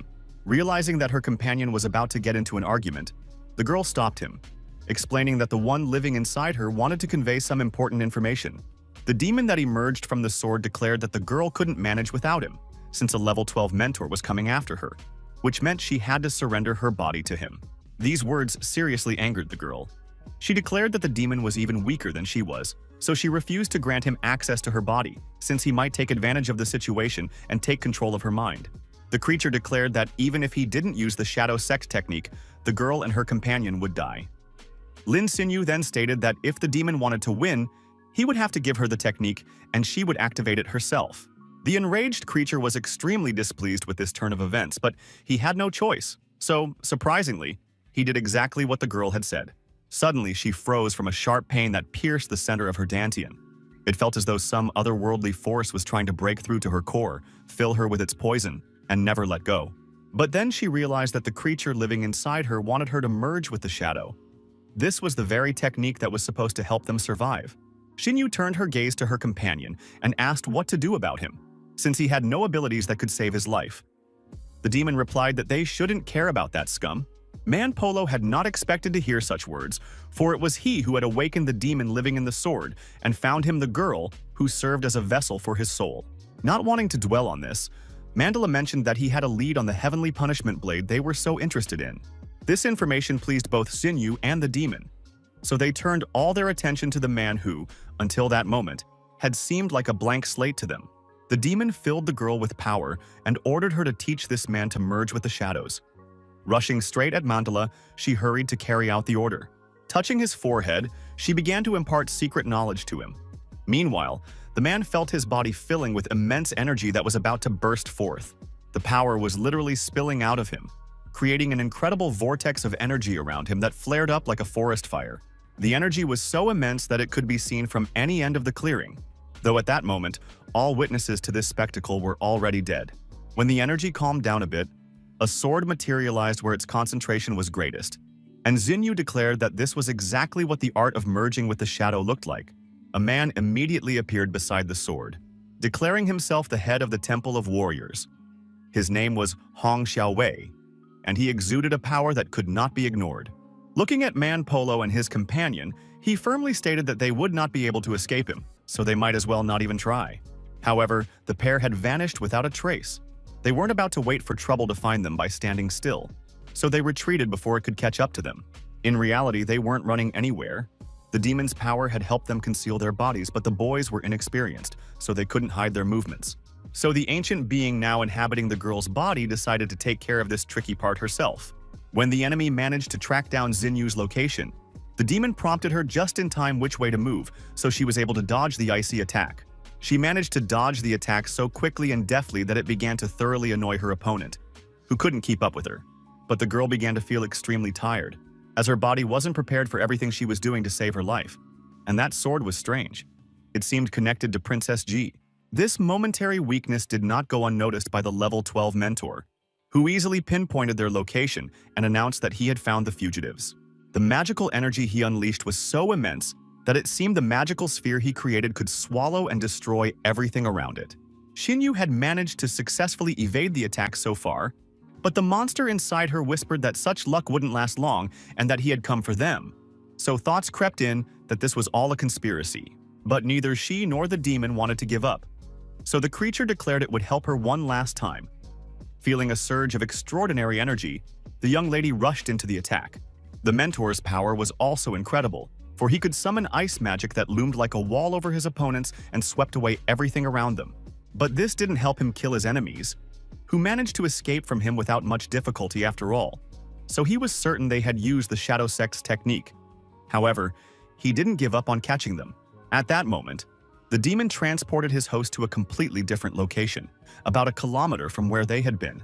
To save the girl, he had to use the life source, so he advised her to quickly use the blood tempering technique to seize the life source, or he would die as well. Smiling, Lin Xinyu remarked that it seemed the monster did love her after all. She noticed that even his manner of speaking was becoming more and more like that of this era. The creature didn't deny it, but stated that because of this love, it had let its guard down, and besides, it needed to sleep, so they should find the source of life as soon as possible. The girl didn't mind helping him, and herself in the process. So without a second thought, she entered the misty forest and headed where the creature had directed her. While the heroine and the demon were being chased, something also happened in the city of Jinling. The head of the Wu family successfully completed his breakthrough and advanced to the level of Great Mentor. Needless to say, there were a great many people who did not like this news at all. In their anger, they even began smashing dishes. Mr. Chen didn't want to believe what his servants had reported to him, because the fact that a member of the Wu family had broken through to the Great Master level could create huge problems for them. The teacher who served his family stated that the entire Wu family was now out on the streets causing a commotion, as they wanted everyone around to know about this success. Through the open window, one could indeed hear shouts that clearly indicated the local population was congratulating Mr. Yu on his breakthrough. When they went outside, they saw a whole procession of people who, like medieval town criers, were announcing that such happiness had befallen the ancient and respected Yu family. The man was embarrassed and very angry at such blatant audacity, for he could not even believe that the Yu family had organized such a celebration in honor of his breakthrough. The bald man, the very same one who had attacked Lin Fei's estate, invited Mr. Chen to their home so that he could personally congratulate the head of their family. Mr. Chen promised to attend, but inwardly he reflected that this was no invitation at all, but rather an assertion of authority, for no one invites guests merely to offer congratulations. When the head of the Chen family reached for the invitation, the man who had handed it to him deliberately dropped the piece of paper from his hands. Grinning, the bald man said with feigned regret that it seemed Mr. Chen would have to pick it up off the floor, unless of course he was too good for that. It was a blatant humiliation, and Chung realized it immediately. Getting angry, he asked what all this meant, since he had actually intended to come and congratulate their family, only to be met with disrespect. Just at that moment, Lin Fei and Xiang Yu appeared. Our hero wondered what kind of scene was unfolding right before his eyes. He had no idea that after dealing with one member of the Wu family, he would immediately run into another. Glaring maliciously at Mr. Chen, the bald man declared that if he didn't accept the invitation, he would have to report it to Mr. Wu, and then no one could guarantee that his relatives, his daughter and wife, would receive a good education. Gritting his teeth in anger, the man said he would pick up the invitation, for he understood that if he didn't swallow his pride now, not only he but also his loved ones might suffer. However, he was not allowed to do so. Stepping on the red piece of paper, Lin Fei asked the head of the Chung family not to pick up any trash from the ground, because doing so might mean there would be no money. This action angered the bald man so much that he shouted, asking who this daredevil standing right in front of him was and whether he even knew what he had stepped on. With a single wave of his hand, our hero sent the man flying backward and declared that he had no interest in listening to some cricket chirping. Young Lady Chung was very surprised at how casually Lin Fei treated people who could cause them enormous trouble. Getting up from the pile of trash he had fallen onto, the bald man shouted, saying that no one would dare hit him because now his master had reached the level of Great Mentor and he would simply destroy the guy if he wanted to. Ignoring the chaos swirling around him and the congratulatory songs for Master Wu, our hero decided to reveal his name, which would tell the bald man a thing or two. Upon hearing that standing before him was none other than Lin Fei, that very mad mentor about whom so many rumors had circulated, the man froze in his tracks, clearly not expecting to meet him here. But the man decided he shouldn't be afraid of this boy, since his family included the head of the Knive sect, and one of Mr. Yu had just advanced to the rank of Grand Master today. Not knowing how else to handle the situation, the man said that Lin Fei could also write his name on the invitation, and if he didn't show up, they would bury him alive that very day. Looking straight at this cowardly man, our hero declared that he would definitely attend the celebration, since he needed to kill the entire Wu family anyway, and if he didn't come, how else would he do it? Shouting one last time that the guy would soon die himself, the man began to run away quickly, visibly alarmed by these words and frightened that Lin Fei would indeed show up at the celebration and turn it into a wake. A worried Mr. Cheng asked if the young man really intended to attend the celebration, since Mr. Wu was the head of the Knive sect and had now even ascended to the rank of Grand Master. Looking intently at the Chung family, the young man declared that he could not back down now, for otherwise the man and his daughter would become scapegoats. With a sad smile, the head of the Chen family noted that they were looking at a talented and truly brave young man who wasn't afraid of the trouble hanging right over their heads. Meanwhile, we are transported to the Wu family mansion. They had a luxurious home, for several generations in a row had worked hard to amass such wealth. Slamming his hand down on the table in displeasure, the head of the family, whose name was Wu Tao, asked if the boy Lin Fei had really dared to say that he planned to wipe out their entire clan. The bald henchman declared that it was the absolute truth, and that the boy had indeed claimed he would turn this feast into a wake and use the head of the family's head as a soccer ball.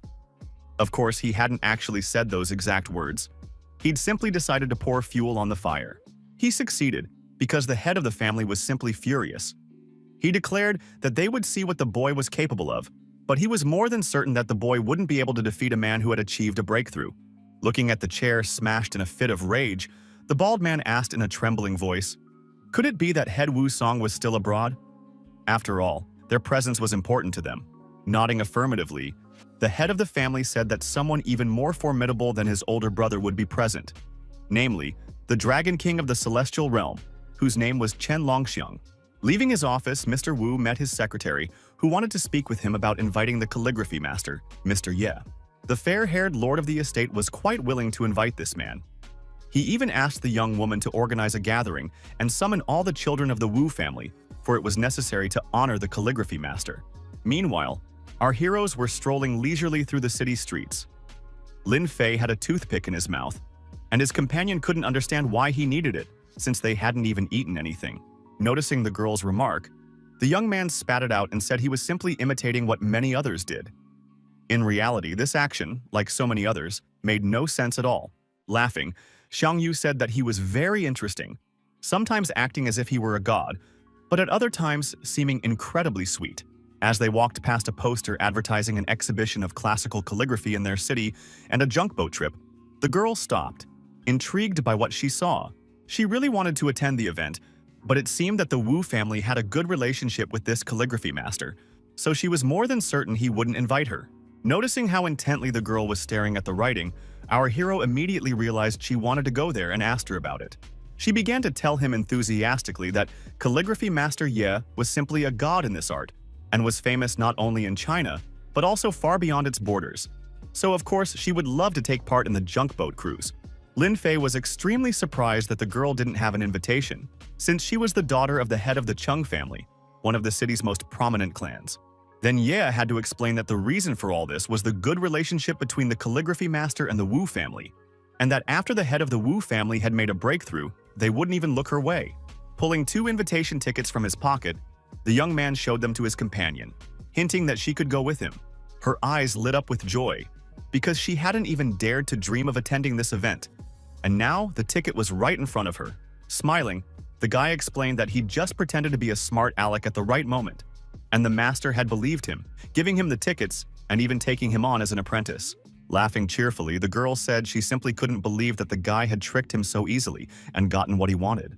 On this picturesque night along the Qinhuai River, an exhibition of classical calligraphy took place right on the junks, which only invited guests could board. Our heroes were among the lucky few.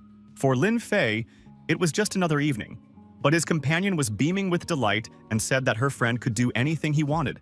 Deciding to tease the perpetually shy girl, the young man told her that he really could do anything he wanted, even have children if he wanted to. Smoking off to the side, a woman with purple lipstick on her lips wondered why the eldest daughter of the Chung family hadn't boarded the boat yet. Surely she hadn't received an invitation. This was the second daughter of the Wu family, named Wu Qing. She was clearly very striking and bold, for she spoke very disrespectfully and said that anyone who hadn't received an invitation would be better off staying home. Frowning, our hero immediately realized that he was facing a member of the Wu family, for her vile character gave away her affiliation with that brood of vipers. Smiling at the comparison, the girl said she was extremely embarrassed that Mr. Lin knew about her. Winking playfully, she asked what it was about her personality that had attracted the guy. Her desire to flirt was entirely calculated, for she understood that if she could lure this young man into bed, then her family would have a full 3 great mentor-level warriors. Immediately picking up on her mood, our hero declared that her personality hadn't attracted him at all. He'd merely noticed that it was just as vile as that of all the other members of the Wu family. These words seriously upset the girl, who was already making plans for a life of luxury where she would live the high life if she could land such a handsome man. Feeling hurt, she swung her arms to strike the guy and order him to get out of there if they didn't have passes for the event.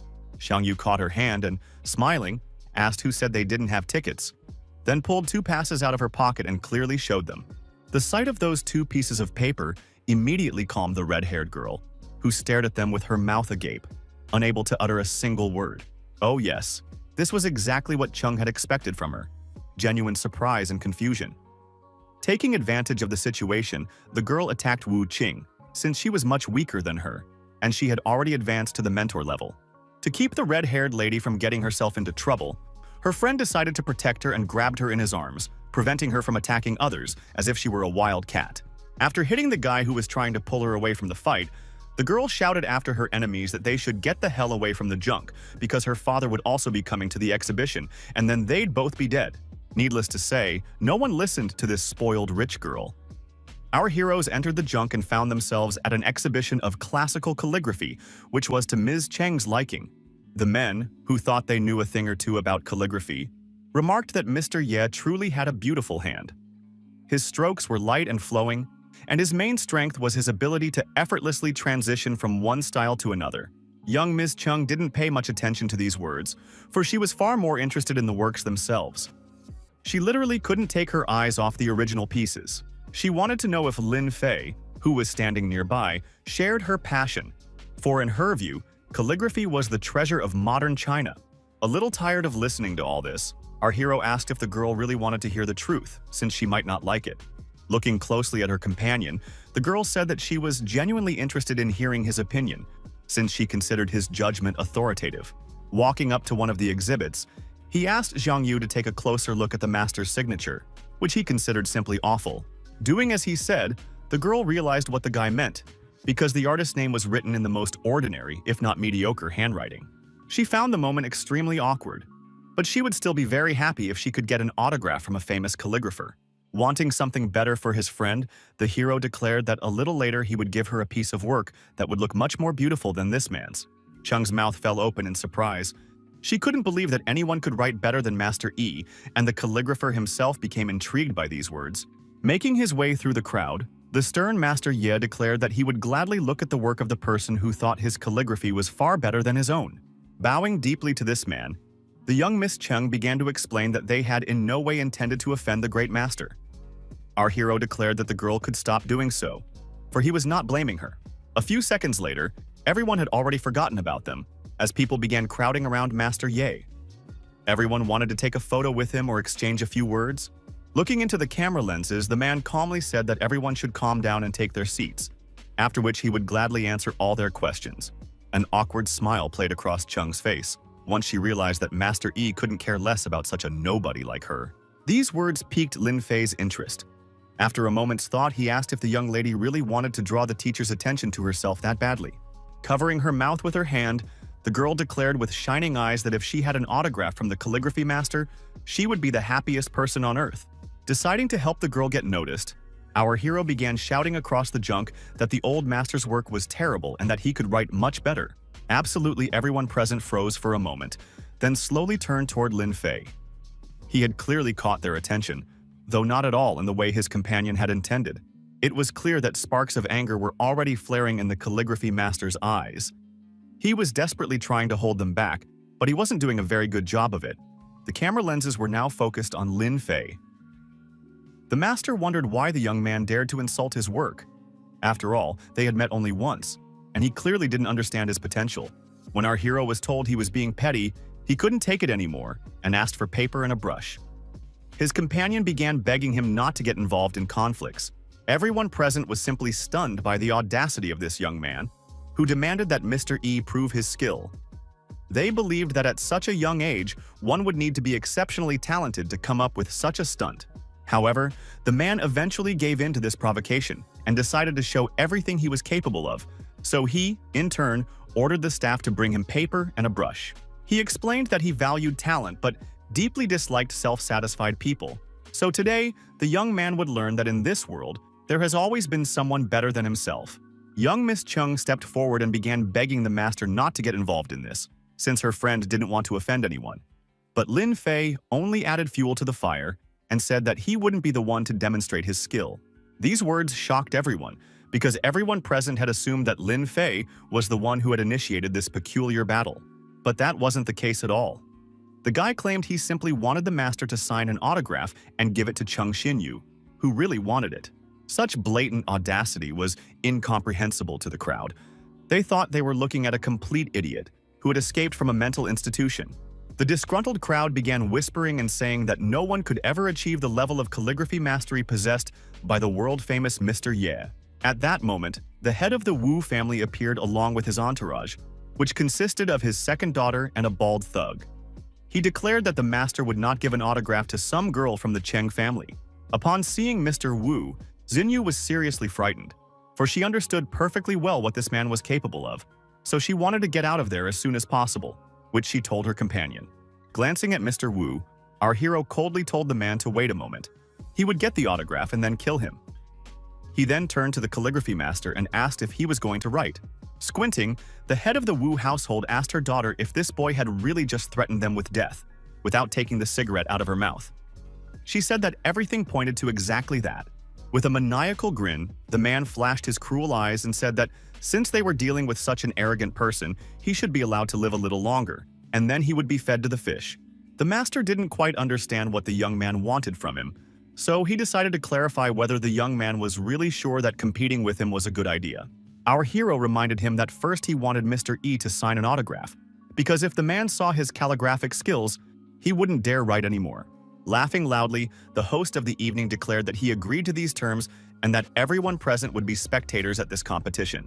While he carefully wrote his signature on a sheet of paper, those around him praised him, saying it was no surprise he was a master of calligraphy, since his brush literally glided across the page.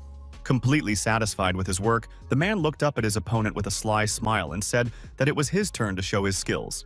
Taking the brush, the young man asked if his companion wanted an autograph on the work Master E had just completed. Staring alternately at Lin Fei and the master, the girl said in a trembling voice that she would indeed like the calligrapher's signature next to the autograph. However, Master E advised the girl not to rush, for he first wanted to see what her companion was capable of. He declared that if the young man was truly better than him, then his own work was mere rubbish, and he was unworthy of the title of a calligraphy master.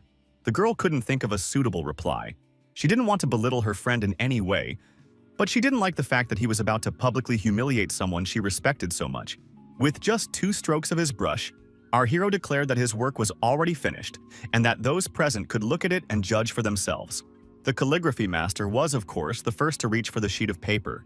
He simply couldn't wait to see this masterpiece that the young man had scribbled in just 2 seconds. But when he saw the masterpiece before his eyes, he was simply speechless, for it seemed to be the finest thing the man had ever seen in his entire life. It felt as though this work of art transported him back to a time when the ancient patron gods still walked among them. Everyone else who was fortunate enough to witness Lin Fei's calligraphic skills felt exactly the same way. They realized that miracles truly did exist in this world. Falling to his knees before our hero, Master Ye acknowledged his mastery and began to beg the young man to honor him by taking him as a disciple. No one expected such a turn of events. No one except Lin Fei himself, who stated in a matter-of-fact tone that he did not take on apprentices, and besides, he couldn't possibly teach a master of calligraphy anything. Sighing in disappointment, the man said that then he was simply not destined to be the best at this craft, for otherwise things would have been different.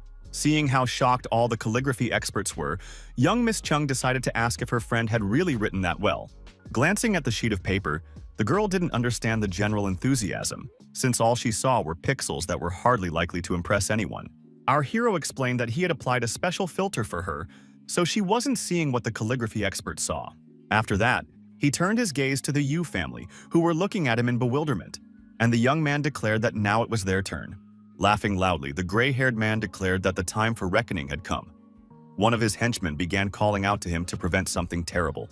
Realizing that his master was ignoring him, the man stepped closer and whispered something in his ear, holding a massive golden bullet in his hands. After analyzing what his servants had said for a few seconds, the man declared that Lin Fei's end had come, so he ordered the bullet to be brought and the Dragon King to be summoned. It turned out that 10 minutes before all these events, the very Dragon King they had summoned, Chen Longxiang, had arrived, for he believed he simply could not miss the exhibition of the master of calligraphy himself. As soon as he jumped aboard the junk, he was immediately spotted by a waiter who was there. The waiter realized that this was some kind of important big shot and that it wasn't worth getting into a conflict with him. Judging by his expensive, perfectly tailored suit and haughty smile, this man was incredibly wealthy and could easily deprive a simple waiter of his already meager salary. Chen Longxiang ordered an employee to go to Mr. Wu and inform him of his arrival as well as to deliver a small gift that was supposed to help with a certain matter. When this man entered the main hall, our hero recognized him immediately and asked if his little assistant had finally shown up, as if he were a trained dog. But all attention was once again drawn to Mr. Yu, who took off his clothes, showed off his magnificent torso, and declared that he didn't need any assistance to deal with the boy. He ordered his servants to bring his sword immediately, and they obeyed without question, so that soon an extraordinary object appeared on the junk. This icy sword was truly incredible. It radiated such powerful ancient energy that everyone around froze in anticipation. Master Wu's power knocked his servants back, and he declared that both he and Lin Fei were at the level of a great mentor. But on top of that, he also possessed a magical sword, so now he could not lose. Realizing that this was the sword the intruder had stolen during the attack on his mansion, our hero calmly sat down in a chair and declared that he would give his enemy the opportunity to show off all his skills. But then he suddenly added that, to start with, he would kill one person to establish his own authority and demonstrate his abilities. Turning his head toward the rest of the Yu family, Lin Fei declared that right now they could choose for themselves which one of the three he should kill. Of course, everyone immediately started saying that the guy could attack, since they weren't afraid of anyone. And anyway, he was just a weakling who wanted to seem stronger than he really was. Realizing that these guys weren't going to take advantage of the privilege he'd granted them, the young man made the choice himself and snapped his fingers. His magical energy responded instantly and began to take effect, so that a second later the bald man's hand began to literally disintegrate into particles. The head of the Wu family immediately rushed toward Wu Yan, who began screaming and begging for mercy, for he didn't even understand what had just happened or how it was possible. His agony ended in an instant, for right after his head dissolved into thin air so that the man could no longer scream. Watching how easily this man had deprived him of his most reliable and best family member, Mr. Wu clenched his fists in rage and declared that the man would be sent to the afterlife right then and there. Activating his power, the fair-haired man declared that he would create a veritable hell on earth for those who dared to attack his family, so that they would regret ever being born. Of course, everyone present immediately pulled out their phones and started filming what was happening. They hadn't expected this guy to be able to kill one of the Yu family members from a distance, and everyone knew he wouldn't get away with it. Mr. Yu's power was so incredible that it literally swept away everything in its path. He used a technique called Swift Wind and Raging Fire. The man wanted to achieve impressive results, and to be honest, he succeeded, because real chaos began to unfold around him, combined with fiery attacks. Watching all this, young Miss Cheng froze with her mouth agape. She never could have imagined that she would be lucky enough to die alongside Lin Fei. However, despite the fact that it seemed completely impossible, Lin Fei still managed to stop the enemy's attack and grabbed his arm. It was as if he didn't attach any importance to the fact that he had been able to counterattack such a powerful man without any effort. This always greatly impressed his companion, who thought every time that it was impossible to be any stronger. Yet the young man proved her wrong every single time. Some people watching the junk boats from the shore couldn't understand. Was the calligraphy exhibition really so much fun that its participants had put on a real fireworks display? Meanwhile, the surviving members of the Wu family began running toward their patriarch, who was lying on the floor trying to catch his breath after landing hard on the ground. Yu Qing immediately asked how her father was feeling. For judging by his condition, it was clear that he was, to put it mildly, not doing well. Not wanting to look at his children, he ordered that the ancient torch be brought to him immediately, and that the Dragon King be informed to come aboard, for he was stronger than him and would certainly not die.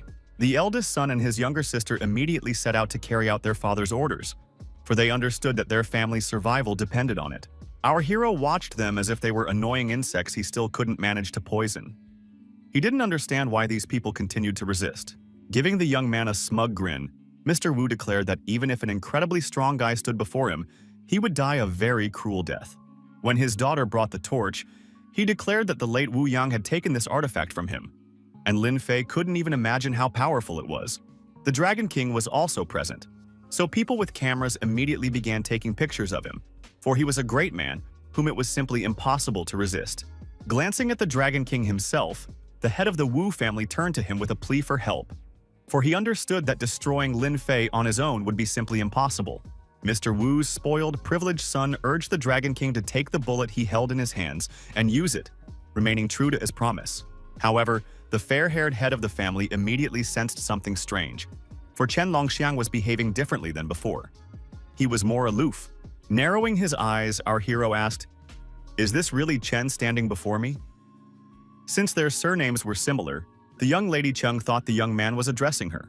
Bowing his knees, the Dragon King greeted Lin Fei, causing widespread bewilderment, for the people had expected a fight, not a display of courtesy. The crowd froze. No one understood why the Dragon King was behaving this way. Some even thought their eyes were deceiving them, for no one could believe that such a man had knelt. Everyone began telling Lord Wu at once that he too should bow to Lin Fei, for if even the Dragon King had done so, then to avoid trouble, he must follow his example. Instead, the head of the Wu family struck his advisor, the calligraphy master, so hard that the man began spitting up his own blood. Mr. Ye's daughter immediately ran to her father, and their companion ran with her. The man clearly needed help, and they were ready to provide it. When the girl heard the red-haired lad call her father father-in-law, she clenched her teeth in anger and ordered him to shut his mouth. For now was neither the time nor the place to speak of such things. Meanwhile, the head of the Ye family decided to continue his speech. He stated that he hadn't expected things to turn out this way, but he was prepared to use whatever resources he had at his disposal. Meeting our hero's gaze, this man said that Lin Fei had brought this trouble upon himself, so he couldn't call him ruthless now. The power in his hands was literally pulsing, especially after he touched the eternal lamp that had been stolen from Lin Fei's mansion. Shaking it in his hand a few times, he caused fire to erupt from the object, and as we recall, it could soon transform into a mighty dragon. When the people realized there was a fire on the boat, they began urging Mr. Wu to stop. Otherwise, he would destroy them all and they would burn alive. Laughing loudly, this madman declared that if people hadn't figured it out yet, he would explain, since he had originally planned to roast everyone on this boat. Realizing that Wu Tao had simply gone mad, the people began to scatter in panic. They tried to reason with him and said they had simply come to the exhibition and had done nothing to him, but it did not help. Turning to his daughter and son, Mr. Wu ordered them to guard the exit and kill anyone who tried to escape from this place. Upon hearing that after tonight the Wu family would become the most influential in the city, the children began to carry out their father's requests without question, cruel smirks playing on their faces. Each had their own motivation. The spoiled rich kid thought only of the fact that now every girl in town would dream of becoming his bride or his plaything. Similar thoughts were running through his sister's mind, for she realized she would become the most sought-after woman in all of Jinlin, and a line of suitors would form in front of her house. People who still believed in salvation hysterically declared that they would call the police right away. They truly thought that might somehow help. Hearing this, Wu Tao laughed loudly and said that he would begin his bloody rampage with the very person who dared to claim that he would tell the authorities everything. The very next second, flames engulfed the man's legs. He screamed in terror and immediately pulled the phone away from his ear, hoping that would save him. But, unfortunately, it didn't help him at all. The flames quickly engulfed his body and began to cause him incredible pain, so that the man began to scream in agony. Such behavior outraged even the Dragon King, who scolded Mr. Wu and said he would pay for daring to kill ordinary people. Laughing, Wu Tao announced that all of this had been merely an appetizer, and now it was time to prepare for the main course. After that, he aimed the lamp directly at the one he had considered his ally. Saying that now everyone would get a taste of his magical weapon, he took a deep breath and prepared to blow on the fireproof lamp. The Dragon King understood perfectly well where this might lead, so his face contorted in a silent scream of horror. It was too late to do anything, for the ancient fire dragon had already awakened and flown out of the lamp, intending to devour everything in its path. Needless to say, the poor visitors to the calligraphy exhibition were simply driven mad with fear. When they came here, they never expected to see anything like this. Everyone was terrified. Even the Dragon King realized he was in a state of terror, and his body could barely move from the shock he was experiencing. The only unshaken person on the boat was Lin Fei. He sat in a chair and looked straight into the eyes of the dragon, which was flying directly at him. Hearing his companion scream, our hero told her not to worry, since he was just letting the ancient beast fly around a bit. It hadn't been able to roam freely in a long time. The girl was so terrified that she begged her friend to stop showing off and finally do something, since they could be reduced to a pile of ashes in the very next second. Then our hero admitted that, to tell the truth, he couldn't extinguish the flame he had summoned using the artifact, since it wasn't created using spiritual power, so an even more powerful artifact was needed to eliminate it. The shocked girl began frantically asking where to find this item, but Lin Fei, as always, calmly replied that there was no need to look for anything, since he could create it with his own hands. So when the dragon closed in to a dangerously close distance, he thrust his hand forward and ordered the creature to attack, for he was ready. Another dragon burst forth from the object our hero had created, but it was an icy blue color, as if reflecting the complete opposite of its opponent. These two forces clashed in battle, and one could only wonder which of them would bring victory to its master. The battle was truly impressive. The dragons were fighting to the death, and this was evident in every one of their actions. While Xiangyu tried to process what had happened, for it was extremely difficult to believe what she had seen, our hero offered to teach her how to create artifacts. Of course, the girl's attention immediately shifted to this opportunity, as it seemed both incredible and useful. When she asked if this was possible, our hero calmly replied that he could easily teach her these artifact creation skills. Young Lady Chung was simply thrilled by this prospect, for she understood perfectly well that with such skills, she would become incredibly powerful. But then our hero informed her that it was still too early for her to learn such things, since to master these techniques, she would need to live at least another couple thousand years. Meanwhile, the dragon battle was finally coming to an end, as the blue ancient serpent bit its smaller counterpart on the neck. The decapitated orange dragon fell to the ground, and all the people shouted that they had witnessed a divine miracle and began thanking Lin Fei for the rescue.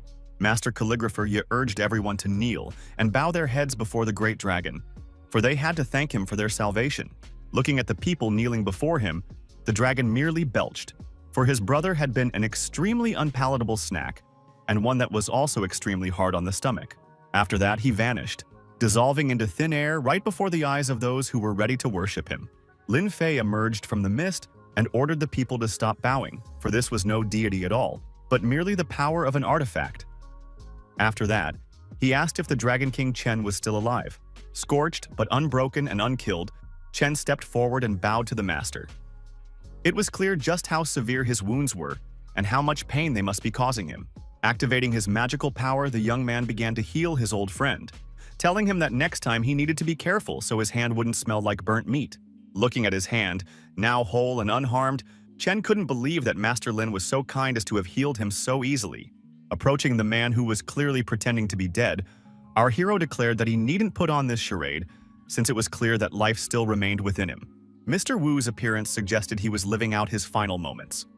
This man said he never could have imagined that his opponent possessed the divine magic of the temple warriors. Sighing heavily, our hero declared that this man was so short-sighted because of his stupidity, which meant he was of no use whatsoever. Furthermore, in our hero's opinion, Wu Tao was incredibly boring and obsessed with his own power, so he didn't notice anything around him. So the young man decided to use the same technique he'd used against the bald man. After a few seconds of loud screams, the head of the family finally began to dissolve into thin air. Watching him, Mrs. Chen could think of nothing but how terrified this man had been before his death, even though he was a Grand Master-level expert. Yet one must not forget how many people he had sought to destroy. A loud cry tore the girl from these thoughts, urging Wu Tao not to leave this world and not to leave them alone. It was his youngest daughter, who was absolutely certain that if the head of the family died, their entire family would be reduced to ashes. But when she ran up to her father, all that remained of him were fragments that were unable to answer her or help her in her distress. Falling to the ground, Wu Qing couldn't believe her own eyes, for she had always considered her father one of the strongest people on the planet. Looking closely at the girl, our hero said that she must not have noticed, but she was the only one left alive from the Wu family. Bowing at his feet, the once haughty and defiant girl had now become docile and sweet. She begged for mercy and said she had done nothing wrong and that her relatives were to blame. The men listened intently to her confession, and when she said that she had merely played around with a couple of men, and that was all the evil she had done, they wondered why she hadn't played around with them. Folding his arms, our hero declared that he didn't want to kill her, because if he'd wanted to, she would have immediately followed her little brother, but he decided she might come in handy. Needless to say, Xiangyu wasn't thrilled by this news. She even thought her companion was in love with the red-haired vixen, since he'd spared her life. Crawling on her knees straight toward Lin Fei, the girl began to thank him for sparing her and said she was ready to work for him day and night. Coldly pushing her away, the young man declared that he had spared her life for one reason only, so that she could return everything the Wu family had taken from the Chung family. This explanation greatly pleased the young lady Cheng, for she realized that her friend had spared the girl's life not out of personal motives but to help her. After that, he pushed Wu Qing aside and addressed those who remained on the boat, saying that now the entire Wu family was dead and he wanted to make sure everyone understood which family they needed to cooperate with. The crowd of men immediately began saying that they had always respected the Chung family even before this. and now it was absolutely clear to them that they should cooperate only with them. The crowd began to admire the young lady Cheng and shower her with compliments. Smiling, she told her friend that she was now very embarrassed by all this attention. Smiling, our hero said that the girl would have to get used to it, since this would be the norm from now on. So it was time for her to stop being surprised. After that, the Dragon King approached our hero, thanked him for the rescue, and said that if it weren't for Lin Fei, this boat could have become a mass grave. The young man said there was no need to stand on ceremony, then added that he had a task for Chen, who was ready to carry out any order. Looking closely at the red-haired man, the young man asked if Wu Tao had an older brother. The man nodded affirmatively and explained that his name was Wu Song and he was the leader of the knife sect. None of the men present understood why our hero suddenly needed to know about Wu Song, since such a master is very difficult to deal with. While the girl wanted to discuss cooperation with the newcomers, everyone else was thinking that when Wu Song returned to the city, there would be another bloody massacre. However, our hero believed that the discussion was unnecessary since everyone was bound to agree to cooperate with the Chen family anyway. After that, he asked the Dragon King what they would do here if Wu Song wanted revenge. The red-haired man proudly declared that he would do anything and stop at nothing just to stop this man. Hearing these words, everyone froze in their tracks. They realized that a single word from Lin Fei was enough to compel Chen to protect the Chen family. After that, the stream of people wanting to cooperate with the Chung family became simply endless. Everyone asked her to speak with them, and some even proposed marriage. Looking closely at Chen, our hero said that he must not hide his power, for even if the dragon's essence within him was not so strong, he must not be weak, or else the power would return to him. Bowing, Chen promised that he would no longer allow himself even a moment's weakness. Thanking him for the guidance, the man gave his word to work on his mistakes. When all the chaos was over, everyone was very hungry and decided to go have lunch, and then present gifts to the Chen family, who were now held in higher esteem than anyone else. Chen, standing in a bow, was getting on the cleaning man's nerves, as he couldn't start tidying up the deck because of him. When the red-haired man looked up, he discovered that Lin Fei had long since left. He was so surprised that he didn't even notice when a little dog running past marked him. The young man wanted to leave that boring place as quickly as possible, so as they flew through the clouds, he thought that this Chen was a bit silly. At that time, interesting events were also unfolding at Lin Fei's villa, which could not be ignored. A man named Hong Xiaowei had come to visit him. It turned out he was from the Temple of Warriors and had invited Ji Yaoguang to go up into the mountains. Stepping outside, the indignant woman asked if these guests had had enough of pestering her, since the Temple of Warriors and other sects were constantly trying to recruit her people. Looking at the combative women, Hong Xiaowei wondered if they really didn't know his nickname since so many people wanted to join his sect. Yet they didn't appreciate such an opportunity. Then he decided to ask if they knew his nickname. The man said he had come here to ask Yaoguang to go up into the mountains with him. With an awkward laugh, the girl decided to ask what the man's nickname was after all, since she didn't know it and felt somewhat uncomfortable about it. Bowing, the guest said that people called him Fearless Hong Xiaowei. He was surprised that such an influential young lady hadn't heard of him. After thinking it over, Yaoguang realized that she had the very best mentor, Lin Fei, so no one else could compare to him. It seemed to her that even if only a single finger of Lin Fei remained, he could easily handle these guys who were offering to take her as their disciple. Bowing respectfully, the girl said that she already had a mentor and that a couple of days ago he had told her to advance to the mentor level herself, so she felt uncomfortable accepting their offer now. She tried to explain the situation as tactfully as possible, but the man was still offended and claimed that she didn't respect the opportunity he'd given her. Activating his magical power, the man decided that if this girl didn't want to go with him willingly, he would make her do so by force. He declared that it would be no problem for him to take her against her will, so he shouted that right now she would taste the icy power of the warrior's temple. When the girls realized the danger they were in, it became perfectly clear that they needed to get out of there immediately if they wanted to survive. Laughing loudly, their uninvited guest declared that they wouldn't be able to hide from him, so they might as well not even try. As painful as it was for Yaoguang to realize that all this trouble was her fault, she understood that she couldn't help her friends right now, since she was still recovering from her level up. Her opponent knew full well that if he got his hands on Yaoguang's body, he could break through to the great mentor level and even higher. Rushing forward, Wu Molin decided she would protect her friend at any cost. She suggested calling for Baizhang, but Yaoguang insisted they wait for Lin Fei. Neither of these ideas was a good one, because soon they were flooded with icy water, from which the girls could not escape and were ultimately doomed. Watching these poor drowning girls, Hong Xiaowei declared that they could only be saved if Yao Guang voluntarily went with him. However, his authority vanished in an instant when a strong hand landed on his shoulder and a man's voice asked where they were planning to go without him. The man was genuinely terrified, for he hadn't sensed the enemy's approach at all. He began to think that a 12th level master stood before him. Turning around, he declared that this man would die a terrible death right now since he dared to behave in such a manner. Such threats had no effect on Lin Fei, so when the enemy directed an icy wind at him, he merely shrugged and remarked that it was windy today. The member of the Temple of Warriors couldn't believe his eyes, for his cold air had never failed him before and always worked perfectly, knocking enemies off their feet. To thaw the blocks of ice surrounding him, our hero needed only a snap of his fingers, so he got to work. All the more so because he knew there was no time to waste. His friends were trapped inside the ice block, which meant they needed help right now, or irreversible consequences might ensue. Soon, all his maids were freed from their icy captivity. Once they realized they were free, they armed themselves again with whatever was at hand and were ready to rush into battle. Looking closely at the young man who had accomplished the impossible with a single wave of his hand, the member of the Temple of Warriors asked if this was indeed Lin Fei standing before him. Looking down on this man, the young man said that he was Yao Guang's mentor, so there was every reason to believe that Mr. Hong had taken advantage of his absence to lure his student to him. Looking at the man's face, Lin Fei said that he understood everything without words. This time, he promised to let the man go, but if he showed up again, his ashes would be scattered to the wind. These threats proved enough to send the man fleeing, and he didn't even think about approaching the young lady Ji again. As he fled, Mr. Hong concluded that this Lin Fei was powerful, but he was certain that he wouldn't stand a chance against the three masters, so he would soon return with reinforcements. Our hero was already getting tired of strangers coming into his house, creating incredible chaos, and then simply leaving. After putting the furniture back in its place, the young man told his friends to sit down next to him and tell him what had happened here while he was visiting the Wu family. Taking her leave, the dark-haired maid said she didn't want to sit down, since she had more important things to do. She needed to check on Chunhua's well-being.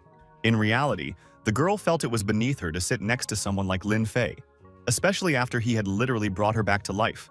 Exchanging a glance with her friend, Wu Moline concluded that this maid was very strange. Shrugging, Yao Guang declared that she was a child of oppressive feudalism. Suddenly moving closer to Yao Guang, our hero asked if she was implying that he was a feudal lord. His voice was surprisingly serious, which made the question even funnier. The girl wasn't in the mood for laughter. She was flustered by such abrupt closeness and blushed, not knowing what to say. Pulling away from her just as abruptly as he had approached, the guy declared that she could relax, since he just wanted to tease her. Trying not to pay attention to his strange behavior, the heroine said that as soon as he left the house, problems began here, which seemed strange to her.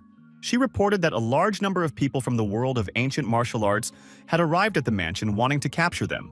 They were all shouting some nonsense, claiming that she had the body of a hermit. Listening intently to all these stories, the young man remained silent, for he hadn't expected that everyone would so quickly learn that Yao Guang was the reincarnation of a goddess. With a sigh of relief, the girl said it was a good thing she'd managed to advance to the mentor level, plus she'd been helped by the protection left behind by Lin Fei. Molin also chimed in, declaring that she hadn't offered a helping hand to anyone and had beaten all the scoundrels with brutal ferocity. After giving it some thought, our hero realized that it seemed someone had spread the news of Yao Guang's rebirth, which meant the scoundrels would have to deal with him directly. Noticing that a red-haired maid was standing nearby, Lin Fei turned his gaze to her, and she became very flustered. She began to stutter so badly that no one could understand a word, and our hero asked if she too was about to confess her feelings. These words caused shock and bewilderment on the faces of his friends. The pink-haired girl immediately began to explain that the master had misunderstood and she wasn't going to confess anything, but simply wanted to ask for time off. After a moment's thought, our hero asked her why she needed time off. Did she have some business at home, or had something personal happened? Blushing, she said it was nothing like that. She'd just heard rumors that the Temple of Music would be coming to the Zishu Conservatory tomorrow to recruit students, so she really wanted to go there. Upon learning that Ji Sue would be there, the young man concluded that such a rare surname indicated that this girl was a descendant of Ji Kan, an ancient Chinese author, and that he might have given the girl the sheet music for the musical piece Guangling Shan. The clarity with which the young man understood the reason greatly surprised his maid, who asked how he had figured out exactly what she wanted. Looking at her intently, the young man asked if she really wanted to give up the opportunity to work for him as a servant and become an apprentice at the music temple. These words struck Yao Guang as very arrogant, as if the young man believed that serving him was the best job there was. Wu Moling merely smiled and said that her friends didn't understand the joy of serving their master. Our hero continued talking to his maid, saying that she didn't need to go there because in reality, Ji Kong hadn't written to Guanglinshan. He had recommended her to someone while traveling. Seeing that the girl was puzzled, the young man just smiled and asked her to grab some paper and a pen right away. Her mouth agape in surprise, she couldn't believe what was about to happen. A flood of questions arose in her mind about what exactly she was supposed to write down. To clear up any confusion, our hero declared that he was the very person who had written down that ancient melody they had just been talking about. The young man held a cute flower-shaped pen, and everyone was charmed as he wrote the ancient text, which could be considered a relic, on the paper. But just then, a phone call distracted him from writing, bringing him back to reality and making him forget about the past. It was Xuantong, the girl he'd met in the Black Bamboo Ravine. She was calling to tell him that, thanks to Lin Fei, she'd already reached the level of mentor. The young man congratulated her, but that wasn't all she wanted. It turned out she was inviting him to participate in recruiting students for the Shishu Music Institute. Looking at the talented girl standing next to him, the young man reflected on the fact that he had passed on the heavenly sounds of Qin to Chu Shui. So why not pass on the legacy to Yin Wusheng's descendants as well? This prompted him to say that he would come tomorrow. The girl with the blindfold was happy and said she would await him with respect. As the maid ran off, humming a song, our hero turned to Yao Guang and asked if she would go with him. Saying that she happened to have nothing to do, she agreed to go to Shishu. In fact, the young lady understood that if she stayed home, someone would try to kidnap her again. Wu Malin chimed in, saying that they didn't have anything to do either, and could go along with the couple. When Yao Guang asked who she meant besides herself, 3 maids appeared behind her friend, who were also eager to go on the trip. So soon they set off for the Zishu Music Institute, where there was a huge crowd. Everyone wanted to see the Temple of Music that was also arriving. As they made their way through the crowd, people whispered and asked who this rich guy was, surrounded by such incredible beauties. Some said it was Lin, the calligraphy master. On stage sat a representative of the Temple of Music named Kaisia. She played such a magical melody that everyone around fell silent to enjoy the sound. While the people applauded enthusiastically, this woman was thinking that she didn't want to see a bunch of commoners in the Temple of Music, so she didn't understand what had come into the founder's head. Mullen was also simply delighted. She admired the talent of this woman who played so well, and felt a little sad that she knew only how to kill. She said this out loud, which caught the attention of the men standing nearby. They were very surprised that a girl could harm anyone with her delicate legs and hands. Giving them a nasty look, she declared that her words weren't directed at them, so they should turn away from her and shut their mouths. The men laughed and said they liked girls with attitude. One even offered to take her with them, since the guy standing next to her was a wimp anyway. Grabbing the heroine by the hand, the dark-haired man declared that if she went with them, she'd be able to have a good time with grown-ups. Deciding to intervene, our hero took his companion by the hand and advised the men to find a secluded spot, since they were trying to eavesdrop on Qin. Despite his words, the men still managed to take Wu Malin with them. They believed the guy had let her go because he was a wimp, but Lin Fei just wanted to see how his student would put them in their place. Approaching Lin Fei, Yao Guang asked him not to kill those he didn't like in front of such a large crowd, but the young man simply asked her not to argue and to listen to the performance. He said she could go find some ant and argue with it, at which the girl smiled and thought that if she could find a talking ant, she would do just that. Meanwhile, Qin continued her performance, though she didn't want to. She was waiting for the head of the temple to arrive, since she found it disgusting to play in front of a bunch of trash. One guy in the crowd said that the girl, who was a representative of the Temple of Music, could play the legendary Guanglinshan for them. Everyone around her supported the idea, eager to hear the changing melodies and see how skillfully this beauty would handle it. Rolling his eyes, Lin Fei declared that he could play for them too. Pausing the performance, the member of the Temple of Music looked haughtily at the crowd and said that they themselves knew they were mere mortals. These words greatly embarrassed the people. With a malicious glint in her eyes, the girl said that the fact the Temple of Music was playing for them was already a blessing, and that ordinary people were unworthy of listening to Guanli Nasan. Of course, no one enjoyed hearing such remarks, and everyone immediately realized they were dealing with a very irritable girl whom it was best not to provoke. The guy who had made the suggestion was now blushing with shame and embarrassment. Even he felt that he had asked for something unrealistic. Realizing she had captured everyone's attention, the musician said the guy should get out of there, because if he could have entered their Temple of Music, he would have heard this piece. But he couldn't. The guy in glasses felt even more embarrassed. Now he was truly upset and humiliated, feeling worse than anyone could imagine. Wanting to put an end to this public humiliation, Lin Fei stepped forward and declared that he could play Guanglinshan, and so could his servants. And he also believed that the piece the girl could play was wrong. These words angered the musician so much that she asked who this man was to dare insult such a great piece.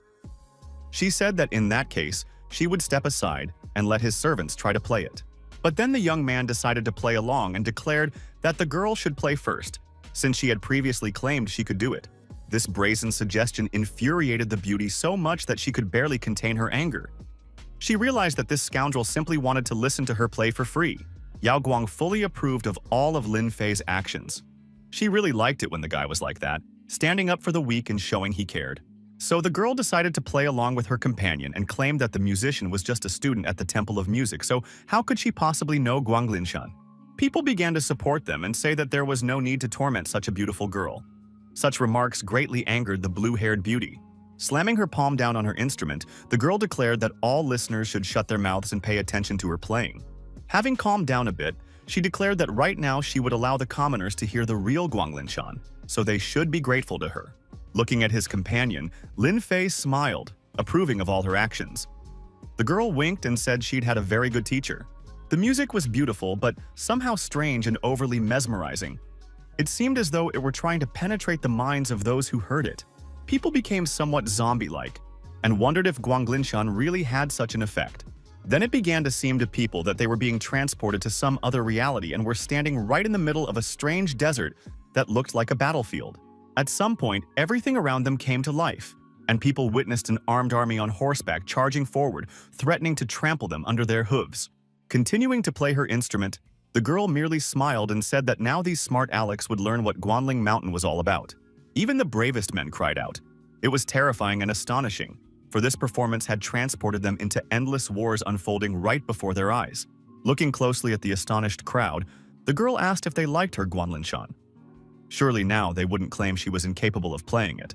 Although the universal approval of the musician embarrassed her, the red-haired girl still raised her hand and said that, in her opinion, some parts were wrong.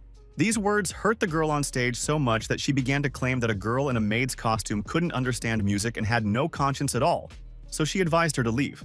Meeting the arrogant student of the Temple of Music's gaze, our hero declared that he had forgotten to introduce his own talent, who actually knew how to play Guanglin Mountain correctly. The young man said that the girl's playing wasn't exactly terrible, but some parts were still off and didn't match the original. Fuming with anger, the girl asked if he had actually heard the original. She refused to believe that her performance could be off, so she began to invoke the authority of the head of the Temple of Music. Pushing his servant onto the stage, our hero said that she needed to show everything she was capable of, because conversations with this arrogant person were undermining his authority. These words stung the girl even more, for many wealthy men had wanted to marry her and had given her expensive gifts. Yet this boy had dared to speak to her that way. Embarrassed, the girl announced for all to hear that although there were very sharp sounds in Guanlinshan, that didn't exactly mean war. The sounds were more about conveying emotions. Some, loud and tense, conveyed hatred. The surprised musician listened to the story that the piece was about how Guy did not take revenge on Han Wan for his father's murder. It was a story about Han Wan's death, and everyone knew that was the truth. Growing even angrier, the blue-haired girl invited her opponent onto the stage, though she knew she could not admit defeat. Sitting down at the musical instrument, Lin Fei's maid declared that the girl could listen to her play and learn something, since one had to keep improving throughout one's entire life. Her hands skillfully played the instrument, and soon real magic began to happen. The people listened spellbound to the pure sound, and it wasn't like the hypnotic trance induced by the blue-haired girl's playing. It was something pleasant and unobtrusive. At some point, people realized that this piece was transporting them to another place, only it didn't resemble a battlefield at all. The strange place was more reminiscent of the aftermath of a horrific war, where two figures stood atop a mountain of corpses, continuing their struggle. The bloodied old man and the young man had no intention of giving up, even though the old man's stomach had already been pierced by a dagger and the young man's hand was clenched around the blade of a sword. Falling to her knees, the blue-haired musician began to cry. She could not contain her emotions, for she realized she had just heard the true Guanlinshan. When the final notes faded away, the red-haired maid announced that she had finished playing this great masterpiece. People couldn't even bring themselves to comment on her playing. Their mouths hung open in astonishment as they simply stared at her, marveling that a mere servant was capable of such a feat. Misinterpreting the audience's reaction, the girl became very embarrassed and began to say that she must have played something wrong. She started to make excuses and insist that it wasn't on purpose. However, she was brought back to her senses by Lin Fei's applause. He was the first to recover and began praising her, saying she had performed incredibly. The crowd began to come to its senses and also applauded the girl. Bowing deeply, she rose from her seat and began to leave the stage. The tearful musician approached her and admitted that the maid had indeed handled the task much better than she had. Stepping close to her, the blue-haired girl declared that she was wasting such talent by working as a servant. She began to beg her to join their sect and be her mentor. The girl didn't understand if she could really become a mentor, but the blue-haired musician insisted that she simply had to do it and teach her the true art of Guanglinshan. However, the maid didn't want that. She said she belonged to Lin Fei and wanted to stay with him forever. Watching the dark-haired young man awkwardly scratch his nose, the musician asked if she was really speaking with such respect about this very guy. When the talented maid nodded in affirmation, the girl from the temple gaped in surprise, for she couldn't understand what she liked about this simpleton. She even suggested that this guy was forcing her to stay by his side, so she said that if that were really the case, she would slap him right then and there. Her impassioned speech stopped as soon as a man's voice was heard, ordering Sai to be a little more polite and calm. A zither player named Zi Shui approached them and announced that the gentleman standing before them was an unrivaled master from Sichuan.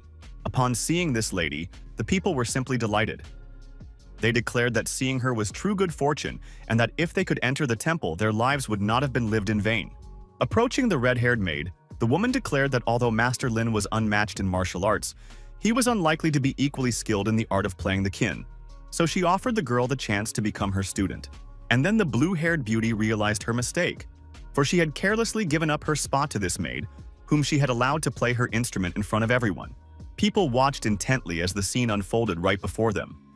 One man, who had been distracted from what was happening, didn't understand what everyone was staring at. A whole crowd pressed in on the red-haired girl, urging her to make the right decision and agree to become this lady's student, seizing a once-in-a-lifetime opportunity. Bowing deeply, the girl apologized and said that she already had a zither teacher and didn't want to leave him. Smiling indulgently, Lady Z asked if she was referring to Master Lin. If so, she had already said that one must study under professionals. The woman had clearly recognized the talent of this young lady, who possessed the genuine Guanglinshan. So if she did not join their temple of music, they would not be able to claim that they possessed a genuine masterpiece. The girl wasn't used to such pressure, so she was flustered and couldn't come up with a reply right away, even though she didn't want to become Zi Shui's student. Seeing the state the maid was in, Yao Guang decided to intervene and told the woman to stop pressuring the poor girl. After giving the heroine a haughty look, Zi Shui asked who this girl was and why she thought she was pressuring her friend. "Look at your potential student," the woman reminded her, noting that few are given the opportunity to become her disciple, and that, perhaps in the future, the girl could become as great a master as she was. Yao Quan realized that the offer wasn't bad, so she asked the maid what she wanted. The maid lowered her gaze to the floor and said she simply wanted to serve her master. Snapping her fingers, the woman decided that there were so many people around them that no one would notice if she altered the girl's mind. She was ready to resort to such measures to force her to enter the temple. Speaking to the red-haired girl in an excessively sweet tone, Jia Zhui claimed she would impart the deepest knowledge of stage performance to her, while her magical energy was already flowing toward her potential student. However, Lin Fei stood in her way, preventing the inevitable from happening. He declared that someone as ignorant as Jia Shui could not possess deep knowledge. These words so deeply offended the woman that she asked if Master Lin really thought he understood music better than she did. Meeting her gaze, the young man asked how she could claim otherwise when she didn't know him at all, since his abilities might be far superior. As she confronted this man, the woman suddenly realized that he had wiped out the Bai family, so the power of their temple wasn't enough to defeat him. So she quickly realized that the only way to publicly destroy him and teach him a lesson was to demonstrate her impeccable musical talents. Looking straight at her opponent, she declared that she wanted to hold a competition with him, so that people would see Lin Fei's mastery and understand which of the two was more talented.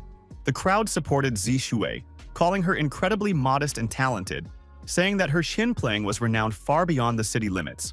Shrugging, our hero coldly declared that he agreed to accept her challenge, which would help him teach her a lesson that would serve as a lesson for her descendants as well. The suggestion that anyone could teach Zi Shui to play the qin enraged everyone who heard it so much that they wanted to burn the guy to ashes on the spot. Now the woman wanted to teach her opponent a lesson. She declared that in that case, she would double the stakes. If the young man won, she would give him a relic of their temple, namely the moonlit night chin. Hearing this, the other temple disciples were simply shocked, for this treasure was simply priceless, and they did not want to lose it. However, this didn't impress our hero much, for in his incredibly long life he had seen too many treasures, and now they were nothing in his eyes. Hearing these words, everyone was simply dumbfounded, thinking that the guy had simply gone mad, since he didn't appreciate such an incredible treasure. Zisha narrowed her eyes maliciously and asked what bid Lin Fei intended to make, so that it would be equal to what the woman had offered. Glancing at his maid, our hero asked if she had taken the very item he had told her about the day before. She nodded affirmatively. People began whispering and asking each other what mysterious item he was referring to. Could this boy really have some kind of rare artifact? Holding up a notebook for everyone to see, he announced that he would put it up for bid. People were shocked that he was putting up a simple homework notebook.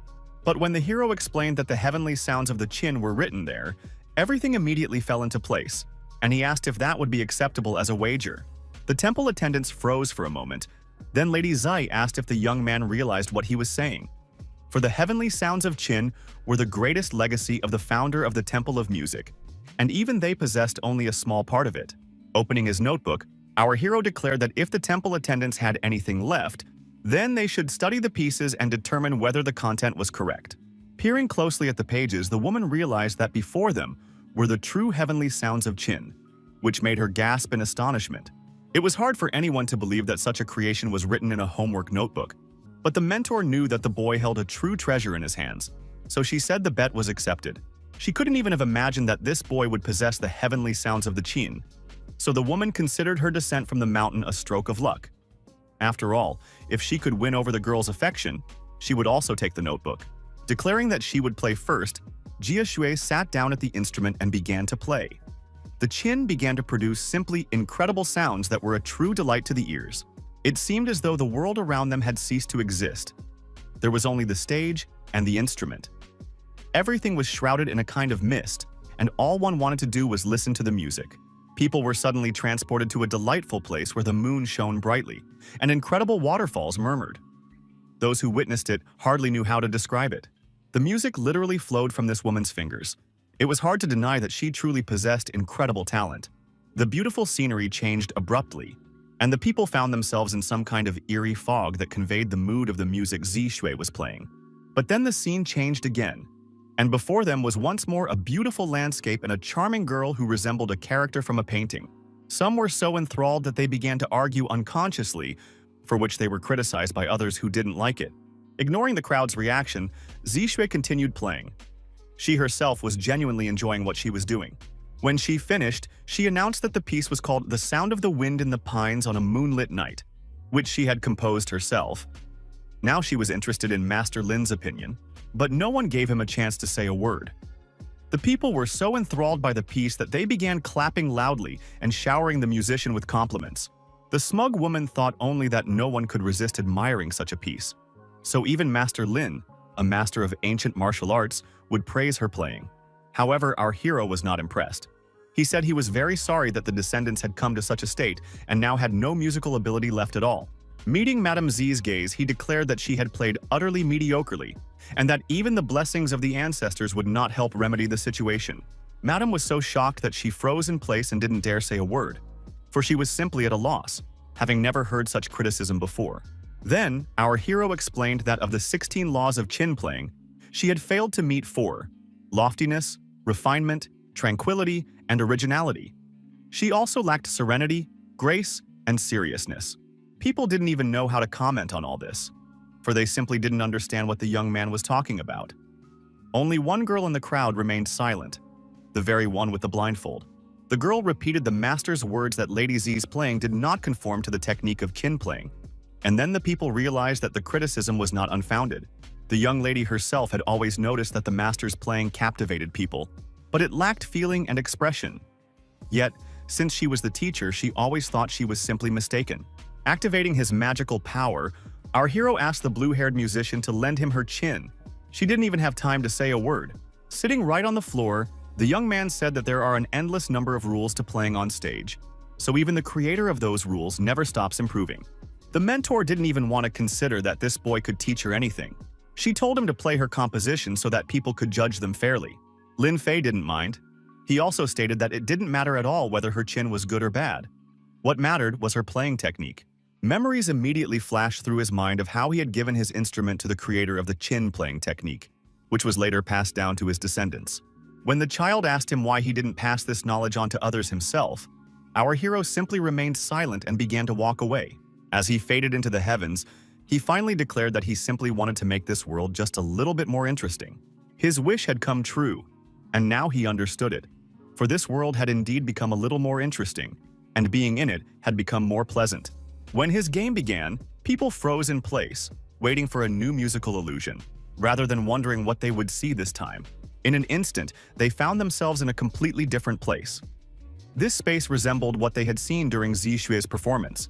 But whereas there they had understood it was an illusion, now everything seemed too real. Everyone's attention was drawn to the beautiful flower growing in the water. It shimmered with an otherworldly glow and captivated their gaze. The water lily had bloomed, and it seemed to the people that they were witnessing the most beautiful sight of their lives, for it was difficult to describe in words. One girl was so captivated by the beauty of this lotus that she wanted to come closer and touch its delicate petals with her fingers. She was sure it was all an illusion, so she stepped forward. But when she actually fell into the water, everyone froze in fear and astonishment. Her skirt was soaked through, and she suddenly realized that the water was very real, wet and cold, just as it is on a summer night. Then everyone present began looking around and touching everything in sight, trying to figure out if it was all real. Then the fish that lived in the lake began their performance. Some slapped people in the face, others splashed them with water. Covering her mouth with her hand, Zixue couldn't hold back her tears, for she realized she was witnessing the legendary level of mastery described in the ancient books of the Temple of Music. She watched as people frolicked in the new reality that Lin Fei had literally created from scratch, using only a musical instrument and his skills. The guy didn't see any of it, since he had closed his eyes and was completely absorbed in the melody flowing from his fingers. When it was all over, people didn't want to return to reality, because it seemed too boring and monotonous to them, especially compared to what they had just witnessed. The young man declared that a piece of music should inspire love in people's hearts, and that music should be beautiful, for it is full of inexhaustible mysteries. Everyone around him listened with their mouths agape, for this was no longer just music, but a true miracle. Many declared that after hearing this piece, ordinary melodies would hardly be able to move them anymore. Yao Guang and the maid were also shocked. They understood that there was no limit to Lin Fei's wonders, but none of them had expected him to play the qin like a true god. It was simply impossible not to acknowledge such talent. So Lady Z bowed her head in a respectful bow and admitted defeat. However, our hero wasn't the least bit interested in the title of Master Performer, so he tossed the instrument back to its owner and said he didn't need anything. The girls watched this with their mouths agape, for a new star had been born right before their eyes. One who had voluntarily turned down her own fame. Realizing that it was her instrument that had been used in such a performance, the blue-haired musician wanted to learn how to create similar magic through music. But she also wanted to become Lin Fei's beloved, his muse, who would bear him an incredibly beautiful child. While she was dreaming of a wonderful future with angelic children, our hero spotted a girl with an eye patch in the crowd and realized it was time to get down to business. Noticing Lin Fei's gaze, which was directed her way, the blue-haired girl was simply delighted, for she thought he liked her too. Approaching her, our hero said he had a favor to ask of her. He needed to give the musician something. The girl had already imagined that playing the same musical instrument had forever bound their fates together, and that now he wanted to ask her to marry him. Not understanding why the young lady was acting so strangely, Lin Fei began to look at her more closely, trying to figure out if she was feeling unwell. Leaning in a little closer, the young man realized he should check to see if the girl had gone mad, since she was staring intently into his eyes and seemed to be trying to see right into his soul. He hadn't even had a chance to ask anything when the young lady already declared that she would bear him as many boys and girls as she could, for she needed only Lin Fei.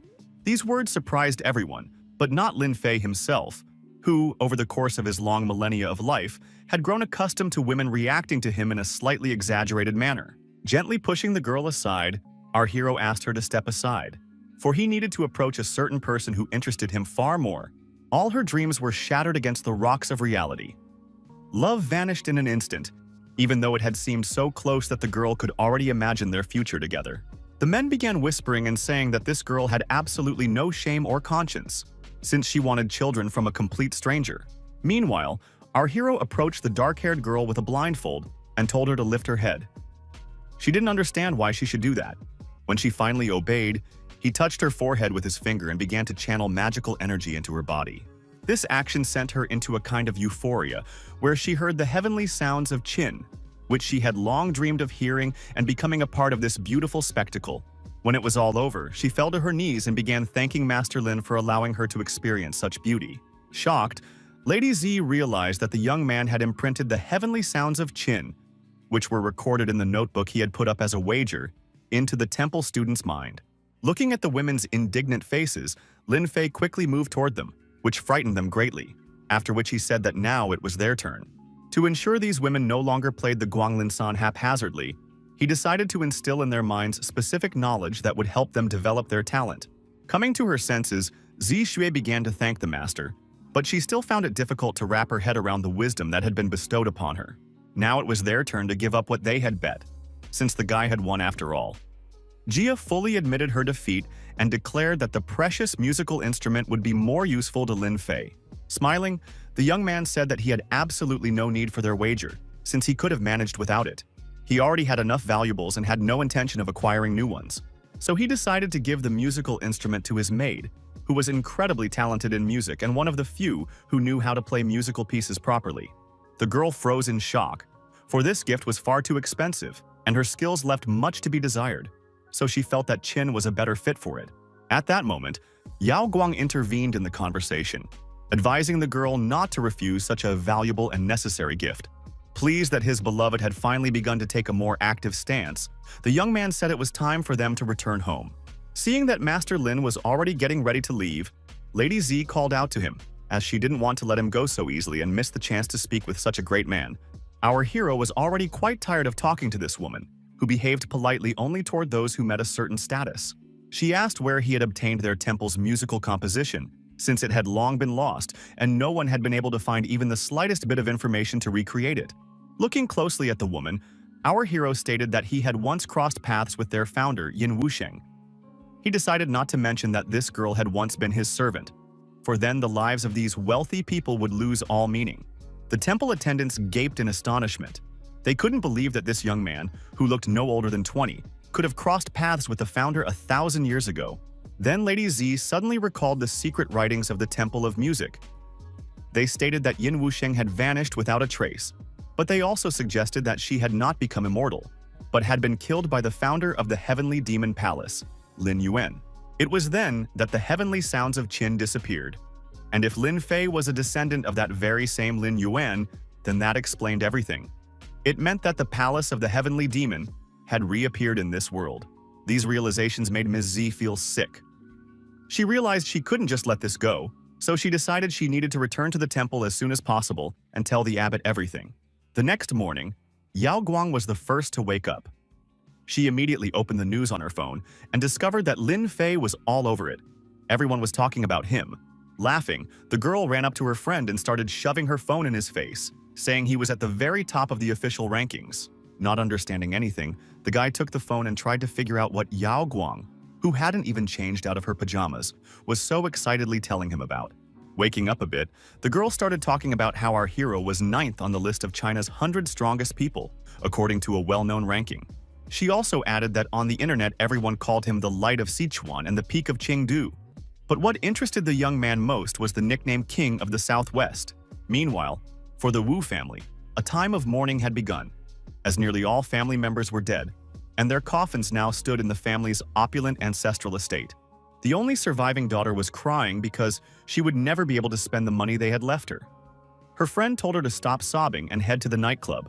After hearing this, Wu Qing ripped off her mourning cloak and revealed her beautiful cocktail dress, saying she was ready to go out and have a blast. The young man was already looking forward to a wonderful time with this beauty whom he adored madly. He had no idea that an armed man was now watching them closely. Wu Qing threw herself into the arms of the young man she had once rejected but now loved with all her heart. She wanted to go out and have fun with him. However, right before her eyes, the poor boy was struck on the head. so hard that blood spurted in all directions. The girl thought that death was literally chasing her. It turned out that Wu Song had returned home, and he was very displeased that his niece was bringing all sorts of riffraff into their house, people unworthy of even standing beside them. Needless to say, the young lady was very unhappy that her uncle had returned, as he was known for his cruel temper and drastic approach to solving problems. Seeing his niece's surprise, the man asked if she really hadn't expected him to return, since his family had been wiped off the face of the earth and he wanted revenge. Grabbing the girl by the throat, he declared that if she weren't the last of the Wu clan, he would gladly strangle her right then and there, for he considered her a true disgrace.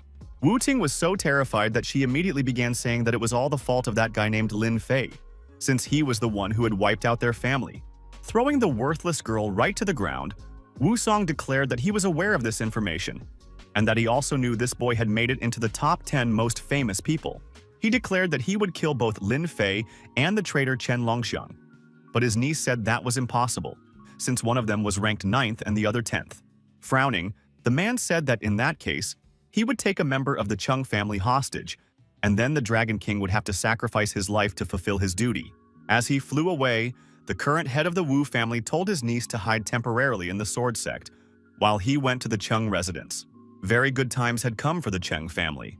They were the most respected in the city, and everyone came to them with various proposals. But their daughter was unimaginably bored. Her father had grown tired of seeing her perpetually bored face, so her mother reminded him that Xiang Yu was hopelessly in love with Lin Fei, and that living with such a burden was very difficult. Covering his face with his hand, the man said that if they were dealing with someone else, he would have no qualms about asking that person to propose to his daughter. Then his wife grabbed him by the ear and asked, wasn't he the most influential head of a family in the city? If so, he had to immediately come up with a plan that would make their little daughter happy. Their conversation was interrupted by a strong wind. Not just a strong wind, but something unnatural, if not magical, and everyone understood this. As he landed, Mr. Wu Song declared that the head of the Qin family must prepare himself, for he had come here to collect a debt. These words seriously frightened the man, so the head of the Chung family said in a trembling voice that if anyone dared to touch his family, the Dragon King would not let it go. To settle the matter, Mr. Chung suggested discussing monetary compensation, but this did not interest Wu Song, who wanted their lives. The wind grew stronger by the second, and at one point it simply began to knock people off their feet, so that they could barely manage to grab onto something for support. The people who worked for the Qing family began demanding that their masters be released immediately, otherwise they would call the police right away, and the Dragon King would be here soon too. Not wanting to waste time with these small fry, Mr. Wu directed his magical energy at them and decided their time was up. Fortunately, these poor souls didn't have to suffer for long. Their deaths were quick and virtually painless, but their bodies were so mutilated that identifying them would be extremely difficult. He spared only one young man, who was forced to watch his comrades die in pools of their own blood. The man begged for mercy. Su left him alive not out of mercy, but so that this boy could tell the Dragon King that he had captured the Chen family, and if the Dragon King wanted to save them, he must come to the sword sect alone. Bowing low to the head of the Wu sect, the survivor kept thanking him for sparing his life, for he was terrified to even think that he might be lying in that mass grave alongside everyone else. Laughing, Wu Song thought that revenge would be easier than he'd imagined, for he'd encountered nothing but cowardly rats who could by no means be called the city's finest. Soon, the red-haired Dragon King received a message and immediately understood the difficulties he would face, but he was ready for it. Gritting his teeth in anger, he realized that he had managed to track down the people who belonged to the Sect of Shadows. They were hiding somewhere very close by. However, he was distracted from his search by a phone call, one so insistent that it was simply impossible to ignore, especially amid the silence of the forest. Upon answering, the man learned that Mr. and Mrs. Cheng had been kidnapped, along with their daughter. It was Wu Song from the Sect of Swords who had decided to take revenge. He promised to release them only if the Dragon King came alone. Tossing aside the note that indicated the location of the Shadow Sect, the man announced that he was already setting out. He remembered perfectly well the promise he had made to his mentor to protect the Chung family, so he would have to postpone the extermination of the remaining members of the Shadow Sect for later. After channeling his magical energy, he realized he needed to teleport to the meeting place as quickly as possible, since the family had to be rescued immediately. The dragon's power that lived within him helped him move faster than ordinary people. These were the unique privileges of the strong. Noticing a huge glowing dragon in the sky, the tourists who were walking through the forest were simply shocked and couldn't believe their eyes. Meanwhile, Lord Wu and his entourage were already awaiting the guests' arrival. Poor Wu Qing was trembling with fear, for she had only recently nearly lost her life and did not want to risk it again. Some of Wu Song's servants didn't understand why the Chung family had received such powerful protection. They were certain that the Dragon King must know something. Looking up at the sky, the current head of the Wu family smiled maliciously. He was waiting, for he knew full well that this man could not fail to answer his call. And he was completely right, for very soon Chen Longxiang appeared. He was the Dragon King of China, who had come here to free his charges. The man declared that he needed to meet with the head of the sword sect immediately, for it turned out they had a personal score to settle, which he intended to settle right now. The warriors in the estate were terrified, for they hadn't expected to see such a powerful man. They were afraid to even think that they would have to fight him. They wanted to retreat, but the master stood behind them and began to command, saying that members of the sword sect never flee from battle and that they must prepare themselves. Looking closely at the teacher, the Dragon Lord asked if he wanted to die as soon as possible. Then why was he dragging his students along with him? Smiling, Wu Song said that of course he was no match for such a warrior, but the man shouldn't get too cocky either. The man also added that the sword sect had set up a formation that blocked the power of dragons. So even if Chen was at the level of a grandmaster, he would only be able to fight at the level of a master. It was a cunning trap. Looking closely at his enemy, the red-haired man declared that he was well aware of this feature of the battlefield, so he wasn't surprised. These words surprised everyone who heard them. Wu Song had been counting on the element of surprise, and his niece didn't understand why this idiot had even come. The Dragon Lord added that he was also aware that the formation affected everyone equally, so his opponents were trapped as well. Gritting his teeth in anger, his enemy muttered that, in any case, they weren't on equal footing, since 1,000 sect disciples stood beside him. Obeying their master's command, these men rushed into battle. They wanted to kill the man they considered a living legend as quickly as possible. Armed with his spear, the man activated magical energy that materialized a dragon. He ordered his enemies to get lost if they didn't want to die. Of course, no one listened to him, and the fault lay solely with the men themselves, who had decided they were stronger than the hero standing before them. Then, their master decided to activate his magical energy and use a skill called the Dragon Blocking Formation.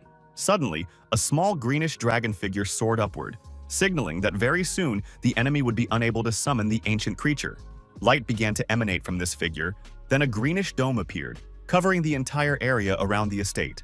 Noticing that the Dragon Blocking Formation had been activated, Chen grew anxious, for he didn't know if he'd be able to use his power at all. Now, his victory was in jeopardy. For the first time in a long while, he felt trapped, and escaping would be extremely difficult. Usually, he was the hunter, not the prey, but it seemed the time had come for a role reversal. The man immediately realized that his cultivation level had been blocked, and the 6th level of the mentor stage was completely impenetrable. At that moment, his opponents decided to seize the opportunity and attack, using the strong wind and raging fire techniques. However, the Dragon Lord was known not only for his ancient beast, but also for his outstanding combat abilities. So this time he was able to easily fend off these attacks using his physical strength. Watching all this, Wu Qing begged her uncle to end the battle immediately. They were dealing with a true madman, and she desperately wanted to save her own life. However, Wu Song was adamant. His confidence in victory only grew, for he saw that the enemy had engaged in battle with nothing more than disciples with well-trained bodies, but more awaited him. He decided that first they would exhaust all of the enemy's physical strength and true energy, and then he would see how he fared against elders of the same mentor level and well-trained disciples. It was decided to literally overwhelm the man, who was half the size of the people who had attacked him. They thought it would be a good idea not to let him even get to his feet, so he couldn't regain any energy or have a chance to counterattack. In the end, a huge number of disciples formed a veritable mountain with their bodies, preventing the Dragon Lord from getting to his feet.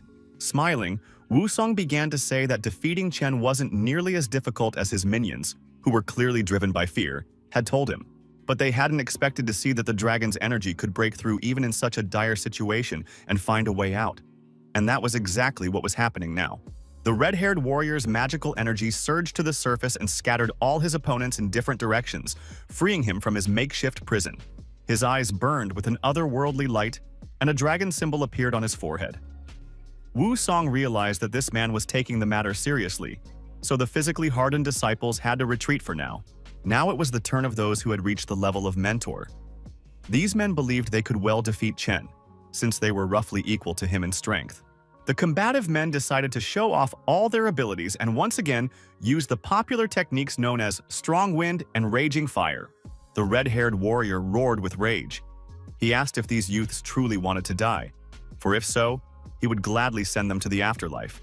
He tried as best he could to demonstrate that he intended to keep his word, and if they did not retreat, they would die the death of the brave or the foolish. However, one particularly nimble student managed to wound Chen in the shoulder, and he roared in sharp pain. He felt the blood leaving his body and his strength along with it. Another disciple leaped forward, also swinging his weapon.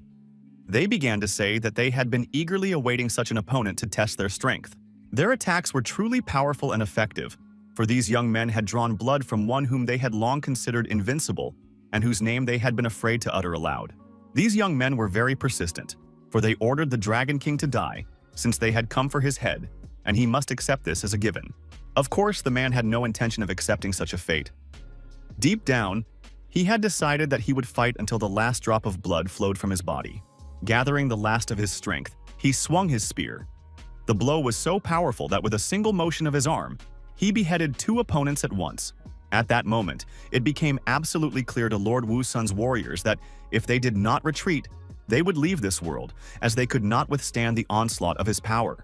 Taking off his shirt, the man declared that he had not wanted to kill anyone, but his enemies had asked for it themselves, and now had only themselves to blame. He also added that those who were not afraid of death could approach him. But all the warriors immediately began to have second thoughts, for they had loved ones to whom they wanted to return, preferably in one piece. Their master was extremely displeased with such behavior, for he had taught them to be fearless, so he ordered them to shut their mouths and launch an attack, for all who fled would be expelled from the sect and killed. The attempts to surround him seemed simply laughable to Chen. He declared that even if they did so, they still wouldn't be able to kill him. But none of the warriors wanted to die at the hands of their master either, so they decided they would fight to the last drop of blood. When the red-haired man saw the weapons in his opponent's hands, he realized he was in for a rough time, for in addition to spears, they would also be throwing knives. Smiling, Wusong declared that he was well aware of the Dragon King's abilities, which is why he had prepared meticulously for this day and created this formation specifically for him. Ordering his henchmen to fire, the man declared that he was absolutely certain his enemy would not be able to withstand the knives that would be aimed directly at him. Obeying their master, the men attacked. Each of them wanted to demonstrate their skill and not disappoint their master. As long as the Dragon Lord still had strength within him, he managed to fend off all the attacks directed at him quite well. However, he could already feel his strength waning. All actions were carried out precisely on Wusun's orders. He commanded the first row to retreat and the second to prepare, so that every attack would be coordinated and precise. Gritting his teeth in anger, the man realized that the second round of this destructive game had begun, one that could lead to his death or grant him an unimaginable victory. He realized there was no end to these scum. Questions swirled in his head about how much longer they would keep shooting at him. But instead of an answer, another dagger was already heading his way. The knife pierced his body brutally and sank so deep into his abdomen that the man thought he was living out his final seconds, for his internal organs were clearly damaged. His body began to fail him. It trembled so violently that the red-haired man simply couldn't stay on his feet. As he touched the cold blade, he realized just how cowardly this attack had been, one he hadn't been able to anticipate. Approaching his wounded and practically defeated enemy, Wusong declared that in this world there were no cowardly victors, only pathetic losers, and the Dragon Lord was one of them. After these words, he gripped the sword's hilt tightly and began to pull until it left his opponent's body, an action that caused heavy bleeding. Madness flashed in Wusun's eyes. He smiled and said that right now he would cut off his enemy's head, and it would serve as a reminder of his own strength. He attacked again, but the red-haired man managed to dodge at the very last moment, so the blade did not pierce his body, which was already in a terrible state. However, the force of the blow was so terrifying that his henchmen were certain that not even ashes remained of Chen, and at first, Wusong himself believed it, since the enemy had vanished somewhere. His troubles didn't end there. The current head of the Wu family noticed they were being closely watched, so he ordered the young man to step forward and speak. At first, they looked at the teacher as if he were mad, but then the warriors actually spotted a strange figure in the distance, standing motionless and simply watching the events unfold. Of course, it was Lin Fei. who was never absent from any major battle. It turned out that he had carried his red-haired friend off the battlefield and was now ready to stand up for him. Sun couldn't believe that some kid had managed to break through the dragon's defensive formation, and he hadn't even sensed him. If it weren't for Chen Longxiang's aura, he wouldn't have noticed him at all. Upon seeing Lin Fei arrive, the niece began screaming at her uncle to stop, for standing before them was an incredibly powerful man who could kill them all with a single wave of his hand. Gritting his teeth in uncontrollable rage, the man realized that he would finally be able to take revenge on this insolent man for killing his younger brother. He announced that he had created a dragon blocking formation, so that anyone entering it would be reduced to the 6th level of a mentor. And Lin Fei was no exception, so they could only guess how long the boy would last. Paying no attention to all these threats, our hero began treating his friend, asking along the way if Wu Song really believed that some crappy formation would hold him back. The warriors shouted and threatened the boy, saying that if he was so brave, he should come out to them and, looking them in the face, mock their system, which he considered so useless. When Chen finally came to his senses, Lin Fei advised him not to say anything, since a part of his soul was bound to the Golden Dragon Whirlpool technique, and Lin Fei understood perfectly well what was happening to him. After that, the celestial being finally turned his full attention to his enemies and declared that when he had killed the previous head of the Sun family, he hadn't even moved. But this time, he wanted to give his opponent another chance. When he descended from the roof, everyone began to scatter in fear. The young man declared that he could show the man something that would make him reconsider his views and stop claiming that this formation could block power. A greenish figurine appeared in his hands. Lin Fei looked at his opponent and said that he had taken the eye of this formation, and now it could no longer function. Seeing this, the warriors were simply shocked, for they realized the formation couldn't stop an opponent who could pluck objects right out of thin air, even if it was the Great Mentor's technique. One old man declared that they could not fight a man whom the dragon-blocking formation could not stop, especially since he was currently controlling their powers. Looking down haughtily at his frightened enemies, our hero asked if their fear stemmed from the fact that their own power was being blocked by this formation. After that, right in front of everyone, he destroyed the formation's eye, saying he wouldn't let events unfold in such a boring way. Restoring their powers to their owners, the young man declared that his opponent was now once again on the level of a great mentor, and they could fight as equals. He also said that if the men could make him retreat even half a step, he would admit defeat. These arrogant words stirred everyone up, for the elderly warriors wished to punish the haughty boy. Their indignation meant absolutely nothing to Lin Fei. He merely urged them to attack as soon as possible and allowed them a total of 3 strikes, after which it would be his turn. Activating his fiery magical power, Wu Song ordered no one to move. He decided that since this guy was courting death, he would learn the true power of their sect. The current head of the family declared that his strike was 10 times stronger than that of his deceased brother. It was hard not to notice, and our hero made a mental note to be more careful. Amid the fiery spectacle, the sect members marveled at how powerful their leader was, never expecting that not a trace of the hurricane would remain in this charred wasteland. However, they never expected to see their leader thrown into the air and hurled so far that he lost control of his flight path. Activating his magic shield, Lin Fei declared that the men had only 3 attempts left to inflict even the slightest harm on him. But even that didn't calm Wu Song's fervor. He said he hadn't even expected to see that his opponent also possessed flight techniques. Now he fully understood that it was hardly surprising his brother hadn't even managed to wound Lin Fei, since the young man was far stronger than anyone could have imagined. The disciples were simply thrilled, for in their opinion, even the leader fell to the ground gracefully. They had looked up to this man since childhood and were ready to praise his every action. The man decided that he would now thoroughly deal with this young man. Looking at his henchmen, he told them to watch out, for no one would be able to hide from this blow. Magical power surged within the man and bathed the surrounding space in vivid colors, a testament to his fiery energy. Some masters immediately recognized this strike and screamed in horror that they needed to close their eyes immediately, or they might not survive it. They realized it too late, for those standing very close to Wu Sun could no longer save themselves. These people literally burned alive in a matter of seconds. But then something even more terrifying happened. The light began to open otherworldly tunnels, from which various demons emerged, attacking both friends and enemies. The demons were huge and quite terrifying. They frightened everyone except our hero, who continued to stand motionless, watching the whole spectacle. His calmness stemmed from the fact that he knew perfectly well that none of these attacks could break through the protective barrier he had erected around himself.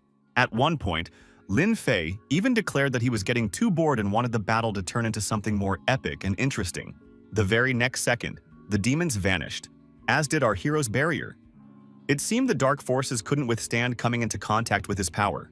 The sudden disappearance of the demons frightened the cult members no less than their appearance. They began looking around, trying to figure out what had led to this outcome. Meanwhile, Wusong managed to get within striking distance of our hero. He thought he could strike the boy, but he never managed to do so. Looking him straight in the eye, Lin Fei declared that this was the second strike. The man couldn't understand how this was possible, since his blade was just a centimeter from the young man's head. But some unknown force had stopped him and prevented him from moving any further. And then he suddenly noticed that a crack had appeared on his sword, and this terrified him, for this weapon had been carried by Yang Zhenbei himself, the founder, and was considered indestructible. It was incomprehensible how a spiritual weapon could crack upon striking Lin Fei's forehead, unless his body was also a spiritual weapon. But that thought seemed too absurd. Declaring that his opponent had one final strike left, our hero said he might even be able to guess how he would use it. He assumed that the final strike would be the strongest, for that was precisely the nature of the strike that cleaved seas and rivers. For the celestial being, this was a very strange and interesting experience, for in fact, he would be attacked with his own strike. Roaring with rage, Lord Yu declared that he would finish off the lad for such arrogance and would do so with his secret strike, which was called Wind, cleaving the waves. Energy swirled around him, and everything around him descended into utter chaos. He intended to direct all that power straight at his enemy. Shutting their eyes against the blinding light, the cult members began to whisper among themselves, saying that this was the true power of the leader, his most secret technique. Mr. Wu was certain that no one could withstand such power. Not even the greatest warriors and masters who considered themselves invincible. Lin Fei still didn't move, and the sect members decided that this was his way of showing humility in the face of a fate they believed was inevitable. The young man barely managed to suppress a smirk. He couldn't believe people were so foolish as to actually think they could defeat him with these clownish tricks. When the sword's power rebounded, Wusong coughed up blood. At first, he didn't understand what was happening, but then it gradually dawned on him that he had struck himself with his own blow. The elderly masters were in shock when they saw that the young man didn't have a single scratch. They couldn't believe that the sword sect had failed today. Exchanging glances, they wondered if their leader was really as competent as he had claimed to be.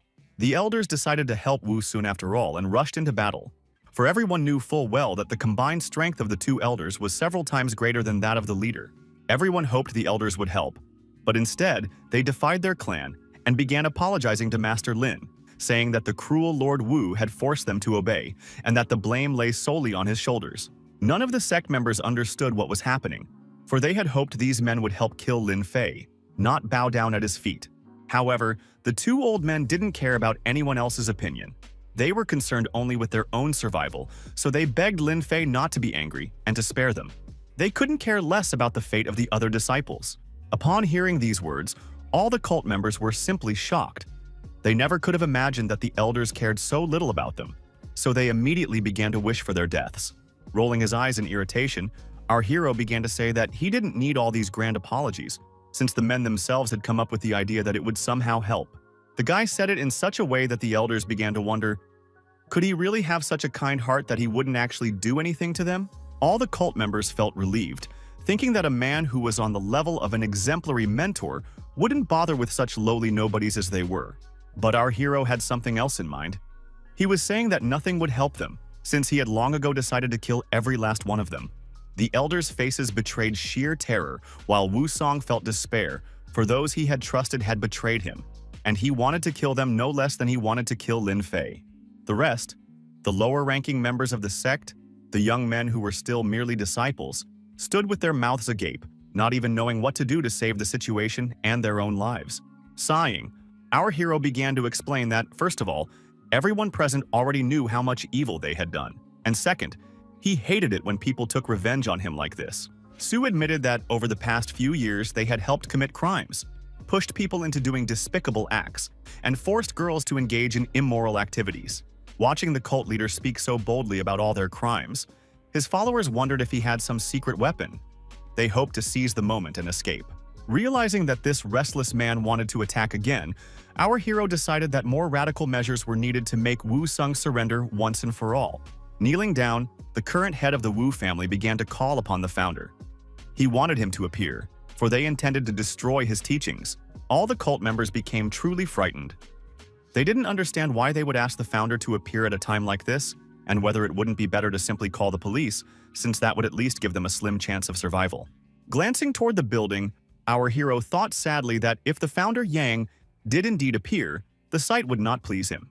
Recalling his tombstone, he thought that if the cult's founder had seen how low his brainchild had fallen, he would have felt uneasy. At that moment, a blindingly bright light appeared from the building, drawing closer with every passing second. The young man knew exactly what he was about to face, so he wasn't even going to get nervous because he realized he could overcome anything. Unable to believe their eyes, the cult members wondered if their founder would really appear. They just wanted to vanish. For today was clearly a bad day. Roaring with rage, the founder's spirit asked indignantly which insolent fool had dared to destroy his teachings. He was ready to wipe that scoundrel off the face of the earth. The elders were so frightened that they began to cry, but the rest of the cult members rejoiced, for they felt that someone would stand up for them and they would be saved. Enraged, Mr. Wu shouted that even if Lin Fei was incredibly strong, the founder would show him no mercy and would gladly grind him to dust.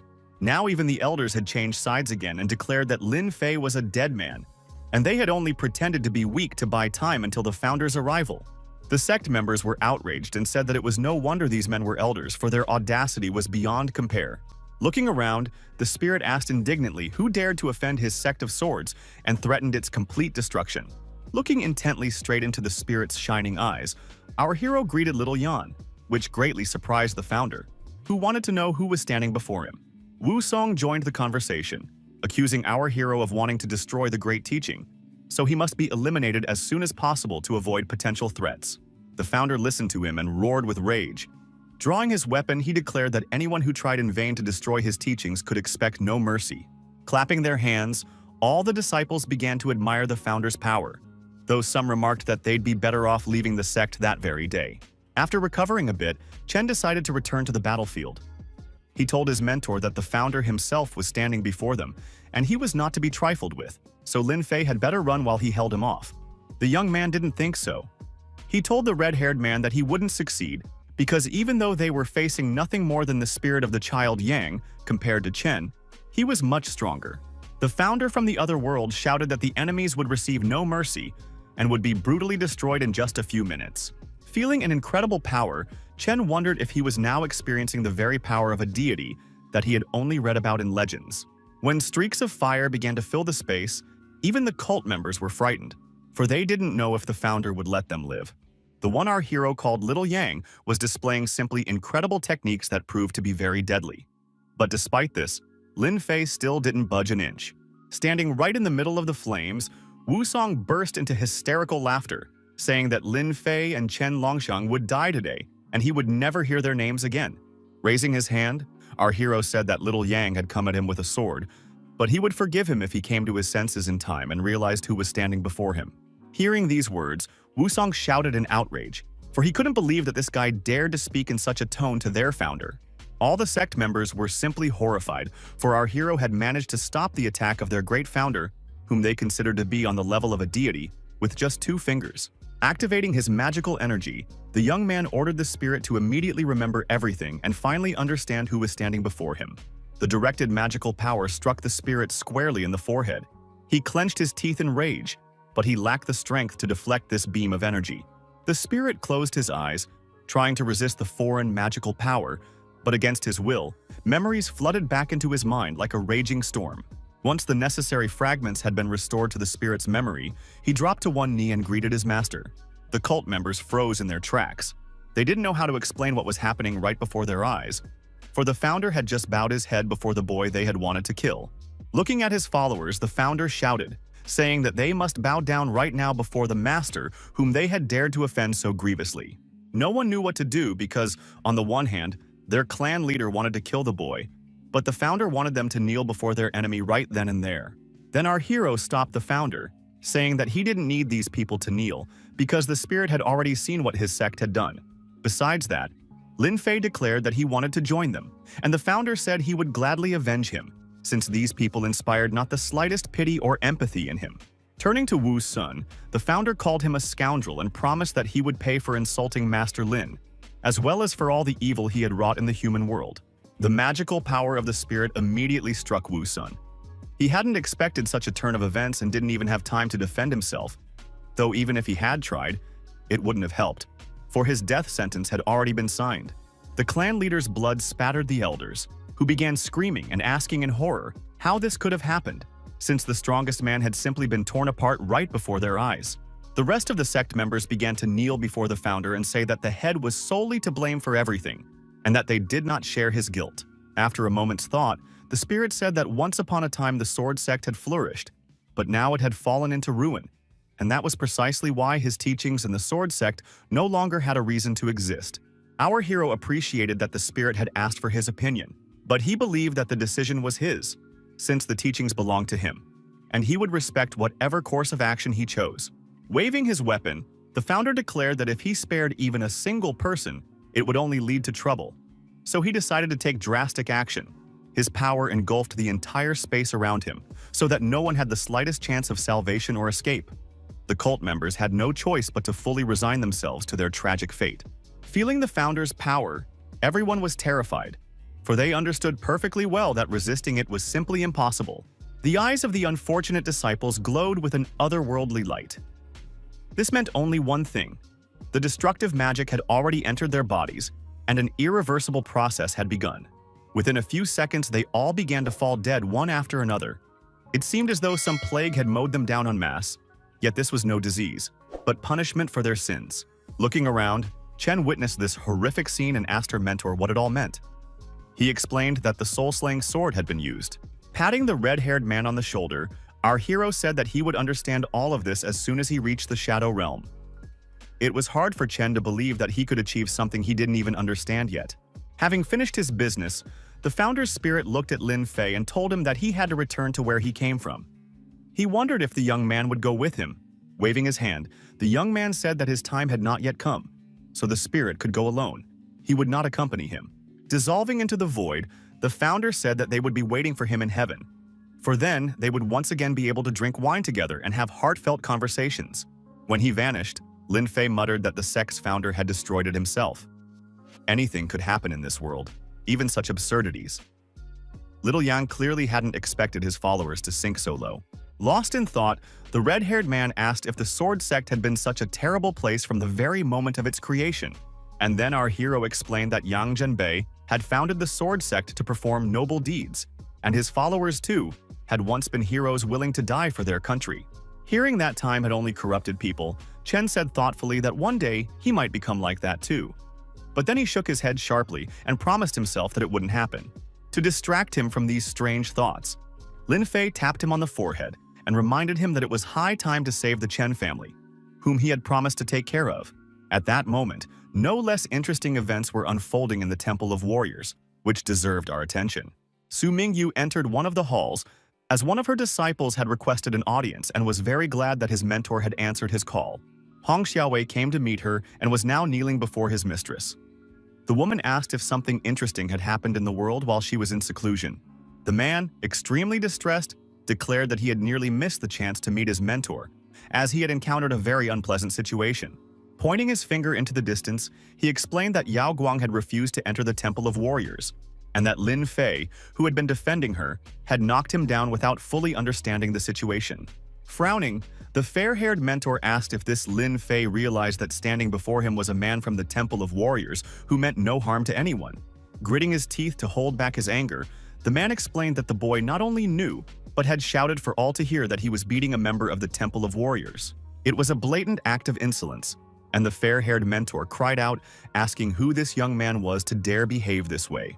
Then her protege said that this man was ranked 9th, which confirmed his incredible strength, so perhaps they needed to endure this insult to avoid harm. Staring at her protege in shock, the woman asked if he really meant to say that, being ranked 7th, he couldn't handle this man. Without waiting for a response from her student, the fair-haired woman declared that whoever had insulted her protege would face severe punishment. After that, she asked about the situation regarding the arrival of the demon warrior Tanju into the world. For they couldn't just stand by and watch as this monster destroyed society. They had to eradicate him. The man fell into thought. He had many questions about what would happen if he told the truth, for then his mentor might not go in search of Lin Fei.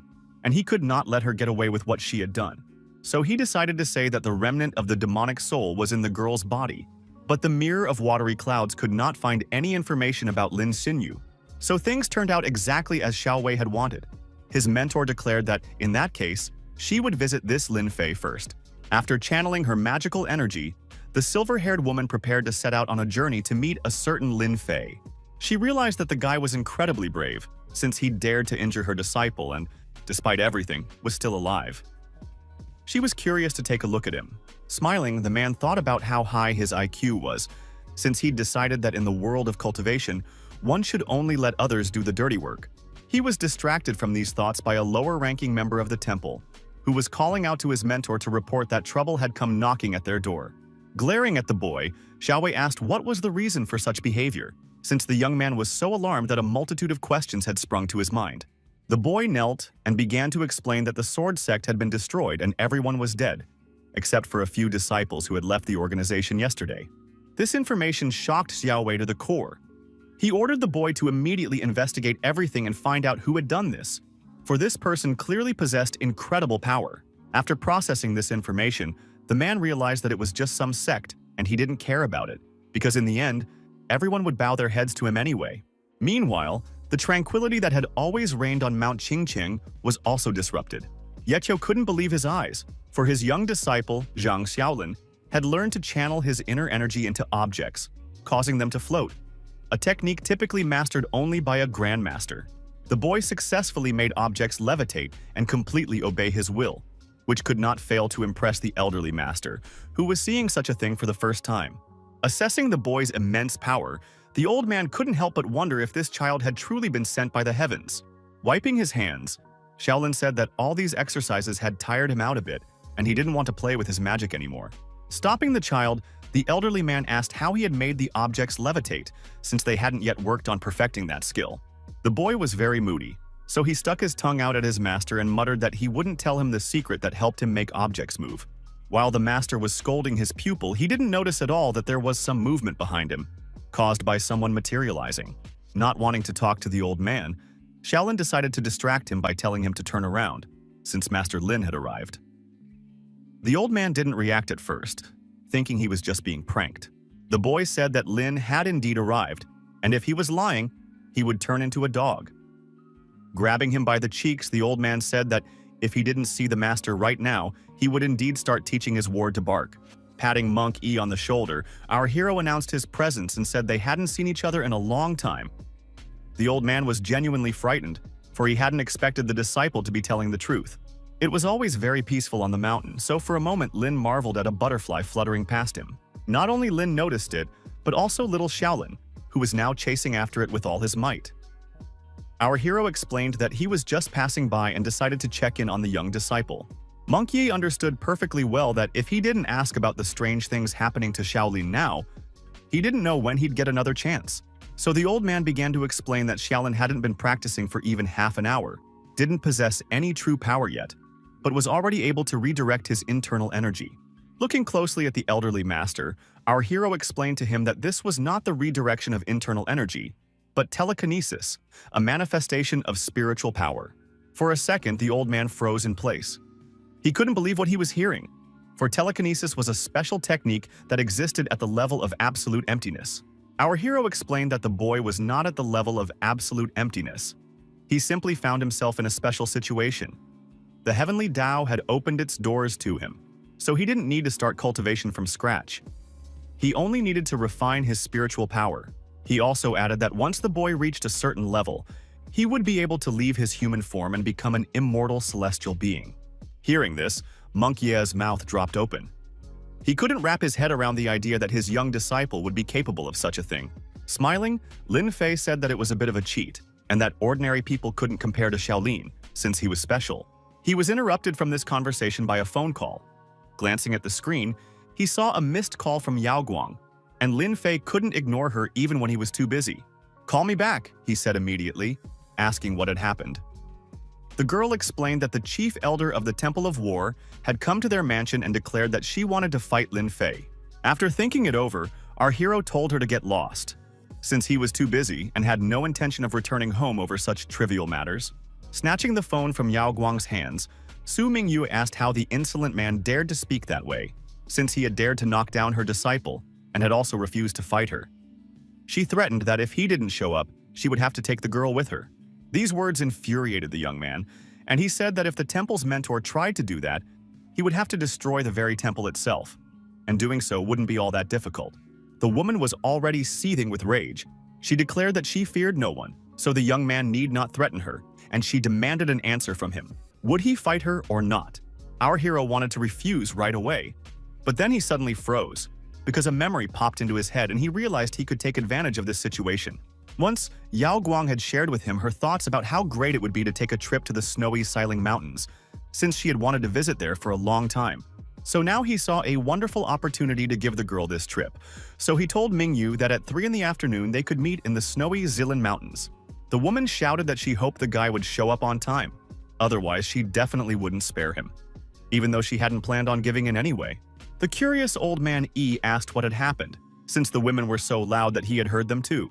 Shrugging, our hero said it was all nonsense, but one foolish person had decided to fight him, and he immediately realized that his own student was using her as a weapon. Even the young disciple took an interest in this conversation. He ran up to the table and asked who could be so foolish as to want to fight Lin Fei himself. Sipping his tea, he replied that the silly girl was Su Mingyue, and it was her disciple he had met earlier when he had come to see Yao Guang and suggested they go to their temple. His mouth agape in surprise, the old man couldn't believe that they were talking about the chief elder of the Temple of War, who ranked 7th on the celestial list. Noticing how much his mentor's expression had changed, the boy asked Lin Fei if this woman was really that strong. The latter could only nod in affirmation. The monk wouldn't let it go. He asked our hero if he understood just how strong his opponent would be. Yes, the boy himself was in 9th place, but that didn't make his task any easier. Glancing at the butterfly that had flown in, the young man declared that he wasn't afraid at all, since he had nearly killed Hong Xiaowei the day before, so he could easily handle this woman as well. Now the old man was even more shocked, for it was hard to believe that the man sitting before him had nearly killed the future head of the Temple of War, the future 4th mentor, and the strongest master. Realizing the full danger of the situation, the old man told our hero that he had to run away, and no matter what the cost, he needed to get as far away as possible. Falling silent, Lin Fei simply stared at Mr. E for a few seconds, then asked if he was serious and was really suggesting he run away. Falling awkwardly silent, Ye didn't know how to respond. He really didn't want to witness Lin Fei's death, but he didn't really believe he could win. Then he changed his mind and said that he would do his utmost to help Mr. Lin Fei detain Mingyu. But once he was gone, Shaolin would have no one to rely on, and the old man hoped that our hero would take care of him. Grabbing the young man by the arm, Master Ye said he couldn't abandon this boy, so he was entrusting his care to Lin Fei, since he trusted him as much as he trusted himself. Little Shaolin stubbornly declared that his mentor should stop dramatizing things, since it was just some Su Mingyu, and she was no match for Master Lin at all. Angered by this little boy, the old man said that he didn't understand anything. But the boy wasn't listening to him anymore, as he had already started walking away. Reaching out to the boy, Shaolin declared that he believed in his strength and abilities, which meant they shouldn't worry about victory since it was already in the bag. Patting the boy on the head, our hero gently said that it was time for him to leave, and that he would stop by again if possible, but he didn't have time right now. After these words, he took flight, surprising the local birds who didn't even have time to make way for him, so fast was his movement. Watching him go, the old man felt a sense of unease again, for although Master Lin had no equal in the world of ancient martial arts, he would still have to face Su Mingyu herself. Turning to his mentor, the boy suddenly remembered that she had mentioned she could teach him to bark like a dog. Now that offer seemed interesting to him. Pretending he hadn't said such a thing, the old man told his protege not to be such a daydreamer, since nothing of the sort had been agreed upon. Smiling, Shaolin said in a sly voice that he had learned to lie from his master, who did it like a true professional. Offended by these words, the already irritated master strode away. He had nothing to say, for he knew full well that the boy was right. Spinning around abruptly, he began to bark like a dog to prove he wasn't a liar. Shaolin could barely contain his laughter, for the old man was far too good at barking.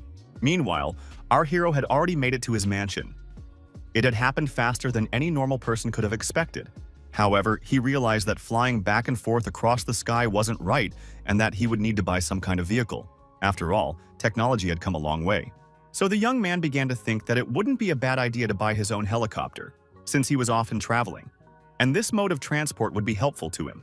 As soon as he returned, the maids immediately came out to meet him, bowing their heads in a respectful bow.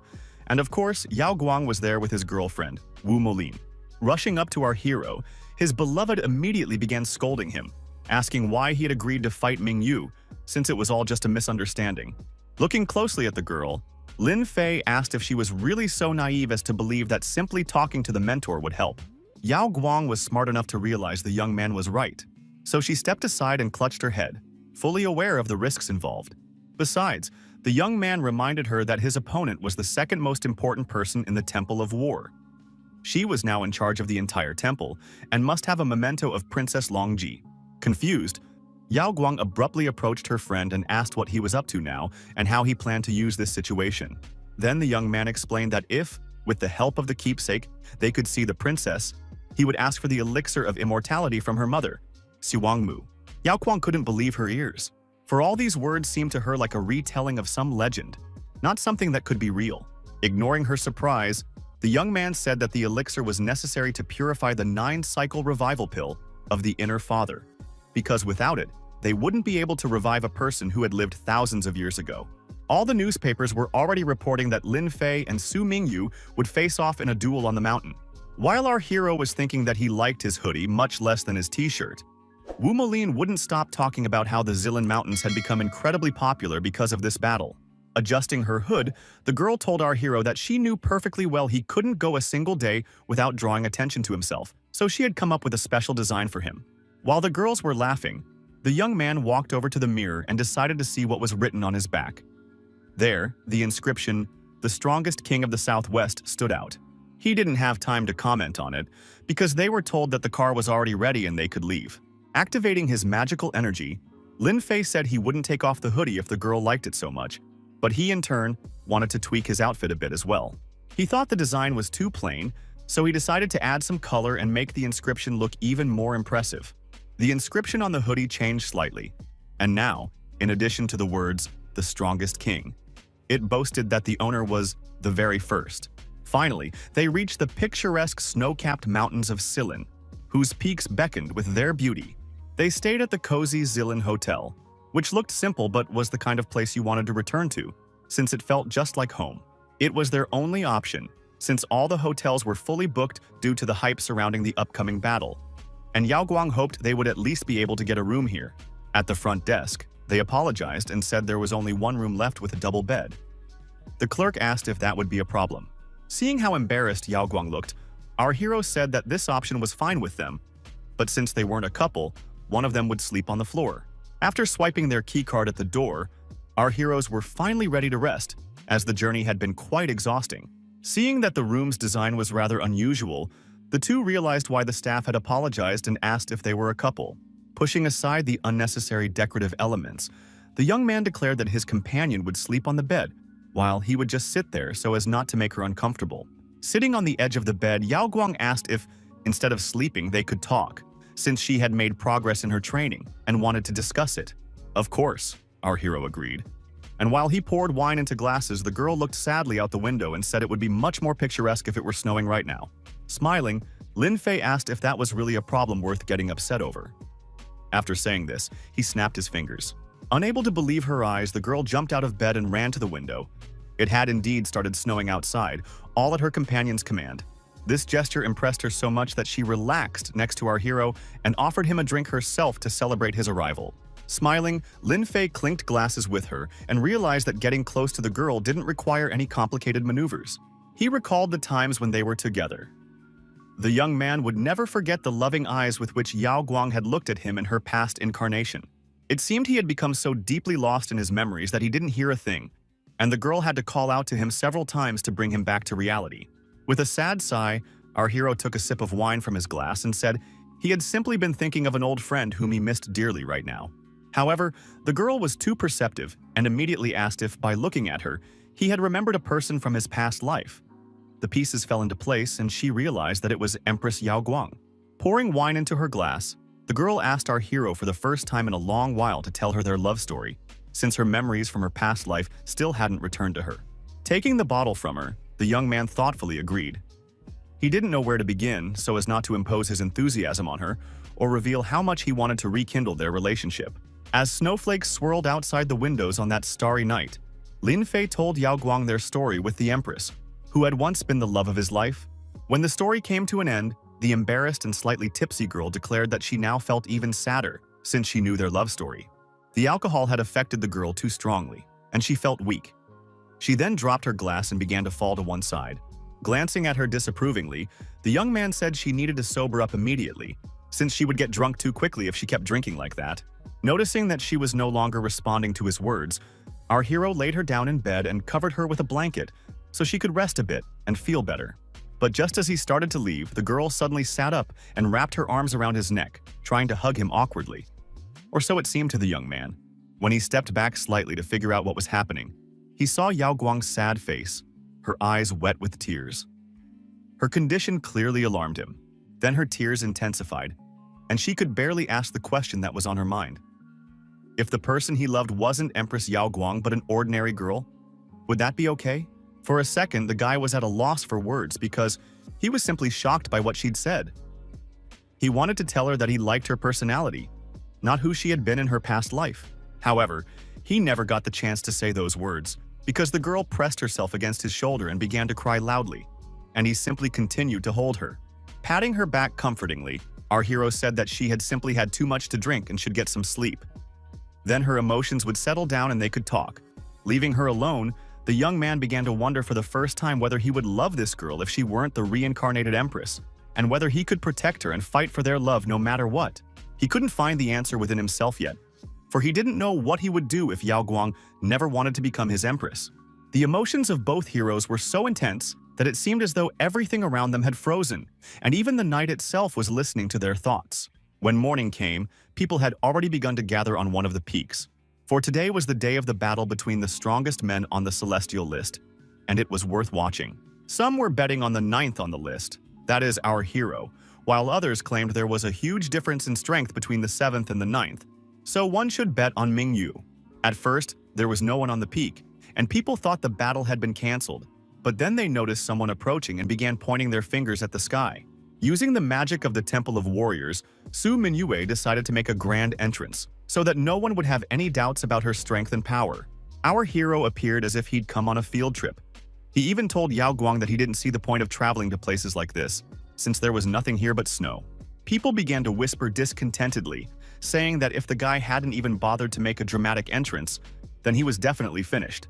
Upon seeing her opponent, the woman immediately perked up and headed toward him, saying that Lin Fei had kept her word after all.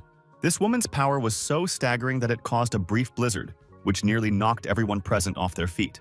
The woman was quite impatient and got straight to the point. Taking the initiative to strike first, she directed magical energy at the guy and asked what he could teach her. Patting his companion on the head, our hero told her to wait for him there. He would quickly teach this woman a lesson and return to her. Minyue wouldn't let it go. She kept asking why the guy was so bold, or if he really thought she would ask him to defeat her with his martial arts. Even though most people were certain her opponent would win, our hero didn't lose heart and asked the woman to show him her strongest strike. Nodding, she said she'd be happy to do so, but first the guy had to draw his weapon because she wouldn't let him disgrace her name. Holding out his hand, our hero declared that this was his weapon, but also said that just 2 fingers would be enough to teach the woman the techniques of the Ice Soul Sword. People began to whisper and marvel at the young man's audacity, for they couldn't understand how he dared to say such things while fighting such a powerful opponent. Upon hearing that her opponent had called her a disciple of Princess Lunzi, the warrior grew even angrier, declaring that he had no right to utter the name of their sect's founder. The spectators were thrilled that the woman had used the ice armor technique. They knew that no one could break through it, for it was a unique technique of the war sect.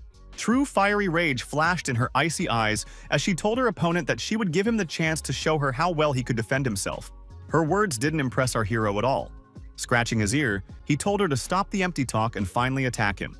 Rage overwhelmed her so much that she clenched her teeth to hold back a scream, for this guy, like no one else, managed to throw her off balance. Using her magical power to create icy arrows, she said that the enemy had asked for it and now she would pierce him with her cold weapon.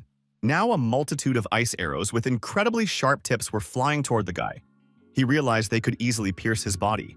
However, as he had said before, his weapon was his own hand, so he thrust it forward and said that the woman would not be left without a surprise of her own. His magic worked brilliantly, for absolutely all the arrows easily turned around, changed direction, and began flying in the opposite direction. The woman hadn't expected at all that all her weapons would fly not at her opponent, but at herself. And now she would have to figure out how to deal with the problem she had literally created on her own. She held out her hand to block the attack, frantically trying to recall any technique that might stop her own attack. She couldn't think of anything better than to create an ice shield and simply wait until all the arrows fell to the ground without hurting her. Oh, it was extremely difficult for her, because her attack was truly powerful, so the woman regretted not having considered the possibility that her own power could be used against her.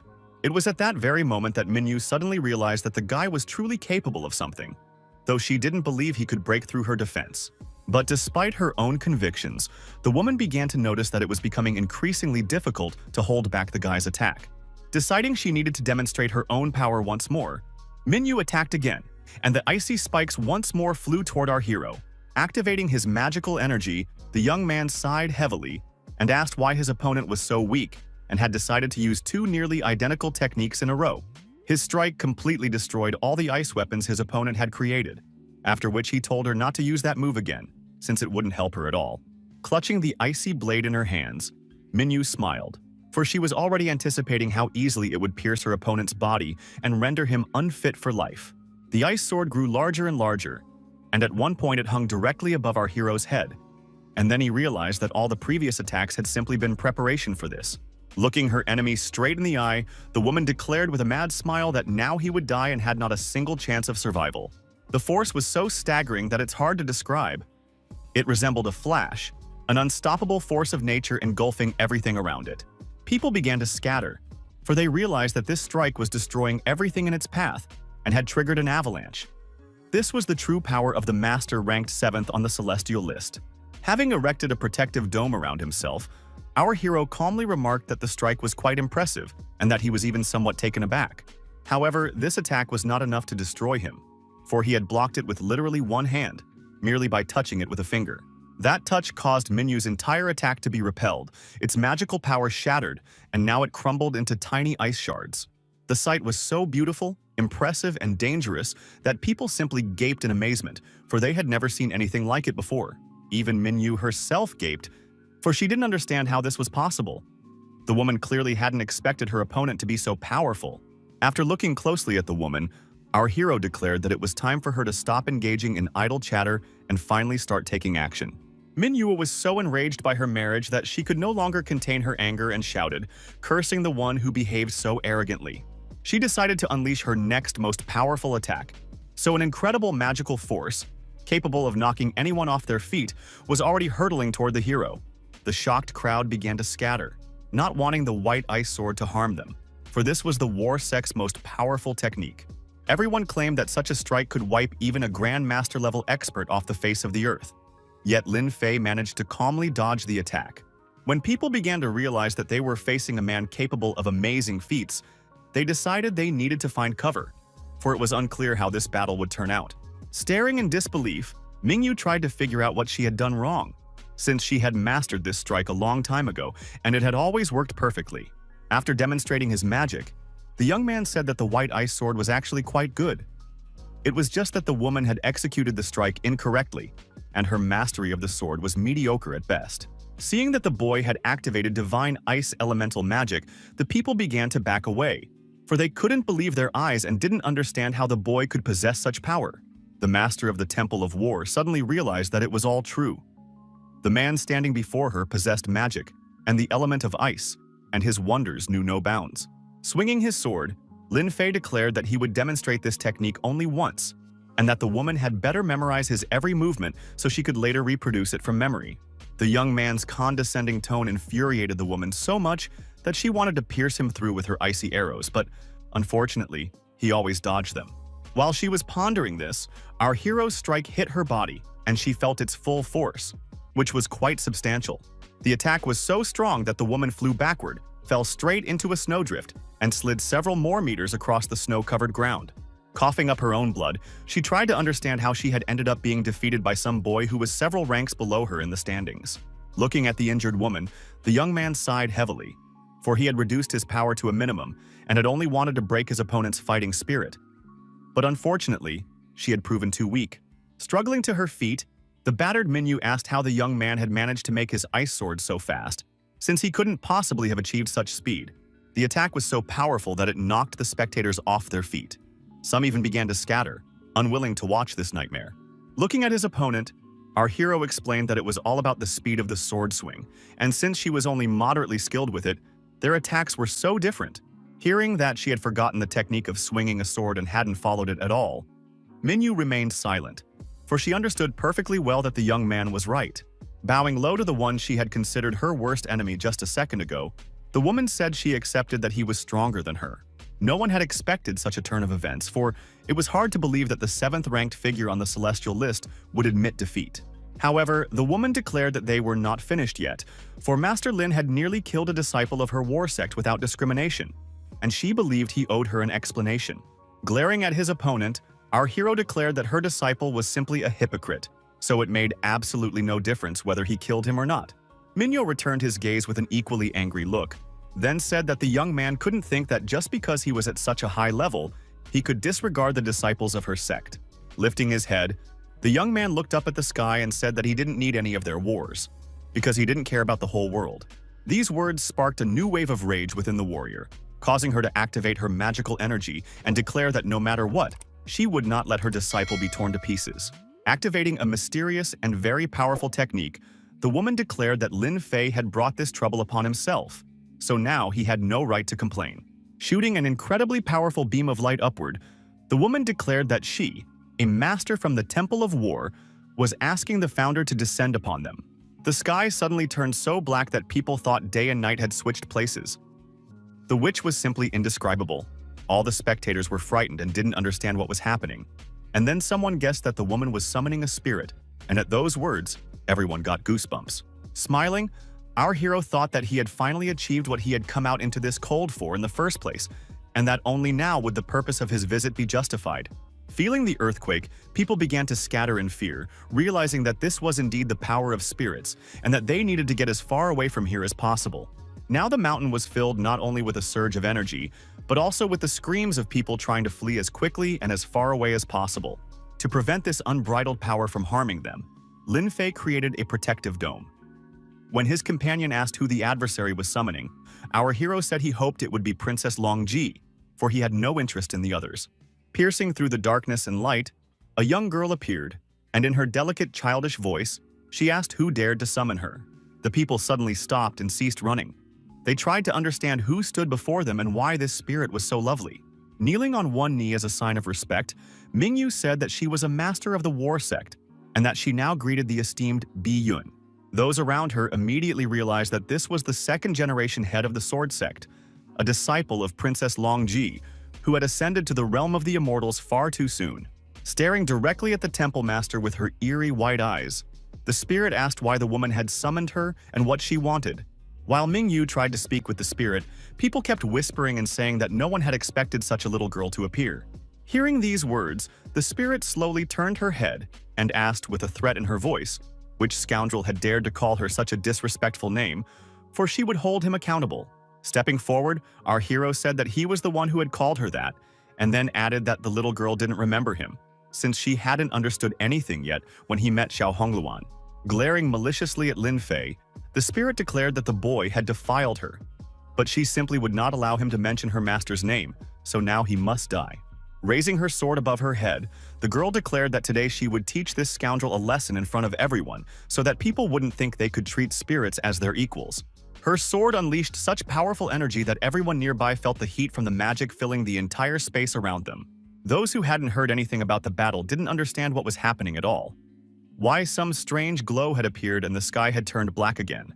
One of the travelers pointed his finger at the sky and simply gaped in astonishment, for he couldn't even describe what he was seeing. All this incredible magical power was concentrated on a single person and directed specifically at him to destroy the races forever. However, our hero had no intention of running away. He stood perfectly still and completely calm, for he knew full well that he could withstand this blow. Da didn't take her eyes off Lin Fei. She wanted to see all his emotions, especially the moment when the realization that he couldn't be saved finally hit him. Even Yao Guang was truly frightened, for For the first time in a long while, she urged her friend to flee, for she wasn't sure he could handle this. Turning his back entirely on the force that was closing in on him at incredible speed, our hero declared that they had nothing to worry about, since such tricks wouldn't work on him. The girl was so frightened that she simply couldn't believe anyone, let alone a celestial being, could possibly withstand such incredible fortitude. Wanting to demonstrate his power to Yao Guang, the hero declared that he could handle this attack with just one finger, since it was a mere trifle to him. This statement sent the girl into an even greater state of shock. She was incredibly worried about the guy, because she didn't want to imagine that he might get hurt or, worse yet, die. The one who was most pleased of all was Mingyu, who asked our hero, "Do you really dare to spout such nonsense even in the face of death?" Just as he had said, he concentrated his magic in just 2 of his fingers, after which he declared that such a technique would indeed be fatal to an ordinary person. But he was no ordinary person, which is why he claimed he could handle this blow with just one hand. It was the absolute truth, and soon everyone would see for themselves. Clenching his fists, the young man declared that he felt as if he were in a circus. It was time to end this performance and deal with the spirit. When the little girl's magical power closed in on him to a critically close distance, he infused his own magic into that stream of energy. The ice block, which had been inexorably closing in on him all this time, suddenly froze in place and began to crack. Something clearly sinister was happening to it. Just a few seconds later, it shattered into tiny ice shards that quickly fell to the ground, since the magic was no longer holding them together. As they fled from the ice shards falling on them straight from the sky, the spectators were simply in shock and even speculated that Lin Fei was a true god. Founder Bi Yun was injured, as she began coughing up blood. The frightened war temple master rushed over to her, not understanding what was happening at all or how a spirit could be wounded. Gritting her teeth in anger, the girl began to ask who was standing before her, for she found it hard to believe that an ordinary person could have managed to destroy her magic. Activating his magical power, our hero ordered the little spirit to come closer. Of course, she resisted, but his power forced her to do so against her will. Gripping the girl's throat, the young man declared that her tricks had forced him to decide that he would teach her a lesson instead of Xiao Hongluan. Fighting a child would be extremely foolish, so our hero, like any adult, decided against it and resorted to an old and not entirely proper method of child rearing. Everyone around froze, for they hadn't expected to witness such a mediocre punishment from the spirit who had founded the war sect. The girl squealed and asked loudly what the guy was trying to do. Our hero coldly replied that if the master hadn't taught her proper behavior, then he would do it in his place. Now the spirit looked even more like an ordinary child who cried and screamed when adults punished her for some mischief. After the punishment was over, our hero threw the girl into a snowdrift, and despite her screaming that she would kill him, he said nothing. Trying to pull herself together so that her already tarnished reputation wouldn't suffer even more, the little girl couldn't hold back the tears that streamed wildly from her eyes. Beating her chest, she screamed, summoning the spirit of the war sect, the Phoenix, who was supposed to protect her and restore her reputation. No one understood why the little girl was beating herself. Some assumed she wanted to beat herself up so that Lin Fei would become famous for beating a child. Even the temple master didn't understand anything. It was bizarre for her to watch what was happening, since the girl was behaving in a completely inexplicable way. Concentrating magical energy within herself, the spirit cried out that the apprentice was summoning her master to appear immediately and help her in this difficult situation. Folding her hands in a strange gesture, the spirit tried to exhale her magical energy through her mouth, but due to internal injuries, she began to spit blood. Her magic, mixed with the crimson liquid, began to rise slowly, turning into a haze. And then, when the magic reached its peak, a huge beam of light appeared, reaching all the way to the heavens. From this beam, another spirit began to emerge, responding to the little girl's call and descending to earth to see who had disturbed it. The people instantly fell to their knees, for they sensed the presence of a true deity who was demonstrating its power to them right then and there. Rushing forward, Bi Yun bowed respectfully to greet her master, who had answered her call. The people immediately realized that it was Princess Longji herself standing before them, so they asked her to accept the bows of the mere mortals who had been granted the honor of seeing her. Bathed in light, the princess did not reveal her face. She asked her disciple why she had summoned her. Could it really be something so important? The girl stamped her little foot and, pointing her finger at our hero, declared that this man had disgraced her, and she was asking her master to deal with him. While the little girl rejoiced at the thought that her mentor would now wipe the insolent man off the face of the earth, the divine spirit froze in place, staring intently at the young man. The girl was elated, For now, the one who had decided he could spank her and walk away unscathed would be punished. However, her mentor was in no hurry to grant her whim. Clutching their heads, the spectators had already mentally buried Lin Fei, for they realized that no matter how strong this man was, he would be no match for divine power. Trying to make out the princess's face, our hero said that they hadn't seen each other in a very long time, since several thousand years had passed since the last time. Hearing these words, all the sect members were on edge. They ordered the young man to be more polite to the one who had founded the sword sect. To be honest, people were already getting a little tired of being surprised, since this guy was acting as if he wasn't afraid at all of dying at the hands of the divine representatives. Bowing respectfully, the little girl told her master that this guy had dared to show disrespect toward her, so she advised smashing him to smithereens right now and destroying his soul. After these words, the princess screamed loudly and ordered her ward to shut her mouth immediately. Her voice caused physical pain, and people felt as though their bodies were about to explode. Blood began to flow from the little girl's eyes, nose, and mouth. She clutched her head and asked the master what she had said wrong, since respect had always been a very important factor for their sect. However, instead of an answer, she felt another wave of pain that squeezed her temples so tightly she feared her head would explode. Now the princess's full attention was focused on our hero. She cheerfully remarked that she hadn't seen him in a very long time and would like to remedy that. With their mouths agape, the people tried to figure out who this guy was, since Princess Lunzi herself had greeted him and was acting as if they were old friends. Then, everyone witnessed a dazzling, bright flash. The princess's magic was activated, and the goddess transformed into a beautiful phoenix, which was now heading toward Earth. The bird flew around Lin Fei, as if wanting to examine him from all angles, while the young man, meanwhile, admired her beautiful iridescent shimmer in the light. Everyone wondered why they were suddenly so close. When the goddess herself landed on his arm and chirped joyfully, Yao Guang couldn't find the words to describe the scene unfolding right before her eyes. Deciding to get straight to the point, Lin Fei asked the bird if the elixir of immortality belonging to the goddess Xiwangmu was among mortals, creating a protective dome around herself and the young man, one through which no sound could penetrate. The goddess explained that she had hidden the elixir on the Hill of the Emperor's Beginning, as that place seemed the safest to her. Thanking her for the information, our hero said it was time for her to return to the war since she had already been summoned 3 times to protect the teachings, so it was difficult for her to stay so long. Thanking Lin Fei for his understanding, the bird flew off his palm and soared upward, offering a parting glimpse of its magnificent iridescent feathers. Watching all this, the little girl couldn't believe her eyes, for if even the master behaved so courteously toward this young man, then he truly must be some kind of god. Glancing at the little spirit, the young man asked her to come closer. His voice betrayed no anger or disappointment. It was simply calm, realizing that if there really was some kind of god standing before her, she wouldn't be able to hide even at the ends of the earth. The girl began to approach him very slowly and cautiously. She admitted that she really was a little girl, and now that nickname didn't offend her in the least. She also asked to be shown mercy and spared. The master of the Temple of War was just as shocked by what was happening as the ordinary onlookers, who couldn't help but notice how quickly the spirit's attitude toward the boy had changed. Concentrating the power in his palm, our hero said that Bi-Yun must remember once and for all that if she angers adults, they can punish her. Closing her eyes and ears in fear, the little girl turned away and said she knew all this perfectly well. She begged for mercy and hoped the boy would spare her.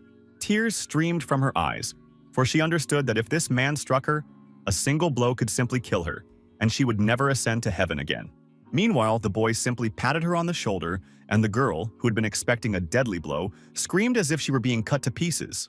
When she realized she wasn't hurt at all, she quickly calmed down. Yao Guang couldn't understand why this drama queen had thrown such a fit. The little girl smiled, and then our hero patted her on the head and reminded her that she must always remember to respect her elders, for she was already on the path to rebirth. As soon as the girl made it clear that she had remembered all of this, our hero tossed her high into the air, for he wanted to throw her all the way to the heavens. And that is exactly what he did.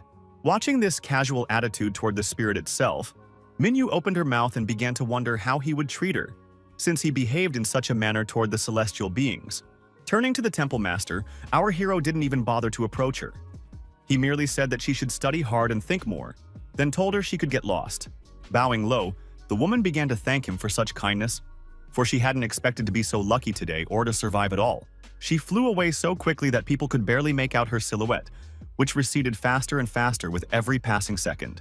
While Yao Guang stared intently at the sky, our hero reached out his hand to her and said it was time for them to leave too, since he was already pretty sick of this snow-covered mountain. Taking his hand, the girl said sadly that she didn't want to leave at all, especially since she had already booked bus tickets at the foot of the mountain. With a warm smile, Lin Fei declared that he would give her a much better tour, since they wouldn't be driving but flying, and she would be able to see all the scenery much better. Enjoying the flight and the warmth of the boy's hands, who had arranged an unforgettable trip for her, Yao Guang could think of nothing but whether her companion remembered last night and her confession. Watching them, people realized what a perfectly happy couple looked like, for it turned out that two immortals had been reborn in this century to be together again. Meanwhile, our hero was picking up speed, which made Yao Guang scream in fear and beg him to let her go immediately, since she didn't like that kind of speed at all.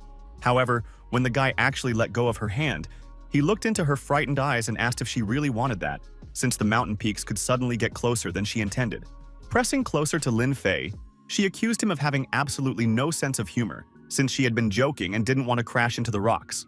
Our hero advised her to stop trembling with fear and look down, because she had never seen such a magnificent landscape before. Taking his advice, she realized she had never seen the world from this perspective before and hadn't realized it was so beautiful. Touching her forehead, our hero said that flying with the wind was very simple, and now she knew how to do it herself, so soon she would see everything from a bird's eye view on her own. After saying this, the boy moved away from her and flew back sharply a short distance so that the girl couldn't grab hold of him.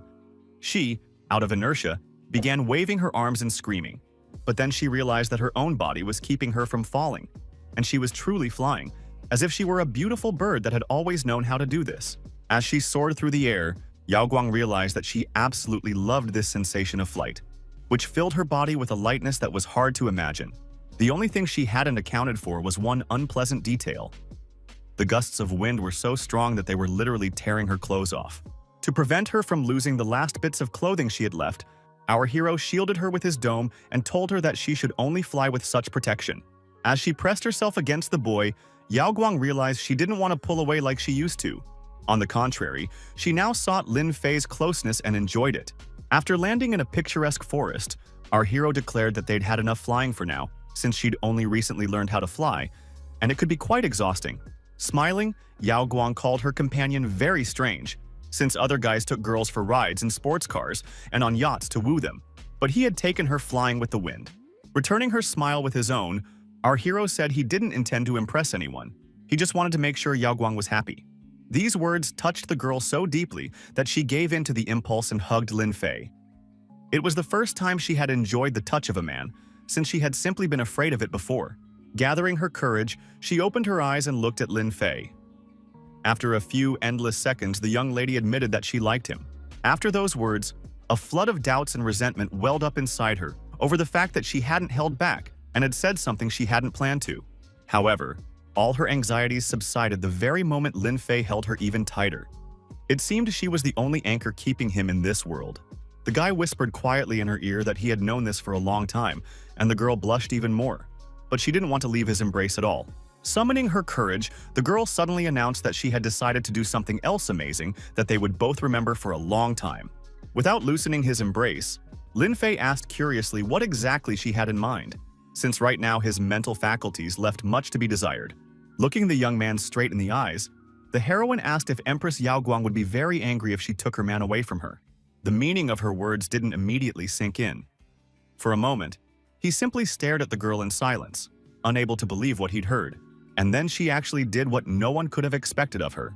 Pressing herself even closer, she kissed Lin Fei, and it seemed as though the whole world had ceased to exist for the two of them. When this magical moment came to an end, Lin Fei said he was going to the Emperor's Hill and invited the girl to come along. She said she had always liked looking at tombs. Meanwhile, in the South China Sea, there were numerous ships of the American fleet, which were clearly not there just for the sake of it. On one of the ships was the leader of the so-called Shadow Death, a man named David Edwards. This imposing figure was there for an important purpose.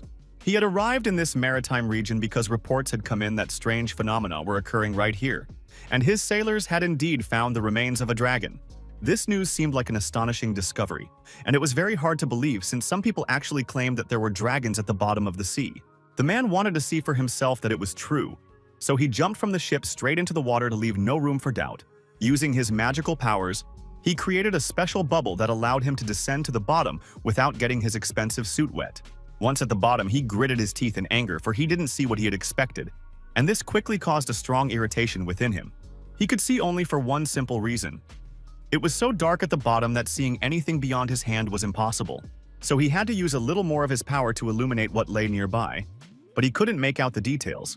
Even a powerful flash of light didn't help right away, because the sea was so dark that it was extremely difficult to illuminate it.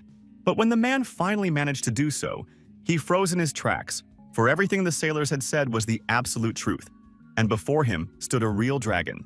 Meanwhile, our heroes had already reached the summit of Yuzhou, where the very tomb of the emperor, the one Lin Fei was rushing toward, was located. But one mustn't forget that such places were very popular with people who wanted to increase their strength, power, and might. Today, the leader of the sword sect, Li Huainan, had arrived there. He was already trying to decipher the code that was supposed to help him open the doors. His companions couldn't believe that they had now reached the final layer of the Emperor's Tomb's magical barrier, since they had been working on this for nearly 3 months. But only now had someone managed to break through the first 2 barriers. The leader of the Bo sect, whose name was Gong Yue, declared that they would finally crack this code, then nocked an arrow and prepared to shoot. The head of the Spear sect, Mo Daozhan, also stepped forward for the joint attack, deciding that they couldn't do without his help.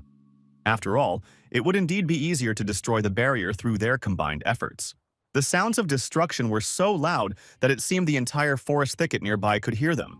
The Swordmaster declared that it seemed they had managed to break through the final layer of the protective barrier, and that now they could finally enter and see what lay hidden within. The jubilant men shouted that there was no time to waste. They needed to enter the now open door as soon as possible, which might reveal to them the secrets that had been hidden for centuries. Their joyful shouts stopped in an instant as soon as they heard an unfamiliar voice ask if they would take them along. Of course, it was our heroes. Waving cheerfully at these people, Lin Fei said that they loved tombs very much, and upon noticing that the men were about to enter, they wanted to keep them company. Looking at Yao Guang, all the members of the expedition froze, for they were utterly amazed by her beauty and now could think of nothing but how incredibly lucky her companion was. However, the master archer was not at all charmed. He aimed his weapon at the group and asked who they were, and if they wanted to fight for the treasures of the Emperor's tomb. The fair-haired man immediately determined that the girl's power was at the master level, and that she would soon advance to the great master level, but he was unable to gauge the young man's power. The indignant fair-haired gentleman said that they had spent a great deal of time opening the tomb protected by a barrier, and the young man seemed to have decided to enjoy the fruits of others' labor. These words didn't interest our hero at all. He casually remarked that the men could go in, and he would wait here, since the barriers inside would kill them anyway. These words greatly angered the warriors, who immediately wanted to finish off this smart aleck, since they believed the guy had come to cause trouble and needed to be taught a lesson. Only the blonde man took an interest in these words. He asked how the young man knew what traps were hidden there, and whether he too had come for the 3 holy books of the Fairy of the 9 Heavens. After looking closely at the men, our hero told them that he had come for the elixir of immortality and that their books did not interest him.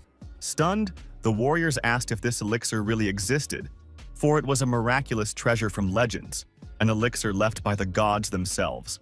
Hearing these words, the 3 leaders of the expedition fell silent, for it seemed this man was well aware of what lay inside this cave.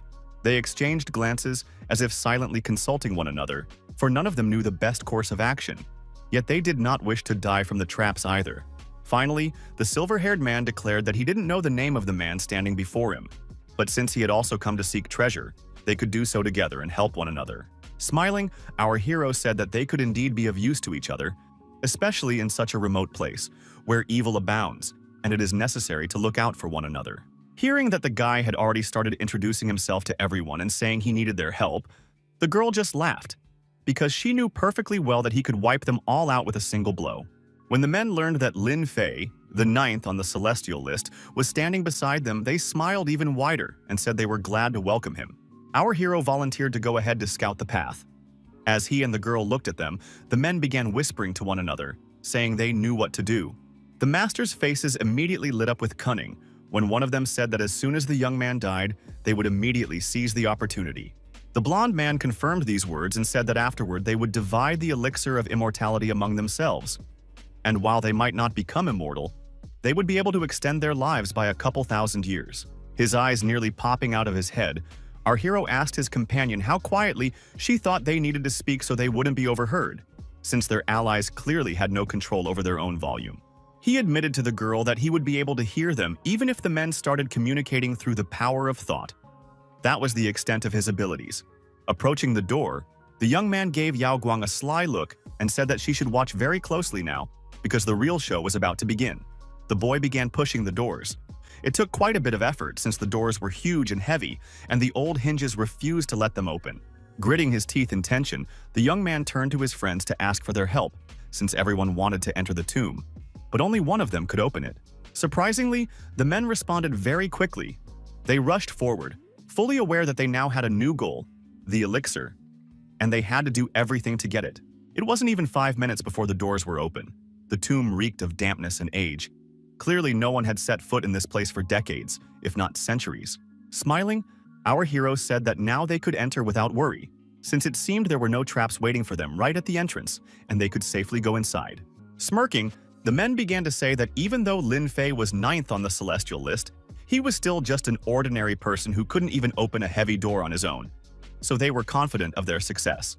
Waving to his friends, our hero urged them to come inside, and the emboldened warriors didn't even notice that some kind of dark aura was hovering over them. The blonde man entered last, and it was he who suspected that something was wrong. A putrid smell and a heavy feeling inside told him that trouble was approaching.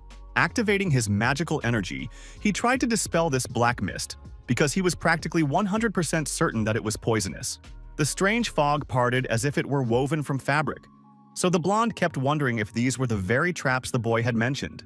Suddenly, one of the group members screamed and reported that they had suffered their first casualty. One guy had died from inhaling the fog.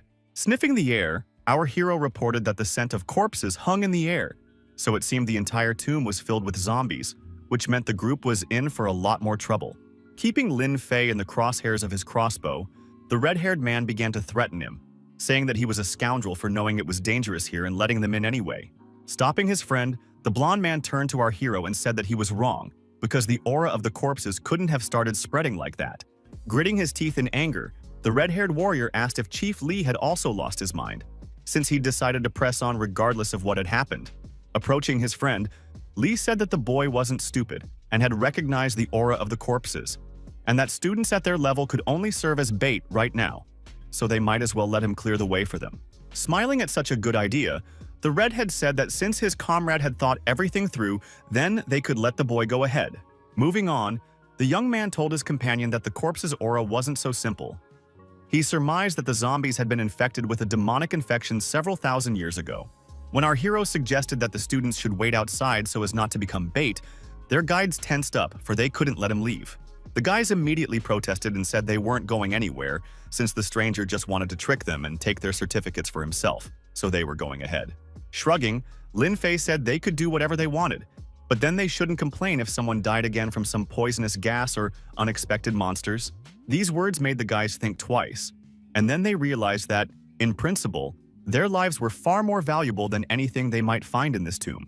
The others didn't support the young man and started saying he was a coward, accusing him of being unworthy of the pursuit of immortality if he was afraid of a simple trip into the tomb. Walking through the dark corridors, Li turned his head toward his friends and whispered quietly that sooner or later something would happen to these young people, and they needed to stay on their guard. Approaching the young man, Yao Guang asked how long they would be wandering through this zombie lair, since she found it even scarier here than in a haunted house. Without turning his head, our hero said that one shouldn't fear the dead, but the living, because zombies or ghosts weren't as scary as people who had evil intentions. As they walked down the hallways, a faint sound suddenly reached their ears. It was barely audible and could only be felt physically, as if a shiver had run through their bodies. The men reached for their weapons. It was very strange, and they couldn't understand where such sounds could be coming from inside the tomb. Yao Guang pressed herself closer to her beloved, but he quickly reassured her, saying that she didn't need to worry yet, since the main boss wouldn't appear for quite some time. They faced a more complicated challenge. They had to make their way down this corridor without triggering the traps, which were set up like lasers. Our hero noticed this immediately, knowing full well that the tombs had been built so long to make it easier to set traps there. Taking his first step into the danger zone, the young man froze for a moment to make sure he was doing the right thing, and nothing happened. But the very next second, spears flew at them, causing the girl to scream loudly. Well, Lin Fei had expected this and simply wanted to demonstrate how the traps worked to his girlfriend. Everyone else noticed this too, so the blonde guy shouted that everyone needed to get ready and be as alert as possible since the traps could be anywhere. Our hero had thought all this through and created a protective barrier around himself and Yao Guang, which shielded them from arrows, spears, and anything else that might fly into their bodies. Seeing his magical abilities, the friends, who were wolves in sheep's clothing, realized they hadn't expected this, but the red-haired man declared that he was still no match for the three of them. Removing the protective barrier, the guy said they needed to move a little faster because these toys shouldn't scare them, since things would get much more interesting ahead. The other members of the expedition supported this idea. One of the guys declared that they really needed to keep moving, and if something scary lay ahead, they would all attack together. Buoyed by this enthusiasm, he began to walk faster, and as expected, his attention was lacking. So at some point, the guy stepped on a sharp spear. The poor guy couldn't have imagined that a simple lapse in attention would lead to him losing his leg, which vanished into thin air right before his eyes. The leg was just the tip of the iceberg, for within a couple of seconds, the unfortunate lad had turned into a bloodied heap of bones. Lin Fei felt sorry for him, but they had chosen this path themselves and wanted to press on. Yao Guang didn't want to witness yet another death, so she turned to her companions and asked them to be as careful as possible and to follow only Lin Fei. Looking at the girl, our hero couldn't help but think of the Empress. Even though Yao Guang had been reborn in this century, she remained just as kind and loving toward all living things. Surprisingly, the boys listened to her. After all, they had read that upsetting such a beautiful girl was practically a death sentence, so they promised to be more careful. Stepping closer to the boy, Yao Guang asked why these poor boys' mentors had so easily sent them to certain death, knowing that a dangerous unknown lay ahead of them. The selfish mentors quickly realized that the objects lying on the floor were poisonous, so they needed to calm down and follow Lin Fei closely. Finally, they approached a door, and everyone realized that the strange sounds and vibrations were coming from right there, because all the eerie sensations intensified several times over in that spot. Grabbing Lin Fei's hand in fear, his companion asked what was hiding behind the door. For judging by the sounds, it was something extremely terrifying and dangerous. Approaching the door calmly, our hero touched it with his hand. It felt very cold to the touch, almost too cold, as if it had cooled down unnaturally. Although the door was very heavy, it gave way easily and swung open quickly. When it creaked, the sounds and vibrations abruptly stopped, as if whatever was sitting inside had frozen in anticipation. Frightened, Yao Guang couldn't believe her own eyes. She had never seen such horror before and wanted to leave the tomb as soon as possible so she could forget it all. There really were zombies here. Hundreds, maybe even thousands. Their half-rotted bodies wandering around, emitting that same dark, poisonous mist. The smell was so awful that everyone who caught a whiff of it immediately covered their noses, for it was simply unbearable to breathe. Those who didn't manage to protect their respiratory organs in time began to drop dead and convulse, screaming loudly in pain and terrifying everyone else. These screams attracted the zombies' attention. Their heads, with glowing red eyes, turned in one direction and now stared straight at the crowd of kids. Everyone was terrified. The mentors immediately reached for their weapons and ordered their charges to prepare, for a battle lay ahead. The snarling creatures, which now only vaguely resembled humans, began to move slowly toward the uninvited guests who had not perished in their midst. When the blonde man realized that among the corpses of the artisans were 4 master-level instructors, he froze in place, for he hadn't expected to face such a problem. His red-haired friend also froze in place, for he thought that if there were mentor-level masters among the artisans, what awaited them when they entered the place where the Emperor's warriors were buried? With a mysterious smile, our hero remarked that they had simply encountered an enemy of the mentor level and that there was no reason to worry just yet. Raising his hand, the young man activated his magic and commanded all the swords nearby to fly straight to him and protect him from the enemies. The weapons of every warrior present trembled. The young men tried to hold them back, but the swords were determined to fly off to the one who had summoned them. Even Yao Guang's weapon trembled and began to slip out of its sheath to fly and assist Lin Fei. The girl was all for it. When the young man demonstratively raised her sword above his head, she nearly rolled her eyes. She knew perfectly well that her companion could clear the area with a single glance, but preferred to play with swords, pretending to be a Grand Master-level expert. Shouting that some so-called mentors were nothing but insects, the young man swung his sword and attacked, intending to clear a path for himself as quickly as possible. The zombies didn't expect to face such surprisingly powerful magical energy, so they were literally knocked down and knocked off their feet. The mentors stood there and simply watched as the boy they had considered a weakling dealt with these monsters they had deemed invincible. She sheathed Yao Guang's sword and said they needed to move on before monsters they'd be better off not encountering crawled out of various crevices. As she made her way through the mountain of half-decomposed corpses, the girl could think of nothing but the fact that these had once been ordinary living people who had found no peace even in death. The members of the expedition couldn't believe that the young man, who ranked 9th on the celestial list, could do such things, and that he also possessed an incredibly powerful sword. The fair-haired mentor ordered everyone to shut up, reminding them that he too was very strong and possessed a powerful weapon. However, everyone ignored his words, and the red-haired man drew all the attention to himself when he shouted loudly and ordered everyone to look ahead. After all, warriors who had been buried alongside the emperor were already charging toward them, shouting that they would kill everyone who had invaded their lord's tomb. Screaming in terror, the silver-haired warrior ordered everyone to prepare for battle, though he himself doubted they could win, which is why the sword in his hands trembled treacherously. The redhead proved to be quicker on his feet than all his other friends. Fearless of death, he stepped forward and took aim, telling everyone else to stay behind. His arrows were special, so they dealt maximum damage. When he fired, a greenish light illuminated the tomb, and everyone realized the arrow was flying straight at the central zombie. After Brother Gun cleared the way for them, the other mentors also took courage and rushed into battle so as not to be outdone by him. Looking at these fools, our hero wondered if they really thought attacking right in there like that was a good idea, since there were at least 3 corpses of great mentor-level kings. While the girl was distracted, she let her guard down and didn't even notice that one of the monsters had crept so close to her that it was already raising its sword above her head. But as long as Lin Fei was nearby, she had nothing to fear, for he would do everything in his power to protect his beloved and would not let some evil creature harm her. Pushing the enemy away, the young man declared that he would kill it first, and then they could continue their conversation with his beautiful girlfriend. But Yao Guang stopped him, saying that if he killed this monster right now in front of everyone, he would reveal his true power.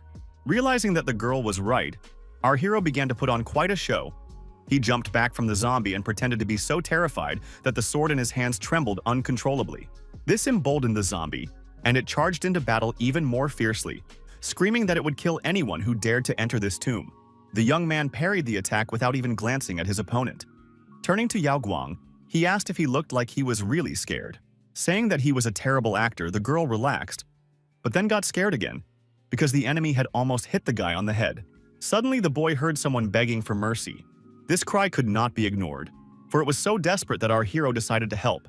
A zombie was already finishing off the green-haired young man with a spear.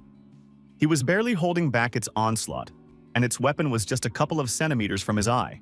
Without a moment's hesitation, our hero dispatched his opponent and dashed straight toward the poor soul who was screaming, a man whom no one could help.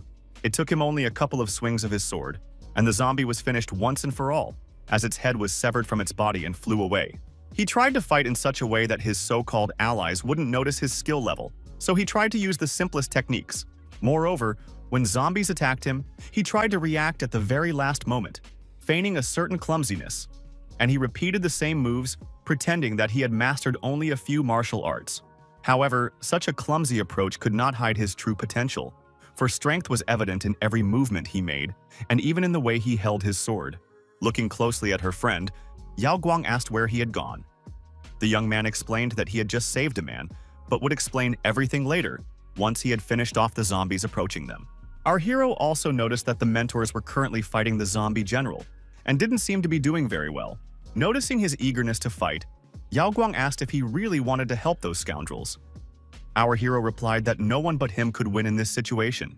After dispatching another zombie, our hero told the girl to stay put and wait for him while he played around on the battlefield for a bit. Meanwhile, the bloodied mentors didn't know what to do, for they realized that if they didn't retreat, they would have to die. As if to prove their point, another horseman charged at them, his spear already poised to pierce one of them, or perhaps several at once. Jumping right in front of the men, Lin Fei declared that they needed to pull themselves together immediately, because only by working together could they win. Pretending that it was very difficult for him to hold off the enemy's attacks, the young man began shouting that the men should hurry, or else he wouldn't be able to hold out and they would all die. Finally, the mentors came to their senses. Pointing their weapons at the enemies, they decided it was time to go on the offensive, and they had to do it all together. But they also didn't forget their plan. Seeing that Lin Fei was wounded, they smirked. realizing that it would now be much easier for them to take out the boy. But for now, they attacked the zombies alongside him, deciding that first they would use him as a weapon and then take for themselves what Lin Fei himself had wanted to get his hands on. The monsters were so enraged that killing them was truly difficult, as they were determined to protect their master's tomb. When all that energy collided in a combined attack, a massive explosion occurred, one so powerful that the tomb's walls shook. When the zombie finally fell to the ground, the blonde guy shouted that they needed to hurry and finish it off, because it might escape. And then it would be much harder for them to find it. Frozen in place, our hero began to wonder if he hadn't fought too well just now, since he didn't want to reveal his full potential so that the show that followed would be believable. Suddenly, the zombie rose from the ground and, grinding his teeth, declared that he could not die, for then his master's tomb would be in danger. Raising his hand, he activated his dark magical power and summoned the energy of death to come to him. A dark mist engulfed everything around him and began to seem to suck out what remained of the other zombies' souls. This dark mass merged into a single stream. The mentors were horrified when they realized that their opponent had gathered all the energy of the corpses and had now become many times stronger. Seeing the state his allies were in, Lin Fei realized that for them to have even the slightest chance of winning, the mentor needed to heal their wounds. Feeling this divine healing upon themselves, the men began to say that it was no coincidence the young man was ranked 10th on the heavenly list. No sooner had the young man done this than he began to feel his strength failing and coughed up blood. Collapsing right in front of his allies, coughing, he leaned against the wall and said that all he needed was a little rest, so he was leaving the last zombie to the men. Delighted that Lin Fei might die without their help, the men began to smile and say that they would definitely handle the zombie and that he needed to conserve his strength. Watching all this, Yao Guang rolled her eyes with a sigh, but couldn't help but notice that the guy's acting skills were getting better and better with each passing time. When the enemy began to emerge from the dark mist, the mentors shouted that they needed to prepare and end this battle with a victory. But no one expected the demon to be so strong and massive. This creature could literally crush them with a single finger. The men attacked, employing a variety of techniques and skills to make their strikes as powerful as possible. Meanwhile, Lin Fei just sat in the corner resting, watching these mentors play the hero, hoping that by the time they were done, he could step back. Faced with this incredible zombie, the men realized that defeating it would be extremely difficult, even if they worked together and used all their skills. But it's worth noting that the monster wasn't having an easy time of it either. When those forces touched its body, it felt incredible pain and roared furiously. This powerful energy threw all the expedition members backward, and they were afraid of falling to the ground, for there were poisonous weapons everywhere. When a sudden silence fell, the mentors froze and began to listen, unable to believe that it had all ended just like that. But when the fog cleared a little, they saw that despite the severe damage, the zombie was still alive and able to move. They were so fed up with all this that they began to think this creature was indestructible and could only be wounded. Just when they thought all was lost, the monster suddenly leapt to its feet and began running away, as if it had seen something even more terrifying than itself. At that moment, our hero sprang to his feet and sprinted after the monster, much to the surprise of his enemies, who were not happy to see that he was okay. Realizing he had given himself away, the guy wasn't too happy, but catching the zombie was much more important, so he didn't dwell on it. Still, to keep the charade going, he stumbled again and coughed up blood so his mentors would see he wasn't fully healed. Deciding to play along with her beloved, Yao Guang ran up to our hero and grabbed his hand. He dramatically said that if they tried to kill the zombie, they might die. Then the blonde man joined the conversation, cheering everyone else up and saying that they had to repay their debt to Lin Fei for the healing and wipe the zombies out completely.